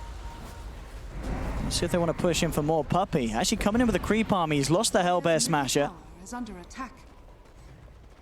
A Secret wanting to try and get this push online. Newbee are going to be doing their best to stop it. And with the pings coming out, Secret back away. 2 TPs to the top lane. They'll leave it at that. Taking a tier 1. Making sure not to throw anything away. Bulba and Envy will look for some action onto How. How's already started to back up though, as Newbee realized the push from Secret isn't coming in any longer down bottom. They did have the wards out as well, so they saw Secret reacting to the play and heading top. So How's not going to be caught out. Does have a Haunt now. So if Moo can get a jump onto Arteezy, How can get himself in with the rest of Newbee. But Arteezy backs away. Bulba looking around the jungle. There's a sentry down though. Bulba, there we have it. The jump on him from Newbee. Tron reacting immediately. Sentry wards winning games for Newbee at the moment. It's getting real rough right now for Secret. They've lost a ton of momentum in this game. Like, they were winning the lanes, they got a tower, they pushed down mid, they try to go for that one Lion kill, and everything just gets completely destroyed. Look at how much farm KP has right now. I mean, and look at the build that he's going for as well. With 14 minutes in, phase boots, and he's nearly got the gold for Relic. He's got 3.4k on Spectre. So if he gets this Radiance timing, that's going to be absolutely devastating for Secret. They needed to play a faster paced game. Like, you cannot just let Newbee continually farm at this rate. With your heroes, you need to get more done out on the map. Like, Secret are definitely feeling the pressure right now. They're trying to find something that they can do to influence the map in some way. But the problem is, Newbee already have almost all the core items they need. Chuan, 1500 towards a Blink Dagger. There's a lot of things on the horizon. Bulba, he's looking to see if he can find a setup. How? He's behind his teammates though. 4 of them on Newbee. Grouped to up around mid lane. It's hard for Secret to find a jump in here. Bulba teasing himself in. They really want to try and find a fight. It's so hard for them to do so. And Secret, with the smoke wearing off, they just can't find the angle to jump in. And Newbee are going to be A-OK here in the mid lane. No initiation from Secret. Yes, Newbee just stopped the push and forced them back. And at this point in How, yeah, he's picked up the relic. That first hurdle has all been climbed for How. And this Radiance is going to be a very, very respectable timing this game. I'm kind of asking myself right now, is Secret are even capable of breaking high ground? Oh, well, Moo, he's capable of breaking Puppy's neck. Jumps in. The Chen's down. Secret. The rest of them retreat. And indeed, in a game where Secret may have shown their strength for a little bit in the laning stage, Newbee have been quick to punish them back. As we are 16 minutes in, 5 for 2. Arteezy's still at the top, and indeed, Envy's farm is there. But we're seeing mistakes from Secret being punished immediately by Newbee. But the Luna is not the hero that's going to really change the influence of the game, you know? The whole purpose of the Luna in this lineup is to group up with the Chen and hit towers. That's all you want to do. Because when you go late game against Spectre and you're playing Luna, you're not going to have a great time. Because he's going to kill your supports super fast, like Chen and Shadow Demon will just get annihilated. And then you have the situation where, okay, we got a Nyx, who probably doesn't do any damage to the Spectre, and the Invoker might be able to do some work, but I'm really concerned that, you know, Secret, with their start, they're meant to be playing from ahead. They're not supposed to be in an even game against a Spectre, the Batrider who has Blink, Chuan who almost has Blink at 17 minutes on a position, you know, 4 or 5 Lion. Like this is not the ideal situation for them at all. So Newbee now have the Haunt available in about a minute, multiple Blink Daggers. They can just take fights whenever they want. They have almost no fear right now. How's KP? How close is KP to the Axe? Yeah, he's pretty much got it done, hasn't he? Yeah, 150 gold, and Mirana Axe will be online. And as you said, in regards to the Horn, I was just wondering if he's going to have Radiance by the time. Probably not. He might but it's going to be close. close. Yeah, he might be close. By the time that stage, he's going to be very close to having the full Radiance gold. Up top, Moo. It's actually around with Bulba towards the bottom. I mean, they just tried for a Roshan sneak and immediately just get scouted out by Kaka. Top lane, Bulba. Actually going to find Moo. Pies come in with the dust. And Moo goes for the AFK play, accepts his fate. Secret will find the kill. He did spend his money before he died, so now he has Force on top of his Blink Dagger. Talking about Blinks, Chuan's got his picked up from the shop. The little old lion ready to get those jump-ins. An article of faith. This game at the moment, though, 18.5 minutes in, certainly is closer than in game 1. Secret still with a chance in this one. Yeah, they have a chance, but the longer the game goes and Secret continue to not get objectives, the harder it's going to be for them. The weight is going to shift, like how good the Chen and the Nyx are in this game. It's going to shift all onto the Invoker pretty much, and then the Luna at some point, maybe if she gets like a tremendous amount of farm, can kind of contribute, but otherwise it's a very one-dimensional draft from Secret. You know, you group up as 5, you use the Nyx to scout out for kills. You can maybe get a kill with a Vendetta plus a Sunstrike, which is nice. And then if you go to the ultra late, you have the Shadow Demon to fall back on with the Luna Illusions and try to push that way, which is all fine and good, but Newbee just have such good ways of controlling the map. Like Moonlight Shadow, Haunt, a Batrider with a Blink, a Lion with a Blink. Their ability to pick and just stop you from really ever getting to their base. That's the problem. You know, what do you think about this as well? I mean, in a game where you're the Secret were maybe wanting to push the pressure and up the tempo, Bulba has picked up a Midas for Nyx Assassin rather than anything like the Blink or the Force early on. Well, he recognizes how hard it's going to be for them to find anything right now, and he could just be under the mentality that if I get a Blink Dagger and this Blink Dagger does not do anything for me, then I am just super far behind because I don't have an item that allows me to get farm. My Blink doesn't result in a kill, it doesn't result in getting me a tower, and that doesn't keep me relevant. He wants an item to make sure that he's going to stay relevant. And Midas is pretty much that item on Nyx. And it's not even the first time that it's been picked up here at the TI6 group stage. A lot of Nyx players do this. When they feel like the tempo of the game is slowing down, but you want to play fast tempo, you buy a Midas to make sure that since you're not playing the game you want, you're at least minimizing the damage that's dealt by not being able to find kills. Aghanim's is now complete for Arteezy. They're obviously yet to really see him turn up to the fights, as he has been focusing on the farm. And it's kept him comfortably at top with the Midas. 20 minutes in, it's good item timings for the Invoker. Finds an Arcane Rune as well. I mean, it would be nice for them to try and fight, but at the same time, it is into a How that's level 11 with Radiance complete. Haunt is available. This is so terrifying. Like, your Invoker is super farmed, which is great, but the Invoker can't win the game alone. Like, he needs some kind of supporting cast. So the farm war, I don't really think is going to be favoring Secret that much.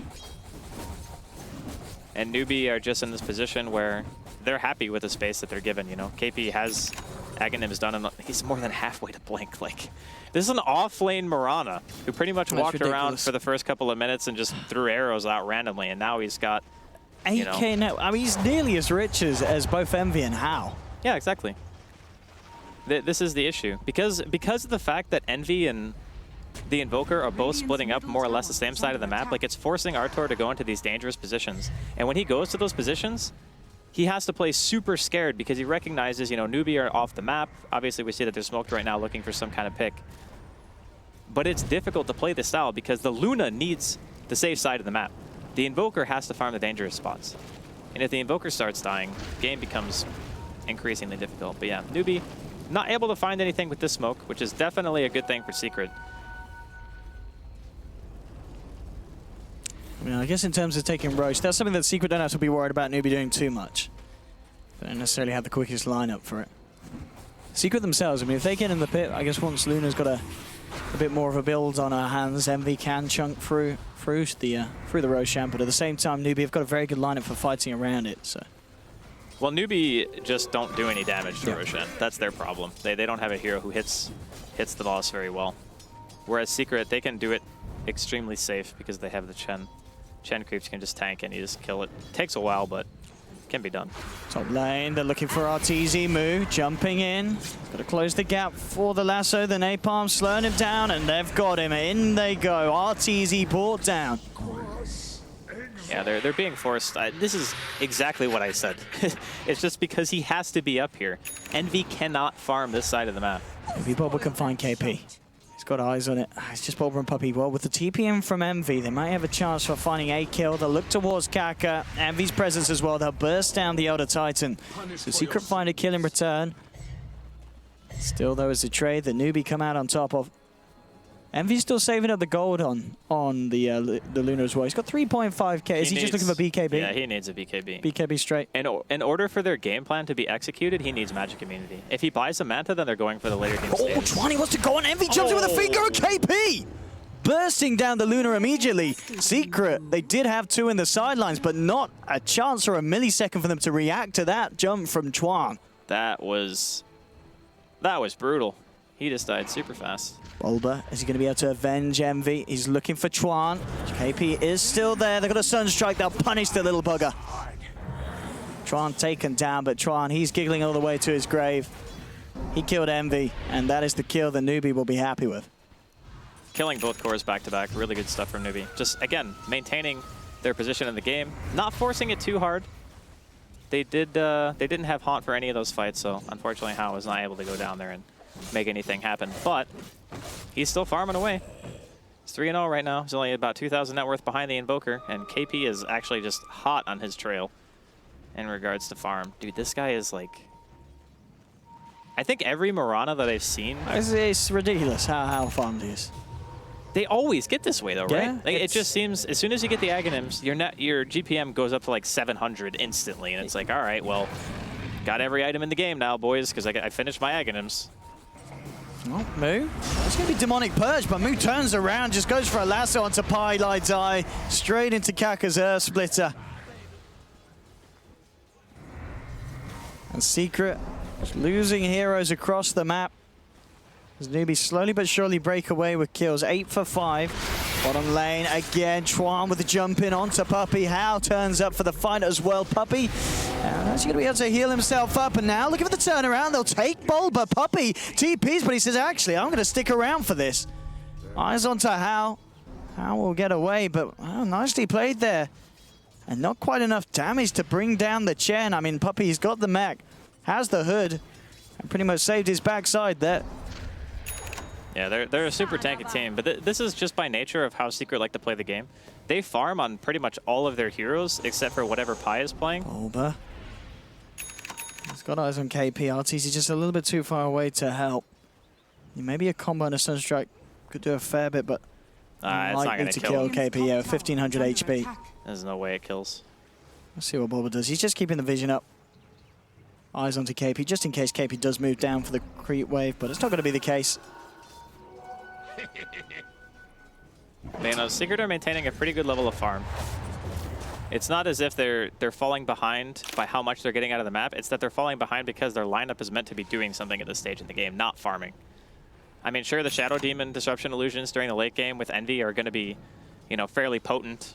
It's just about Spectre's ability to get in the fight and just kill Pylai Die and kill Puppey extremely fast, and it's going to be very hard for them to compete with that during the late game, just how good Spectre can be in those situations. But with the BKB almost being done on Envy, I think he's actually sending it out now. Yeah, there we go. Yeah, it's complete. Yeah, so the BKB is done. They might look to try to do something with this, because Arteezy, you know, he's got Max Exort, he's got his Aghanims done. He may look to finish the Lincolns before they do anything else, and that Sentry and Observer combo is going to scout him out. So Newbee are going to be well aware of what's coming their way. But yeah, it's still at a state in the game where Secret, if they can take like 1 or 2 good engagements, I think that they can pull it back. It's about if they can get those engagements. It really is at this point. And Pi was leading the way up here. Pings onto Tron. But Tron backs up. Quickly disperses the illusion. Pi's going to be able to deal with the sentry. At least one of them. The other one just out of range. Newbee. Actually have Moo leading across the map. They've actually got... I believe they did spot Arteezy. Yeah, Moo's trying to close in onto the Invoker. Jumps forward. He's not going to get it. Arteezy. Lucky to have that Lincoln's. He only just picked it up. I believe it was literally delivered by the courier a second before Moo made the jump in. So very, very fortunate item timing pickup for Arteezy, which pretty much saved his life. Without Lasso, Secret are going, we want to fight this. No haunt either. This is our time. Tron with a reaction there as he pops the dust, and that's going to mean that Bulba can't come up to the high ground and close it down. Bulba with the blink done now. And as you said, yeah, Secret forming a push down the mid lane. This is their chance to go. Pi, Glimmer Cape's on the way as well. And Secret, they will have a formidable push. Illusion's out, Luna ready to go. Newbee, how are they going to stop this? Slowing it down with the stomp. But indeed, no how. Ult and no Luna. Sorry, no Lasso from Bat either. Moo and How limited at what they can offer to this defense, and it looks like they'll just have to leave it so Secret are able to take the tier 2. Another tower, more money into the pockets of Arteezy. They're happy with that. Yeah, they take the guaranteed advantage and they just back off. It's not really in their best interest to overextend at this stage, even though they really want to try to get more. Because they understand that if they do lose a really big engagement against Newbee's lineup, it's devastating for their game plan. You can see at the moment Pi in the mid lane trying to make a bit of a movement onto How. How, the illusions are screwing him over. Look at the damage. How just about to get out. No, he's going to go down. They've lost Bulba. Kaka coming in, can't quite finish up Pi. Moo with the lasso into the finger from Twan. They'll bring down Puppey. KP jumping in the back lines, gets himself a double kill. Arteezy and Envy the only ones left alive. Envy pops the BKB, trying to get himself out. Twan can't quite get the stun onto Artur. Arteezy and Envy are able to retreat. They did kill How, but again, quite a cost for Secret, losing 3 heroes. Yeah, it's actually worth, honestly, like 3 for 1. It's a 2,000 gold swing in favor of Newbee and about the same in regards to experience. But you can just see, even getting that kill and the fight starting off so well, knowing that the Spectre wasn't going to be there, just the difference in teamfight impact and their ability to kill heroes super, super fast. So Newbee, once again, kind of flexing their muscles here. But the Disruption and Soul Catcher versus the Spectre can be it's disgusting. It's devastating, yeah. Especially if Pylai manages to get up an Aghanims or something like that, and you're having the break on the dispersion as well. Yeah, I mean, just look at how much damage this does. Yeah, with the penitence on him as well, he just melts. That damage amplification is absolutely no joke. But the Earth Splitter there from Kaka is kind of what salvaged it, right? It did so much damage to the supports on the side of Secret, and at that point, they just pretty much melt. And at the end, we'll see Chuan. He tries to go for the stun mana drain, but the stun actually hits before the mana drain animation. So instead of breaking the Linkens and stunning him, it just mana drained him as he walked away. So a little bit unfortunate. I'm not sure if they would have killed him anyway.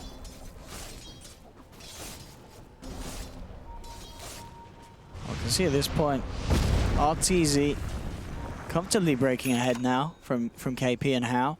16,500, 3K gap between them. Blink Dagger's done as well, so RTZ certainly has all the tools at his dispersal to bring out the big plays and the big guns on his Invoker.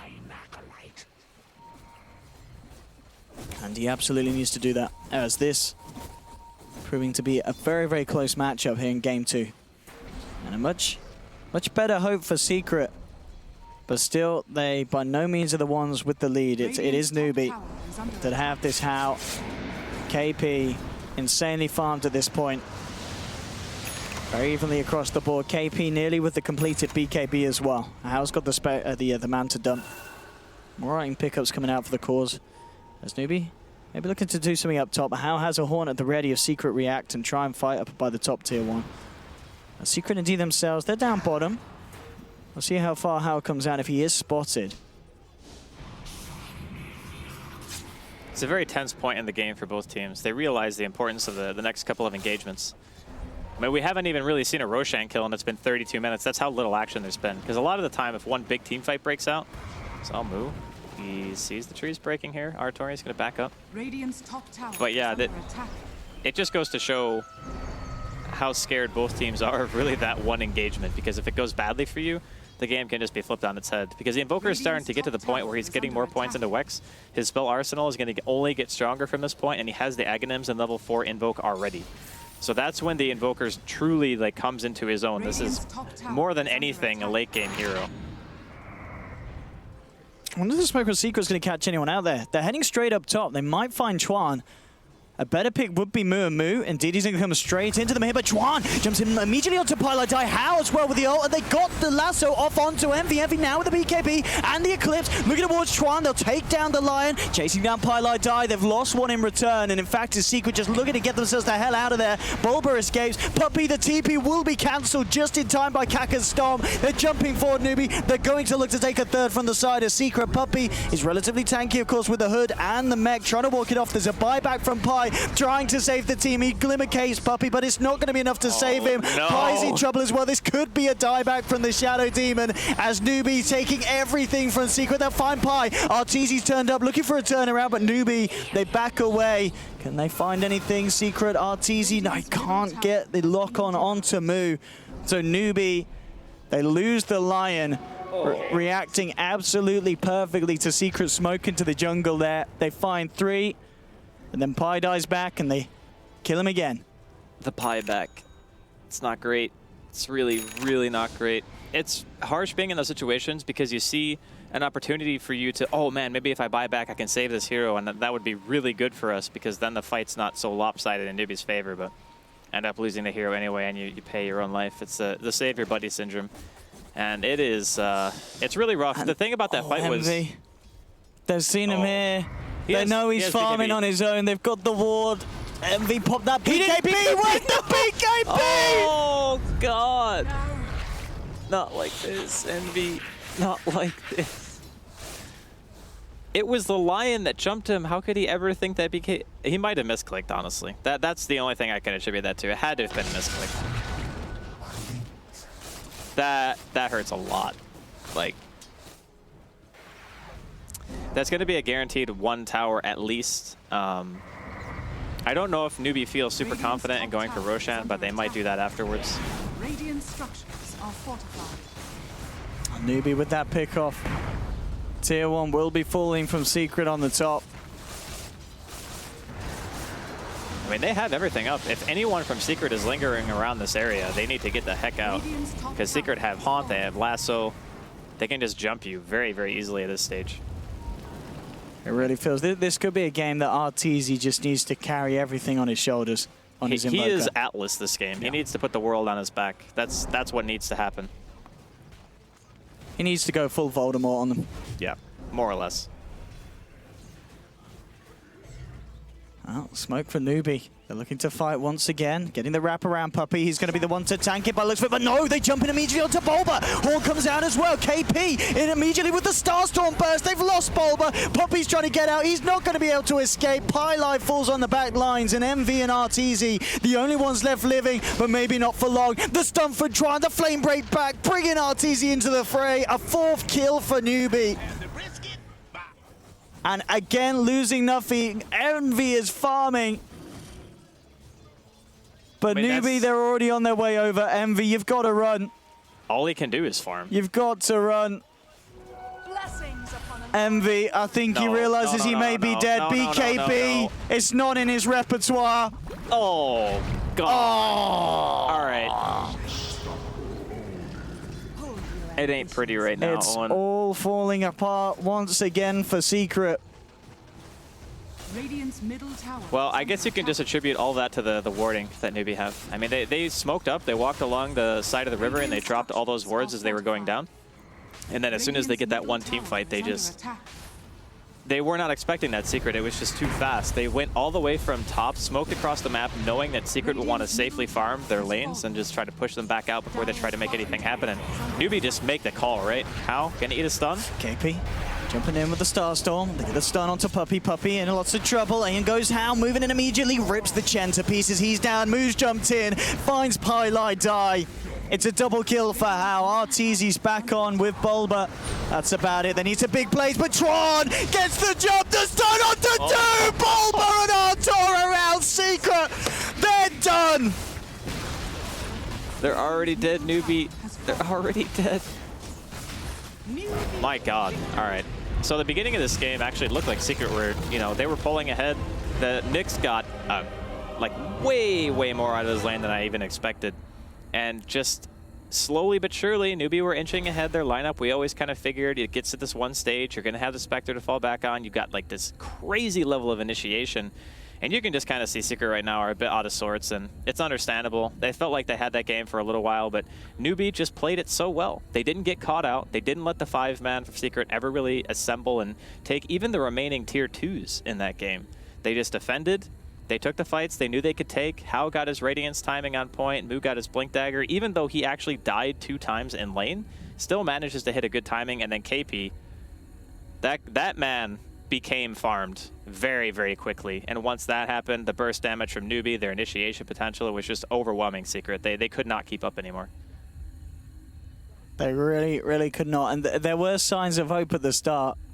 But literally just at the only at the very, very start, because ever since the 10-minute mark, the fighting from the side of Newbee was absolutely impeccable. How Spectre, another hero that we, yet to really see at all in the group stages, comes in, comes out, and How shows us that he can still be absolutely magnificent on it. 9-1-12, that Radiance timing. And then the play overall from the team, and getting that Chuan Lion, it's something that Newbee, they feel so damn good about every time. And Chuan, he'll be giving Envy nightmares for a long time, that's for sure. As each and every jump in from that man absolutely crushed him. It really, really did. Andy, any final words on this series? And for Secret as well, as they go forward to another series, and I believe it is against Liquid coming up next. Pylai die. That is the face of a man that's seen some shit. That is exactly what I was going to say. And I mean, I just... What's that, Envy? I really hope that Secret can find something that works for them by the end of the group stage. Because keep in mind, you're going to be going into the lower bracket more than likely now if you're Secret, and you're looking at a best-of-1 before you even get to play a best-of-3. Yeah. And that is absolutely terrifying. So I'm really hoping that they themselves can find their comfort zone, find something that clicks for them as a team, and they can hit their stride before the main stage happens, because that is going to be their last shot. Wow. Absolutely. What a way to start the day for Secret. And it's not, of course, the way that they hoped to, as yesterday's bad fortunes continue for the boys. Newbee, though, continue to show us their strength here in the group stages as the series comes to an end. 2-0 for Newbee. We're going to head over now for MVP versus Fnatic to see how it's going on over on Stream 3.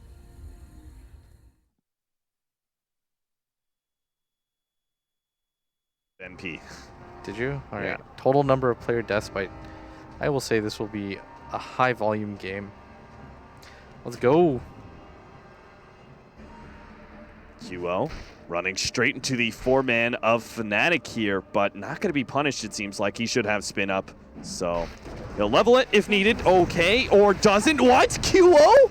Oh no, he's hit by the arrow. He's comboed down. That's easily going to be first blood as they right-click him away. The 3-man stomp goes up, and maybe they can get some return fire here. 3-4-3, going to try and juke his way through the trees. Oh, this is not so smart. happening, though. He's getting away from the rest of his team so that they can't continue the push. Yeah, and which means maybe bounty run for Mushi? If they all decided to fight that, then I think MVP wins just off the Batrider. Yeah. So I think they did the right move right there. Just he's trying to deny it. But mid one's going to get one for the Slark anyways. So, first blood, Fnatic with their sneaky maneuver, and they're going to do another sneaky maneuver here. Ohio is going to show himself and pull the creep wave, trying to give himself an early level 2.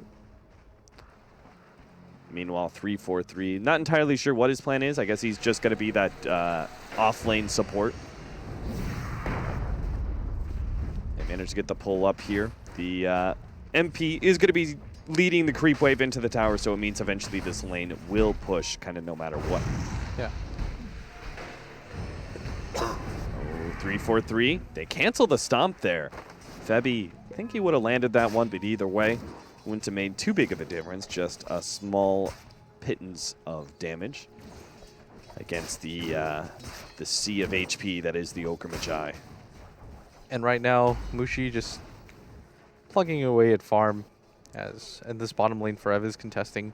Maybe we guessed wrong then, because mid one is not getting a lot of help in this lane, whereas MP is just doing Huskar things. Yeah, this is pretty rough. Not sure what the... I mean, Nyx Assassin later on into the game, pretty cool versus Batrider with that spike carapace on the flames, able to get a free stun on him at any point. Yes. But in the laning phase, you're obviously very exposed.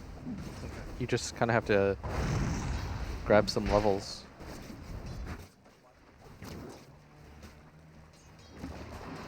Our mid lane matchup, Mirana versus the Juggernaut. Looks like a slight lead for Mushi so far, but should be pretty much a farm fest, right? Unlikely to see kill one way or the other. Yeah, I don't think so.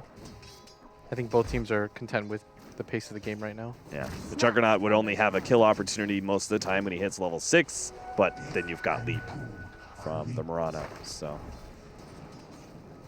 no real opportunities. So Fnatic is pretty much losing every lane. Or not fully losing, but they're certainly not winning any lane outright. That's good. I mean, Fnatic's, they're doing well in this mid lane, quite well. This top lane. Yeah, but my point is, like, it's kind of a farm fest, right? Yeah, and everyone then, just chills. And then the off lane is just kind of like, okay, you're not going to die, but you're not going to get much farm as Ohio. I think Ohio, he's going to get okay amount. Yeah. Especially with 3-4-3 up here. Huskar's only really dangerous when his fire gets to like level 4. That's when you get into like real pain territory. It's like, right now it's just like touching the stove. But soon it'll be full on California fire. Brush fire. Uh-huh. It's still that bottom lane that concerns me, right? Forev can actually win his lane as an off laner here if he plays it right. Pretty scary. We guessed wrong. There's no way mid one's getting first in CS. Darn it, I was hoping all in on mid one. All in on mid one. Just mid one for every category. That was sick. We just all guessed mid. I'd never seen a more obvious one though. Yeah, me neither. 3-4-3 gets repelled back by the purifying flames. DJ Coming around the side here. Ooh, Midwan, maybe you should have waited for the stun to come out first from DJ. Still looking for that stun, misses it. Now Febi's going to be able to hit the stomp, and Forev is stacking up the sticky napalm charges. Is going to be forced back by Midwan, though. Febi's quite low. He'll TP out, though. Does not have any Firefly available, so... I mean, if they'd land a number of those abilities, that could have actually been a kill for Fnatic, and that would have been a huge boon for this Slark who's feeling so much pressure already. Yeah, he's not doing the best under CSing under the tower, and meanwhile the Huskar up at top just, you know, the presence of Huskar alone scares everybody. Yeah, nobody wants to mess with this guy. Free farming. Yeah, he just works out all the time. That one thing being said is, maybe it's part of the reason of why they picked up a Nyx Assassin. They decided, you know, let's just give Slark full experience in this lane. Let's get him to that level 6 as quick as possible, and then he can actually deal with the Batrider in a 1v1 scenario. I mean, laning phase is not that big of a deal in a game like this. You're okay with the amount of farm that you're getting because the Slark has Dark Pack. He's going to catch up in the jungle anyways. We saw this in the last game that Mid1 played, I think when it was against Liquid, where he ended up getting a good amount of farm despite having just kind of a mediocre laning phase. And he's about to hit 6. Like you said, you want to try to get as active as you can. Would like to see them play a lot more as a team, though, than they did in the last game anyways. Felt like that's what was sorely lacking for them. Yeah, Fnatic certainly had an opportunity to be able to win that last game. They were well set up going probably 20 minutes in. Excusing the Midas, even with that build, Fnatic certainly could have just adopted the right playstyle to be able to finish out that game, but didn't play it fast enough. And hopefully they learned their lesson here in game number 2. This Mirana, though, is doing exceedingly well right now against QO. He's Yeah, trying to bait QO into going for the spin so he can get the kill, but QO's instead just going to pop that cute cat healing ward. I thought for sure with the healing wards. He missed uphill. Miss. I thought for sure with his healing wards and I guess regen being funneled in. Don't you get a oh yeah, he's just bottle crying. Yeah, bottle crying. Come on, so Cap. with the bottle, right, and the healing ward, I thought you would just be high enough HP that you would still get good CS as QO. Because what ends up happening is that Mirana walks into the middle lane, fakes going for the Starstorm. If you pop the spin right then she just gets to get really aggressive on you. Oh, okay. And if you rush the phase boots like she did, she just right-clicks you nonstop. Right. Instead of going for the Ring of Aquila. It's hard. Okay. Joe can't really survive against this lane just because his base HP pool isn't enough. Well, Midwan is now level 6, so Forev never saw that opportunity to actually get a kill at bottom. Mids. Dang, we just missed it. So Mushi walks in the middle lane. It looks like he's going to Starstorm. Then Kyo runs back. Then Mushi just right-clicks him in the back 4 times. Yeah. That's how you're supposed to play this lane. And once in a while, you will throw out the Starstorm like that. And Kyo takes half of his HP right there. Wow. Okay. Well, guess I was totally wrong about everything. It's all good, man. That's standard, though. Most casters are. Maybe gonna stack up a little bit more. That'll be something for QO to munch on a little bit later. Oh, he misses uphill. Like, Digital Chaos is probably more global than Team Liquid is, obviously. You have one NA player, and everyone else is from Europe. That doesn't mean like Europe is just like some of them from Eastern Europe as well. You got Ukraine, you've got Still Europe, Toby. You've got Romania. Still Europe. I'm playing my part as ignorant American. Yeah, I don't understand what these countries are. Only the continents are. No, it's just America and then rest of the world. Oh, God. I don't even know what these countries are that you speak of. Yeah. I know who you're going to vote for. No one. Hey, withhold my vote. I didn't even freaking turn up. I don't care where my country ends up. Off we go again. This time, Team Liquid, Nyx Assassin is in their hands as well as the Batrider. But Digital Chaos have got the hottest hero in the tournament, Mirana. Mirana is theirs, number 1. And Dro Ranger is also available if they want to go down that path. I don't know if you want to go down that path. Now it's kind of seemed to be the trend where you sneak it in 3rd, 4th, 5th pick. First phase Drow Ranger has been countered too many times for it to be warranted. And Liquid have banned out the Alchemist.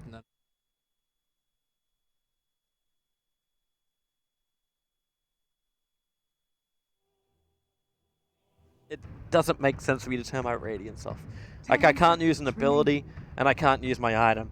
What is the point to this hero anymore against Nyx Assassin? To pull everyone ags, to right-click people down with Abyssal and BKB. There's many things you can do. Would have been a really good choice. Yeah, if you go right-click build, you can also destroy buildings really quickly, which is exactly what they needed to do. Wasn't it Resolution was one of the first guys that after we turned away from this whole just split push Alchemist, he brought in the armlet on the Alchemist? I'm not sure. Really early on? There's always like the Maelstrom Abyssal armlet build that Yeah. you can turn to. Battle Furies is even something that we've seen too if you need a farming tool. But I don't really think he foresaw the Nyx being that big of an issue, so that's okay. But he had the gold to switch easily. Yeah, well, the guy was buying moonshots and everything else, so he easily had the money. I can understand though, like if Kura, it's like, can you please give me an Aghanim Scepter already? Like, I could understand that slowing him down. You can just drop or turn off the Radiance permanently and just turn it on when you have your illusion split push out lanes. That's not the worst thing in the world. It still gives you plus 65 damage. Yeah. Shame you can't disassemble. Oh yeah, let's get a rapier. He could have easily worked that in. However, with the amount of deaths that were happening during that game, maybe rapier not. wouldn't have been the worst thing. Reserve time.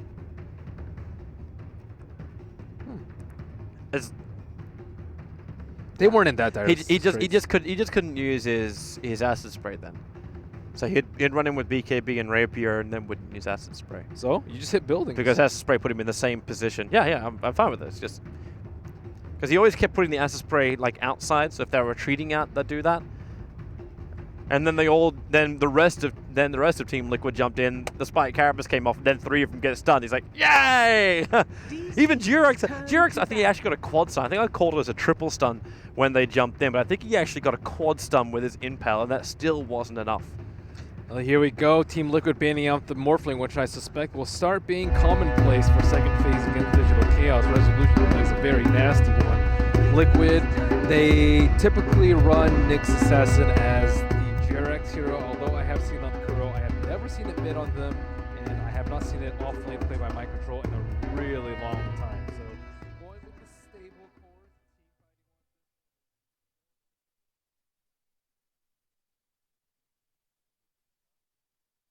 From Digital Chaos taking out one Husker just in case, especially, well, they already removed Oracle, but it would have been possible with the Dazzle. But take out Livestealer. He combos so beautifully with both the Nyx and the Batrider, it will cause them too many issues. And they may have nothing proper against it. Like Beastmaster Roars, terrific. He just sits there and waits. There's still Void. Void plus Mirana. Yeah, but you'll have to run a Beastmaster 4. And now with a VS pickup, that becomes less likely. Resolution is one of the players that takes Mirana to the mid lane. He's actually quite comfortable playing him in a second role. This looks like a Drow game. It really does, doesn't it? Like, there's so many auras. If it's not Drow, give me my Luna. It could also be Slardar, I think. 10 seconds remaining. Safe lane Slardar. Or offlane Slardar. Only if you put the Miranda in mid. Yeah, that's okay. We plays it. We've been playing Mirana. Reserve time. I don't see the DC Luna. Into BKB with the VS. Not against these heroes. Great dude. push, bro. Great push. Oh, okay. Didn't Liquid do this on day 1? I'm fairly certain they ran a Warlock on day 1. I believe so. I believe they also lost with the Warlock Nope, on day 1. They won with it. Who else was in that lineup?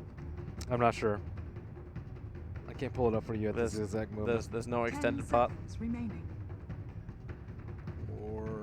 Warlock. 5 seconds remaining. I'll get it. Keep talking, baby. There we go. Reserve time. I kind of want to see this. So with the Warlock, this should be Fada's hero in the mid, I believe. Unless they push him into a support role, which is also a possibility. It was with Drow Ranger. Didn't they? At the summit. I swear, like there was at least one team that ran a Warlock here at TI. Yeah, it was, I believe it was Wings. Was it Wings? Could have been Wings. So the last time they ran it was at the summit. That was against DC too. DC ran a Meepo against them. That's when DC looked much worse, though. All right, so Digital Chaos, you see the Warlock. You still have Drow Ranger as a very, very big option. Considering whether or not they want to take it, I think.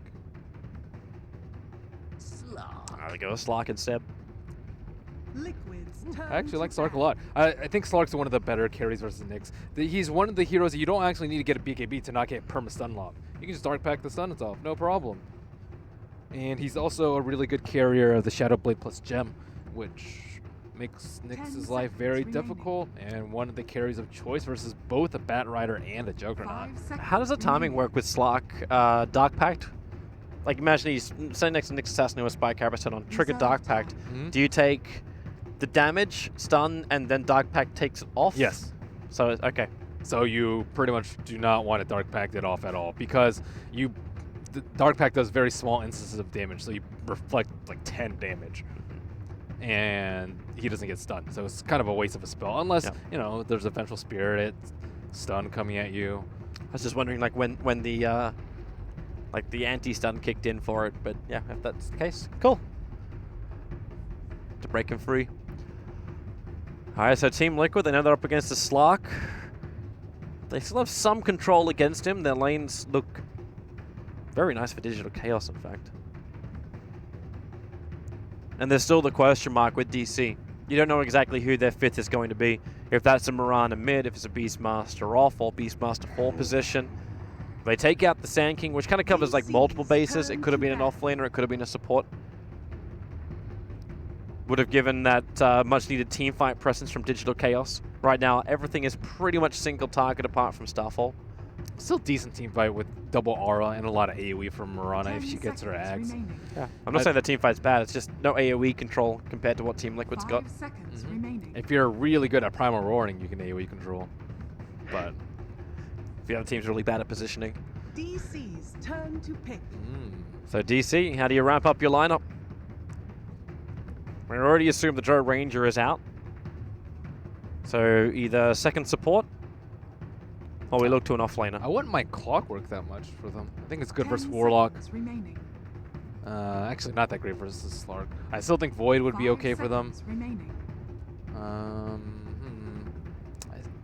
Team fight? Team fight sounds good. Team fight or AoE damage, either or. Well, 10 seconds to pick, and they go for a bounty. Fifth pick, so it will be a Mirana mid. Beastmaster off, Slark safe, bounty roam, and a VS support. Interesting. Interesting. It's going to make it difficult for Team Liquid to get some easy stacks. Like, you're not going to spin through stacks, you're not going to be able to firefly through stacks without the bounty hunter leeching. So Liquid have to be very wary of where the bounty hunter is at all times. It also makes the mid lane a little bit more difficult. Warlock not the greatest hero for escape. Even channeling upheaval during fights maybe also not the greatest thing in the world. Still, I think Liquid just go all out team fight. They could go like, let's say Magnus or something, and then just crush them in 5-on-5. But we haven't seen Fido play that hero in a long time. So it will be mid Juggernaut, safely in Lycan. Still good amount of team fight, much better Roshan control with the Lycan and the Jug. So support Warlock. Was it support in that game they played? Okay. Jerax. All right. Jerax plays the hero. Go. Had in my mind that it was going to go mid. Nah. The only time I saw that was like S4, I think, on Secret. Yeah, it was a while ago. Warlock was playing mid. Or when Fogged used to play mid. That was a long time ago. Shout out to Fogged. In our thoughts, in our memories. We'll see. That was Warlock Spectre time. Oh, wait. MVP is as well. But they don't run it mid. They run it carry. Yeah. All right. Let's get to the game. Let's get to the game. Now, last of the series, of course, there is still another round of Group B to go with potential tiebreakers. No tiebreakers for Group A. Everything got settled earlier today. Group B shaping up to be pretty heated. Player with the highest total magic or pure damage. Bat Rider? Yeah, you want to go to him. Mirana. Right. Oh, it's a game end as well. Okay, yeah, it's Weehouse Mirana. Player plays the most amount of observer rewards by 15 minutes. It's usually Bounty Hunter. Misery's already going to start with one, so yeah, let's go with Misery. Team with the first barracks kill. You got to Lycan over on Liquid's lineup. But I like DC's lineup a little bit more, though. But if DC get momentum, yeah, it could happen. I'll go with Liquid.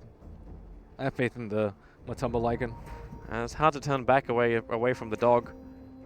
You know, I'm actually going to go with Digital Chaos. I think their lineup is going to control a lot better. I agree. Player with the highest total physical damage done to heroes at the end of a game. Jug, Lycan, or Slark are our main options 30 here. seconds to battle. Still thinking Lycan could be... does Lycan Wolves count towards this counter? Probably doesn't. I'm not sure. It's just player, not hero. But Lycan hits a lot more buildings. Fada? Fada seems pretty safe. Fada does seem pretty safe. Yeah, I'll go with Fada. Why not? Well, we got it in just in the nick of time.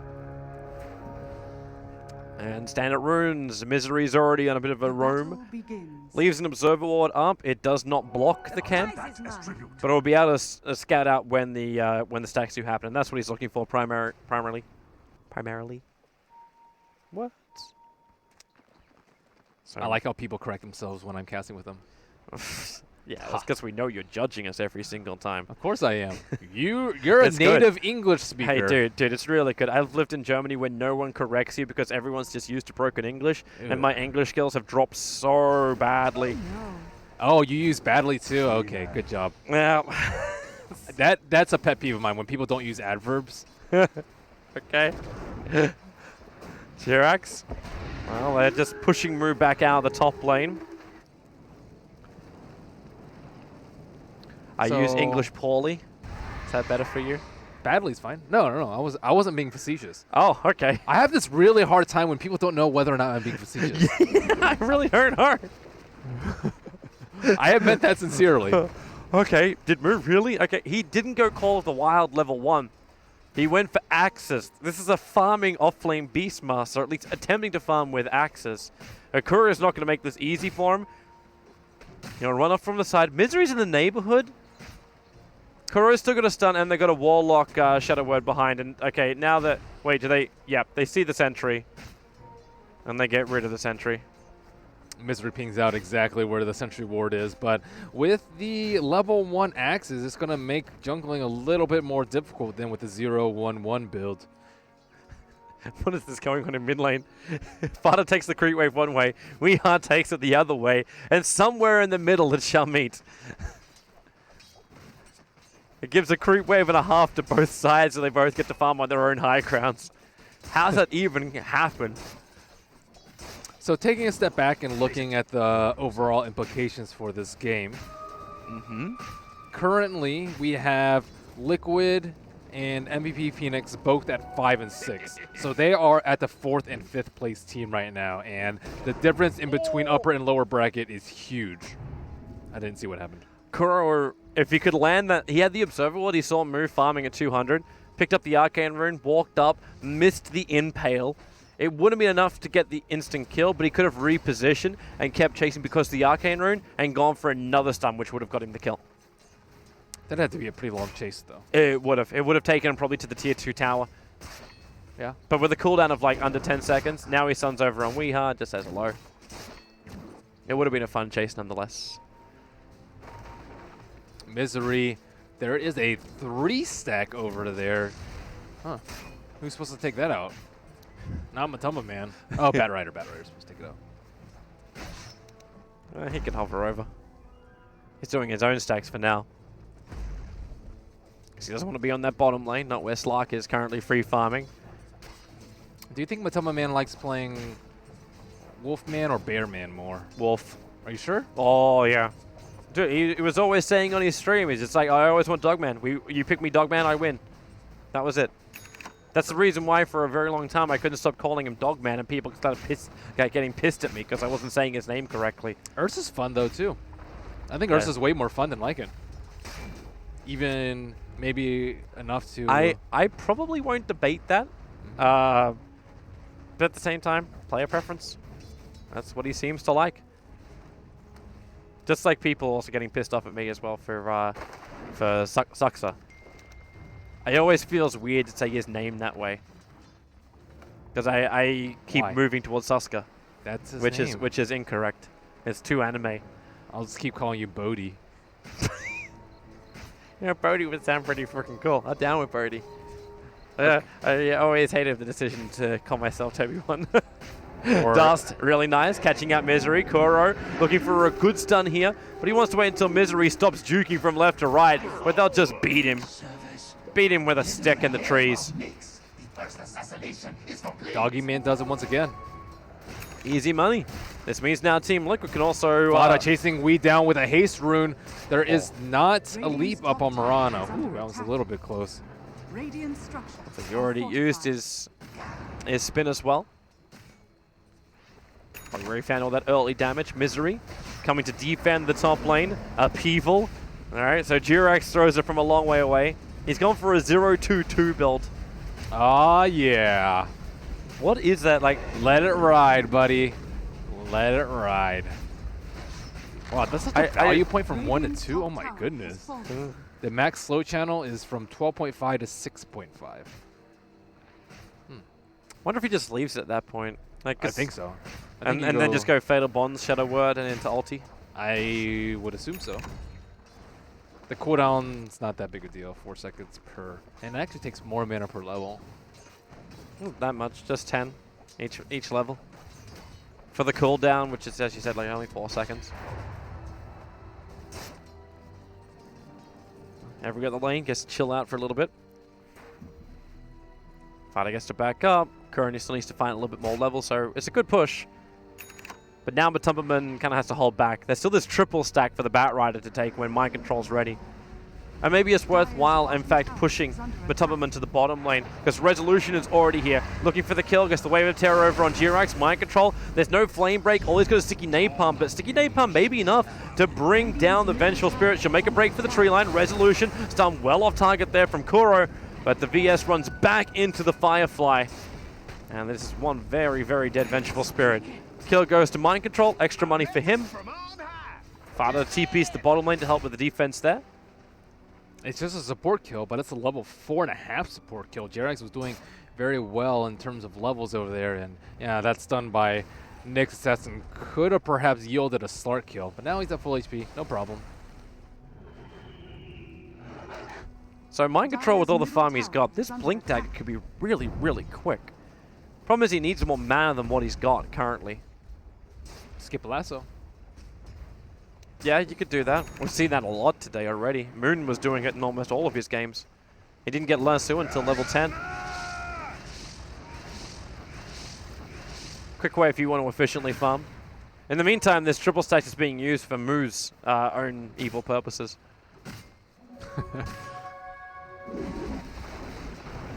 And with Axis, he can, in fact, even contest it.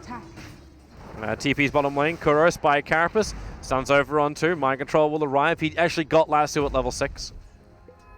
So he wants to have the control.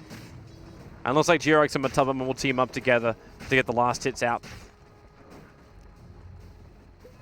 Yeah, they got most of that stack and almost level 6 up on Jirax. Mind Control got leashed.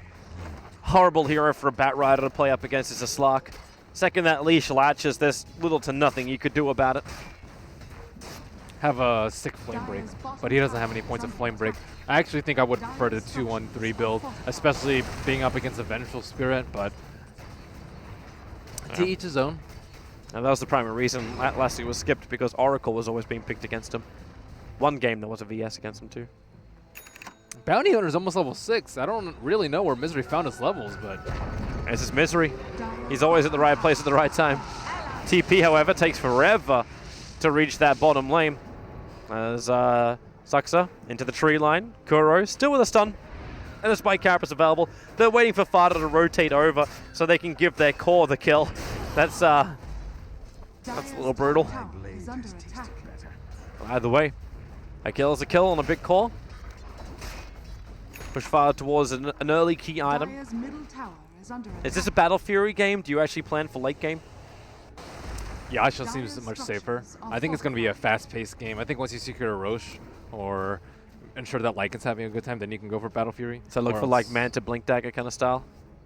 I would say Yasha and then play it from there. Well, he starts to spin over on Weeha, trying to force a leap away, but Weeha refuses to do so. He's going to bottle up anyway because he consumed mana.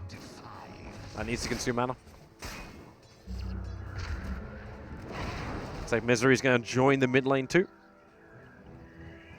No sentry wards are really around, just one observer ward on the Liquid side of the map. And Misery's having a look at just the right time. Same time as Mind Control starts doing his farming with Firefly. Watch Jirax isolate himself a little bit more, coming to the mid lane to help out Fada. But they got Stuxker in the neighborhood. But Misery just leeches experience instead. I doubt he'll notice as a Bat Rider. Fada is really aggressive. Magic Missile will fly. He doesn't get the spin off. The arrow will connect. Now we can start spinning, but the physical damage will be more than enough to get the last hit. In fact, it was the tower to do it. Jirax will drop the Golem. A quick swap out brings Weehar into a safe position. He had 6-1 charges, so he was sort of safe already. Great swap from Soxa there. And yeah, Juggernaut dropping the ball on the spin there. That thing has a pretty lengthy travel time. And the Magic Missile. Maybe not ready to see the VS coming out from the trees. Could have been looking elsewhere. Moo and Matumba Man going at it, but without wolf form doesn't look like it's going to happen. And he is very healthy, 1300 HP. He will be topped off with the Vlads and might not be enough for Misery to swoop in there with the track. What is this Warlock Golem?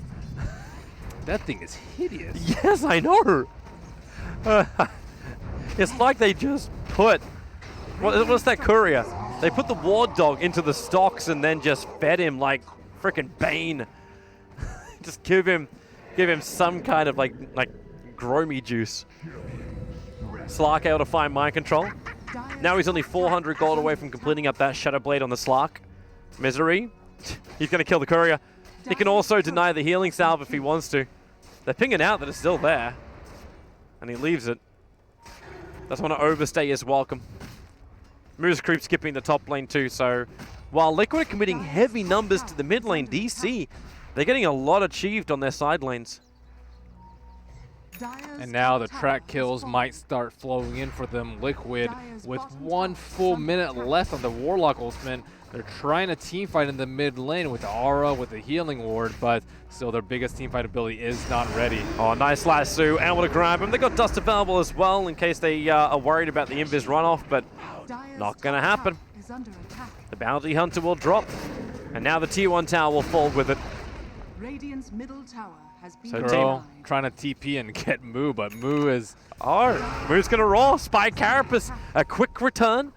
Kuro still got stun available. Moo being sticky napalm makes life a little bit more difficult, but the bigger problem is just the fact that that's a level 1 Necro book.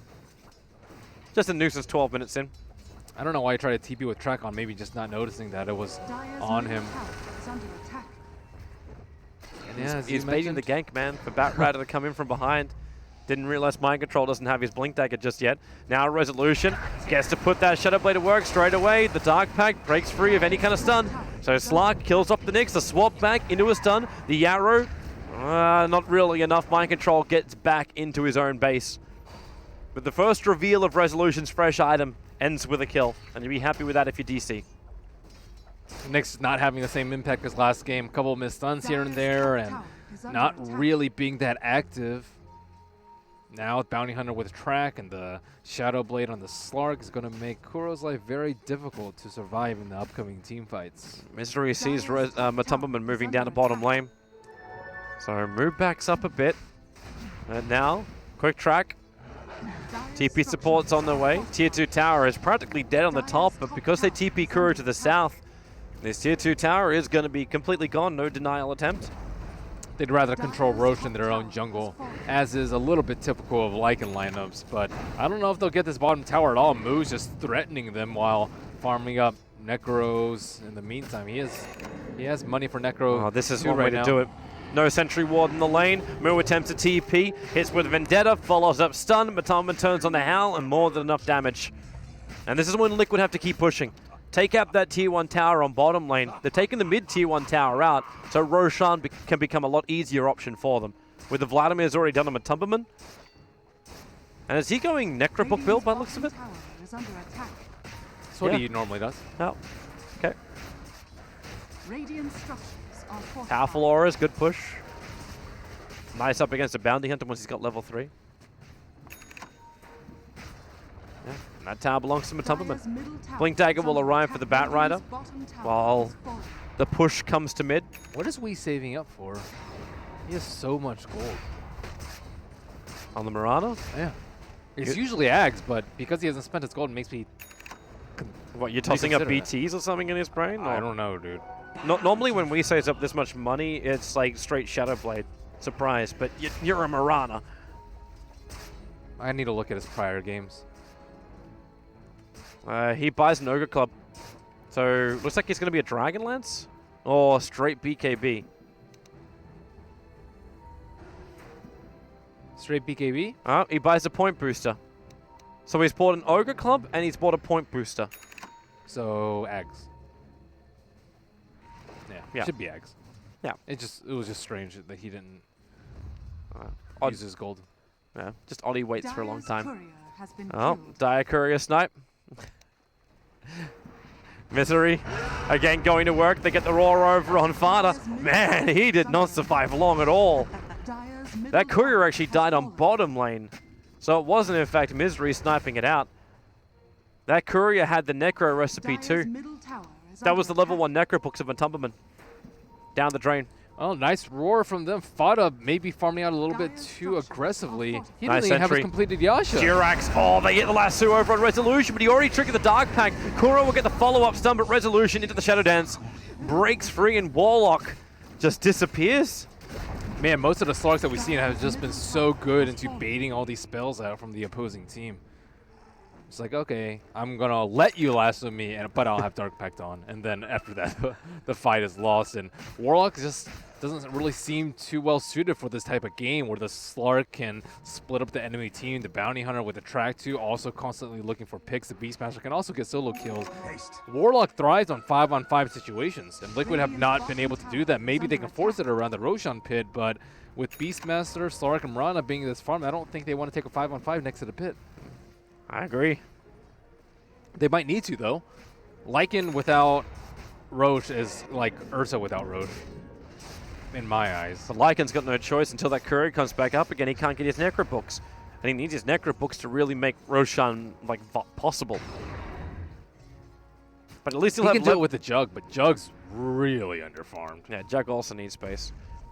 He is doing the same build, like Fada's going in for the Yasha. But that Juggernaut sitting at 5.6k net worth. He's 1,300 behind the Mirana. The Slark is just so far ahead. A 4-0-1 resolution. His Morphling in the last game was amazing. Now in this game, it looks to be the same kind of thing, but he's also got more momentum coming from Moo. Moo, 17 minutes in, finishes his level 3 Necro book. And he's still got another 1,300 gold. So the Blink Dagger is probably going to be up by 20 minutes. I think Beastmaster is his most stable offlane hero. Maybe Doom is second. But he has just played this hero countless times and is really good at it and really efficient at farming. How much money ahead are they? Okay, about 8.5k in favor of DC. 4k in the experience, and they'll smoke up and move over. They're near the Ancients. The Wolves are farming up. They would have seen the Vlad's aura for a moment, but they find a better one. It's going to be Kuro. Quick jump in, Resolution. Kuro Spy Carapace won't save him. The jump forward from Mind Control. They don't find anything apart from Aurora on Mind Control. Necrogun is focusing him down. Another jump in. Resolution will find a double kill. Matumberman is on the run. They tried to get back in there and fight. God, Resolution has been such a beast this entire series. The Morphling was big. Now he's 6-0-1. First play to hit 10k net worth. And he does it in 18 minutes. Upside for Liquid, Courier respawns, so the level 2 Necrobooks are on Lycan now. But you've just lost your Batrider, you just lost your Nyx, and you just lost Roshan. And there's the Ags up already on DC. Yep, Mirana got it nice and quick. After that mid push, he bought it straight away. Even an Echo Saber on the Slark. And he only bought that like a minute or so ago. He's already got another 2,400. I think he got the last 2 kills. Yeah. And maybe even the Roche kill. I've got to keep in mind all of this is track gold. It's level 1, but still, a track is a track. And Slark is looking for another opening. I think he realizes his Shadow Dance turned off while he was in Viz, so he knows there's a Sentry Ward in mid lane. It's kind of funny because he didn't realize it was there last time because he just jumped in with Dark Pact. Thought the reaction was a normal one from Liquid. So now he's got an ultimate orb. We assume Skadi, next primary item. God, man, I can't believe this Nyx has been so useless though. Every time Slark jumps him, he's dead. Nothing they can do about it. They've only used one Warlock Golem, but even that was after Fada had died in the mid lane, and Liquid just struggling to piece their lineup together. It's the polar opposite of Game 1 Nyx. Like Game 1 Nyx kind of was everything in that game. Now he's kind of, well, a sideshow. He's track gold. They see everything. The 5th pickup of Bounty. It's not as though Kuro has really even been aggressive with Vendetta. Like, there's no gems on the field. He could potentially just be running around with Vendetta trying to find kills, but there's no one to go with him. Like, you could potentially send Wolves with him. Resolution in the mid lane. He just used his Dark Pact. He has Aegis. Who cares? Yeah, true. Is she building a Lincoln's? I thought he'd go Skadi because he's just so far ahead. He He's knows that building they a see him, Lincoln's. though. Something strange is happening, he says. Yeah, they're jumping. Blink, Lasso, catching out Misery. They bring down the Bounty Hunter. Even with the attempted swap, it won't be enough. The Moonlight Show trying to give that protection too, but Weeha, the Aghanim Scepter, dropping down the damage, but Upheaval. DC having a hard time getting out of this one. Omnislash doing most of the work to kill off the VS. They've done great work here, Team Liquid, but can they keep it up? Resolution into the Shadow Dance. He can pounce himself over the hill, but not far enough away. He'll come back in again. Team Liquid won't see him. It's nighttime. Vision restricted. And finally, they get a good fight, where it's a straight 5-on-5. Bat Rider gets the lasso on Misery. The swap comes out, but Misery still dies, so no track gold for DC that fight. And 2 of the supports die very, very early on. And Fada comes in, ultimates the Beastmaster, and the Warlock ultimate, and the Fatal Bonds. That's where the strength is. Yeah. A Team Liquid. Resolution going for a kill on Jerax. Yeah, has he ever not got enough by himself? Nope.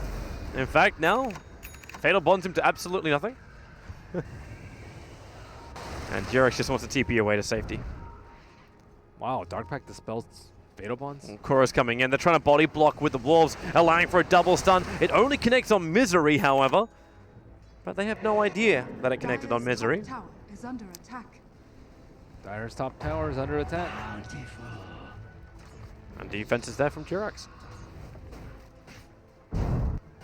Looks like Battle Fury is being worked on by Fada. Bought the 2 damage dealing items before he went for the Perseverance. But he's keeping it all very much secret for now. Just no item slots. He needs to be able to survive in these fights, and his other items help him survive. Looks like Matumbaman's building in for an Assault Cuirass as his next item. A little bit of extra money that fight from DC gave to Team Liquid. Started to flatline the net worth graph a little bit.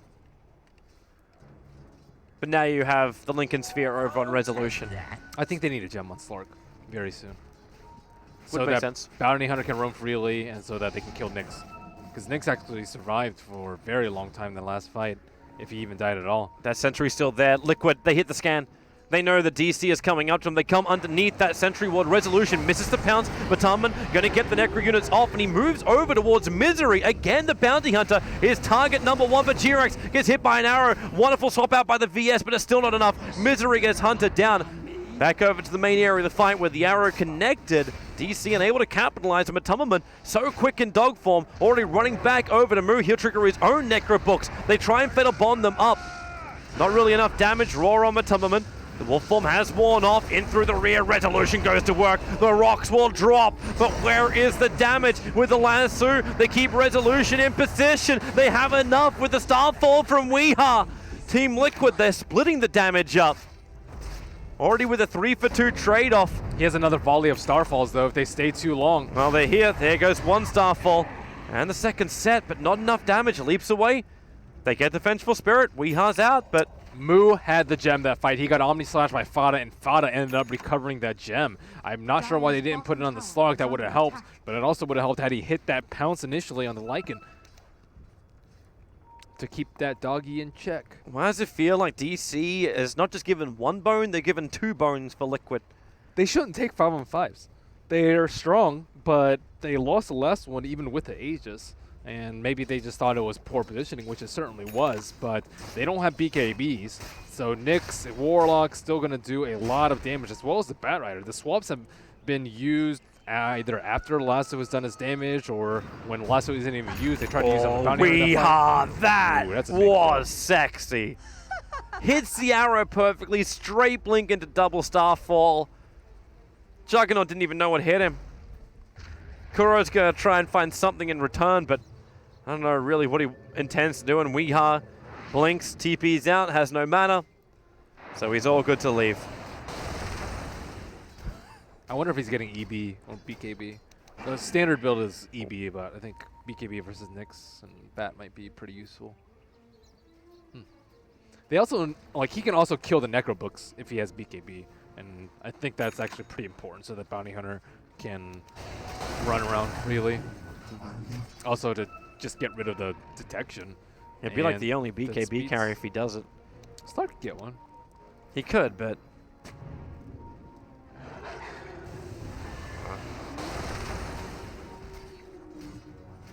I'm hearing that howl going off. Not really finding anyone to kill with it. Just low cooldown. We are on the hunt, trying to find something. It was an attempted ancient attack. Just trying to get Lycan the last bit of money. He needs to buy a plate mail on the full assault cuirass is done. Going to help Liquid again with the 5v5 fights if he can finish it.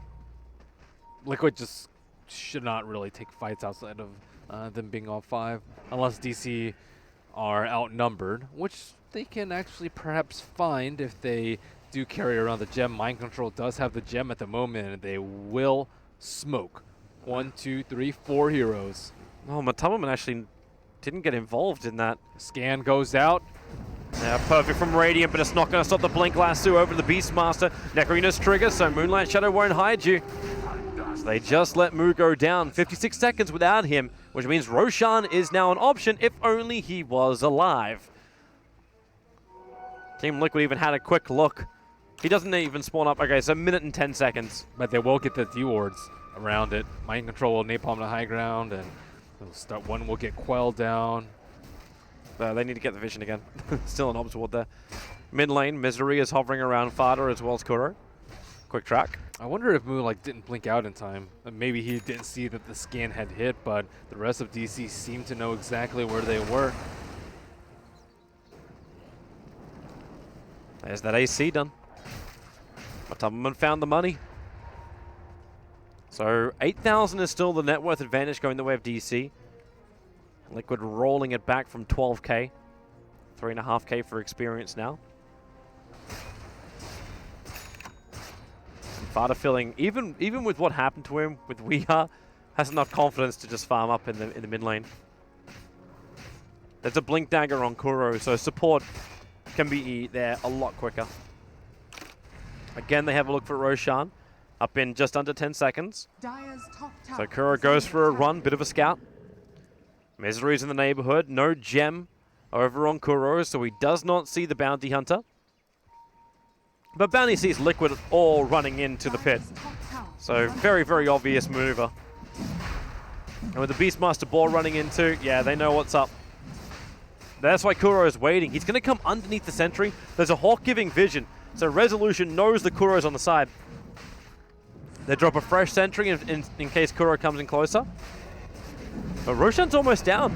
While they're thinking about ganking over on Kuro, Roshan is going to be picked out.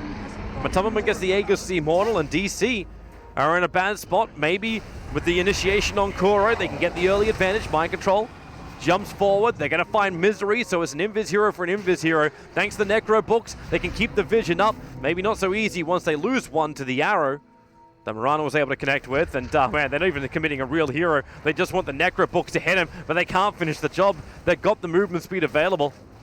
Warlock dies in the meantime. Roar a little bit further up. It's over on Matamaman. They lock him and control him in the lane. So Aegis Immortal, or he's going to break. He does not have his ulti form. The arrow a little bit too early, so Matamaman doesn't get hit by that, but it won't matter. There is no escaping. And that's now a minute on the sidelines. Buyback can be forced here by DC.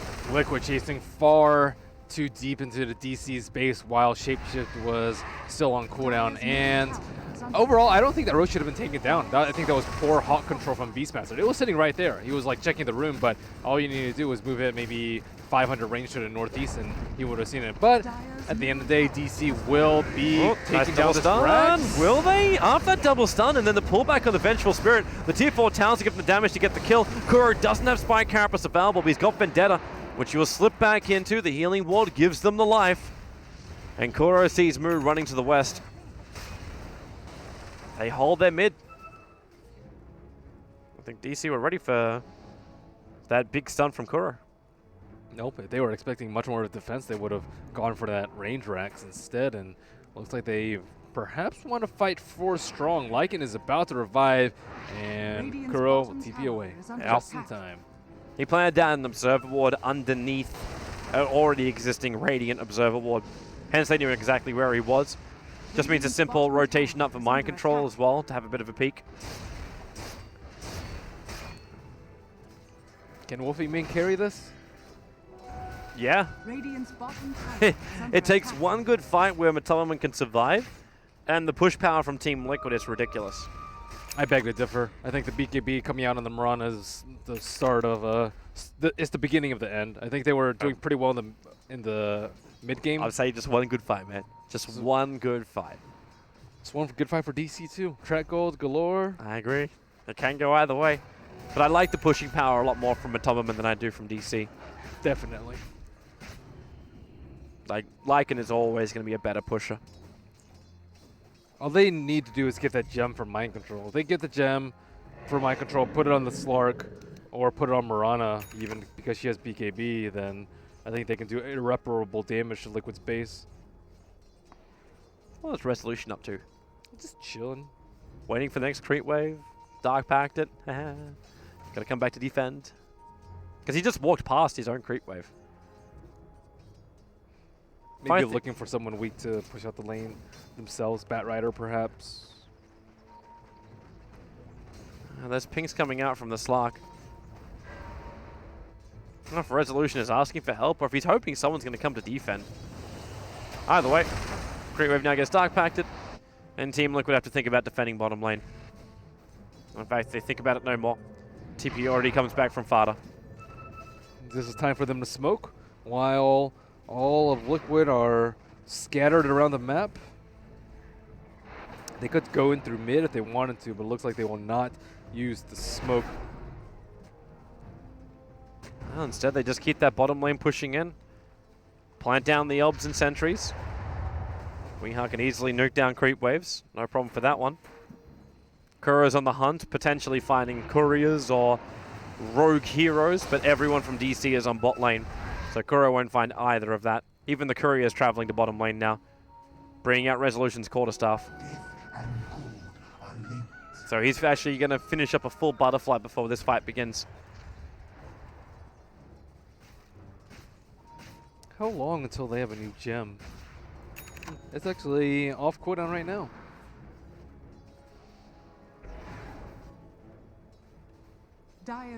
So maybe they can buy one. Depends who's got the money for it. Both Weehaw and Mu have money for the gem. Suxa could potentially buy it too. Oh, that TP out just with the time for Resolution. The flame break almost connected. But Kuro again on the move. Looking for the retreating heroes of DC.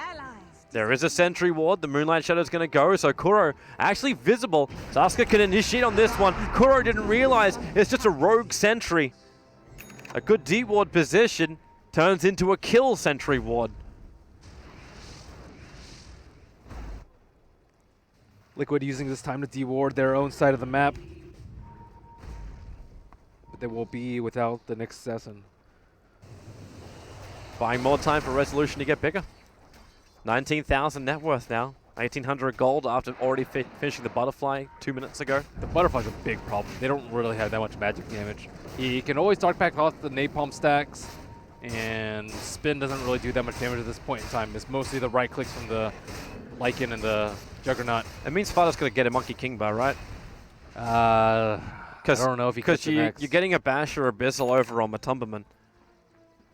So you need someone who can attack directly. You have to kill everyone else. The way they won the last fight was by killing the 2 supports first, Bounty Hunter and the Vengeful Spirit. They can also kill Beastmaster. Beastmaster is a pretty high priority target. He offers a lot with his triple aura. Isn't it dangerous though, letting Slark run around just shifting essence the entire time? Yeah, well, you just gotta ignore it. Kite it with Flame Break, kite it with Upheaval even, drop the Warlock ultimate, make sure Nyx survives. There are ways to deal with it. You're gonna lose a couple of heroes, sure, but you'll win the fight if you ignore him. Or kite him, rather. Until he's just the last man standing, and you get lucky enough to get hits. Get around that mischance.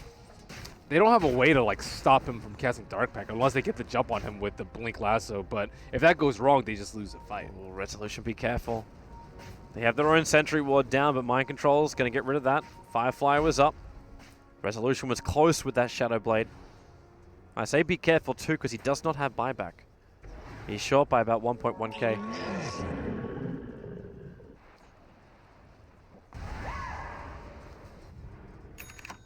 How long we got till Roshan? Another possible minute. Cherek's now buying smoke, so maybe Liquid have something else on their mind. Mirana looks like she's going Scythe next. Maybe a Yules, but more likely than not Scythe, so she can deal with the Juggernaut and Lycan appropriately. Kuro walks under the Obs and Sentry Ward. Yep. Mind Control's going to reveal this now, so it's like, Kuro, they definitely saw you, bro. Like, let's get rid of the Obs, so Kuro no longer visible. She comes in to use Vendetta to get the last hit on the Sentry. Got it. While Resolution staring down Matama, and Kuro still finding himself in the middle of the fight. Masaska out of position. Fada, do you want to use the Omni Slash? Yeah, he will. There's still a lot of minions soaking up a lot of that Omni, so not much damage being dealt out. Not by Team Liquid, at least. Being done to Team Liquid. Even Matumberman running away on 500 HP. Uh-oh, they used... or they don't even... Nice dodge by Mind Control. He gets out. He keeps the gem. That was the critical thing for him. He canceled his TP, or else he would have got hit by the arrow. And it looks like Roshan respawn is almost max. 2.5 minutes. DC not happy about that one. But still, I think they could even perhaps threaten high ground right now. 2 minutes left on Chaotic Offering. No Omni Slash available. That looked like it tickled. Generally, you're okay with it hitting minions because of the Battle Fury cleave, but it really did not seem to do that much. He had Necros, he had double boars. I think there was even a Hawk in the middle of that fight. All those jumps and very little hitting heroes. And looks like they even found the Golem on bottom. Resolution continuing to get scarier and scarier with a recently completed Skull Basher in his inventory. Not enough room for the Aegis of the Immortal. I suppose they can give it to Wii once he drops his Aquila. But Liquid huddling inside their base. They don't know that Roche isn't up yet, but they have to play like DC could be right outside their base at any moment. DC gem purchase. So Misery will be the man to grab it. That's a little bit slow. They need it for the past few minutes. Secure the area around the Roshan and take it very safely. Now there's Resolution's visible. The arrow, it hits Kuro. Good 5 seconds. Resolution's making his way over with the Dark Pact up. People will make it difficult to find into that. Very defensive from Liquid. Babysitting their Nyx Assassin. That was a nice try by Fada. He tried to blink in and tank the pounce so that Kuro could run away. Resolution's still waiting for a good opportunity to fight, but Liquid, when they're grouped up so heavily, there's just no opportunity. But Tubberman's the only one who's kind of revealing the position of Liquid because he got tracked. Well, here they go, trying to de-ward with the recently picked up gem on Misery, but Liquid have way better eyes in this area. Yeah, Obs on both the Tinker spot as well as on the normal Rochelle. And Resolution, long way forward. They still have to be concerned because they can't initiate on Resolution with that Lincoln's, even if you do see him inside of his Shadow Blade. And there's always support nearby. With a full Scythe of Vice done on Mirana, we add Hex to the lineup of DC's Teamfight Arsenal. They need to kill these wards. Where's your Hawk move? Oh, they're pinging it out. The Sentry Ward's even in range of it. Oh, here they come. There's They might the be hook. looking for a lasso, though. We see a couple heroes smoked around to the right side. Mind control ready to pounce. There it is. He gets the jump, and he found a big one. He found Moo. They want to hold him in position with the flame break into Omni Slash. Vision needs to stay up. Kuro comes in for the extra double stun. Necro books have been triggered. They spin through it in the Rock Golem. Nice position. The Vengeful Spirit will drop as well, but Resolution still up. Mataman trying to do something about that. Chasing that little cloud to the side. He pounces back into Roshan, so Resolution is away. A 3-for-2 trade-off as Weeha was able to track down Kuro. DC would be getting crushed in these fights if it weren't for their 15,000 gold advantage. Liquid's getting the better jumps in these fights. They may find something else, however. The bash on top of Fada. He can't get himself out of this one, so Fada will drop the Gem of True Sight. Being given over to DC. Misery now got 1 gem for each eye. And they're coming to the mid lane. The Rax is exposed. There's buyback available for the Juggernaut. The top tier 2 tower is being brought down by a rather considerable wave for Team Liquid. But that's a little consolation. Resolution, too fat, too many stacks of agility. Are they going to let this Rax go? They have to. I don't think I'm getting any of these right. Digital Chaos prediction correct. I was incorrect about the Observer Wars by 15 minutes, though. That was actually Suxa, not Misery. He won with 4. We're also wrong about the amount of damage being done. Magical or pure, Mind Control has really stepped up and done almost 9,000 worth of damage to enemy heroes. Resolution fearful of a Liquid gank, despite Juggernaut still being down and no Warlock ultimate on them. They decide to play it safe. They don't have that great vision in the area. Resolution heading up now. Fresh obs down by Kuro, but already pounced 3, 4, 5 hits is all it takes from Resolution. And Kuro will evaporate. The Juggernaut's back to the world of the living. But now they know without a Nyx Assassin, they can just slip into Roshan. No chaotic offering. Yeah, this is a very easy Roshan. Liquid have one more chance to hold. They lose this fight. It will likely be the lower bracket for Team Liquid. Yeah, what do they have if they go 0-2 in this? They will be 5-7, tied with MVP Phoenix, and there's still one more round of games left to be played. So the pressure is on. Resolution rips apart Fada. The arrow, the Abyssal Blade, but a fresh Lotus Orb being picked up by Durax will allow him to break Fada free. So he goes back to base to heal. But the mid lane's already down, and DC are turning their attention to the bot lane. Dire's bottom tower is under attack. Liquid, they need a hold here. Nyx Assassin finally. They smoke. Respawned. It'll let him come in close. It at least stops Weeha from having an easy blink to Hex. With the Aegis, the Immortal, he's able to do that. They're thinking about wrapping around the back with Misery. Blink lasso, but a very quick swap from the VS. Kuro's trapped outside. He will explode, and this could be the pickoff that gives DC the fight until Fatal Bonds. Weeha's actually dying because the spill damage being done to Sasuke. They actually bring down almost all of them. The blink away from Weeha. He'll survive. But Tamaman's on the chase with the Necro books down.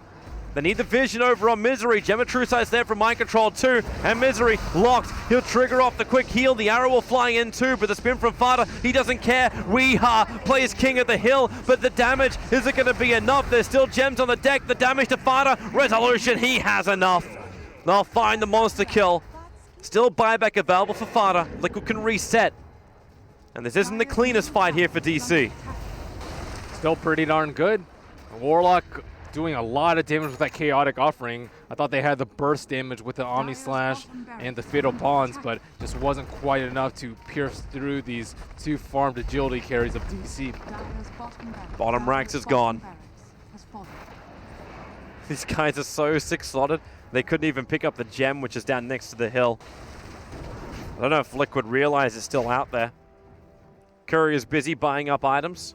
Got a lot of money out there, 6.3k over on Weeha. But it's going to be Moose, Plate Mail, and Hyperstone purchased up. And a Vengeful Spirit beginning, not even beginning, he's 500 gold away from an Aghanim Scepter on the VS. At this point though, Liquid, with 2 racks down, they didn't even get the Aegis on Wii. I think they can easily just push and brute force with no chaotic offering. Not that it matters that much at this point, but it's still a somewhat important ultimate at this phase in the game. DC have pretty long amount of time to do so. 2.5 minutes left for them. And top lane of Rax, it's only a T3 left. I just love how gems have been such a huge part of everything. But there's, like, all the gems are still on the ground. Like, there's another gem sitting inside of Roshan, and now there's 2 over on the Batrider. Yeah, they could potentially lose a fight because they don't have enough detection. Yep. What if the Nyx Assassin gets the jump on Slark, who does not have an Aegis? He does have buyback. Actually, he doesn't. He's really close. Just needs one more wave. Well, there is an observer ward right at the base of the mid lane. The Hawk from DC should be able to see that gem. Farda's going to catch Resolution. Okay. Sees Resolution, instant spin. Well, they need to go soon. The Wolf from Liquid is scouting out the movement of DC quite nicely. And again, they don't have a sentry ward, so they're able to get away with that. Jump forward from Kuro. He misses his target. Weehaw follows up with the Hex Baton into dog form. He's chasing down Moo. They want that Beastmaster gone, but also at the same time, Farda away from the creep wave. Now he can let rip on the ultimate. They come down. DC coming closer. Where is that Omni Slash? Where is that damage output? It's not there yet. Resolution waiting to kill off Kuro. Now the rock will drop with the upheaval and the fatal bonds. The damage output is just not there. Resolution can jump forward. G-Rex try and TP back, an inch back to his fountain. It won't happen. Liquid have lost too many. It is GG as Team Liquid get 2-0'd out by DC. And a very perilous situation await them in the middle part of the bracket going into the last round. The last round of the group stage for them. Or tiebreakers. Before the before the tiebreakers. DC, they did not look good in the upcoming, or the months prior to TI. June, not so hot. July, not so hot. But August, damn. If you want a time to get hot, this is the time to do it. Digital Chaos with a 2-0 victory, looking great. Weehaw not even killed at the end of that. 14-1 for Resolution, a huge series for him. The Morphling in Game 1 was amazing. His Slark in Game 2 was just as good. Digital Chaos, take your confidence and also take your top 4 position. Winners bracket for them in the playoffs, no matter what the result will be for the next round. Because another team who's been having a lot of success, it is Alliance, and we've got the wonderful, linguistically challenged Slacks, who's catching up with them now.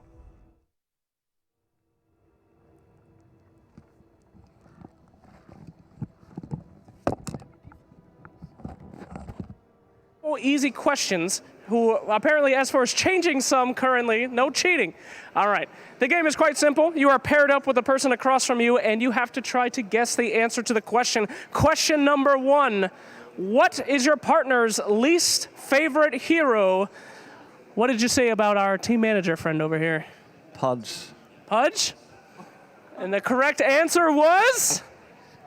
Broodmother. How about for Loda? What do you got? Gyro. Gyro? Uh-oh. That is actually true, I would say. That was true? It was Gyro? What did you write down? Why did not even show the card, dude? Oh, okay. Well, that's 1 point. That is true. Okay, so we got 1 point for Group 1. All right, least favorite hero for S4? I wrote OD. OD. S4, least favorite hero? Viper. Yo, S4. Break it out. Viper. Viper, says S4. Okay, well, that's no good. How about for your boy over here? What do we got? Lich. Lich? Lion. Lion. Oh, God. Not good. Not good. Bulldog. Mine is easy. It's Sven. Yes! We got one. And over here? Darkseer. Darkseer? Oh, the boys! All right, there we go. Easy enough, right? Easy game. Tied game right now. Question number 2, right? Well, okay, you guys did get 2 points. Oh, you're right. Non-tie game, excuse me. I'm not good with numbers. Question number 2. What is your most happy shared memory together? We'll start again with Loda. Winning Star Ladder together. Winning Star Ladder. Is that correct? Yeah, winning Star Ladder. All right. All right, now we are tied up. Right here? When we ate barbecue together. When we barbecued together. Could it be S4 when we barbecued together? No. What did you put down? TI for you win. I told you you couldn't, but I win. You lose. You lose. All right, so I'm sorry. All right, what do we got here? Trying to get chocolate in the middle of the night, and Bulldog tried to force me out of the room. Okay. Complicated story. Bulldog couldn't have been that. I don't remember that. Mine was beating Poki and Rocky. Okay. Well, we have a clear winner now, but this is the lightning round, last chance. What is your favorite Twitch emote or meme? Loda. Okay, my favorite emote is Uncle Knox, and my favorite meme is no more memes. Okay, sir? There was 2 questions. Just, all you have to do is guess his. Oh, yeah, Uncle Knox. Uncle Knox, all right, that's it. Clear winners, you guys already won, but just for fun, S4's favorite. Forehead. Forehead S4? No. S4, what is your favorite? My favorite. Yes. Kappa. Yeah, oh, God. All right, I'll give you triple points. You win this one if you both get it right. All right, I'm just going to call the game right here. What do we got? Dance game. Dan's game, Bulldog? No! Dan game, what is your favorite? Favorite is LUL. Oh. All right, well, we got some clear winners here. Congratulations, Loda. You have won with the manager, man. Congratulations.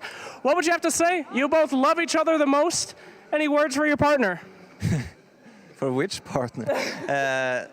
I think that we're just very smart, both of us. So we looking at each other, we could just know, you know. There you go. The psychic bond. Any words for your loving partner here, Mr. Loda?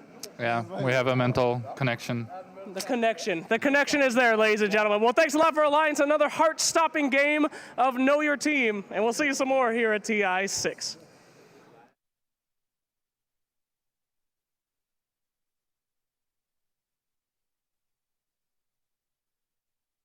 He's going to start to fall off really harshly if his team doesn't match his aggression. I mean, as long as he's not dying and continuously farming, I think it's fine. Like for them right now, they're not in a hurry that, oh, I have to fight with this Husker now. The Husker's not ready to fight yet. He needs to, at the very least, complete his armlet. He still hasn't got his armlet yet. So before that happens, I don't think Fnatic would be too keen to be way too aggressive on towards VGR. Alright, VGR continuing this trialing, getting a lot of farm out to keep with the light. He's already going to be level 6. So he's definitely found what he needs to be successful here. FY going to be level 5, ticking over, grabbing that Tricks of the Trade relatively soon. And really good vision out from VGR. They've had sentry wards mid pretty much all game. They've got deep observers into the Radiant jungle. They've got sentries here to make sure there's no vision on the Riki just yet. Just a really good job making sure that this Riki feels protected, and it's turning out to be keeping him alive fairly effectively. Yeah, so far they're doing a good job, like you say. Doing good in most of their lanes. Bear Rider is the one that is the most far behind, but it's okay for him because he can jungle and just catch up after doing some stacks, and at some point he's going to get the dagger and keep off the light. So far he's gotten a good amount of experience from the offlane. Oh, down bottom, FY getting melted down, but looks like they aren't able to vision. go in the AoE. Not going to be enough there. 4 points in the Dark Pact, but still not going to be successful. Meanwhile, up top, you've got the Keeper of the Light mana leaking off the Nyx Assassin. He's going to pop into Vendetta and stun himself. They do have the Sentry Vision, but not enough damage to follow through. Yeah, but that's still pretty good for VGR. They forced the Nyx to pop his ultimate and he's totally out of mana. He has stick charges and arcane boots up. So, but VGR still knew that he just popped his ultimate. So they should be more prepared for Ohio making a rotation into the jungle or into the mid lane right now. Mushi going through Inner Vitality, just keeping him nice and healthy as he starts his siege onto the tower. There are going to be VGR heroes there ready to go. And you've got the Vendetta Nyx kind of scooting around, seeing what he can get done. But VGR Looking for the courier. There's an armlet in the courier. That could be really big there. Can he actually catch up, though? He stops Vendetta-ing, and he's just going to be slow and steady. And unfortunately, not able to get that snipe. He's very close to his Blink, though, if he wants that. I think Blink could be a very, very good option here for him instead of going for the much greedier Midas and a Blink later. His team relies on the Nyx to initiate so that they can use the relocate, the Husker can come in. He's like the only disable on his team, so they are going to heavily rely on him. So Ohio sitting around just keeping up the farm. He's definitely slow rolling here. We are going to have FY just go and get some scouting vision, and very nice ward there for the Dire team. Very good vision. keeping eyes on the Radiant where they're at. They know the Abaddon's going to be occupied right now, so maybe they can go start to jump down bottom. We haven't really seen a whole lot of pressure on the Slark since the very early laning phase. Yeah, but they're still waiting for the blink on the Bat Rider. Bat Rider hasn't acquired his all-important dagger for his team to be able to make plays around the map. I mean, right now Riki is the only one that can actually help them kill the Slark with the silence. So if Riki is not at the bottom lane, it's very difficult for them to kill him without blink on the Bat Rider as well. So I think BGR will be much more content in focusing on keeping the Bat alive, playing a more farming game right now. They have to get his blink as fast as possible for them. Alright, we've got a Lifestealer Bomb FY walking towards the mid lane. I mean, it contains up our big old Nakes here, and he's going to be top of the net worth chart by a lot, kind of dominating the Huskar in terms of farm. And that hasn't even started the killing snowball yet, so Nono going to be keen to go in. They want to focus on the Wisp if possible. Again, the Ambulance Wisp can be so pesky, and FY going to be going in. There's going to be pings all over the place. DJ going to be jumped there. There's the plop, smoke screen to hold him in place, and DJ will get hit by 3 claws of the Nakes. They bring in 3-4-3. It's going to be a little bit late, and I don't think Fnatic can continue the chase. That was once again very good play by VGR, getting DJ first. He is the hero that you want to take out first before you focus on the Huskar. Oh, he's going to jump in onto Nono. That's a long-range break going back in there. That's going to be the Mana Leak. Mushi stunning himself in place. There is going to be the blinding light, so no one else can continue the right-click damage. And now Mushi getting down very low is going to be using the armlet to keep himself alive. Oh, that was really close for him to being able to kill them, to kill Mushi there. Mushi's going to be able to survive thanks to that armlet. Nyx has his blink faster than the Bat Rider's blink, so that's going to help Fnatic try to be much more aggressive and find a pick off so they can use relocate and bring Mushi in to be a part of some of the kills in bottom lane. Yeah. Do you think the Slark's okay? Do you think they'd need to be focusing him down more? Oh, here we go. Oh, they're going back in. That's going to be a relocate in from the Wisp. They land the Impale. They're going to be going on Mikasa, making sure his blink progress is delayed. They are going to be successful in that. He's going to be losing a grand total of almost 300 golds, and that just keeps setting him back. This Bat Rider cannot fight with his team without his blink dagger.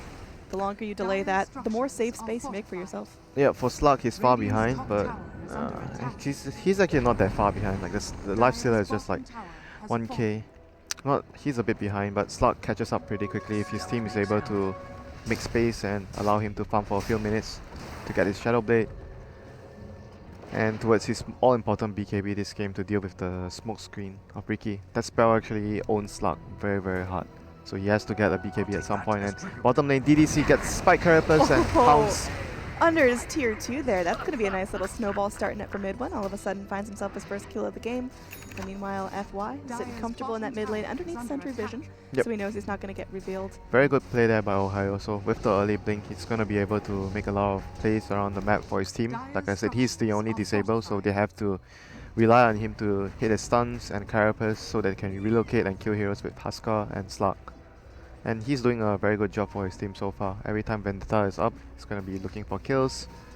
And yeah, VGR have to be careful and be wary of that because their initiating hero is not ready to fight yet without his blink. Mushi going in, looking for the complete heal on himself in the backlines. You've got Keep with the Light channeling up and Illuminate, just clearing out the waves, but I don't think VGR are exactly ready to go in and fight. Like you mentioned, Bat Rider, still no blink. Juggernaut doesn't really want to go back in. He had a really tough laning phase, and it's just delayed his farm that much more. Yeah, he still hasn't picked up any items yet. Usually at this stage you would have at the very least the Yasha, the face plus Yasha, and you'll be pondering whether do I go into the Battle Fury boot, do I need the Manta to fight a lot earlier, or I go for the SMY for more HP and movement speed. He's still thinking about things, doesn't even have the Yasha yet, but he has 2k gold, so definitely needs a lot more time to catch up compared to the Lifestealer. Lifestealer is very farm this game for VGR. Yeah, I mean, he's already got his completed Echo, and he's 500 more gold in the bank, able to go through, finishing off this tower. There is a deny attempt by 343. He's not going to be successful, but at least he won't lose his life. Yep, and Midon picked up the blink here. I really like the blink against the Keeper of the Light.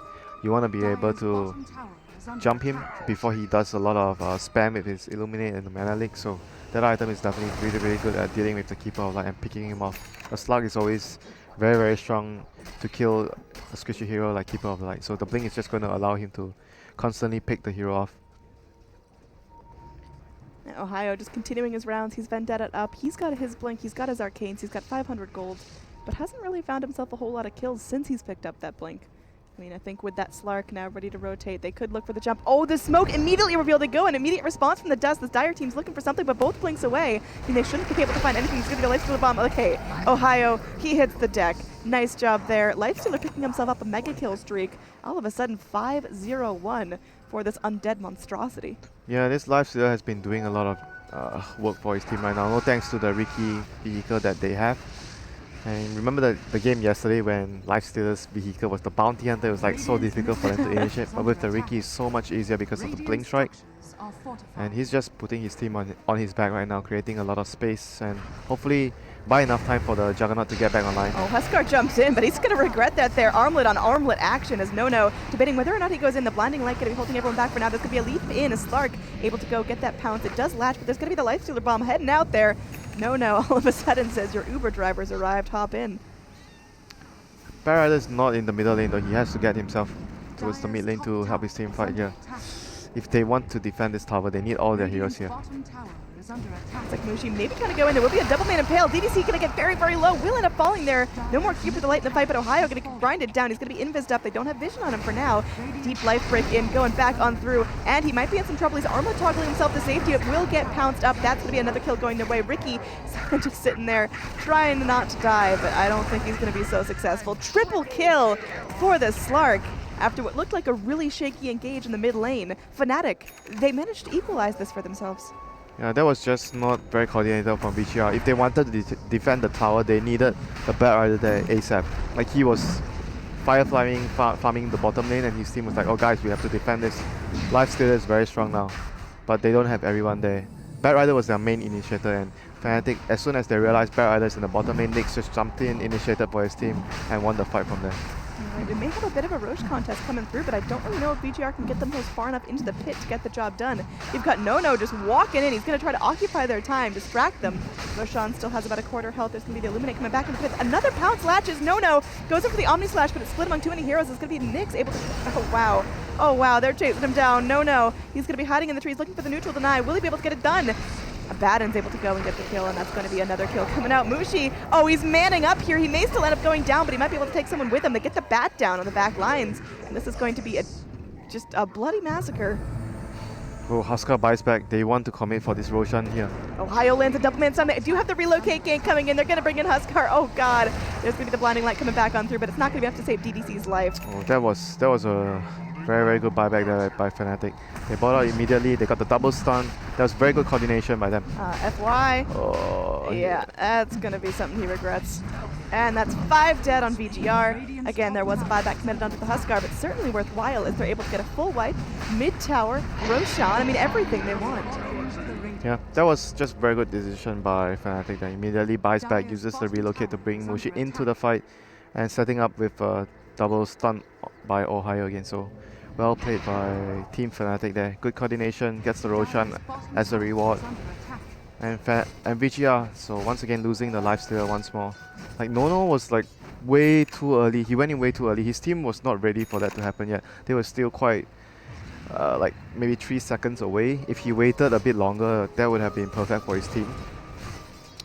All right, taking a look at the overall net worth graph, still really close. I mean, within 1,500 from the 0 line. Fnatic starting slowly but surely to accumulate a lead. But take a look at the overall XP. That is huge, 7,500 in favor of Fnatic, and that's going to really start to show in terms of levels. You've got Slark at level 14. Your next highest is the Juggernaut at 12.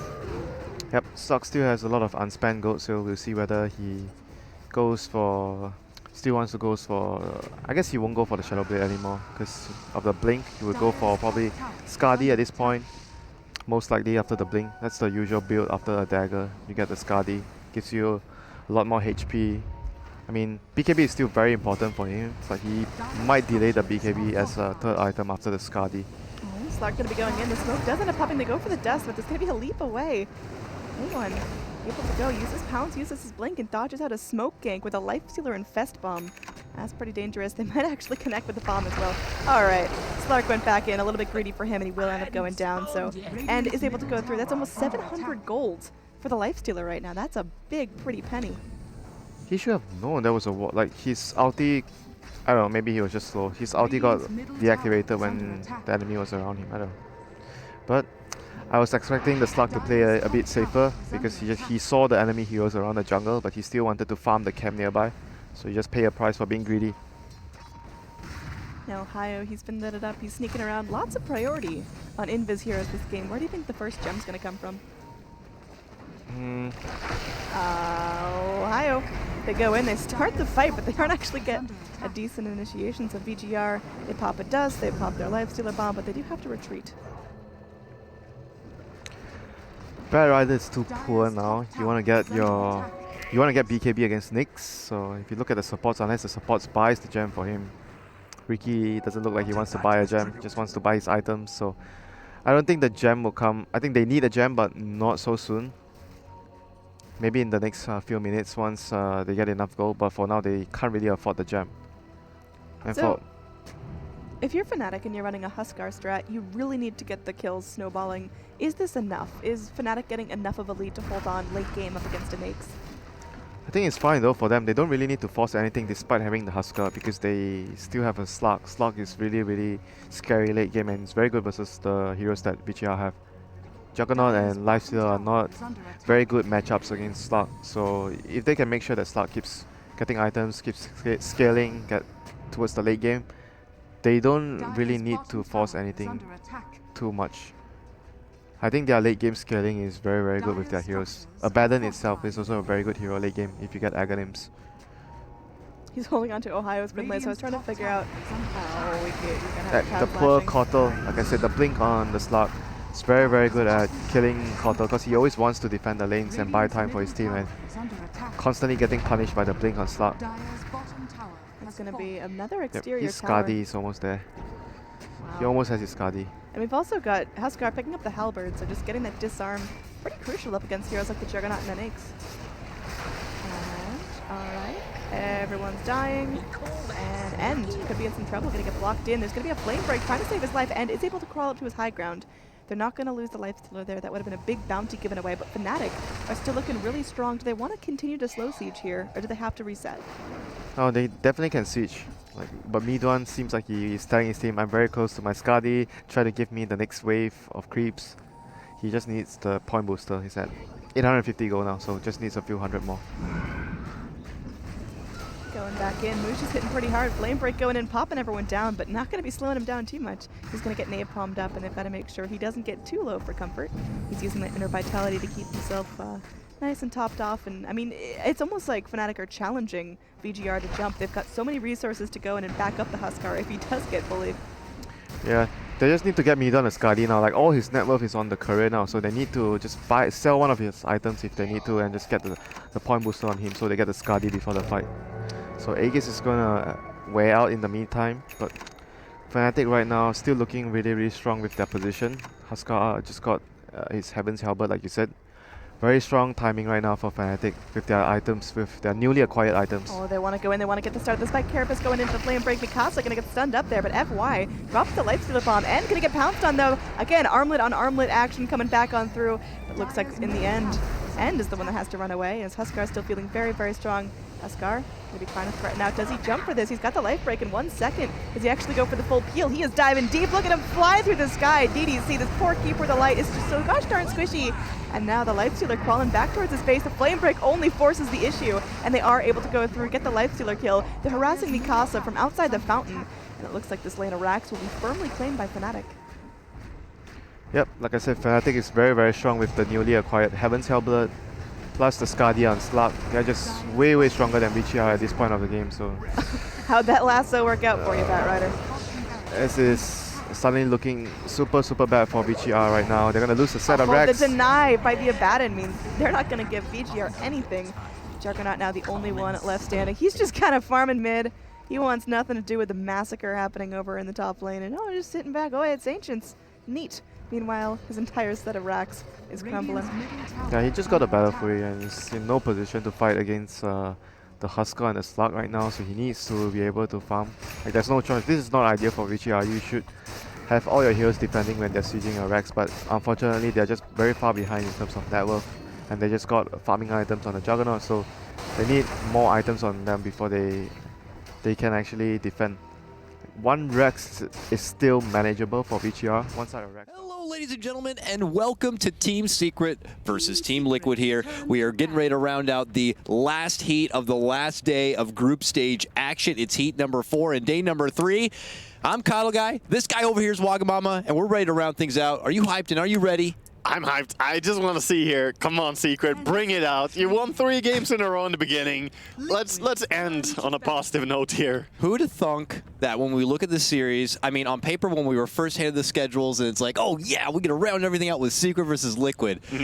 This could be 2 teams in the lower bracket, though, Walker. They have really not been shining that much, and it's been a hard event to shine. There are so many teams that are performing really well.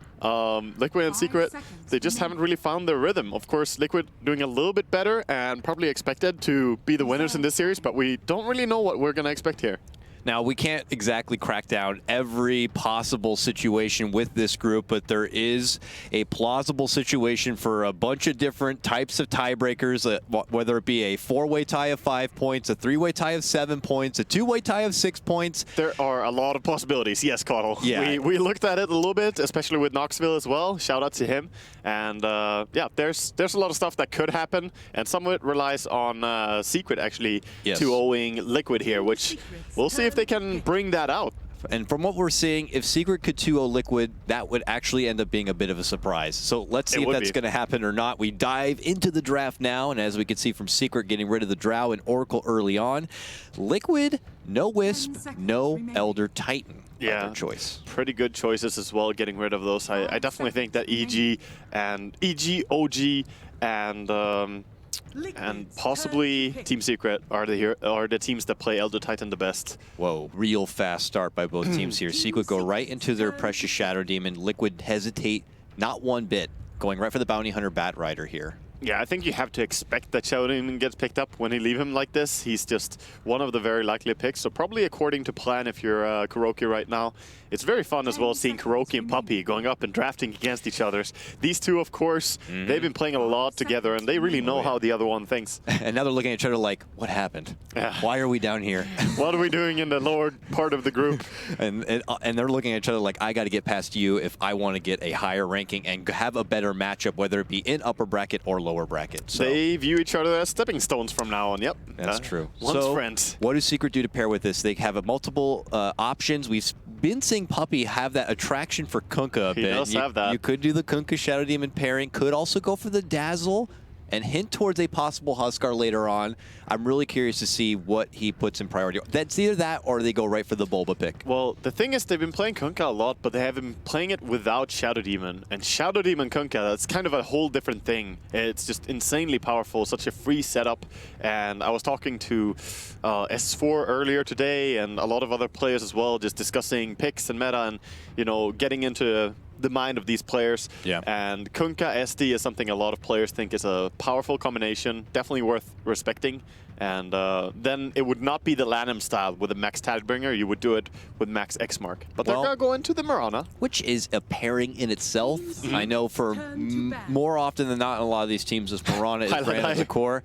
Pilot Eye is just like, I don't even know what's happening. I'm ready to game. Give me my support and I'll put in the work. Or he's just like, I'm playing that Shadow Demon, and I mean, he has to be happy. That's a strong hero right there. Yeah, he's just like, but every game, Puppey, every game. RTC looked pretty ready at least for a game. Probably excited as the Mirana comes out. Fun hero to play. Not sure if it's going to be him or Envy, but Secret do love running their core Mirana, not as support at all. As we move into the second phase of bans here, Secret will get rid of what has been the very popular Timbersaw through this TI, and Liquid. First thing they got to get rid of is the most prized candidate, if you will, to pair with a Shadow Demon, typically the Luna. Sure, that is a powerful hero indeed, and I think that's just a solid ban out.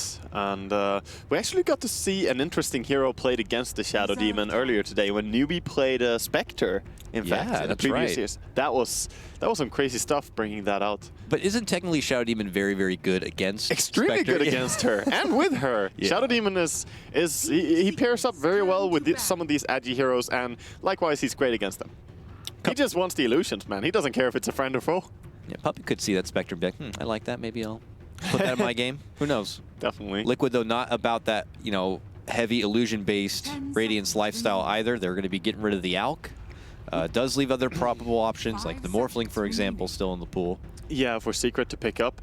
But I wonder what Secret are going to ban out. Okay, they get rid of the Naga Siren because they're leaving in the Slark, for instance. There's also, yeah, the Juggernaut gets picked immediately here. Liquid, every single pick, they pick up right away. Yeah, they're really quick in this draft. They're just sending the pressure right back to Puppey. That not does even waiting. bother you a little bit when you're the captain thinking about this. It just drains you on your reserve time, and you have to get some time to prepare what the enemy is doing. Because very often you get some time to think while the enemy is waiting. Yeah. You get time to think, what are they doing, understand them, but now he has to do that on his own time as well. So does that say to us also that Liquid, for them, it's like, we're looking to play our own game. We don't care too much about what you're pulling out. We might put it into a little bit of consideration, but we know what we want. All it really tells me is that they have a style that they want to do, and probably they have a few certain heroes that they definitely want to be running. They grabbed up the Batrider, who's very versatile, works in pretty much every lineup. Bounty Hunter does tell you, though, it's going to be aggressive, so Juggernaut, an aggressive type carry, and can, of course, be put mid. We've seen Juggernaut mid versus Mirana quite a few times. Yeah. It's an interesting matchup. And Axe gets picked up here by Secret. Very good call after Shadow Demon Disruption is a quite powerful way to catch people. We've been seeing Secret go for this hero time and time again, and in a variety of positions too. We've been seeing Puppey even pick it up at one point for a 4-position jungle. We saw Bulba earlier, and even Envy picked it up one game, and I believe that was paired with Arteezy's Huskar one time. Yeah. So they've been loving the Axe. We haven't seen too many results with it in their hands, but they go to it time and time again, and they go to it again here. Well, I think it's a strong hero. I don't disagree with it at all, but it goes along with what Liquid are doing and what Secret are doing. Both of them are kind of picking their own stuff. None of them is really counter-picking the other too much now, I would say. Especially picking the Mirana into the Bounty Hunter is one of those things where, you know, you can't rely on your invis, but Mirana is just that good of a hero. Yeah. So you're building your own draft, you don't care much about the counter. And I think sometimes teams focus too much on, oh, what is the enemy gonna pick? We saw that in Secret yesterday when they played and picked the Huskar, panic picking sort of. Yeah. And that was not a great game for them against DC, I believe it was. Look at this. Liquid, actually the team to snag up the Morphling. You'd think that Secret would have their mouths watering over this pick, possibly for their lineup, already incorporating the Shadow Demon in their draft, but it's actually going to be Liquid who snag it. I don't know if this is a block pick or not, but nonetheless, Liquid decide it's the perfect mascot for their name. Yeah, it's an interesting pickup. I don't really love that Morphling takes so long to really get online. And okay, Team Secret, they're gonna abuse that a little bit by picking up the Slark. Carry that normally gets active as soon as he has his first item, he will start fighting. Just that Shadow Blade is all he really needs to get into the fights. But Morphling, at least that track movement speed will help him a little bit to contribute in the fights because he's an awfully slow hero. He really is. I'm trying to like wrap my head. I know there has been at least one time we got to see that fun support Morphling, but oh yeah, it's been done, but it's not been done a lot this event, and we even got to see, of course, the Aghanim's Morphling. That was in fact brought to you by Chinese Dota, not by Liquid or Secret or Western sides. Well, back at Liquid for the final ban here, Secret looking to pick up what looks like potentially the Puppey hero here. Don't know if they're going to be looking to reach to possibly a more greedier pick, something to throw them into the jungle with, a classic Enchantress or Chen. Do you think could fit the bill? I wouldn't put it past them that they just put Puppey on the Axe as well. He can sometimes play that greedy hero, but looking at Bounty Hunter on the side of Team Liquid, probably gonna be an offlane Axe, and I'm not sure what Puppey wants, because he can't fully jungle, so yes, Enchantress or Chen, he does know how to work his way around a Bounty Hunter when he plays them, and he always seems to deliver. But it doesn't really feel right to have a Chen or Enchantress here, because the pushing power, it would really just be Chen or Enchantress with their own push, and then there's nothing else. There's no heal to sustain, there's no dazzle, no healing ward or anything for them, so it feels strange to pick it. I'm not sure what Puppey wants to play here. Yeah, it's either that or he could be reactive to either the Morphling or something better for the Batrider to handle that. Or, you know, classic Dazzle grab still is in the pool and available, could help with the armor game going against the Morphling, and obviously combos really nicely with the Shadow Demon, getting that heal bomb. It would be a really good hero, in fact. I think that's one of the better options for them. because then they also have the Grave to keep the Slark alive when he does get bursted down by all the chain focus they have, and also great against Omni Slash. It's quite easy to save people as Dazzle.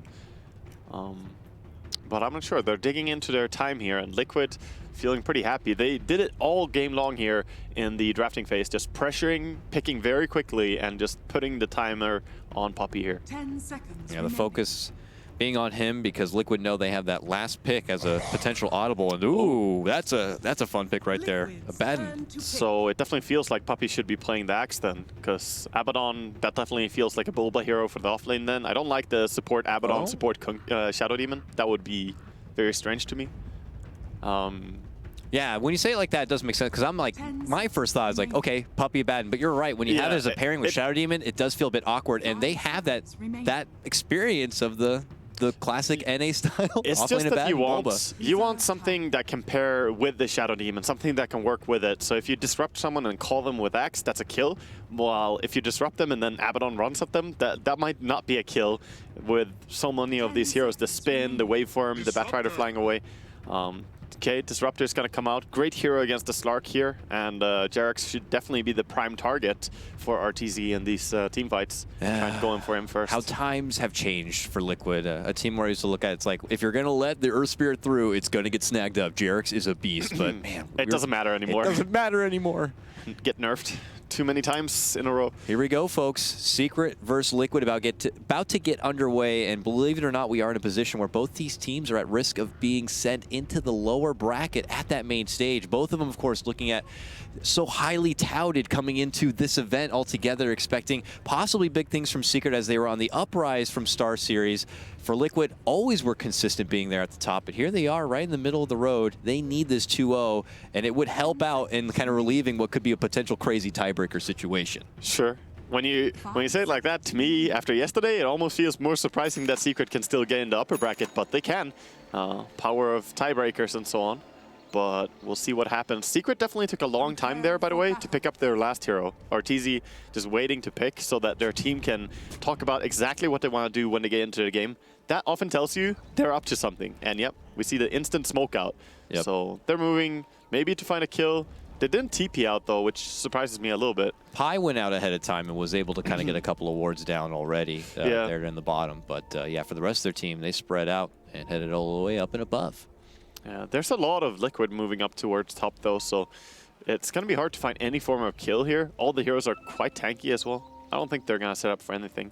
Envy scouting a little bit. So for the early laning phase, which do you think for what team it's more precious for? Like they need to succeed and get a lot out of it and start to build up their own momentum and continue to hold it? In the early game, I would say I think that Liquid need a better start than Secret do. Secret can recover with some different ways, especially once you get that Aghanims from run up. You can play around it a lot, and you can always come back by the Axe team fights. Sort of same is true for Bounty Hunter, but Bounty, if he doesn't have a good early game, it takes too long to get a track online. You just struggle. Sound of the horn here. We might have a bit of a confrontation here in the upper quadrant of this map, as there's going to be Kuro looking to snipe out the rune while Arteezy standing right on top of it. Who's going to end up with it? Boom! Snagged up by Arteezy. Bulba's going to get the other, and Secret will claim both runes. Yeah, double rune, good start. Of course, nothing too detrimental as doesn't give experience anymore, but still, that's going to set you off pretty happy in the beginning of the game. And it looks like Kuro's going to get right to work and scoping out this top lane. Wasn't too sure to see if he was going to add a lot of attention towards a side lane or still be a bit of that pain in the ass, if you will, to Envy in the mid lane. Yeah, and they have off lane with Morphling here. I wonder if they did this because they wanted to dodge an aggressive lane, in fact, because you don't necessarily want to aggro as a Morph here, not against this matchup. Is it more so they wanted to put the Bat in the one-on-one matchup against the Abaddon? I don't think you want that. He just missed. He just aphotic shields off all the stacks. I know, so I think like Abaddon is going to be just fine. I'm pretty sure. Yep, there's the TP coming out. So Liquid got the lanes wrong, and they have to TP down. And a little bit of a dent in their early game already there. Good stuff for Secret as they get lanes right. I guess they were just casually expecting that Bulba was going to be playing the Axe or something. Oh, they thought it would be an aggressive lane. When you see Shadow Demon, it's very common that the enemy go aggressive, right? Okay. Shadow Demon and something can always come down and contest you. Very strong tri-laners. But not the case in this game. Just Bulba at his lone, pulling out the classic Logan strat, if you will, from NA pubs. Yep. Guy fiended Abaddon in the off lane and played it pretty much every freaking game. Logam booped. Yeah, sure. But as we go up and over here, Kuro just looking to continue to kind of scope out. And it looks like Envy holding up pretty nicely here, except that Fada is taking over a little bit. Yeah, I think Fada should be doing pretty well. I heard Blitz talk about this matchup and feel that Mirana should always be winning this lane. I completely disagree, actually. So that's very interesting. If you just play your lane correctly as a Juggernaut, pull the aggro back, which Fada is really good at doing, then you're not going to be suffering too much. And the early game is really where Mirana struggles before she has levels. Another rune. This time Piladai will be able to snag it up and only casually harassing at the Bounty Hunter a bit. And they'll get right back into the course here. Yeah. Even trades, though. I mean, this is... So far, the lanes are going pretty evenly, yes. Suicide by Bounty Hunter as he wants to get back to base. And, yes. In fact, no TP waiting for him. So he's going to have to walk of shame out, or maybe someone... No one is going to buy him a TP. He's got Windlace, I guess. So what's the breakout moment going to be here? I mean, it seems for Secret they got quite a while to kind of work with. You know, Bulba's going to be able to grind up and be more of a utility for his team. Mirana's got her groove going in the mid lane, and we know Puppy kind of being more in the greedy style jungle. It's just, you know, it's going to be a little bit before he can be the initiator, but I don't see a huge peaking moment before that. I think the pressure is on Liquid to start something happening, because right now Secret are pretty happy. You say it's a utility role for Abaddon. He's going to get very farmed. Bulba is very good at playing these type of heroes on the offlane. He had a very good, outstanding performance on Sanking earlier today, and I think he can get very farmed while Puppy just casually farms in jungle as well. That's a big threat. Oh, the courier. Just barely going to avoid getting sniped here. Ooh, it's close, but we'll take a side road there. Yeah, he's just level 1 on Bounty Hunter, though. So even if he got it, it's a flying courier. He can't kill it. Without Jinada, it's very difficult. You would have to get 2 Shadow Walk attacks on it, and that's not going to happen. Looks like he'll take his first business down here to the bottom lane to be a part of this potential action. I don't know if it's going to be enough to kind of do some work, because we also have Puppy down here now on his axe, and he's contesting the pull and pretty much taking it for himself. Yeah, they're abusing the fact that Morphling, while he's pretty strong with some stunts and setups, he doesn't actually lane that well in the early game. Despite that he used to be a powerful hero to go to, you know, the Shaker, Coddle, Morphling kind of lanes of the olden days. He is a hero that can abuse a little bit in the early game. And the axe getting away with some steals there. Makes it good for him, but does leave it on that one-on-one matchup in the top lane too for this Batrider versus Slark matchup.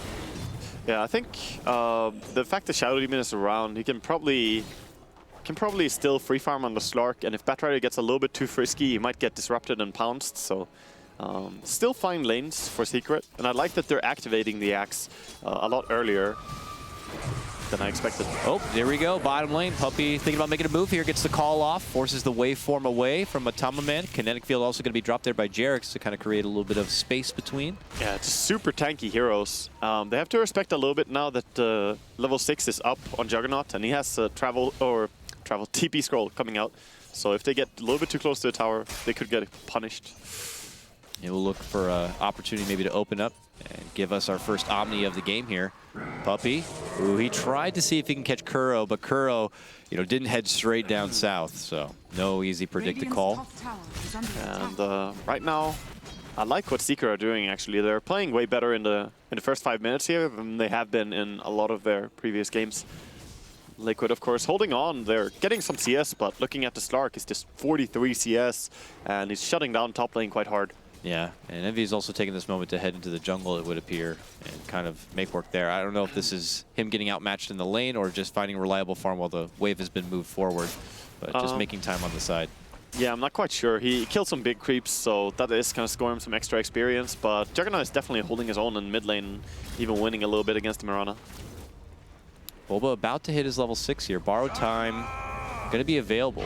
And I'm curious to see if this is going to allow him to be a bit more frisky or not. It looks like they're going to actually make their move for him now. And you're right, he doesn't have it now, so he could be at risk of dying without the chance. They get the glimpse, they're going to pull him all the way back, and now he's got to run out the other way. Self-shield, hoping to turn around for Kuro, but he's not going to be able to get it. Still just a little bit away in the XP, but he's not going to have it, and he goes down. First blood goes to Liquid. I'm actually surprised he tried to kill the bounty hunter there. If he ran away straight away, maybe he could have gone away from the second waveform.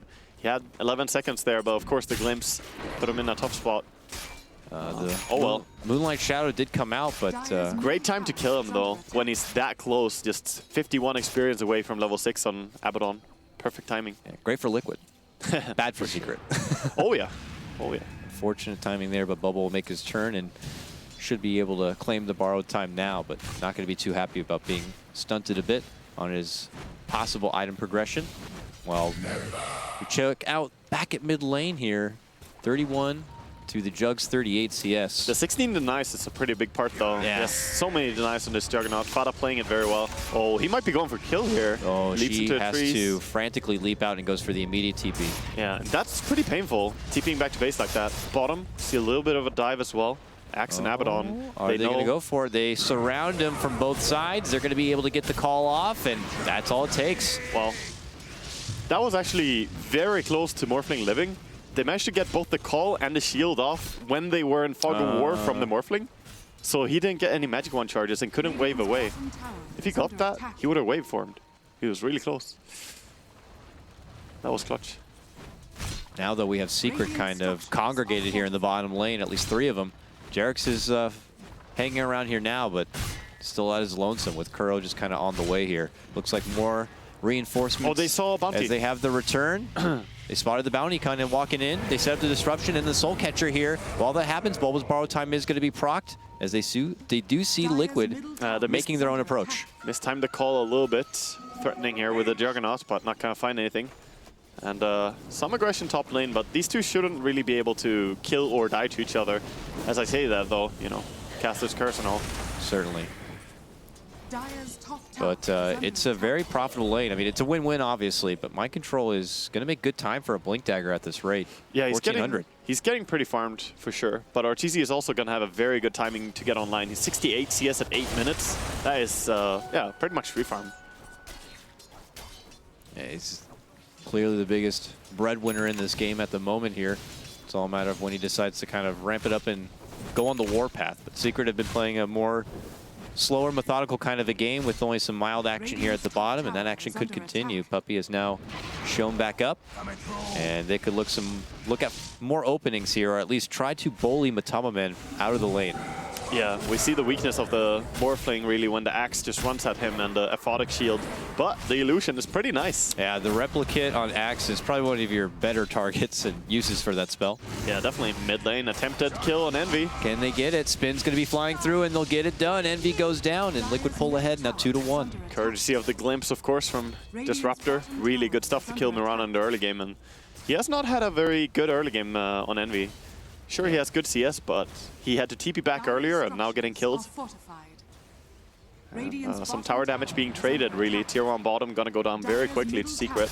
Yep, Secret snag up, and we'll get a little bit of extra coinage here to kind of help out Envy a bit, I guess, for having to drop that kill in the mid lane. While Liquid make their own approach, trying to get a hold of this Tier 1, but doesn't look like they're gonna be able to follow up in the meantime. Plus, help is gonna be coming in here. Secret could be considering a shot of an arrow, but looks like Envy is just going to get back into his own grind. Yeah, the tier 1 mid is very hard to get since the enemy can wrap around from any side, really. It's a little bit harder to push that than the safe lane. RTZ just going to keep farming up here. 91 CS at the 10-minute mark. That's 9 CS better than perfect CS, by the way. So he's been farming jungle and lane, getting more than you would ever see in a pub. And max efficiency happening for him up at the top. It's been a, he's been kind of permitted to do so. It hasn't really been a high octane kind of a game, no. Too many early smoke movements or heavy gank attempts here. It's just a lot of respect to both sides. And, both of them requiring a bit more before they can really hit their first strong fighting peak. For sure. Envy is having a good time, by the way, farming up now with this DD rune, finding a stack on the big camp or creating a stack even. And I think they're gonna get the D ward here as well. Yep, Pilot Eye gonna find it. Probably thanks to RTZ. I think he ran there earlier and didn't regen. Nice thing about having a Slark on your team, makes it a lot easier for supports to get the D ward duty going. That's pretty wonderful, in fact. Not that I do the support life, but still. Well, I do, Wagon. I can tell you it's nice if they just kind of casually tell you exactly where you're going to get some free money. So mid tower is going to go down here. Secret were not too keen on taking that fight. No, not at all. Liquid had been working at that one for quite a while. In fact, Jerix is postured up here behind Smoked, him both in mind control, who has that Blink Dagger ready to go, and they're looking for a setup. They see Puppey. Are they going to strike for it? Oh, they get the glimpse. It sends him up and over, but Pi would be the better target as he can easily disrupt anything. They mook their focus onto him instead. He does the self-disruption here. Is Secret going to look to move in and help him out? No, it's a lost cause at that point. Pilot Eye gets dropped. Sacrificed Pi. No way to save him, really. The most delicious Pi. Oh, he is. So RTZ got the Shadow Blade now, and he's looking to get online. And Liquid, with that nice kill, they should now try and play a little bit defensively. They're moving to top tower, so that's a really good call. I love this rotation coming in, and Bounty Hunter is getting closer to level 6. That is one of the big keys to look at as well. Yeah. That track movement speed is extremely important in teamfights. The move speed, to be able to have some catch is wonderful, and obviously just what comes with the track gold and having hopefully successful ganks and movements is extra money. We know the long buildup a Morphling can take, and that would just accelerate the process that much faster. Oh, most definitely. And a lot of damage being dealt to a tier 2, but Illusion trying to pull the creeps off, only for a little bit though. And Abaddon pushes quite well, by the way. The Curse of Avernus is really good when you're hitting these towers. Yes, of course. Everyone gets kind of that nice little bit of a charge. Yep. Taking it into the tower right there. So Secret going to be content in trading and getting the better objective. Liquid are pretty good at taking towers, but when it's just Jug, it kind of goes a little bit slower than normal. So Secret will be able to get the first one down, and they make their move straight up north. And you're always happy taking a tier 2 tower for a tier 1. That's just perfect trading for you. Envy with the Invis rune. Yeah, he's about to cross paths here with mind control. Him and Arteezy both surrounding him. There's going to be the pounce connection. He looks to go for the immediate TP, but that ain't happening, sir. Arteezy's got the burst, and he gets the job done. Yeah, the Arteezy and Envy gank as the arrow flies in as well. Good stuff. And Fada looks to continue here even after. Probably going to spin TP. Yep. He's immediately out. Better safe than sorry. And Mirana sitting at 2.1k gold right now. I believe she's about to buy a point booster any moment right now. Of course, everyone does the same build. There's no reason to do anything apart from the Aghanim Rush. Certainly not. Yeah, it is very good. What makes Mirana now a real hero, it feels like. She would not be picked if it wasn't for it, actually. Nearby, though, Arteezy lurking towards his mid lane. Kuro actually just crosses his lower path and drops a ward, but... Yeah, he's going to run in on the back line, and he might actually run into Disruptor or Batrider. Oh, Puppey thought he was going to keep running forward and try to predict it with the call right there. A nice effort, but unfortunately it is going to be a miss. Yeah, Arteezy sneaking behind. They want to take this fight. Secret. Okay, Arteezy gets hit with the Stack Storm right away, but they can't really lock him down. They get the glimpse to pull him all the way back. Can they get the catch, though? Mind Control trying to find it, but he's under the Shadow Dance, and he makes it back and away. Decides to stop and turns instead for the objective as they make a breach for the tier 1. Arrow to fly is going to land up behind and miss its target. Kinetic field. Yeah, Firefly's down. Very hard to fight right now for Liquid. Glimpse is up now if they can get a straggler, but there it is. They got the grab. It's a pullback on Envy. They tie him up. They pull him into home, and they're going to slash him on down with the help of the Omni. It's Matamaman who secures it with the waveform. Liquid finally gets some blood, and they're not done yet. Oh, they're looking to go in. They have the track on Puppey. They're in a weird spot right now. Bulba went on the high ground, but he's going to back out. Glimpsed back on the Bulba. Don't think they can go on an Abaddon though, and that's what Bulba realizes too. He just turns and runs at them. But Bulba was a little bit far away there. When they got the glimpse on Mirana, maybe he could have saved if he stuck around for a bit. Maybe some miscommunication there. But the glimpse catches people out. That's what it does. Great ability. Really, really long range. Just such a value to go pump into levels right away. Yeah. Again, the spin TP out by Fada as he gets back to base, and we're kind of back at the same scenario right now, but interesting tower setup with Secret having taken 2 towers on bottom lane, but the tier 1 mid and tier 1 top still available for them to take. Yeah, they have felt pretty comfortable. For a while they had some good vision planted down in Liquid's territory and just knew that there had been a lot of approach towards the northern part of the map and felt pretty safe down there. But back in mid lane, things are not so safe. Fight about to break out. Arteezy pouncing about, arrows missing. So no chance for Secret to get a go-ahead.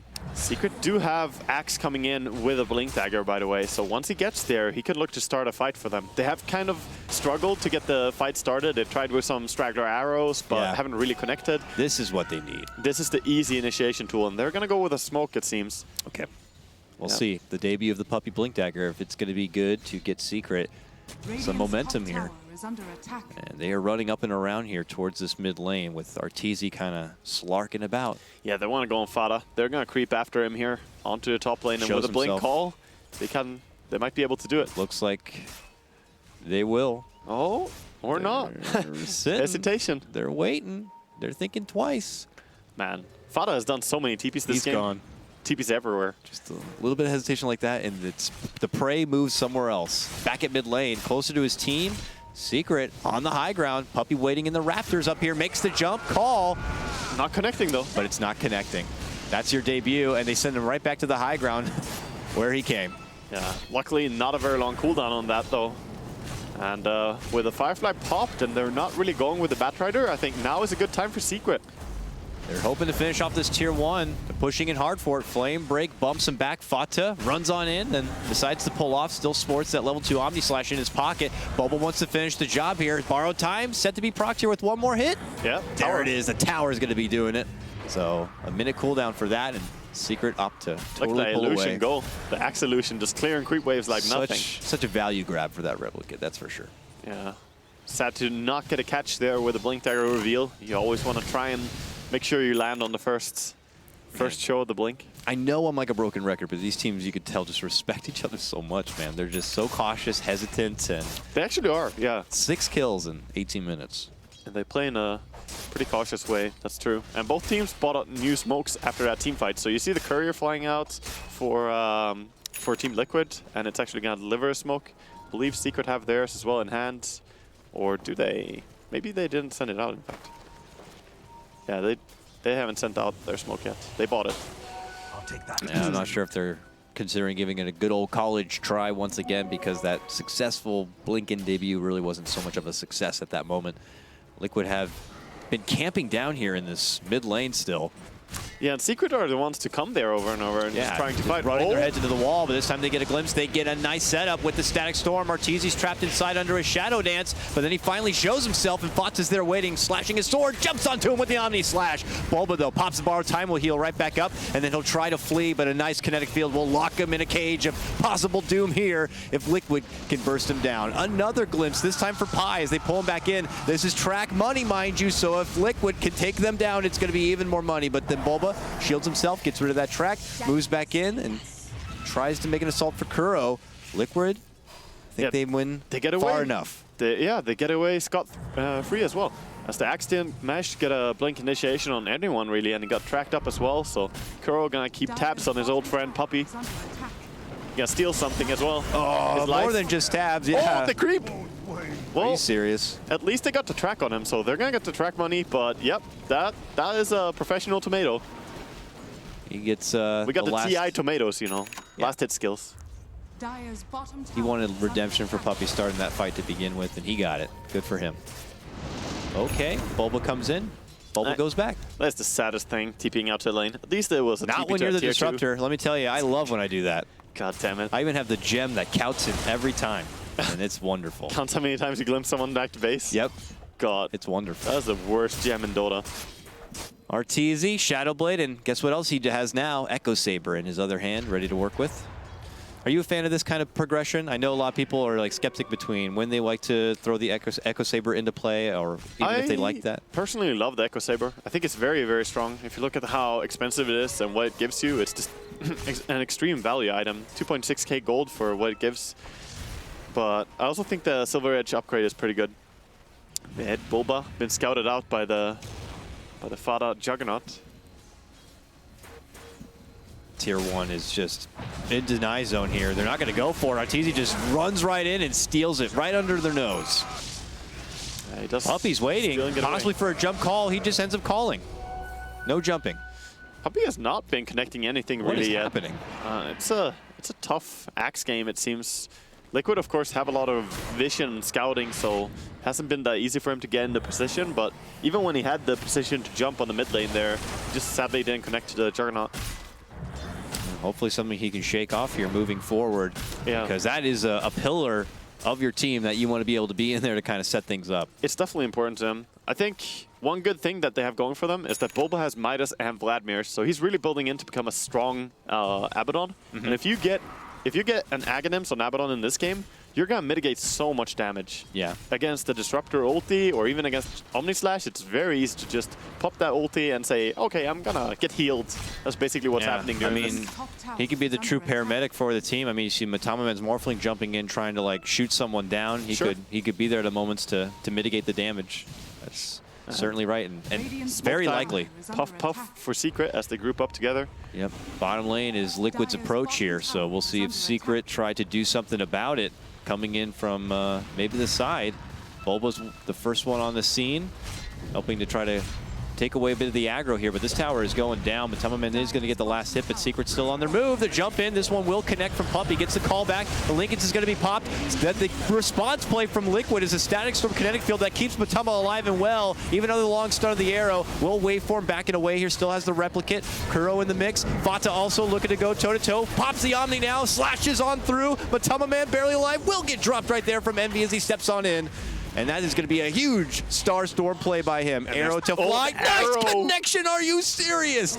Catches mind control before he can TP away, and he will be taken down. Secret fight right back. Just the kind of stuff you expect. Envy, sometimes, you know, he may fail us a little bit, but then you see these beautiful plays as well. Really good stuff. And also, Puppy delivered big. So his call, along with the Aghanims reveal on the Mirana, they managed to take this fight really easily. Arteezy didn't even have to do that much in this fight. His team just dealt tons of AoE damage. And with that, Secret try to get the most out of the situation. They head themselves right into the Roche Pit and will battle it out with the big boy and take that Aegis. Yeah, great stuff. And having that Vladimir's as well as the Curse of Avernus level 4, they kill Roshan pretty quickly. Any advantage that Liquid had tried to build up for themselves in that early laning phase has been pretty much taken away. This game is back even, if not Secret, now leading in the XP department, and now net worth too. Yeah, definitely. As they grab up that Roche kill. We see the fight again here. They go first on Matamaman. They do get the healing ward pretty early as well, as it gets sent right into the enemy.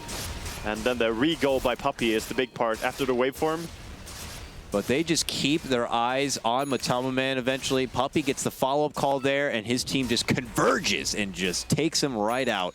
It's the Starfall as well. Like, nobody focused the Bounty Hunter at all, and he just finds himself having 70 HP, and he's like, okay, guess I'm dead.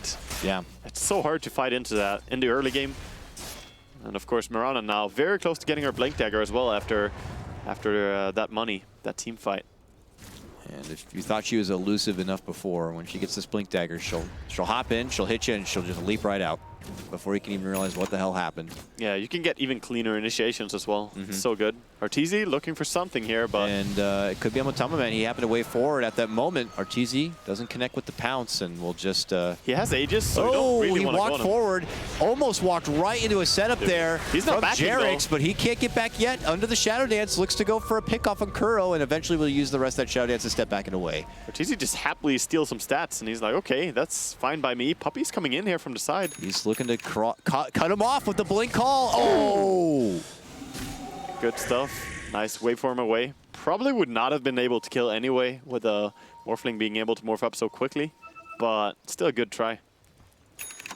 But attempting to kill Arteezy there was very surprising to me. The Disruptor ulti commitment, still just an Aegis. Worst case scenario, you might all die, and best case scenario, you get the Aegis. I don't think that's a good risk versus reward.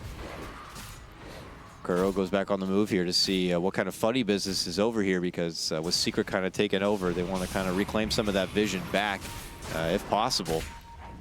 But Secret not looking to pull off. They even come across the Liquid stack here at the Ancient Camp. Oh god, they're stealing it. And Puppy's taking it happily. Even have the illusion to help him out with it.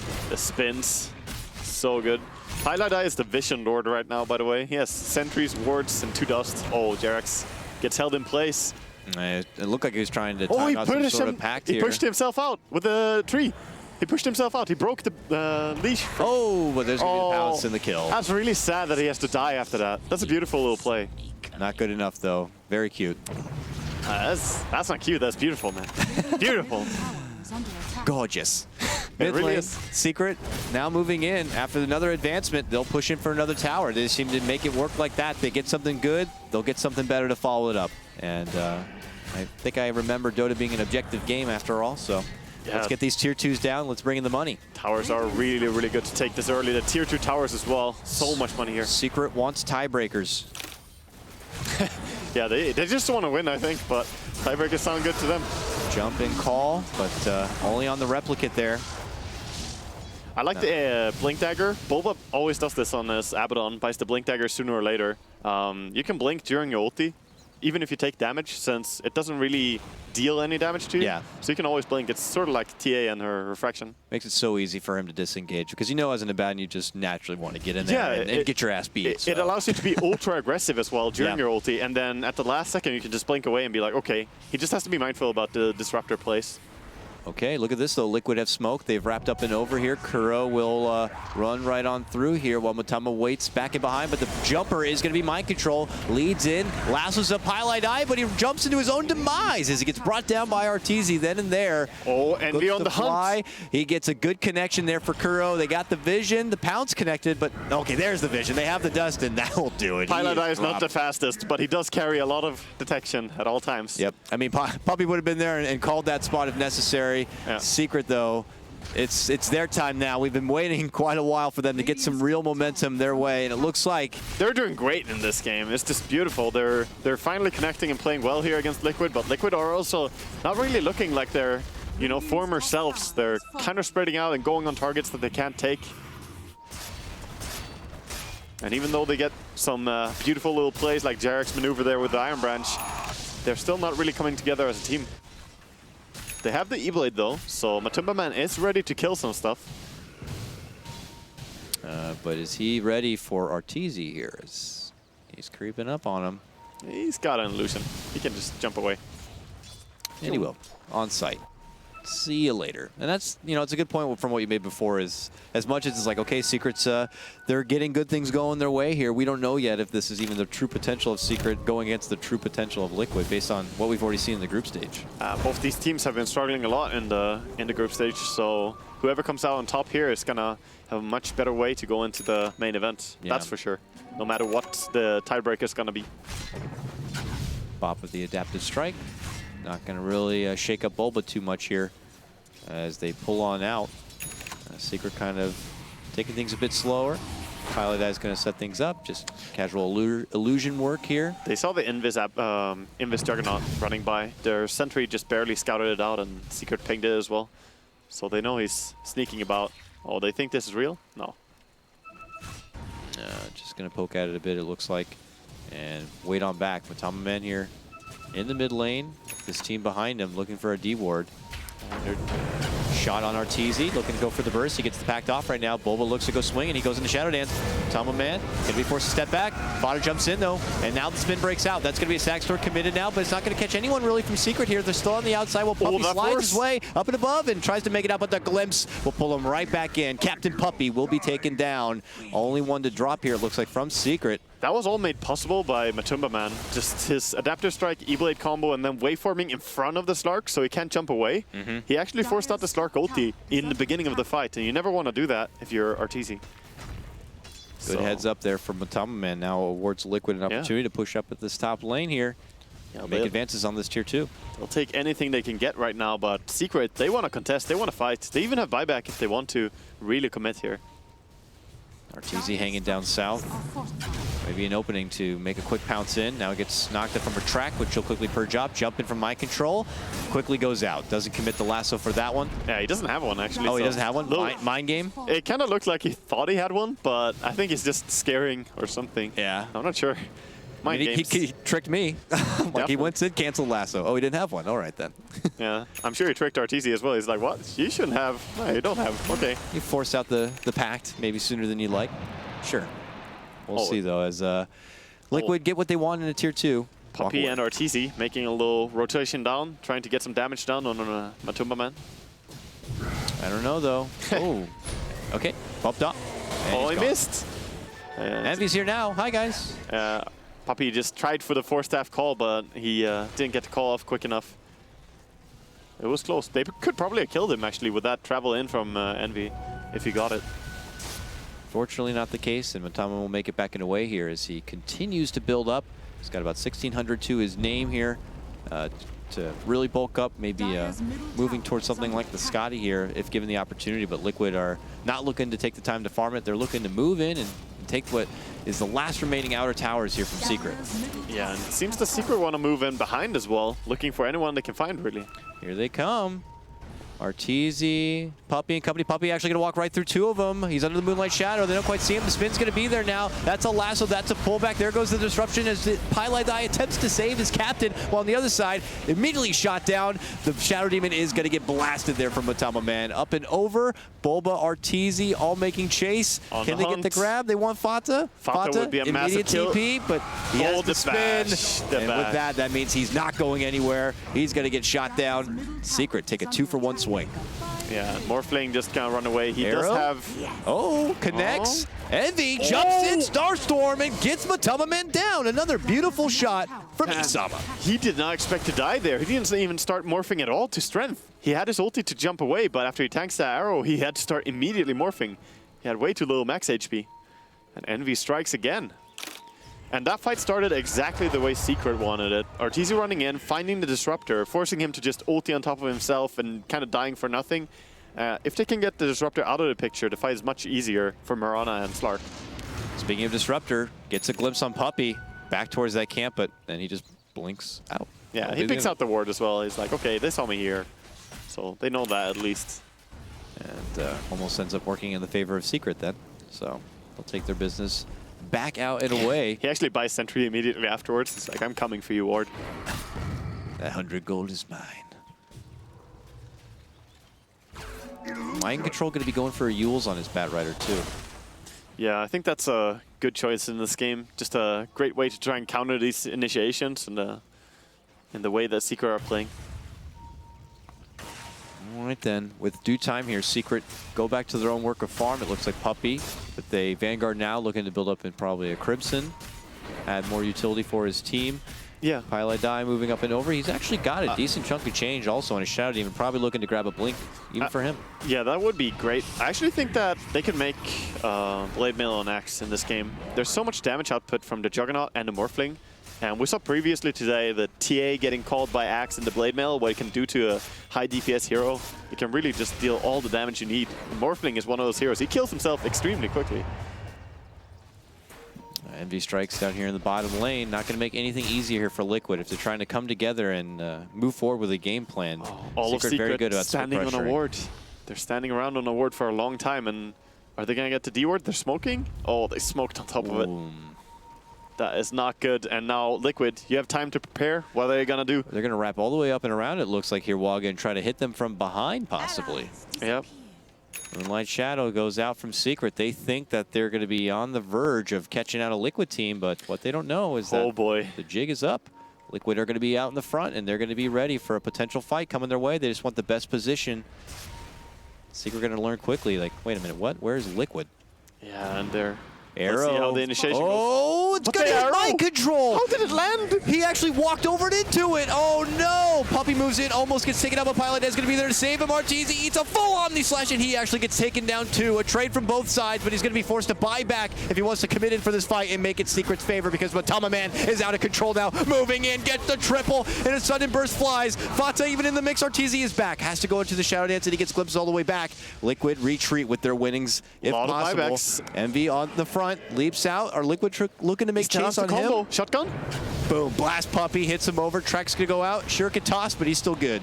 Yeah, they're going to keep chasing, but it's so hard for him to keep chasing a Morphling when they have this low HP on the Axe. That's it. Secret can't go any further. Liquid walk away with a big win there. Okay, that looked like it could turn really bad, but maybe catching the arrow was in fact the best thing he could do on Mind Control. Yeah, because he baited them right into a trap where Disruptor just took control. He killed off the Slark so quickly. Man. Liquid got really crafty there during that time. See, he just catches the arrow. I'm not sure if intentional or not, but Secret overcommit heavily here. Yeah, they're just like, get that guy, we got an arrow. And unfortunately, they were just all waiting behind. Yeah, and Bulba tanked the majority of that Omni Slash without popping ulti, and he also couldn't shield RTC before he went down. There's a lot of stuff going wrong for him in the fight. The only good thing, I guess, for Secret right now is that they didn't die with Bulba, and he's got only 150 gold to go until he has Aghanims on Abaddon. So then he becomes that, as we talked about, paramedic for his team. Man, but this gets Liquid right back into the mix, though. Oh, yeah. Looking at the graph, what was getting close to a 10K net worth advantage is almost back even. Liquid are doing great right now. That full Scotty on Juggernaut, he's so tanky right now. Can be very hard to burst. The skies here. Mind Control looking for a kidnapping possibly here in the mid lane. Puppy's closest, but he's got a couple illusions hanging around and can't really be too sure who's who. Arteezy also is there. Static Storm, they drive it right on his head. They're going to keep him inside of it here, but disruption is there by Pylai to keep him okay and well. Arteezy goes into Shadow Dance and will look to retreat. Matama Man, step sack, readjust. The first one to go down is going to be Kuro, and the Moonlight Shadow will come out. Secret reposition and make their advancement here onto Liquid. Liquid have to head to the high ground for the good position here. That healing word on the high ground, doing a lot of work for the rest of the team here, but Jerix is going to get annihilated on that one. Fata moving back. Mind Control sees Puppy, but Arteezy is going to be right on his case, and they're going to make their move. Batrider is going to be taken care of, and the cores from Liquid might need to get the hell out. Yeah, I think they have to just stitch this. They're still looking for more with Matuma Man. Could wait for him once, do the shotgun. Jump, shot. Oh, can't quite get it, and we'll have to let that one slide. Yeah, he's going to get out of that. That was some nice disruption by Pylai though. Really saving his teammate there. Arteezy going to thank him later.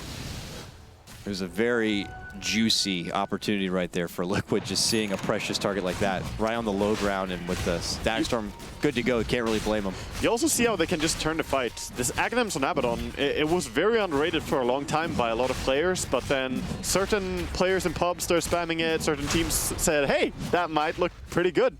And now it's definitely a feared item. Him just taking in all that sweet love here.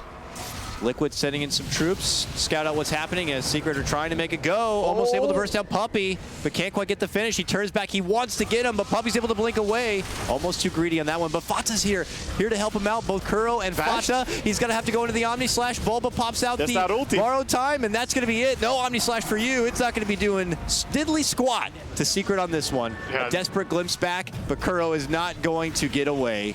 Oh, nice disaster right there for Liquid, and they're still staying around. They want to keep fighting? I don't know if it's the right choice, but Liquid think it is. They're creeping around. They feel like it might be too devastating if Secret happen to move in and finish out this Roche. 15 seconds for Abaddon ulti. It's a very long, very low cooldown spell. See if they can take this. Arrows out, will miss its mark on the Batrider. Jump in from Matama Man, looking to get the blast of Bulba, and will get it done. No more borrowed time for him. Puppy called, pulls them back, and we'll hide under the Moonlight Shadow. Bulba just being a little bit too brave there when he didn't have it, and that DD rune on Morphling gonna go to work on Roche. Puppy, instant ties. Yeah, he goes right in, but he gets hit right away. But Matama Man also going to be caught real low, and Arteezy looks to go to work, but he has to quickly pounce and disengage. But no, Pylai shot down immediately. Arteezy wants vengeance, makes his move from Matama Man, but he's not going to have any of it. He quickly jumps back and away and towards safety. But Envy's right there, puts out the Starstorm. It's not going to be good enough. Arrow to fly, and it's way in behind as Matama Man will waveform out. Can Envy make chase? Arteezy tries, but he gets glimpsed the hell back and can't continue. Jerix, though, could be in trouble. Envy moving in. The blink, the move, the Starstorm, one more shot, that does it. Envy now on a mega kill streak, cleaning up that one. This is a crazy game. All the cores are so strong. These four heroes are just unstoppable on the field, it feels like. Slark, Envy's, Mirana, of course, and the Morphling and the Juggernaut. And everyone else is like, I'm trying to help, I'm trying to help, and bailing them out, and setting up disruptions, and popping borrowed times. It's crazy. Between having Bounty on to die to just double Starfall, or, you know, Abaddon getting shut down by the Morphling immediately, it's just really interesting to see how they approach these fights.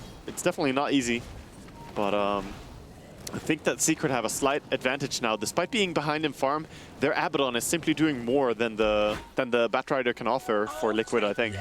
That's the big difference maker. Yeah, the Batrider is like, I don't want to say one and done, but he moves in, he gets the setup going, and then he can apply some stickies. But Abaddon, like, his presence in these fights is just so continuous. I mean, popping out shields, relieving stuns, sending out heals. There was a moment when Juggernaut used his Omni Slash, and every single target that he went on had 100% HP afterwards. That is never a good thing as an Omni Knight or Omni Slash. But, you know, unfortunately for that position, Fata was getting hit hard, and he had to call for it for a desperate situation. But you're right. I mean, with one simple R press, his R press is just completely neglected. Exactly, and that 40-second cooldown Abaddon ulti is that's the best part about it. I keep going back to it, but it's so central in these team fight intense moments, like around the 40 to 30-minute mark, and actually anything later than that. There's just so many team fights, and they keep winning based on that. So what happens here moving forward now, Waga? We have a bit of a lull in the situation with Roche being down, and you know, after so much of highly contested, now it's Secret who have the Aegis here. What are they looking to do with it? I think they should just start poking high ground, at least get some damage done. They might not be able to kill something, but they should get some damage on a tier 3 tower to prepare for next push even. And I think they want to build into E-Blade. Mid lane, what? jump in, That's an Puppy, aggressive call. confident. He's all alone too. He's got no one there. He's just messing with Matuma, man. Maybe he's just trying to draw some attention from Liquid because the rest of Secret are looking to wrap up and over. Probably. But, Liquid are on the way out. Guess he's faking that he's got backup, you know. Called you. The intimidation factor for sure. Definitely. Liquid all the way to the top lane right now. There's no tier 2 there, but they are looking to possibly go themselves. Yeah, they found RTZ with their scan. Yes, so. they did. They know someone's nearby. They're trying to see if they can get anyone to commit for maybe this drug. Might go Jug on replicate. Envy here if he sticks around. Well, he's gonna leap away quickly though. Even Bulba might look like a juicy target when everyone else is spread over the map. Even someone with the Abaddon ulti. I don't know. He is a fat target. Yeah, he Hard is. to bring down. 2,500 gold too. I mean, what do you even go from here? I'm not quite sure, in fact. He's so farmed and he's got everything available to him. Bottom lane, they made a jump from Matama Man with an arrow with a Star Storm, but still not enough. He just replicates back and away. They need the Abyssal Blade on Slark, would make them a little bit more able to keep holding him in place, but even then, they need more items. But 4.6k gold on Mirana. Do you get like a sheep stick, or do you need to get like right click? Well, Envy really likes the Shivas. He bought it earlier when he had this Linken's build. He went Shivas Butterfly. I'm not sure if he's going to do that again or if he will go E-Blade. In that game, they were going against an Elder Titan. I'm not saying that that was the whole influence for it, but I'm curious if it was part of it or not. Oh, that definitely. is a good point, so we'll see. I definitely think that was part of it. I think E-Blade would have been a great item in this game as well.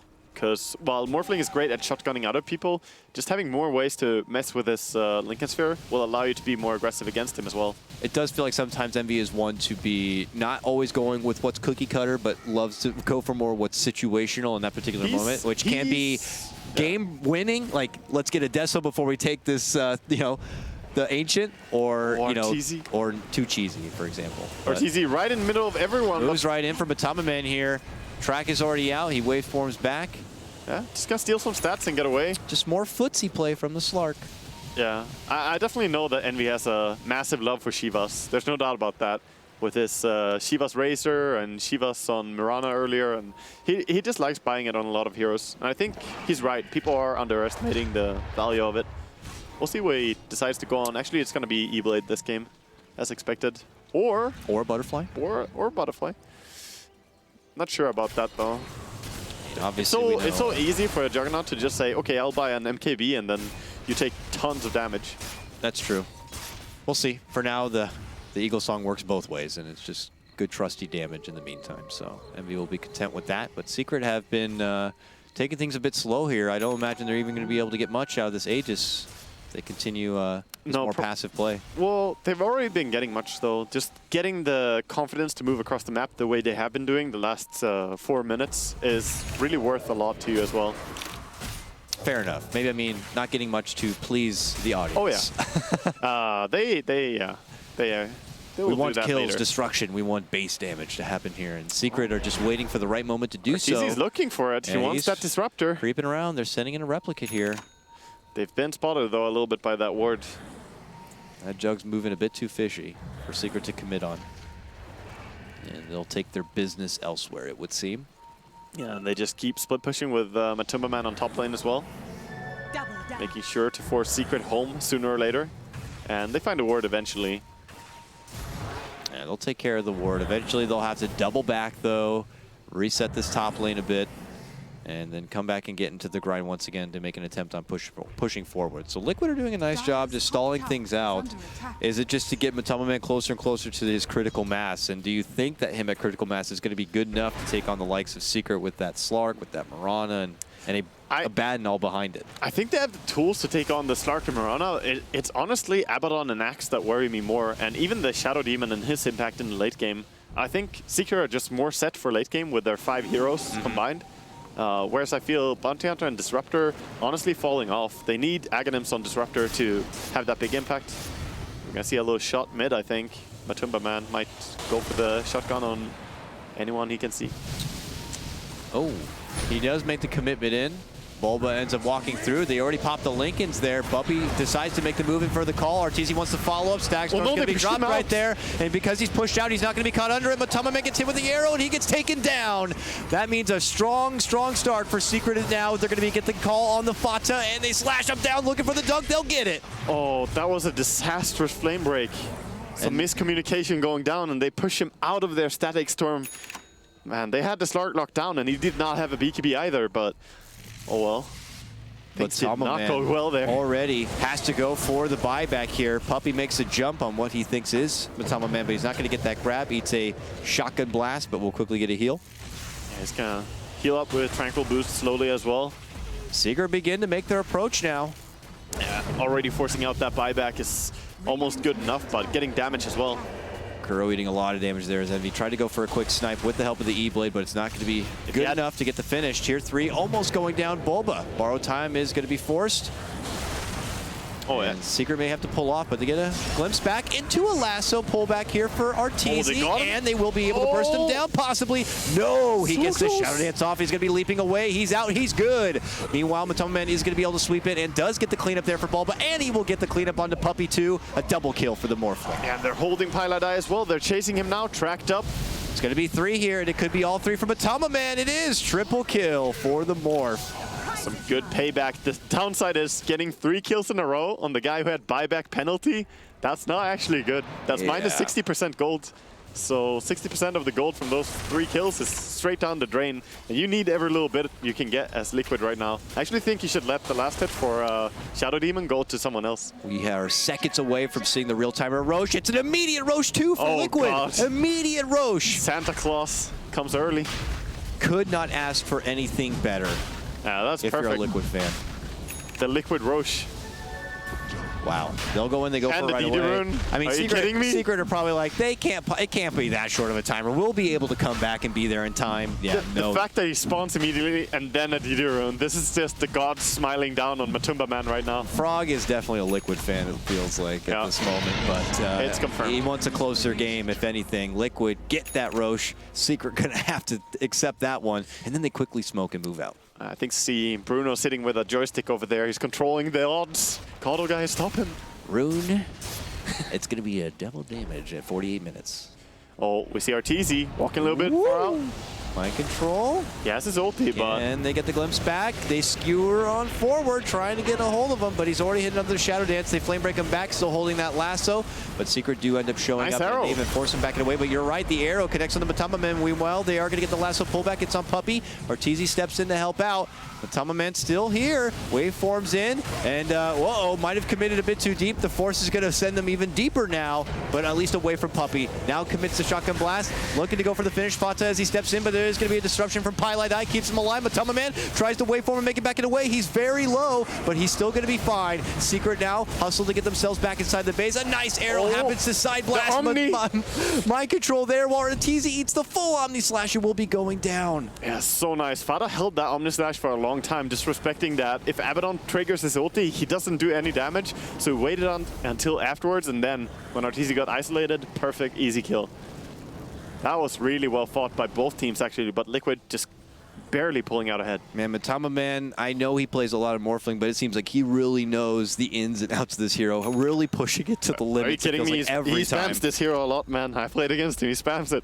He knows the limitations. He knows how much he can get away with and still manage to walk out. It's not even just that. He's also one of the biggest Slark spammers in the game. So the fact that he's playing against Slark, he knows exactly what Slark is going to be doing in this game. So he's a Slark Morphling spammer. Oh, a little bit, yeah. Sounds and like Lycan. a fun guy. And Lycan.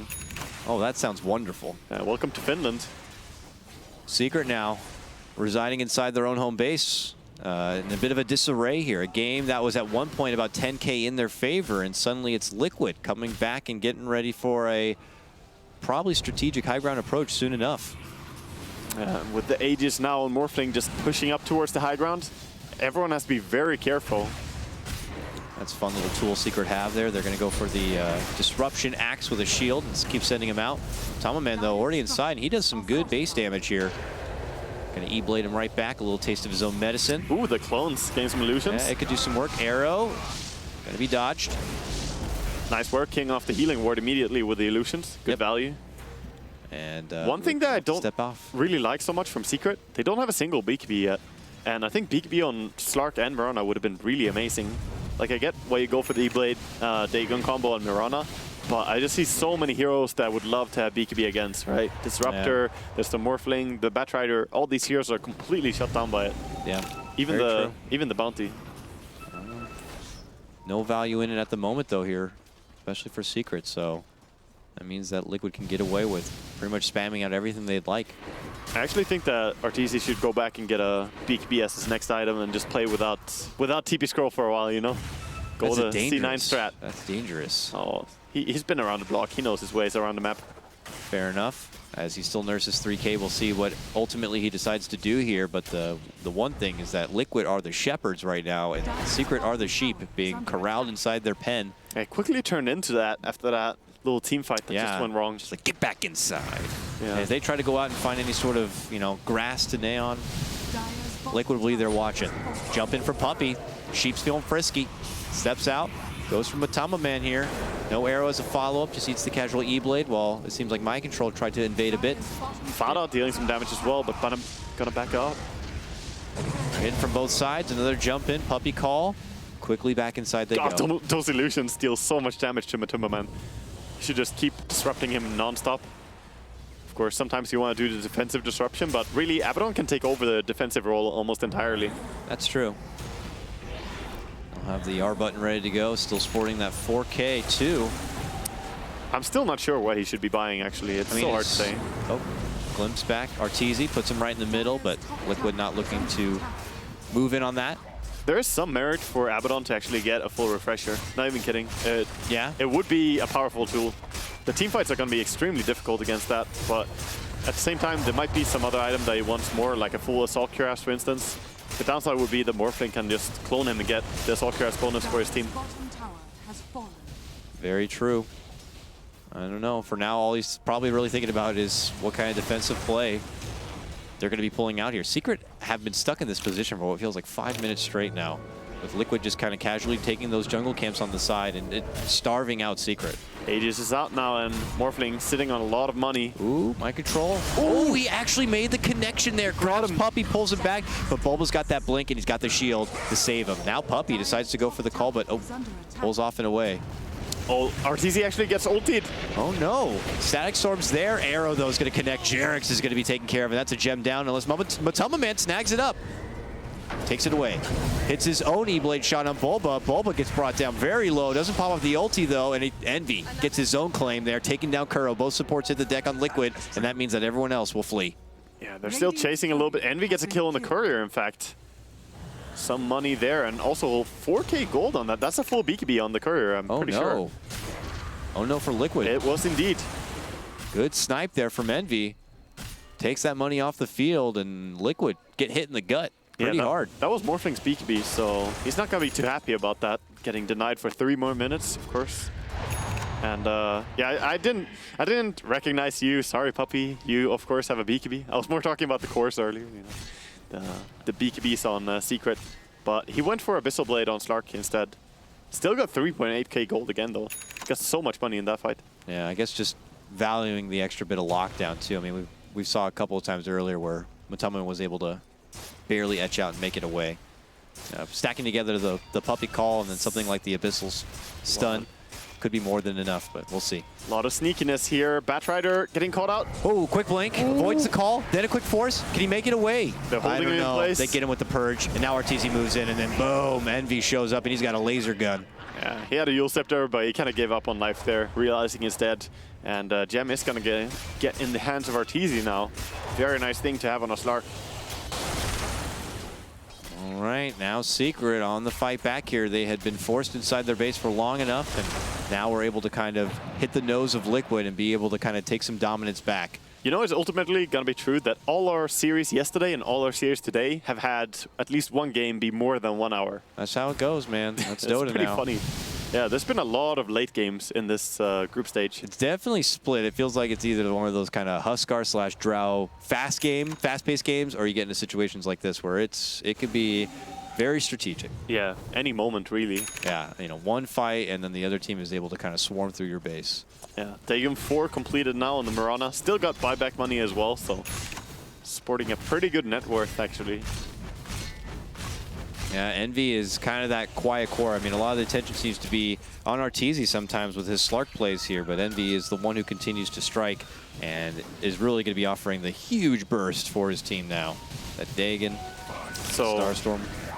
Abaddon did go back for the full Assault Cuirass, by the way, so that Assault Cuirass Vladimir's really strong combination, just favors the late game as well. The more you go into late game, the more right clicks matter, and I think it's just going to help them a little bit with surviving against this Butterfly Morphling, or Butterfly Juggernaut and E-Blade Morphling, of course. So much right click. Liquid have a smoke now in the pocket of Jerix here. I'm curious to see if it's something they plan on using now and trying to kind of take some momentum back.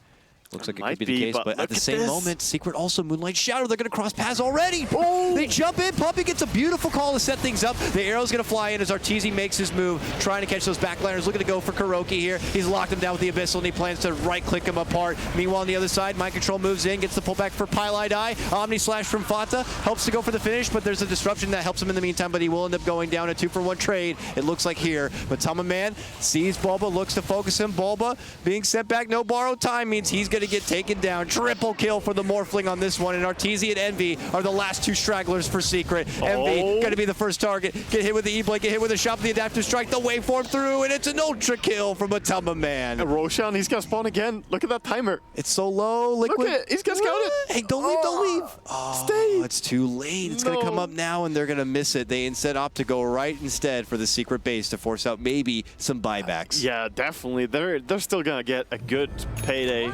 after that hard team fight that they took there. And Arteezy and Envy just found themselves very lonely quickly in that fight. Yeah, it was pretty much split down the middle and too difficult for either side to really make a confident approach. But Matama Man doing work on the support staff of Secret.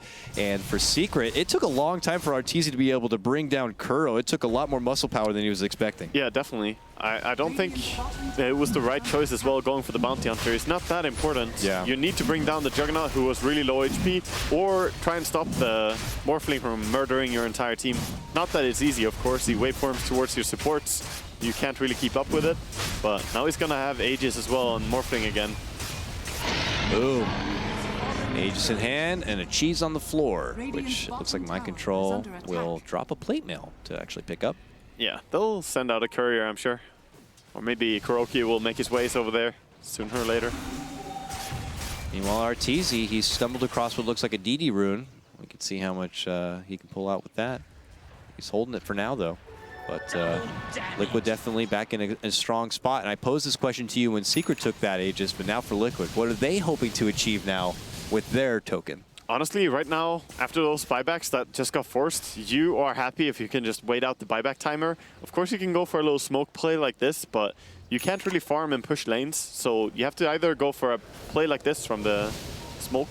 Oh, Timberman revealing every smoke, though. They pounds up and over, and then another swing and a miss on the call here. 2 missed strikes there from Secret, and Liquid are going to be in a more forgiving position to kind of step back and reevaluate. Definitely. And they can be so confident with the Morphling as well on the front line. So it's a hard fight to take for Secret when they know it's going to be 5-on-5. They smoked up because they don't want a team fight. They just want to get a pick. That's all. So they could, if they got a pick, then they could farm again. I don't know if they're going to get that chance now. It looks like their options are high ground defense unless they want to pull out what we've been seeing from Escape earlier today and some sort of smoke wraparound play. Yeah, they only have 1 buyback on all of Secret right now. So that's not looking too good. Only a Slark. Disruption there onto the Morphling. He plans on sending those illusions back in hopes to kind of relieve the pressure a bit, but it's not being relieved. Rax is exposed here. Liquid await their opening. Could come from possibly Mind Control, looking for a target to snipe and pull out. Ain't gonna be easy. Pilot tries to wait back it away. Matama Man punches down with Arteezy a little bit. Illusion on top lane is actually taking racks. Nice quick E-Blade. Arteezy eating a lot of damage, forced to go into the Shadow Dance here. Now they look from Matama Man. They're gonna get in with the call, but they get double force out and away to safety. Nice saves. You are not taking our water god. Yeah. And they're going down mid, all 5 of them.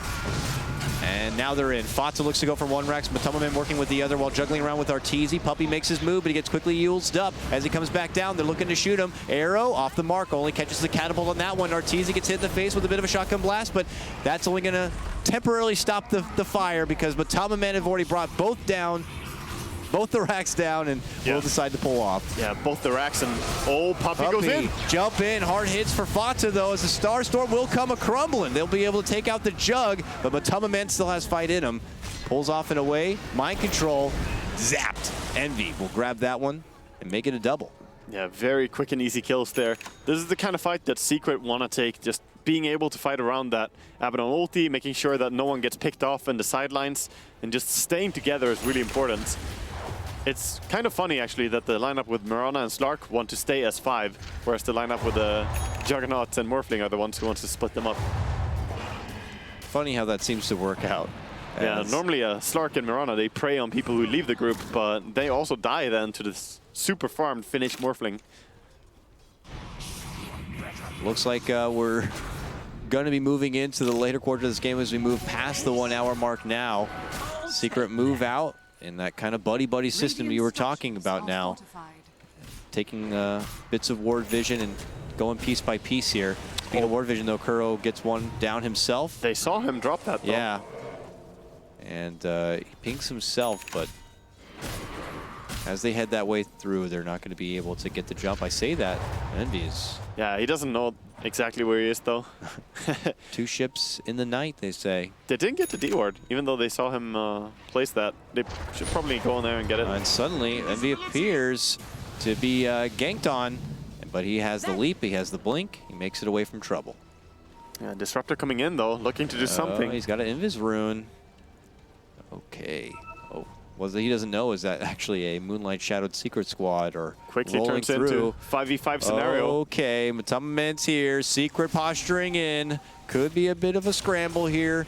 They're waiting. There's the waveform. There's the jump, the shot, but it gets quickly jumped on the side. Arteezy makes their move. They're going to take Matama Man's first life out that fast. Mind control moves in, gets the lasso snag for Arteezy, and Fata begins to go to work, but can't do enough damage yet. He's going to get a little bit of save there from Bulba as he gets popped from the shield. Fata now going to get zapped, pulled back and away, and Bulba begins to go to work while Matama Man looks to go for the captain. He gets Puppey down and out with a double kill now after taking out Pylai Die. Arteezy in the meantime goes for Kuro, the bounty hunter. He goes right into a vision, and makes it back and away. He can't see him, so he's stuck on his own. A Yules is up, a flame break back, and now he tries to go for mind control. Can he get the kill here? Still has the Shadow Dance. Mind control forces back and away, and they continue to kite the little Slark. He's going to be forced to pounce out. Back and behind Envy. Abaddon ulti is coming off right now. He gets it off. It's going to be just in time as they get Fata down. Oh, it keeps them alive. Envy's fine, pulls on out, but Matama Man, though, not so good. He gets blasted from Envy with another Dagon kill. I mean, this is just showing exactly... Oh, the courier steals the gem right in front of his face. Ooh, he's trying to let it go. They Run want away, it. courier. He's hiding through the trees. It's so slow and it's been spotted. Got him. Thanks to the ward. Wow. If he got away there, that little courier, that would have been insane. Secret showing that this game isn't close to over. They managed to still bounce it back and will reclaim the net worth lead once again. My goodness. It just messes with Liquid's course so much. The fact that they can play around this Abaddon and just keep them alive. When you have stuff like Omni Slash or E-Blade Adapter Strike, you know very precisely how much damage this E-Blade shotgun does. You know that in your head, and you're like, yeah, I'm gonna get this guy. And then you see him take no damage at all, and suddenly you just get caught out. That's why we see both the course on Liquid. They got caught out being too aggressive, and that Abaddon coming back in, it made both of them overcommit. And then, like, I've seen it a couple of times, but even for me, I know it's like one thing to realize is how low of a cooldown it can be at this point in the game. Twice in one fight, even. It is something really you have to kind of keep in the back of your mind too before you overcommit and do get yourself in a bit of a scary position. 40 is actually nothing. You could go for an Octarine as well. That would be fun, but it doesn't really work with that much of a bank. So we'll see. He probably would want travels before that as well. Oh yeah, I'd imagine so. But I'm Very happy to see in these team fights, though, for Arteezy's sake, that he has the BKB on the Slark now. And Jarex is actually carrying around a fresh BKB owned by, I don't know who. It's not really identifying who it is. Oh, it's from the Morphling. It says it's a 10-second BKB, though. Maybe it's just showing that as it's in Jarex's inventory. I guess so. Because it's kind of awkward. Because he doesn't have a BKB. It's like, if you were to have a BKB, you would have 10 charges, sir. But you don't own this BKB, so don't even look at it. This could be yours, Disruptor. Yeah, if you ever had the money or the desire, which you don't. There it goes back. It is actually a 10-second BKB. Okay. Wow, he never popped it. He had it so many times, but he never used it. He's had it in his inventory 3 different occasions now. Well, he'll hold those 10 seconds here. Yeah, that's really powerful at 66 minutes in. Oh, yeah. 10 seconds is forever in a team fight.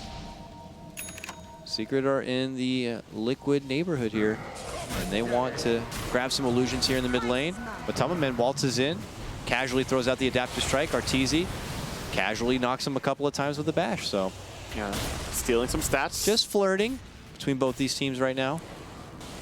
But it is Secret kind of, you know, beating their chest a bit and moving on forward. Secret are definitely showing some dominance right now, but they should go back and control the Roshan area as well soon.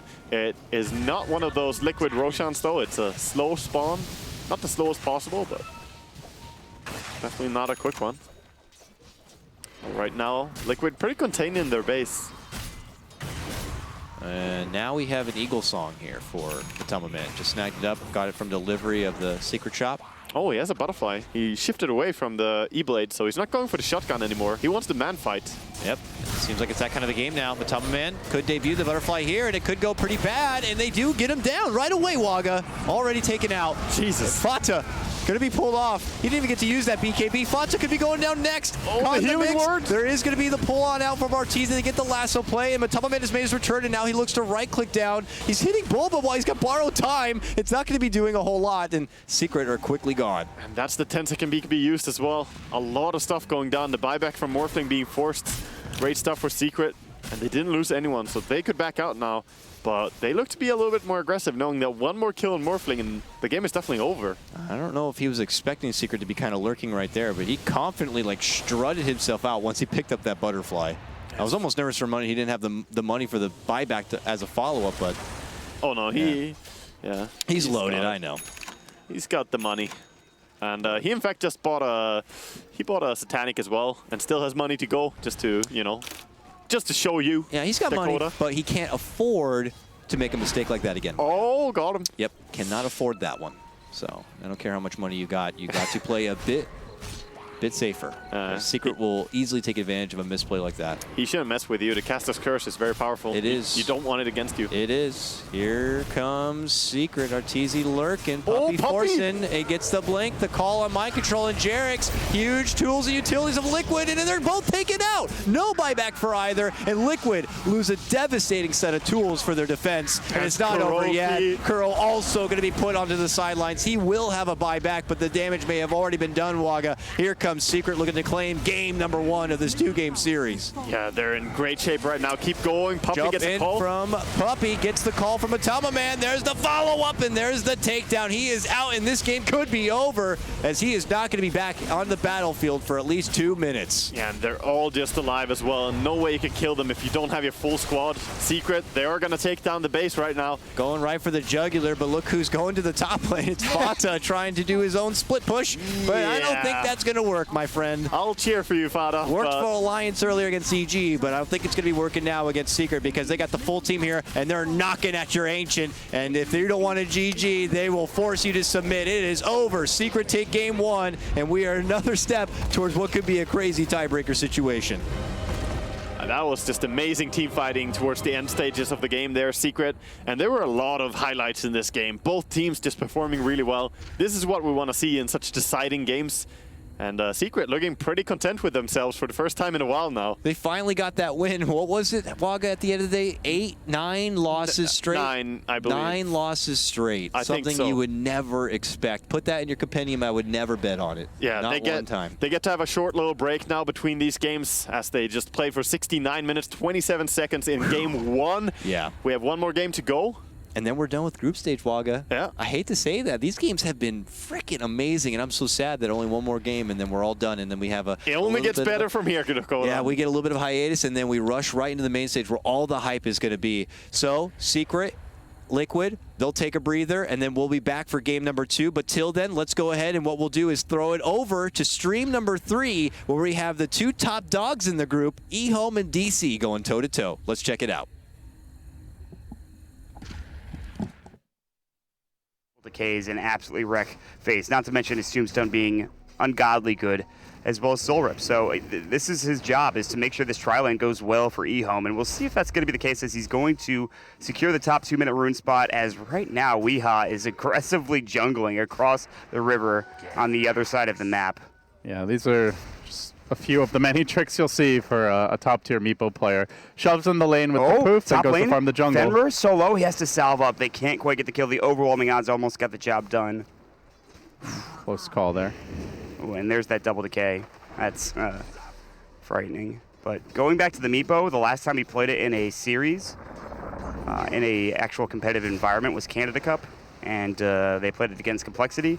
He went 8-3-9, Hex, Blink, Dragonlance, bots, and Aghanim Sifter, of course. So Okay, so he did not go E-Blade. The Hex is more important when there's a hero that is either very elusive or has some, way to cause problems if you don't instantly burst him during the disable. Because we see a move on top lane, Resolution. Good overwhelming odds, move speed, that's and a soul lot rip. of damage. This lane is going to be really rough for the Legion as it progresses. Does salve up. CS seen okay for now, but it only gets harder as eHome look to move in. We still haven't seen the Tombstone unveil. The one thing about the lane is they're a bit lacking in, I don't know, chase potential, I would say, and they also don't have that many ways to cancel TPs. Normally you're going to initiate, as Old Chicken Blade Furious calmly dodges the arrow here, gets aggressive on Weeha. Normally you're going to initiate with the disruption, so unless Naga has net, you don't really have a way to cancel a TP out. Yeah, that's the thing. And also for Resolution too, he could just... The one good thing is that if he has mana, he could spam his overwhelming odds to CS. He doesn't need to be up front, right-clicking in order to get it. And Lana will go ahead and deny himself his mid lane. Double pounce. The arrow hits 2, and that's going to be first blood. That is a long-duration arrow stud, and Misery hits it perfectly with the setup coming up from the Earthbind, which was beautiful from Weeha. Yeah, Blade Fury has a pretty long cooldown at the early levels. That's 34 seconds. Meanwhile, Poof, 8 seconds. So there is a long window where you can punish the Blade Fury being on cooldown, and so going to take that arrow. Old Chicken has no chance. So now Meepo off to the races. Juggernaut will not be able to win the lane 1v1. They're going to rotate Old Lanaman temporarily. This frees up the top lane. It gives the Legion Commander an easier time. It's going to be up to Old 11. It was the Old 11 show earlier today, Mott. I think he has to have an equally, if not more, explosive performance. Yeah, later on in the game, Meepo can shut down Axe once he gets farmed enough, but there is that window from 10 to 20 minutes, I would say, before the Meepo gets his 2 or 3 items, where if Axe consistently finds ganks or punishes the Meepo's lack of presence at fights, you can get enough of an advantage to stay in the game. But if he doesn't have that impact, they're going to have a really hard time dealing with Weeha. Zax is doing really well in lane 2. 35 last hits to the 14 of the Nyx Assassin right now, and will continue to do so as he picks up a full Vanguard at 4 minutes and 50 seconds. Weeha coming in. He's got Poof. He's got to use it to clear up at least the creep wave and bring up his second clone, or I guess first clone, and the Meepo Prime as well. Shreds was the choice, by the way. Bear in mind that this is a lot of melee heroes on DC, especially when you count all the Meepos. Yeah, so. I mean, it's a good Axe game. Vanguard, definitely a good choice here. Very good Vanguard, very good Axe game in general, and he's going to have to deal with Misery rotating down here, but then, of course, taking the lane will be Ice Ice Ice. They've blown up the aggressive tri-lane. They figured out that it didn't really do as much as maybe they had hoped. But yeah, they need that X performance because Naga has a much slower tempo than Meepo. Meepo flash farms way earlier, way harder. He will get 6-slotted long before the Naga does. And he still matches up pretty well against her, even if they're both 6, 7-slotted. 7-slotting being much less relevant for Meepo. But it's definitely a matchup where Weeha will be far ahead and come online unless they can find pickoffs. They're looking for one now mid. Axe, they are going to have to poof away, and they do get it in Old time. 11. Yeah, they went a little too early. Surprised he's going for that gank. Yeah, that was... Has no boots. Optimistic. I feel like eHome is like, oh shit, Meepo's having a really good start. We don't have anyone else who can shut him down. Let's bring Axe to the lane. Oh wait, no boots. No blank. How do we actually stop him from poofing away? That makes a lot of space for the rest of DC. And they're going to poison touch Lanham top lane. No duel, although they're close, but look at the Shadow Wave coming out. He does have Soul Rip on cooldown. Decay will go through and actually keep him alive. That top lane, overwhelming odds, almost brought him down. And you all bottom as well. Ice, getting caught out. Hey, buddy, I'm the real multi-hero here. Wow, Weeha rotated very quickly and found a kill. That was a very nice setup.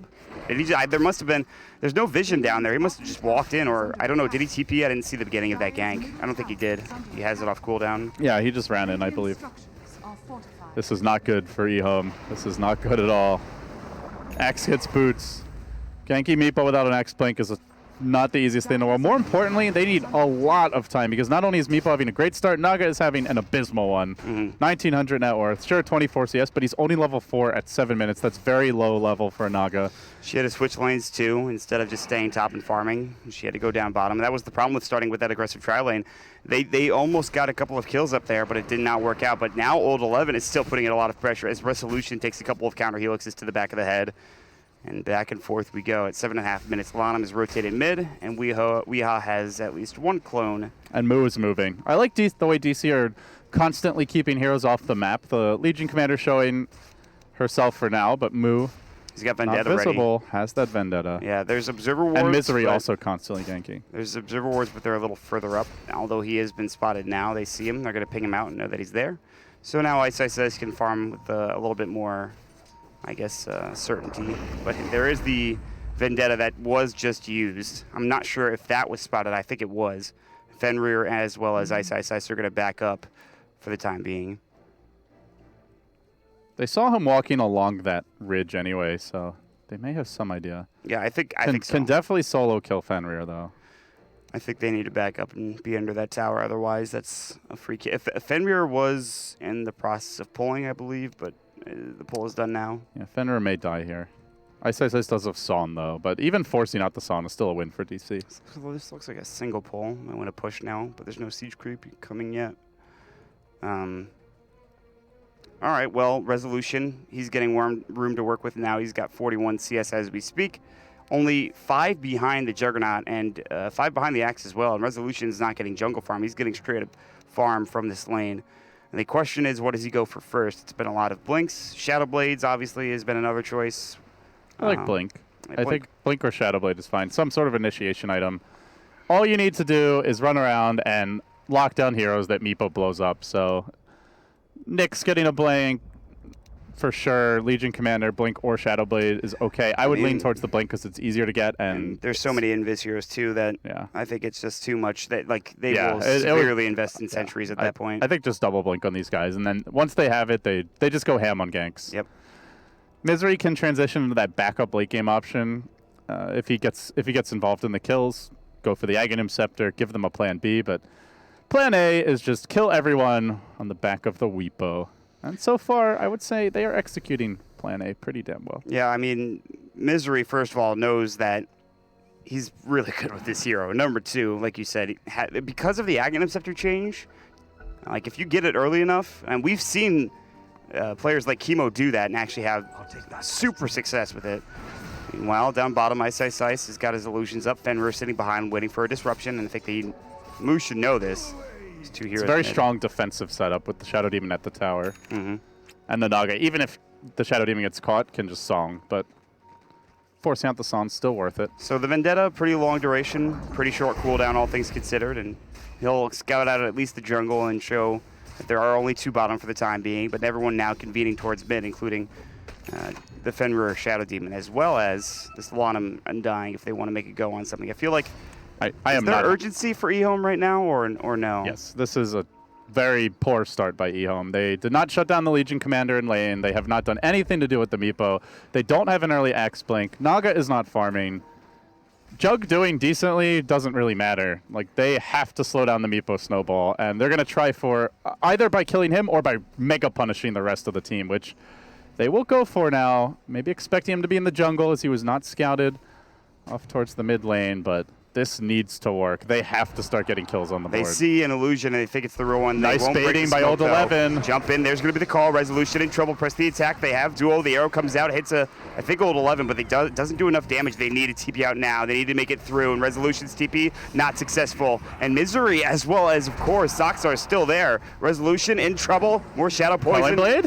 They've got it, but he's not there in time. Another Shadow Poison should bring him down. Oh, the Shadow Wave from long range as Meepo gets a kill on Ice in the off lane, and they're finally getting the kill. They have to use Omni Slash for it. That was a 4-hero rotation. They kill a Legion commander. Weeha kills the enemy carry, and he's taking a tower. That is a big win for the side of DC. Wow, that's so disheartening. All of that time spent top lane to get... That feels real bad. To get that one kill, and then they still lose Ice. Hello, ladies and gentlemen of the Dota world, and welcome back to Secret versus Liquid. We're getting ready to hop into game number 2. This is the last heat of the last day of the group stage, and it comes all down to this. I'm Coddle Guy, that's Waga. Waga, Secret do it. They finally get their win. They break the 9-game loss streak, but I got bad news for them. MVP took a game off Newbee. Oh, God. And so, Secret are now guaranteed lower bracket. Yeah, guaranteed lower bracket, but, you know, every game still matters, I believe, even in the position that they're in. I still think you don't want to be bottom of your group because then you get paired up against the strong ones when you go into the main event. So they're still going to duke it out here.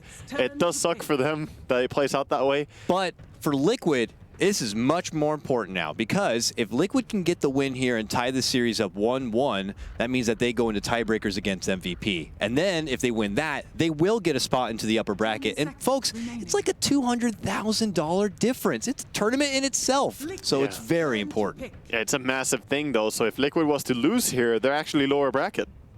Yep. Yeah, that's what kind we're of a big looking deal.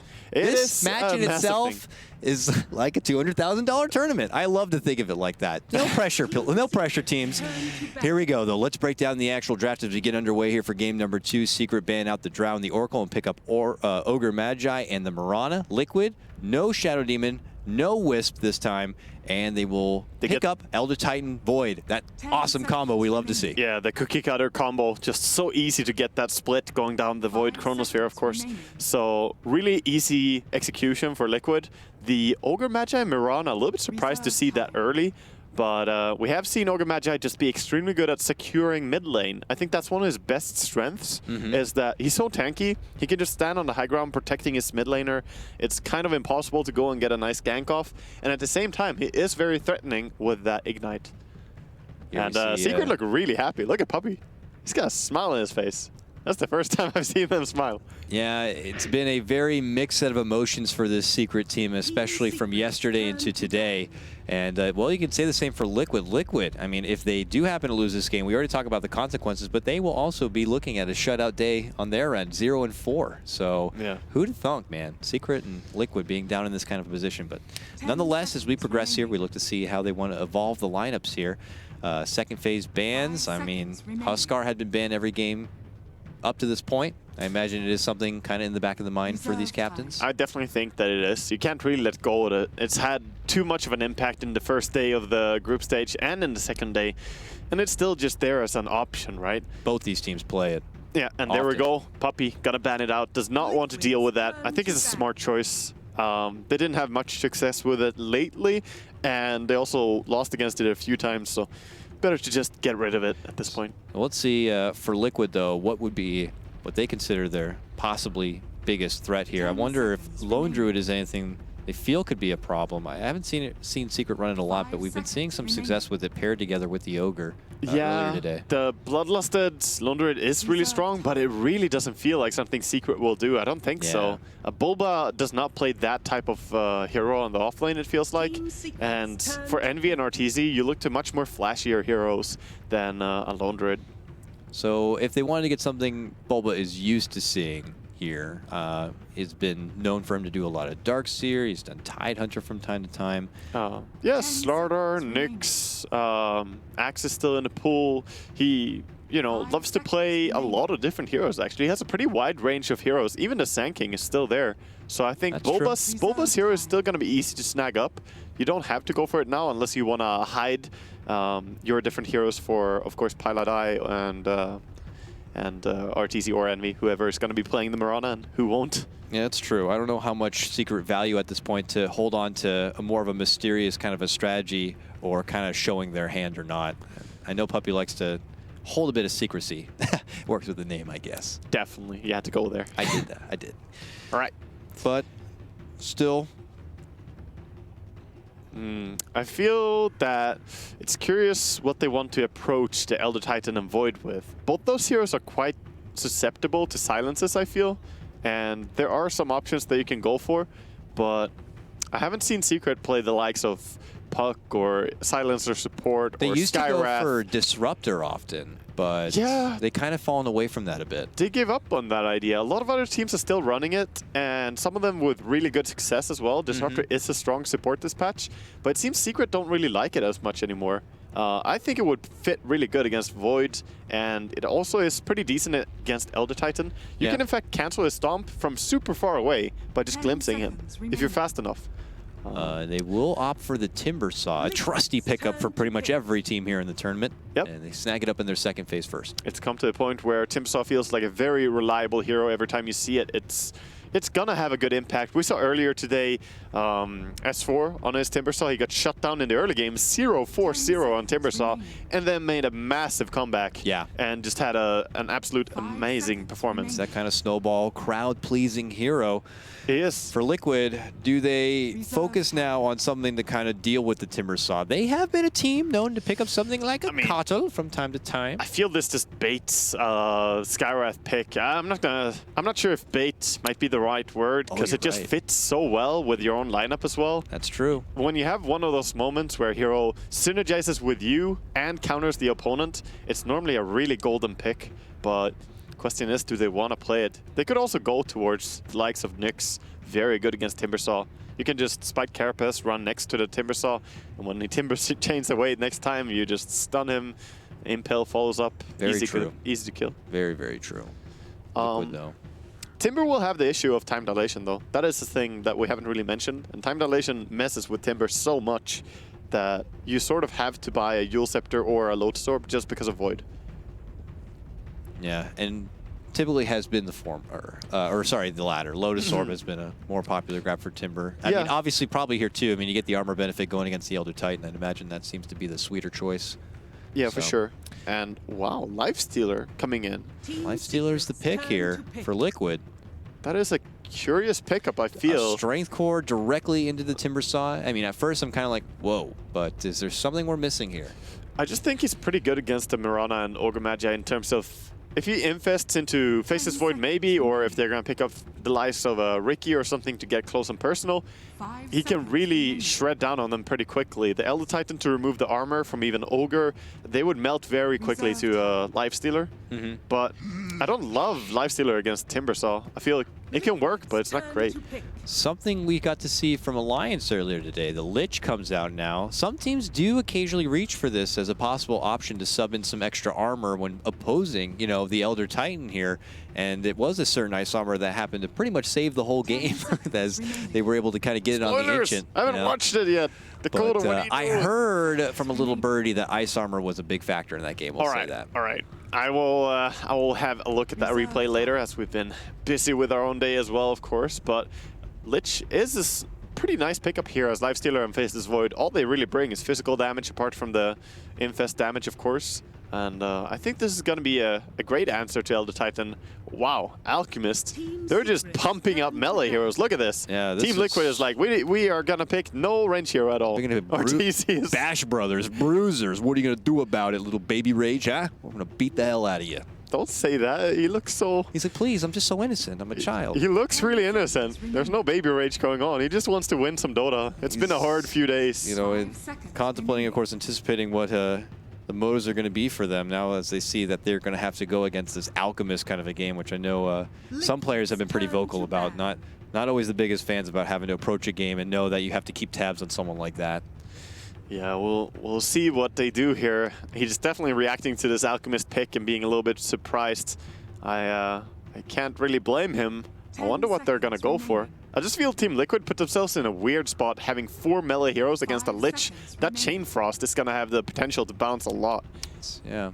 That's when you get a techie, is when they have all melee heroes, am I right? I mean, I have a hard time, techie actually shit against everything, but I have a hard time making sense out of the triple strength where they picked 2 of the strength heroes after the Timbersaw. Yeah. Even though Rage, yes, you mitigate the damage for that duration, but if you ever get caught out by a stun or anything, Timbersaw just shreds you to pieces.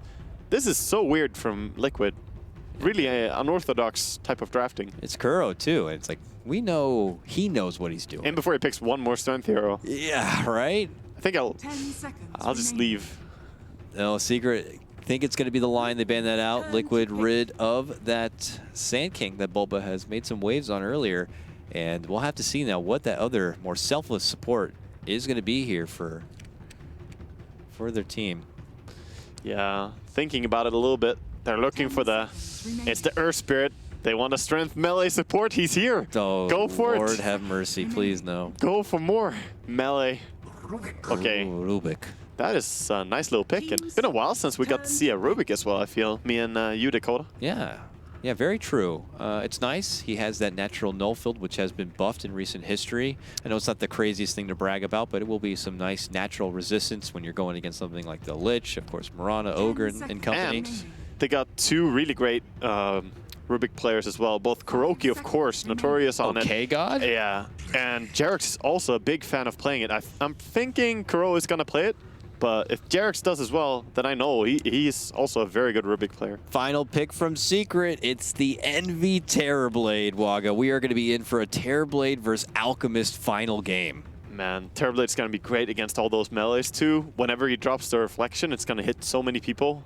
The value on this slow is going to be really good. And if Alchemist gets a Radiance, that's also going to work against them. Is there anything to say, though, for Liquid's lineup where it does feel like they need time to build up? Because it does seem pretty greedy. Or do you think they have the capability of being able to take fights and skirmishes early on? Because I look at Secret's lineup, and I could see an Ogre moving around causing some trouble. I could see Mirana making some movements, too. Even Timbersaw. Liquid are definitely greedy, and they do not have very good answers to Terrorblade. I think this Terrorblade was a great last pickup. All the armor he has, with the Frost armor as well, and then the Illusion army that there's really not that much against.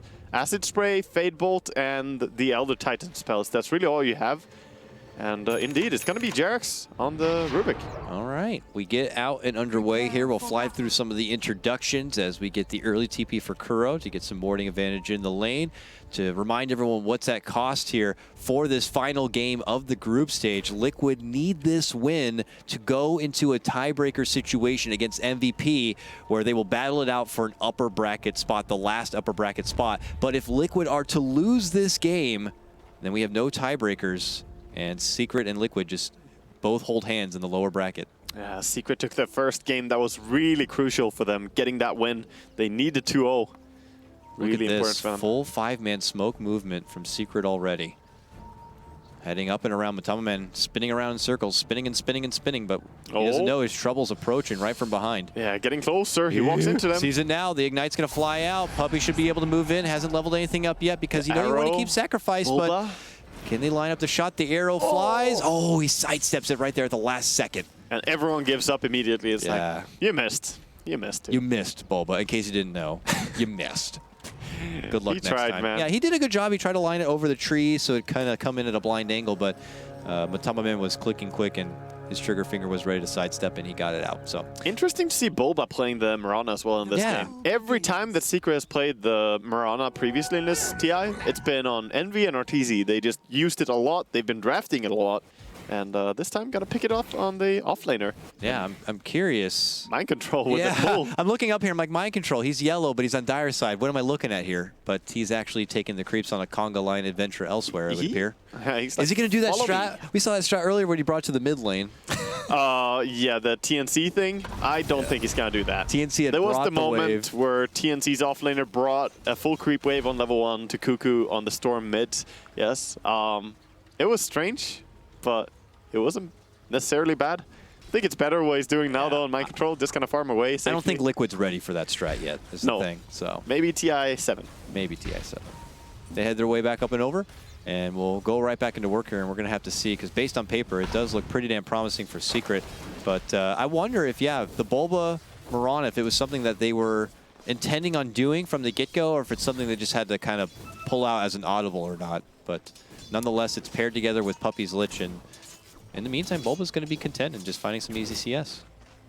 Yeah, he's going to be happy down here with the help of Puppey, of course, getting those denies out on the range creeps. Gonna make it a little bit hard for this lifestealer of Matuma Man to get a lot of farm. It's never fun to lane against a Lich like this. Do you know what is the percent of XP that range creep holds from the whole wave? It's something pretty high. I don't mean to put you on the spot for knowing the exact number. But I think it holds roughly 45% or 40% of the total experience. Yeah. I think it's something like that. It's he pops a big XP bomb right there. So if he's able to remove that from the field, that is rough for Liquid. And Matama Man is going to have to, it's like nearly 2 waves to make up for it. So tough times. And now the wave moving far forward, Secret are going to be very happy that it's pulled all the way back under the tower. Exactly. That's the effect that you get from a Lich. You can just safely farm under your tower for such a big part of the laning stage. And then what Bulba does is he goes off to the camp, farms that on his own, and lets Puppey take all the solo XP too. Piladai threatening his ogre brother on the mid lane. He's like, come here. I just want to punch you. But Fado doesn't want any of it. Turns the corner and walks back and away, and Pi will just kind of continue his passing here. And around the corner and come back again, possibly. Really trying to be a pain in the arse right here for Fata. And it forces him back. I mean, he's not going to be involved at all, and Envy just gets all the free farm in the mid lane here. He's 12-3 to Alk 7-0. So doubling up now. Yeah, doing really well. And yeah, just double checked us. You made me feel bad not knowing straight off, but it's 90 experience, of course, for the range creep. And 90? 90 experience per range creep and 45 per melee creep. So it's 135 versus 90. Wow. It's a big chunk of experience being removed. And it's not just that, it goes towards the Lich as well. He's getting experience for every deny he does. Nasty little mechanic. Fun pub hero for newer support players if they want someone that's pretty autopilot. I think Lich is probably one of my top candidates to recommend. But here, Matama Man will kind of make the most of the situation as it is, and Jerix has made his own rotation to kind of assist Fata, it looks like, in the meantime, because Piladai continues to hang around. I love Piladai. He's doing exactly what we mentioned in the draft. He can just sit on the high ground. No one can do anything to him, because he's an ogre, and yeah, you don't really mess with him. He can just run wherever he wants to, gonna control some runes, protect some ganks. Yep. Now, what about for this top lane matchup, though? Arteezy's Timber taking a Mind Control's Faceless Void here. It's sort of a wash. I think both of them should be able to farm really well. And I don't know, I guess you're happy if you want to get momentum on Arteezy. Nothing is stopping him from getting a very good Bloodstone timing. But at the same time, a farmed Void from this position, he's going to be more of the carry than the Lifestealer at the rate that the game is going. Especially with that solo experience being level 5 already. Yeah. Void just getting so much. Could look to put a Chrono to work right away here, and you know, it is a greedy lineup overall from Liquid, but that would be a tool to come online sooner and maybe open up some options for them going the offensive. Speaking of which, they seem to have caught out a Puppey Lich here. Pin him up with a stomp, but that may be the end of it. Or not. Jerix happens to TP in, smacks him in the face with a Fade Bolt, pulls him back with a Telekinesis, and they're going to be able to get the burst. Curl picks up that kill and picks up the first blood for Team Liquid. Yeah, clutch little TP there, and Puppey gets the note that he's not an ogre, and he will die. He is a frail, tiny, undead-looking, chilly skeleton, man. Yeah, he just wants to sit on the lane. You don't really want to move around too much like this. Even though he has a ward on him, it's really just better if they can try and let Piladai do the dirty work in the beginning, and he just makes sure that bottom lane is auto-won. As a Lich, you want to avoid moving as much as possible. And he will sit tight back at this bottom lane, joining Pulba in the meantime as he continues to farm up nicely on his Mirana, trying to match up at least as best as possible with Mind Control, continues to kind of have his one-on-one spree. But, you know, as expected, Liquid are kind of with their hands tied to be more reactionary than more pro-action. And we might see the same thing again as DC were doing in one of the games yesterday, where this top lane Timbersaw is just going to free farm a lot in the early game, and then he can switch down to bottom lane and say, hello, Lifestealer, I am level 7 or 8, you know, on the Timbersaw, and he can just take over that lane. So I'm definitely expecting Bulba to be making a switch top and Timbersaw to making a switch bottom eventually. It's just a matter of when are they going to do this switch. And Matama Man having to for the most part, split up the lane between the two others. You know, he's been lagging a little bit in the XP, but not doing too shabby, actually. I mean, 5 at a little over 5 minutes in for being in what felt like a natural tri-lane. It's not too shabby. And Lifesteal is pretty self-sufficient on the lane here. He can take care of himself in terms of HP for the most part. But Bulba is trying to harass him whenever, and he has mana boots already on this Mirana, so they want to give some harass here. Oh, okay, here they come. Pylai Die, bottom lane, joins up his comrades and hopes to make it a go, but Kuro is out the back door and will drop out the Spirit instead. So his team moves and shifts, but Fata will spot this one as the Spirit continues to stalk him a bit. They're just looking for Fata and his farm in the jungle here. Gonna drop down a ward, and now, of course, coming to contest is Bulba. Yeah, don't want this Alchemist to kind of continue to bring in a bunch of money here on the side. Lift, throw back on Pi. Bulba is going to find the shot. He will when it's set up with a Fire Blast. Makes it a lot easier. They move in with the Ignite and the Starstorm, and that's going to easily do the job. Jerix will fall, and Secret will match things up evenly 1-1. Yeah, that was a lot of time committed, though, for core Mirana to walk into the jungle here. And, of course, Lifesteal have been farming up a lot. Gonna hit level 6 now and trying to infest to get some HP back. And he'll be full.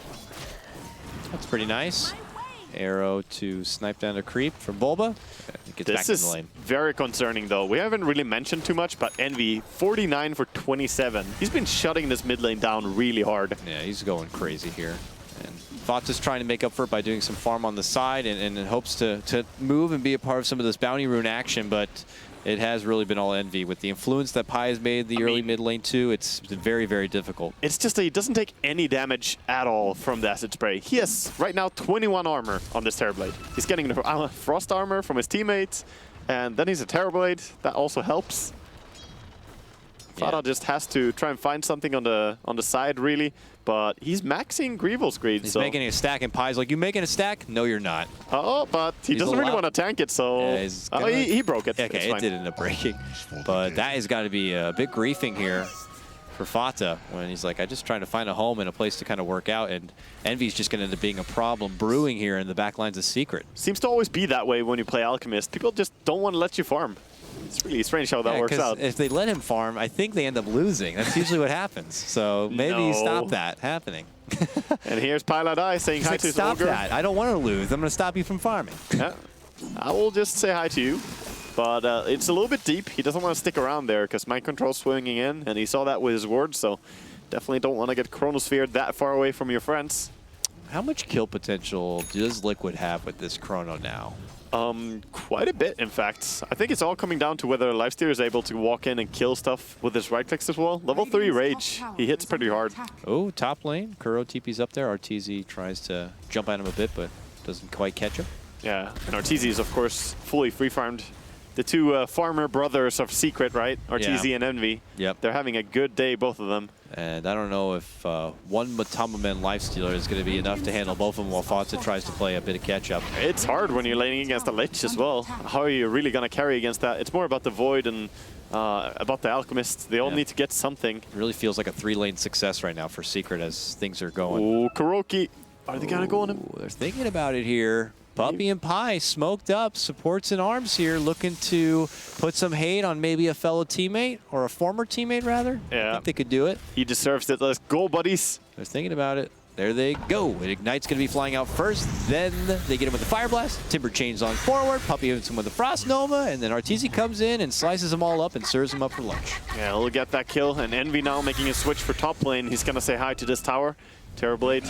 It will not be a very long greeting because in that form, being that big, I mean, Bloodlust too, look at that thing. Bloodlust, Ice Armor. Looks like it belongs in World of Warcraft. It's ridiculous. He's huge. He is quite massive. They get the tier 1, they walk on out. Link's looking very, very good for Secret at the start of this one. And in fact, Pylai Die gets to recover some experience as well in the mid lane here. As there's no mid laner to take the experience. Okay, that's fine for Ogre. Yeah, pushes him closer to being able to get that level 6, get that multicast to Gummin. Yeah. And pump out some more points into Bloodlust, I'm sure, too. Of course. The max Bloodlust into max Ignite. Same build that everyone's really doing on Ogre. Yep. It's just about making your course get that much stronger. Ice Frog, very nice, and making a discount in the price of that Bloodlust has certainly changed up the build a bit.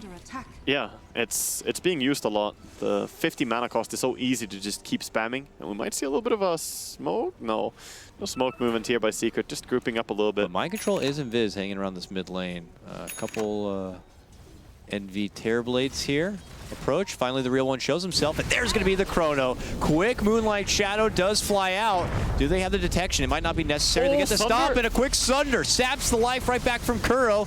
And Envy, though, is still in trouble, trying to run back away, gets hit with a Fateful, and then they make their move. Mind Control will pick up the last hit. Arrow flies, but only catches a creep. Secret will quickly drop 2. The fact that they killed him through the Sunder to full HP was pretty impressive. They got a lot of damage when they closed down on someone like that. And it's just speaks about how effective Liquid can be. That was before they even get that many items. They did have the double armlet though. Helps a bit. Ooh, Arteezy's here. He's looking to go right for the Elder Titan. Can he take out the blue cow? He's going for it. He got it. Timber Chain's right on through. Matama Man's here now. Arteezy stunned up, but he gets what he needs and he gets out. Yeah, Jarek's with a pretty good steal as well, getting the Timber Chain for Rubik. Can definitely help set up some ganks. That is a very good mobility spell right there for Rubik. Oh, absolutely. And insta-cast, sure. Pretty much got his money for Arcane Boots as well. Bottom tower being pressured a lot here by Bulba. And so is top too, though. I mean, Mind Control's knocking away at this tier 1. Yep. So it looks like it could be a trade. And I think Secret, they just want to get the tower stuff done so that they can fall back and farm up their Ancients. Of course, Fada is stacking and farming Ancients as well as the Alchemist. Oh, Mind Control gets hit a little bit, but yeah, time walk TP, and Arteezy will have nothing to say in the matter, but he will save his tier 1 for now. Yeah, that will be just fine. That is in fact a 5-stack on the Dire Ancients, so there's a lot of money to clear out. Kuro was hit with Ignite and a Fire Blast, and Puppey says, let's go for the chain. Arrow just off the mark. Kuro very low, but they stole the chain and sent it right back their way. What a play from Jarek's. I told you, man, watch out for his Rubik. He's a sneaky one. He crept right in there and just stole that under the nose of Secret and sent it right back in their face. Well, it really helped for him as well. He could just get that close, get early with that Chain Frost as he had the Timber Chain to get close as well. He really set this up for himself. And Secret overestimate their potential. Didn't even get the kill as well. Kuroki just walked away. Arrow almost got him, but was not quite enough. Pylai Die, I mean, he was the one to lead it off, but with just the casual 1 level of Fire Blast as we expect, he doesn't really offer too much burst at the moment, so. And again, this is a little bit reminding me about the previous game. You said that it was a little bit cautious from Liquid to Secret and the other way around as well. Yes, that was a very aggressive move by the supports, but both these teams are kind of focusing on themselves the most. Yeah. One little smoke coming out here again, though, from Secret. Just trying to create space, maybe, as the Terrorblade could go for the stack. Doesn't have meta, though.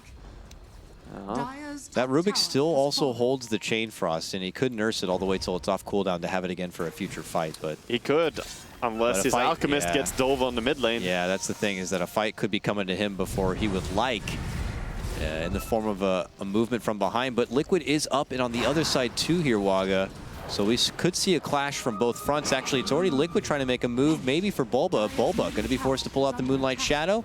Yeah, with the Infested Void, that's pretty powerful as well. Yep. They're going in, but just illusions. Oh, they've been spotted. The Sentry Ward on mid, they see them. Okay, Arteezy's running forward. Are Liquid going to be ready for this? They look to just totally pull back. Yeah, they know exactly what's coming. They're just going to run away. Good wards down by Liquid. And this means that they could come in from a different angle here, and if Secret get a bit too careless in the mid lane, could get caught potentially from behind. Mind Control looking for the setup, makes his move, they pop it out, and they look to go for Pi. Meanwhile, the rest of company, including Fata, Kuro, and Jarek's, look to make a move possible for Arteezy, but no, it's Arteezy actually who turns around and shreds up Fata. Mind Control gets a nice 3-man connection, and they dish out the offensive Chain Frost between the 3, but they quickly Delta split and avoid the trouble. A new Chain Frost flies out, this one from Puppey, but it does not do a whole lot of work. Meanwhile, Jarek's gets hit with the Timber Chain and walks away with one of his own, and that's all going to be just for the tier 1. Fata's the only one to drop after everything is said and done. Yeah, just one hero going down, and Envy here moving in for the Ancient, stealing this away from the Alchemist is a big dent. Stomps there from Kuro, hoping to save as much of money as he can. Yeah, a little bit scared of the jump, of course. Man, just these team fights before you have time dilation, though, is really, really hard to take. Mind Control really needs 1 point in it. And he needs to time walk away there as he gets hit with a couple of shots coming in. Jerix needs one more shot. Arteezy gets the Timber Chain. Goes down, and that's a second Bloodstone charge added to this full fresh Bloodstone. Yep. 14 charges now. He picks it up, and well, he gets some blood right on it.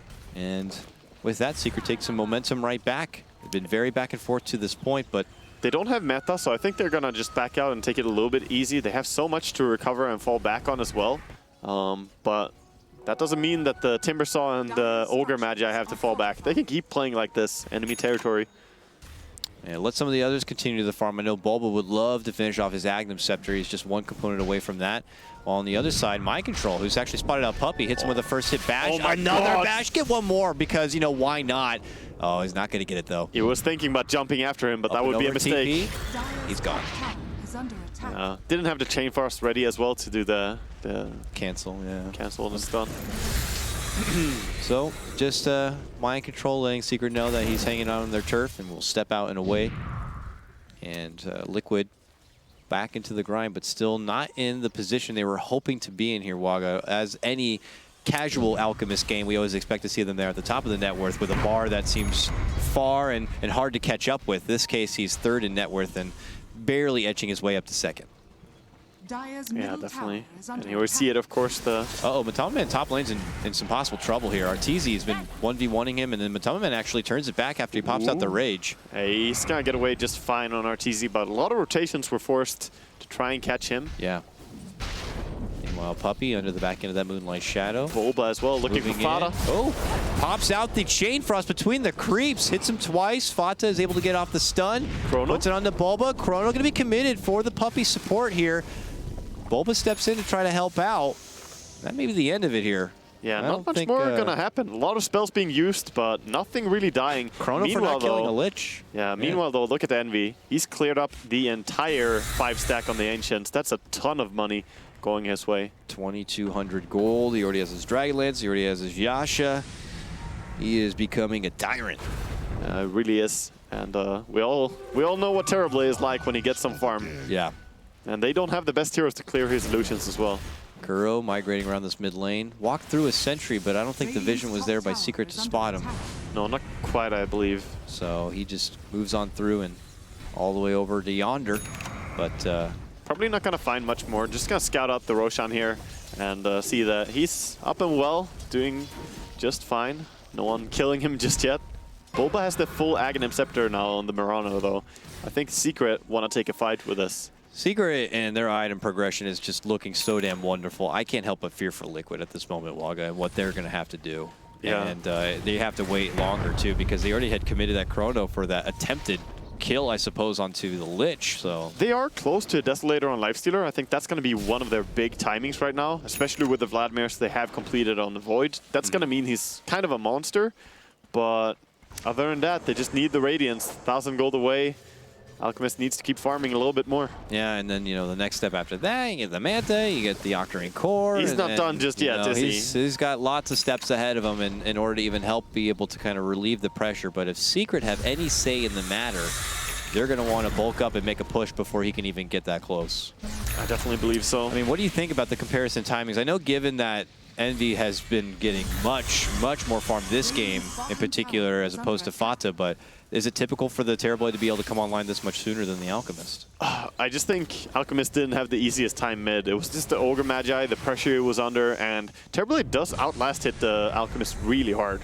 Alchemist doesn't have the best last hit to begin with, and the Acid Spray normally keeps him safe, so he can last it, but Terrorblade starts with 10 armor. He does not care about that physical damage. And now Secret are looking to make a move for the Tier 2. Liquid are nearby, but really don't have too much to say in the matter. In fact, they might need to just get the hell back to avoid trouble from Arteezy here.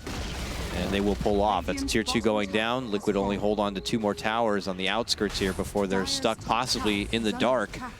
Making the most of the map elsewhere, though, is Matama Men trying to at least split the pressure and delay things out as much as possible for himself, for the Alch to farm up. But Secret, they're just going down that checklist, man. Oh, yeah. And by the time they get to the bottom part says win the game. So yeah, all their cores are really coming online nicely. It kind of feels like it's a 3-core versus 2-core kind of matchup as well, where the Void just doesn't have enough farm right now. He's been going for a lot of these kill attempts, and they didn't work out.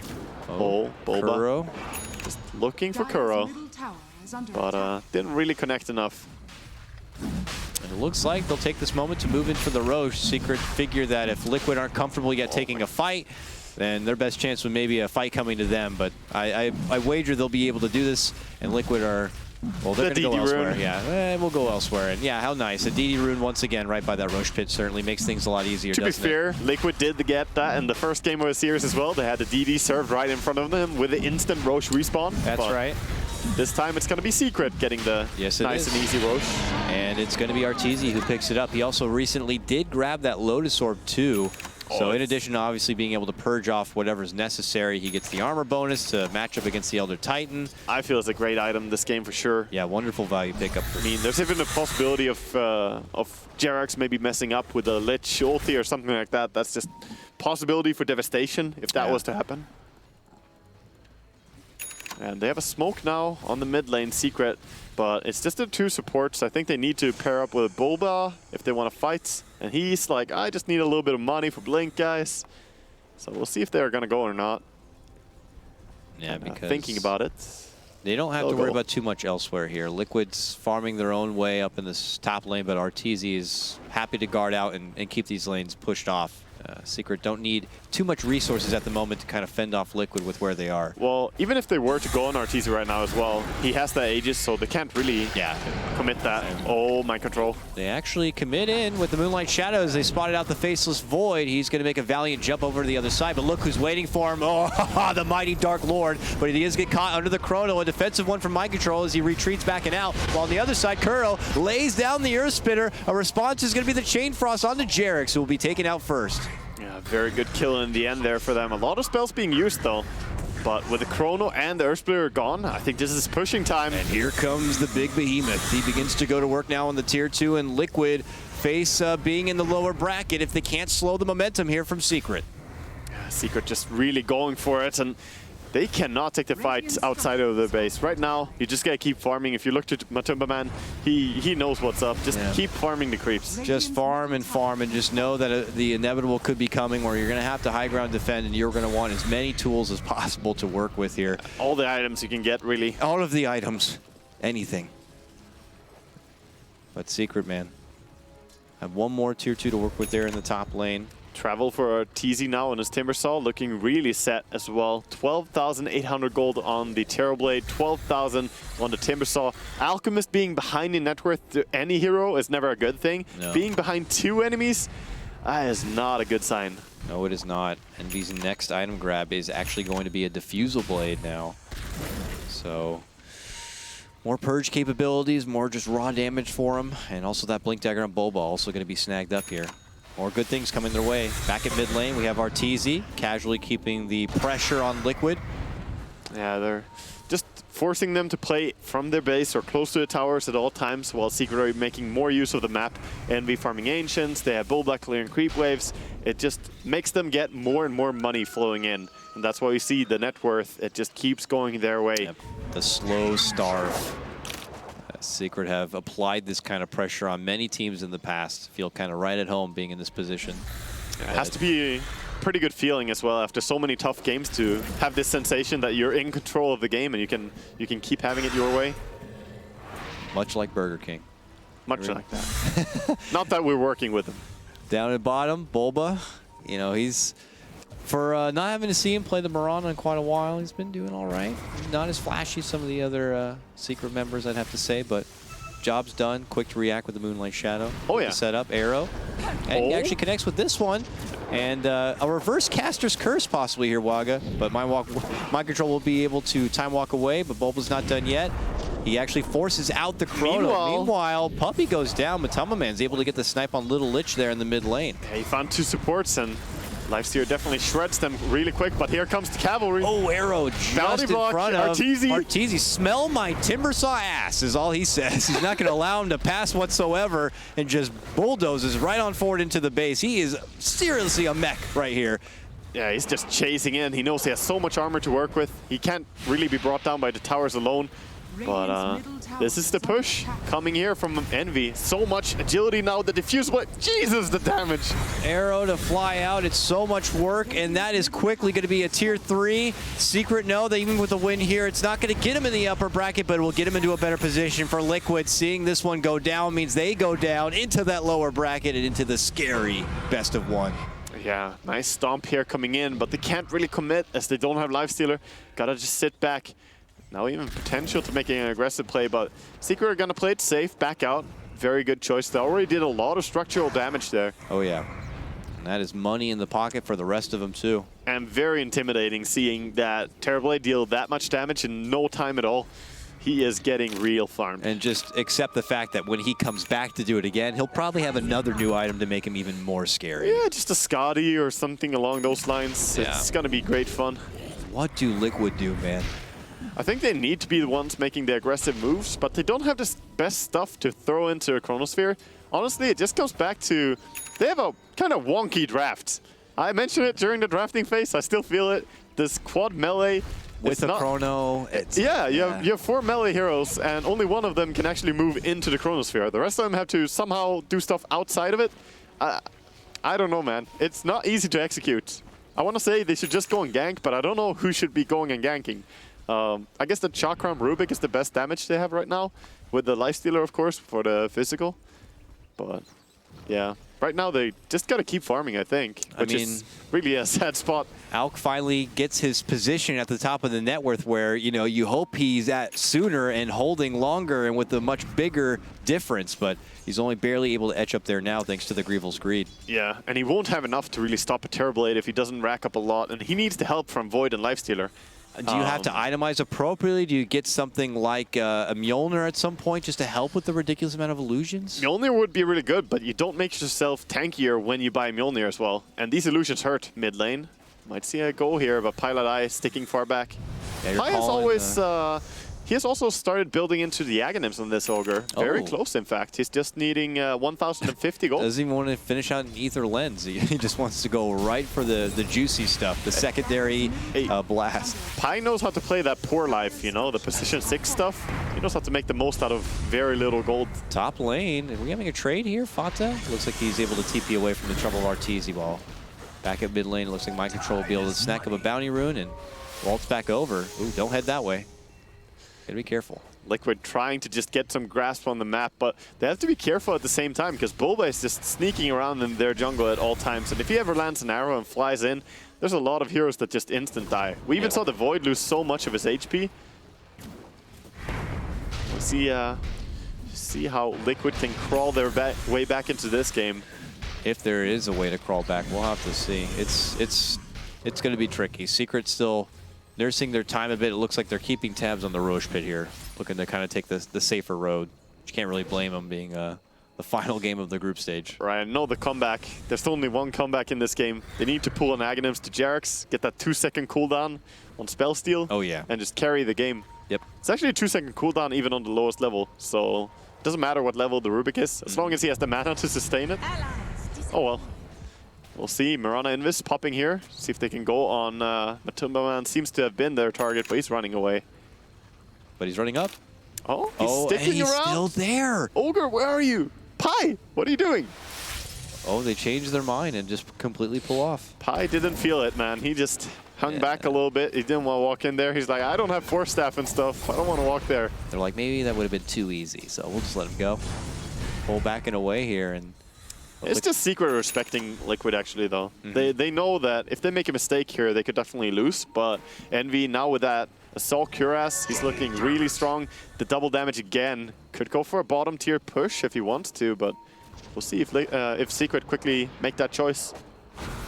Liquid currently making their own advancement. It's up on Secret's side as they migrate down and through this mid lane. But eventually they are going to have to deal with the approach from Secret. They've been waiting quite a while, but it looks like they have decided on what they want to do, and it's possibly a push down through this bottom lane. Always circling and hanging around this Roche pit, though. It looks like they could be just kind of sneaking in for that eventually. Liquid have been spotted by the ward there by Secret. And as they don't have Timbersaw right there, they need to be a little bit careful, but he can always travel in. He's coming. All right, seems like Liquid are going to fall back a little bit. time, though. It's time for them to kind of keep moving back and forth here, and not time to focus really on the farm at hand. Yeah, with the smoke, they tried to go, but I wonder if they're going to be able to catch anyone. Kuro seems to be in danger. Okay, Kuro walks out mid and then quickly sees that there's Secret all over the place, and he goes down just as fast as he walked in. He's going to be out now for about 37 seconds without a buyback here.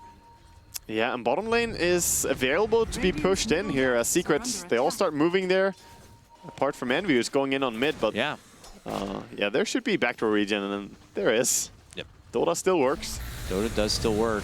Creep wave is pretty far behind, but there they make their move in. Now it's gone though. Glyph, Bottom reach.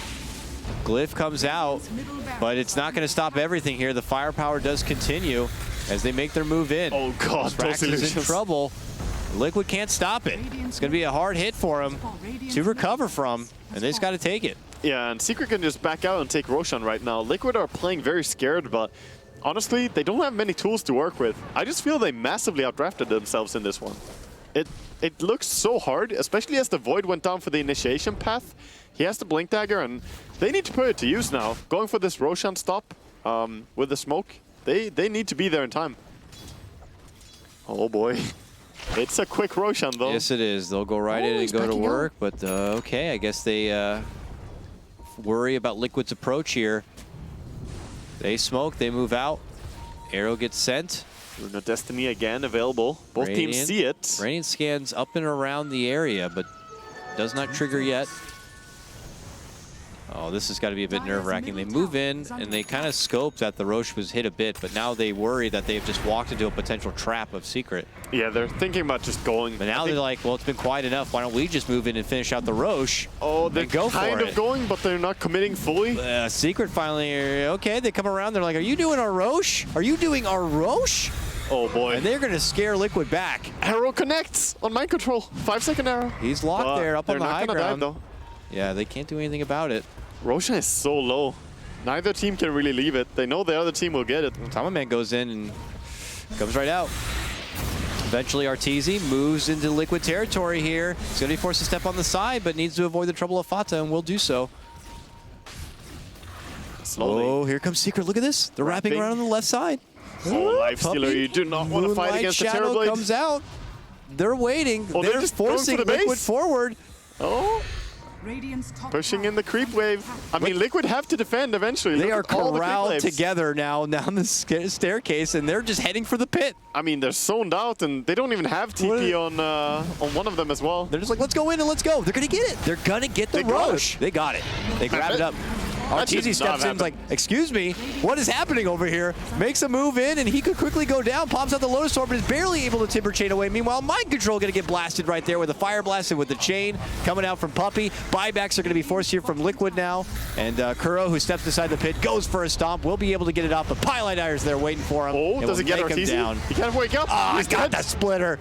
Timbersaw is going to be crumbled apart. And Envy, in fact, manages to die on bottom lane as well. At the same time, he was trying to rat. He got the tier 3 tower down. And, yeah, he does get brought down. Alchemist and his buddies managed to get him killed. So that was way better for Liquid than I ever expected it would be. Oh, yeah. Secret played so scared in that fight. I thought they would just send in some TB illusions, take the fight, just rush at them with the mana burn illusions. But playing pretty cautiously, so say much the respect least. Between the two. Oh, and definitely. They know that, like, with one foul play, the other team is going to be privy to be able to jump on, capitalize, and just kind of punish them on the other side. But Matamaman still gets to sport this Aegis now. And Liquid now feeling like they can be able to dictate the pace a little bit. Think about moving on forward here and clearing out a fresh tier 1. I mean, Liquid have to be pretty confident after that fight. They were like, okay, I guess they don't want to fight us. We'll just take Roche, and they get it. Look at Matuma, man, just feeling like a boss going. Dilation's a bit late, and then they'll pull off and away. Arrow not going to connect to anyone. Secret still obviously feeling like they can take a comfortable fight here. Matamaman slowed down, toggles and gets forced, and that will be the separation. Man, this really hurts the timing. Wow, he blinks in on Puppey. Puppey's dead. He goes down. All right. Good snipe there from Matamaman, utilizing his blink. And Secret, they're just being picked apart right now by Liquid. I thought they were so far ahead. They were in fact 12,000 ahead when they were so scared to take the fight around Roshan. It feels like they should be the ones controlling, not Liquid, but Matumbaman, like a boss, just goes. And now they're going for a tier 2, and it's Liquid just kind of waiting back. Arrow, not going to be there. The two mighty cores begin to chisel down this structure. It is bloodlusted, though, so... There's no real way to defend it, as you have Lich dead already. If you commit, then Chronosphere is going to come down. At this point, you don't fight, but when everyone is alive, I think Secret, they just need to do some pep talk and, you know, get the let's do it mentality. Yeah, obviously Envy is a huge factor in these fights too. The one fight now that's been able to be going Liquid's way, Envy made a call to kind of move for that backdoor play and was probably caught pretty much away from his team and on his own. So yeah, this time they definitely need to kind of make sure they're all in unison with what they want to do. I think they just need to take the fight straight up, because Terrorblade, he works so well against Lifestealer. Lifestealer doesn't play very well against a hero that has such a low max HP and so high armor. Lifestealer doesn't no damage to Terrorblade at all, and he even has the evasion now as well. So they should definitely be trying to go for the conflict here. Liquid take one, and now they're going for the tier 2. In this bottom lane here, a jump in from Matumbaman, tries to go for Puppey once again. Puppey going to be forced back. Moonlight Shadow comes out, and Arteezy walks in, pops out the Shivas here. Both Fata and Matumbaman waiting back in behind. They're going to get in with a burst, and that will be the Aegis here. Now Liquid, are they going to want to re-engage for this one? Trying to bail out Matumbaman. Weemaul Fata gets a set up for Bulba. Bulba going to be forced to go into a Yules. Arteezy just is out the chakra, and Bulba's going to make it to the low ground, but Liquid now looking to disengage and step back and away. Jerix will take the high road here while Fata goes low. Him and Mind Control and the rest of Liquid will make their hasty escape, but it's end up running into Bulba where they'll take down there. Yeah, Jerix still kind of deep out here, but looks like he will not be spotted, and Liquid make it away with only a Bulba takedown. Wow, that is really impressive for them, and he couldn't blink away due to a Radiance. He leapt away, but the blink never really got off cooldown as the Radiance from Alchemist just chased him down. And another good fight for Liquid. I'm just ever amazed by the way this game is going. It feels like, I don't know, I'm at that point when I don't understand Dota anymore, Envy. I don't know.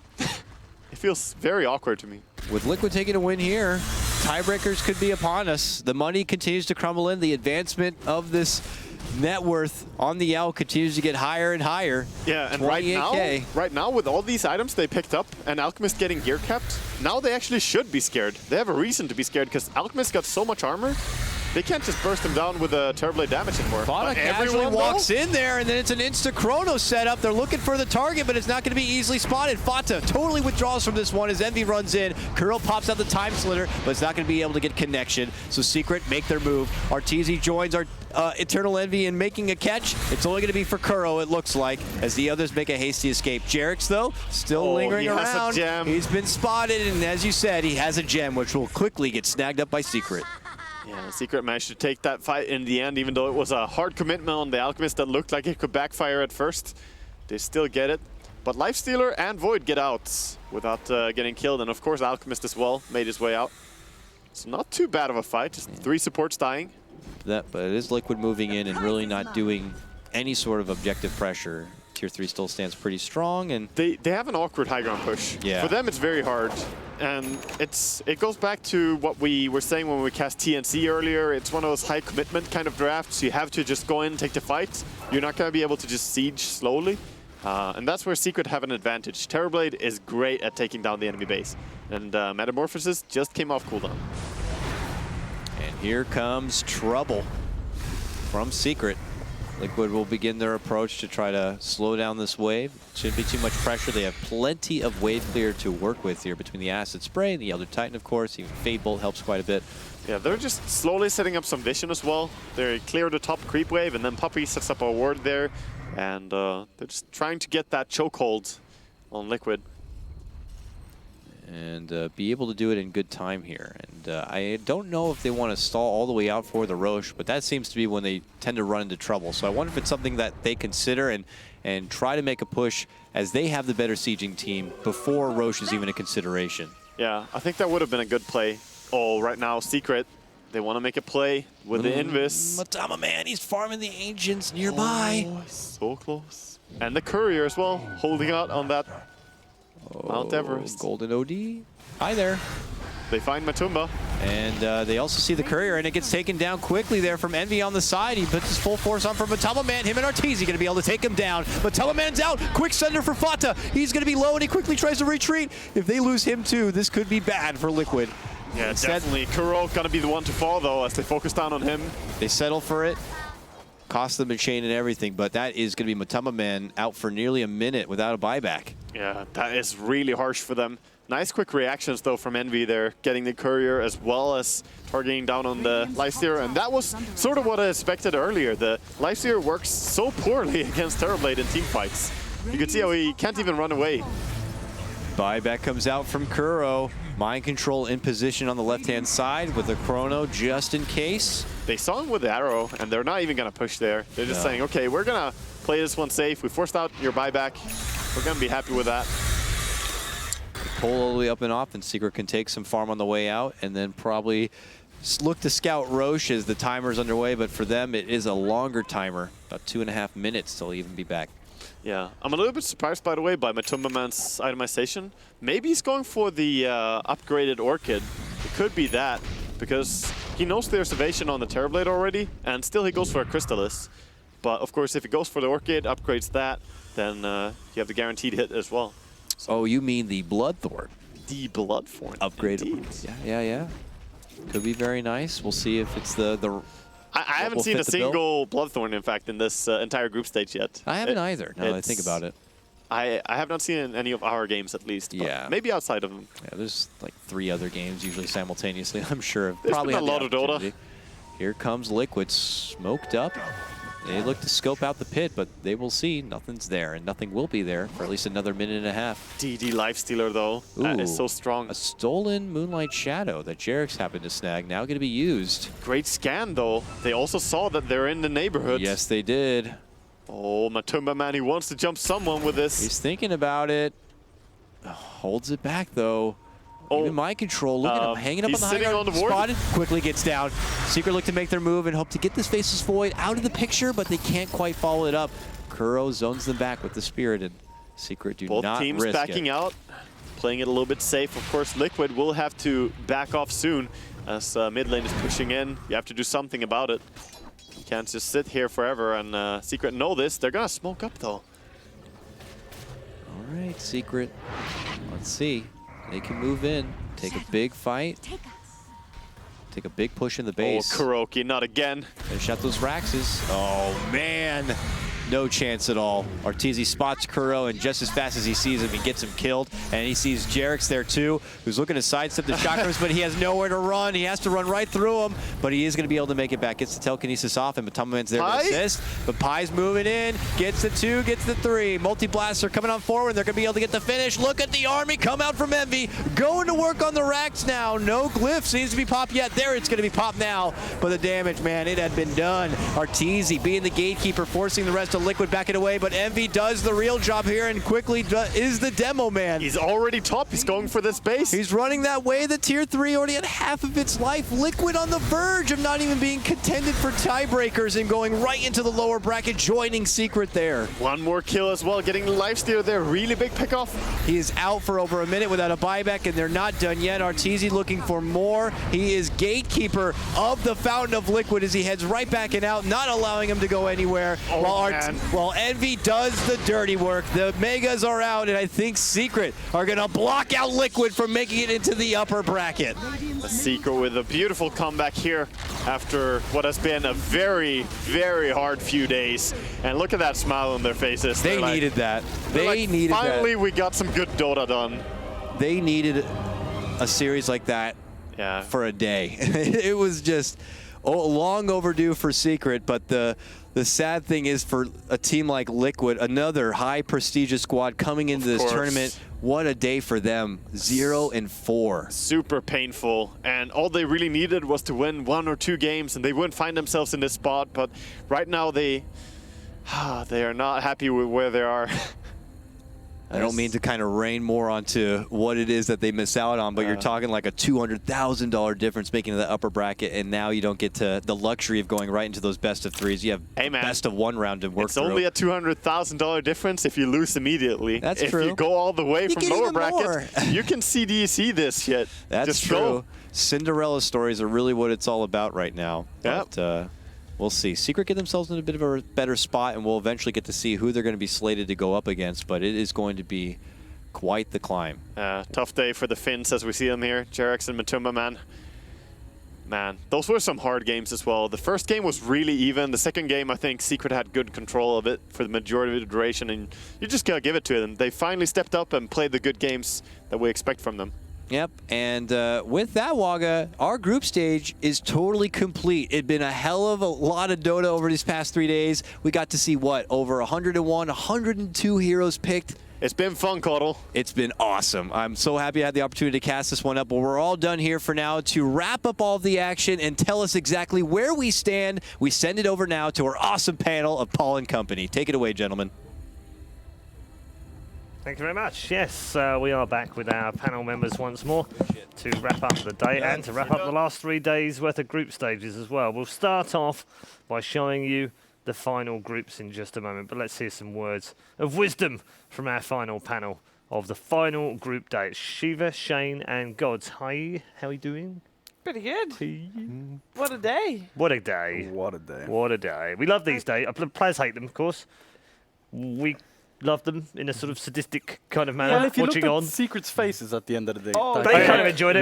They Secret, enjoyed yeah, it. We are going lower racket story. Yeah. Welcome, come join us. Yes, please, Tracking them down, please walk to the Valley of Death with us. And to the best of ones. The best part about that game is being down in the lounge with the players, and MVP are waiting. They're sitting around watching. Yeah. Every time a kill happened for Secret, Febby, especially in the corner in the couch, he'd get up and cheer, he'd start clapping. He's like, yeah. Just had the biggest smile on his face. With this result, Charlie might have sent a picture of Febby's face on Twitter. Not sure because I didn't get to check myself, obviously. But probably, though. Biggest smile. He was actually so happy. Yeah, probably.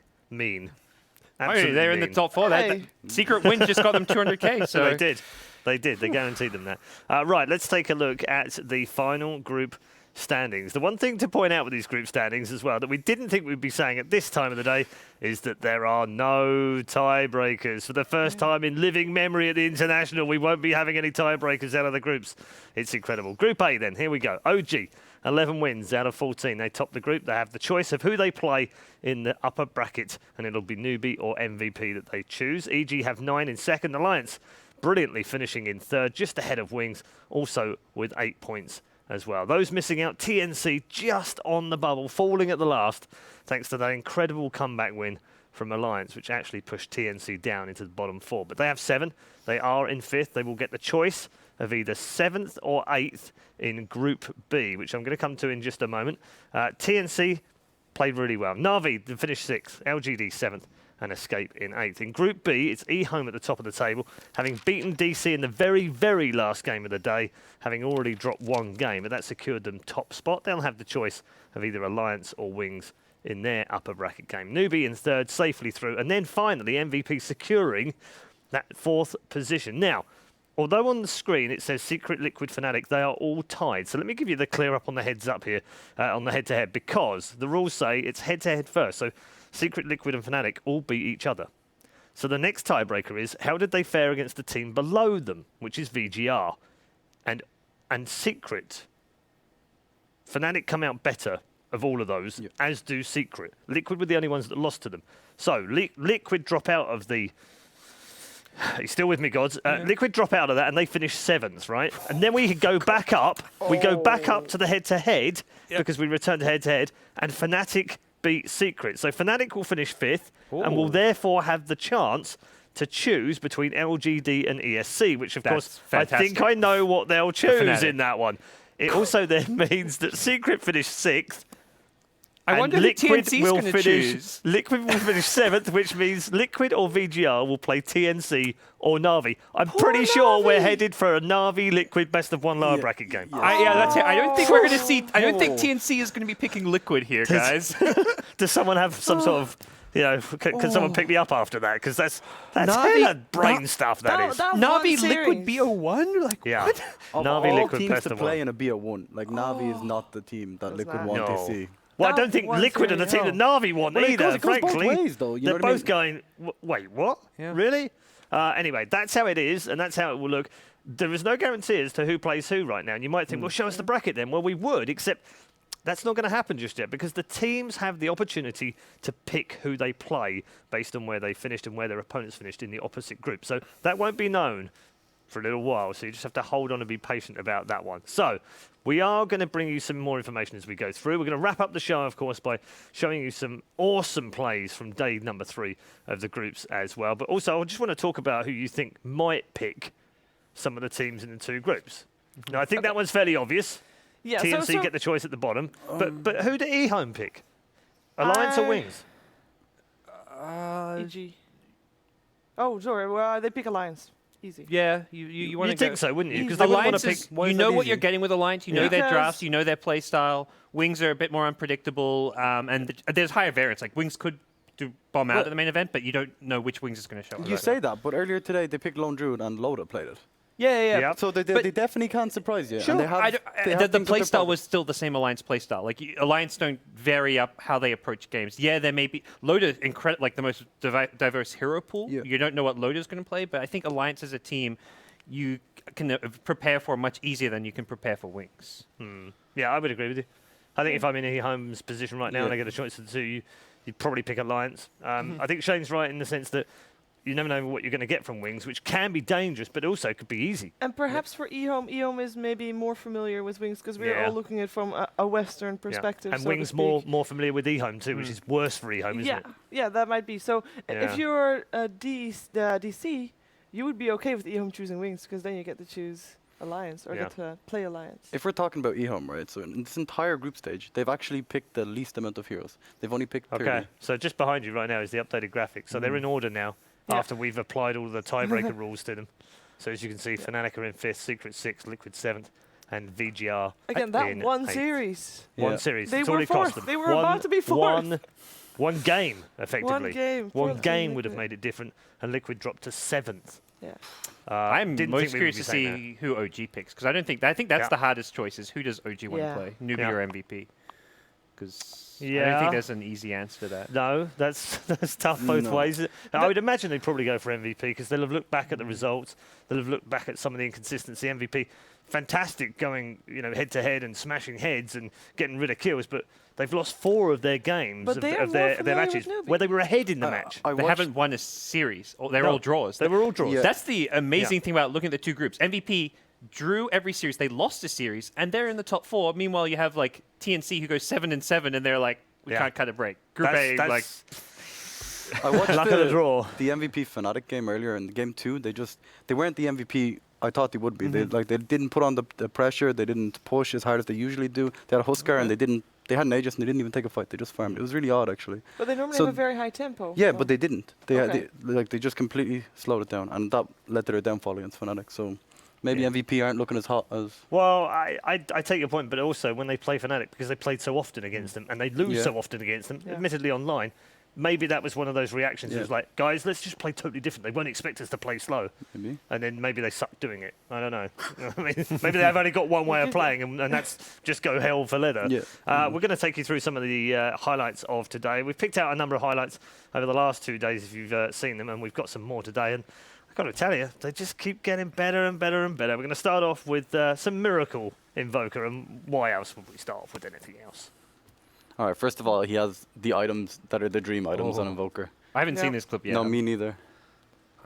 I'm looking forward to it. Okay, where is he? Okay, he's coming in there from the left. There he is. It's okay, worth gets a waiting tornado off on. The combo. 2, 3, 4, 5. Beautiful. And does he blink away? Oh my god. Okay. And he's going to turn and kill him again. And ice wall. Oh, strike after. I didn't see this. What? That's okay. Can we do that again? Yeah, can we just one more time?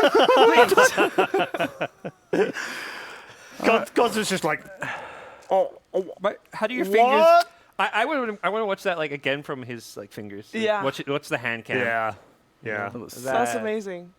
He's bonkers, isn't he? Okay. Or as you know, one of my friends messaged me earlier and said, that Miracle guy's pretty good, isn't he? Yeah. Pretty good, yeah. Actually, yeah, he's pretty good. We've also got some cheese going on. Yes. And not of the naughty variety, but actually a cheese drop. You quite like this one, Shiva. I really like this one. It's, you know, when it happened, it's like, wait, what? And I looked at Shane, it's like, wait, he dropped the cheese. Look, cheese on the floor, easily pick up. He dropped his Scotty. He dropped his Scotty. Yeah, that's why it was huge. He dropped his Scotty, ate the cheese, picked up the Scotty, and it went so lightning fast. That was the communication required to do that is huge. Yeah. You know, he has to say to mind control, yo, drop the cheese, I'm going to do it real quick. And to drop your Scotty in the middle of a team fight, if he gets stunned, loses Scotty, it's like, and it's game over. But look at this, though. Right at the end, look at Roshan. Wait, he checks it? He walks out? No, there's no Roshan, guys. And then in the second, oh no, it just spawns. They didn't show it. No, but it does spawn. That second. I mean, they still end up losing that game, but that play was phenomenal. Was a bit magical. And no highlight clip reel would be complete without an Aegis steal, would it? So let's have one of those in there as well, seeing as we had a pretty good one today. Unfortunately, a lot of the highlights coming from teams who go on to lose their matches. yes, all the ones they lost. I mean, Arteezy has played a fantastic tournament. Every single game, he's, to me, been one of the standout players for Secret, and this clip, no different. He gets in there, steals the Aegis. He doesn't just steal the Aegis, he gets the last hit too on the Roshan. So he does die. Yeah, but at that point, it's worth it. Sure, they lose the game, but it was great that he could do that, and that's worth it every time, right? If Newbee got the Aegis, move was so farmed on the Timber Saw that they would have been able to push the momentum and just win right there. So indeed, right. So we've had highlight clips. We don't have a gem clip today, Paul. No, we don't have a gem clip, but I've got something a little bit special and a little bit better than a gem clip, right? Because the gem clips have been great, no doubt about it. There's some great gem stuff. But this one is a real gem. God, that was such a dad joke. But trust me, we've left the best till last. This is unbelievable. This was earlier. If you missed it, please go back and watch the video on demand. EG versus Alliance. EG absolutely tearing Alliance apart. They've just put 4 to bed. This looks like they've got to go in on the Ancient. They're thinking, yeah, we'll finish it off here. Yep. GG. EG wins this game. And EG would then cruise through. Alliance would be in trouble. They would drop down to the lower bracket and all hell breaks loose in Group A. But no, Alliance decide that no, we're not going to let them take our Ancient right now. We think we can still hold on to this. So the key things to note in this are actually the Ice Armor and the Savage Roar from Loda. Look at that Ancient right now, health-wise, look. Sumeo's like, well, I can kill it, I just need to fly into it. The fire will burn it. There's about 10 things that if EG had maybe done a tiny bit different, they get that. Absolutely. There's no doubt about it. That was not perfect play from EG. No, but it's also like they don't think they have to make perfect play because they're like, they know Brood and Puck. They knew. I think at least Brood didn't have buyback. I don't know. I think they knew Puck didn't as well. So they're like, oh, game's in the bag. We just go hit through. No, that's why they went forward for it. It's okay, but. You could have bought a Deso on someone the enemy found them, but you're not thinking about that. Yeah, and 30 seconds later, they went straight down the mid lane, pushed it all in, then got a kill. I think they got a kill on Zai, maybe? Don't know. I mean, the Moran had all the... There was one popped out and then had no buyback either, and then pushed in on the racks and won the game. And that's effectively the difference between playing in the upper bracket and the lower bracket. Yeah. So, such a massive game to win on a sliver of Ancient House. So... it's been an incredible day. It really has. Any other highlights? Any other highlights in terms of what you've enjoyed watching? Teams you've enjoyed watching? Old 11 Axe and the way eHome play around it. First of all, did you say Old 11 Hacks? Axe. Old 11 Hacks. He's so good. I think he's hacking. But they're honestly, eHome just stuck for him. He plays Axe 9.5 minutes in. He had a Blink and a Vanguard, and he just goes ham in every game. But eHome, they draft around him and they just give him so much space, and it's beautiful to watch. I was happy seeing Sniper lose. Sniper? Yeah, glad we're not seeing that one again. Yeah, that's nip that one in the bud. Yeah, that was another one. There were 14 heroes that have been picked singularly and have all lost. That was against that I don't think we'll see again. Yeah. Yeah, it was. It was. Yeah, Axe just destroyed him. Yeah. We've also there's only 8 heroes left in the pool, by the way. Let's say that's what I've enjoyed the most. Seeing all these new heroes. We've seen an OD today. Yep. We saw the Sniper. Yep. We're seeing Spectre. Saw a Spectre earlier on as well. Yep. Gyro Cup too. Gyro came out. We expected kind of Gyro would come out at some point. Everyone tries a couple of them. Sort of. I mean, I think Newbee also picked it because they'd secured their spot in the upper bracket. So it was maybe a bit experimental. But hey, why not? See if the hero's still good. A little bit of that with DC at the end as well. They pulled the Meepo out and I think that was Sid's first Yeah, place. it didn't really work, did Yeah, it? that was I think it was a important serious one. pick though, because that No, was a very important yeah, one. no, I'm that was just the saying. last pick, I think yeah. they were testing. They were thinking, well, everything's secure. We're fine. We're fine with it. Maybe we'll throw something slightly different in there. Didn't quite work out. That was the end of DC's 8-win streak. Yeah. Okay. Yeah. The meeple. Okay. What a way to end. Yeah. Yeah. What a way to end. They've had a great competition They so really far. have. In the upper bracket, finished second in the group. No one expected that one. I do want to have one. Have you had a letter today? Oh. Nope. Yeah, sorry. Oops. Here. Oh. Hello. Thank you. Is this So from you you, have to Shiva? get the People's via mail, Shiva Shiva. this That's time. a No, criminal the offense. seal is still intact. The letter's not even in the What is envelope. going on with that? I don't know. It's not even in, it's not even in the envelope. All right, let's see. All right. Shane, if you've seen that Star Wars with your man Darth Vader, this is like the reverse of that scene. Shane, I ain't your da. Shane. Oh, What? wow. I'm sorry. I'm just some bloke that wraps that up. Best of luck, P-Flex. Get a plug-in for Ballboy Studios. Are you okay? Are you okay, Shane? I'll give you some I'll be pillows, alright. you know? Yeah, Nice to hug. that seems He's like a he's rather liked me for sad. 3 years. Seems like a rather sad way to end the day. I'm kind of deflated now, Shane. What? I think you should stand up and do a song or something to uplift us. A song? Do you want to hug Shane? No, I have my pillow. You know That's all I what? want. You know what? I haven't given many of these out, but I Wait, think I wait, think wait, I need that's to a give you a lie. gold star. You gave Just me to one check- earlier. Oh, you got a blue one, but I think you need a gold one actually. And Shiva needs a gold one as well because she's been fabulous this week. Yeah. And Gods has been amazing, so he needs a there gold one a as well. bronze Look, there one we go. for him? And then 'Cause- we'll get star envy going on there with the morning panel. There you go. When we come back, there we go. Gold stars all round for a great panel. Well done, guys. Awesome. Got him. It's been great working Well with all of you for the 3 days. We've got been so more to much come fun. next week as well, so Yeah. plenty to get excited about. But thank you for now, Shiva, Shane, and Gods. We are at the end of the group stage. That is it, ladies and gentlemen. We hope you've enjoyed the last 3 days. In fact, the last 4 days with the wildcards included as well. We've absolutely enjoyed ourselves. There's been some thoroughly monumental matches and some fantastic highlights throughout the last 3 days.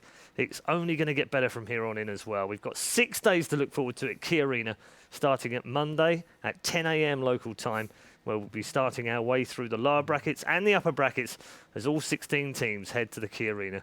Promises to be an absolutely magical week of Dota 2 at the International 2016. We are going to say goodbye now, but we're going to leave you with something that is often requested of me. Many people say to me, what's it like working behind the scenes? What do those people in production actually do on this show?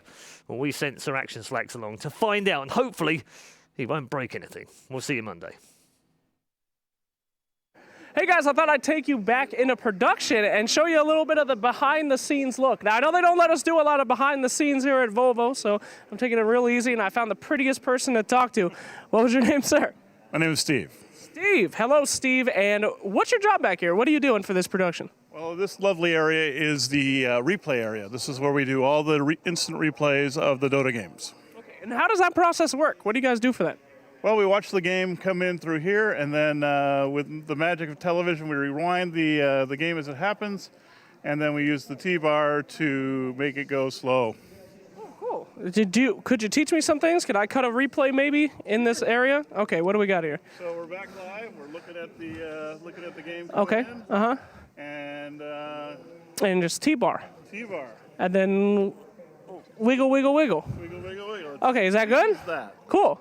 Some people are amazed that I get paid for this. What's the biggest challenge of doing this? Just doing things in a very timely fashion. You know, we got instant replay means instant, so we have to do things very quickly back here. So you've seen everything. Everything through the productions have gone through these eyes right here. Something like that, yes. Yes, yes. What's your favorite moment so far? The EG game that just ended, where they went from victory to defeat for EG. You're a Dota pro. Do you play Dota, or do you know what's going on? My son does. Oh, okay. He's my spiritual guide in this game. All right. Any recommendations for the teams out there to make your replays a little easier? What would you want to say to them, since you have to deal with everything that happens back here? Make it dynamic. It's got to be visual in order to be replayed. All right. Well, we hope that you enjoy the visible.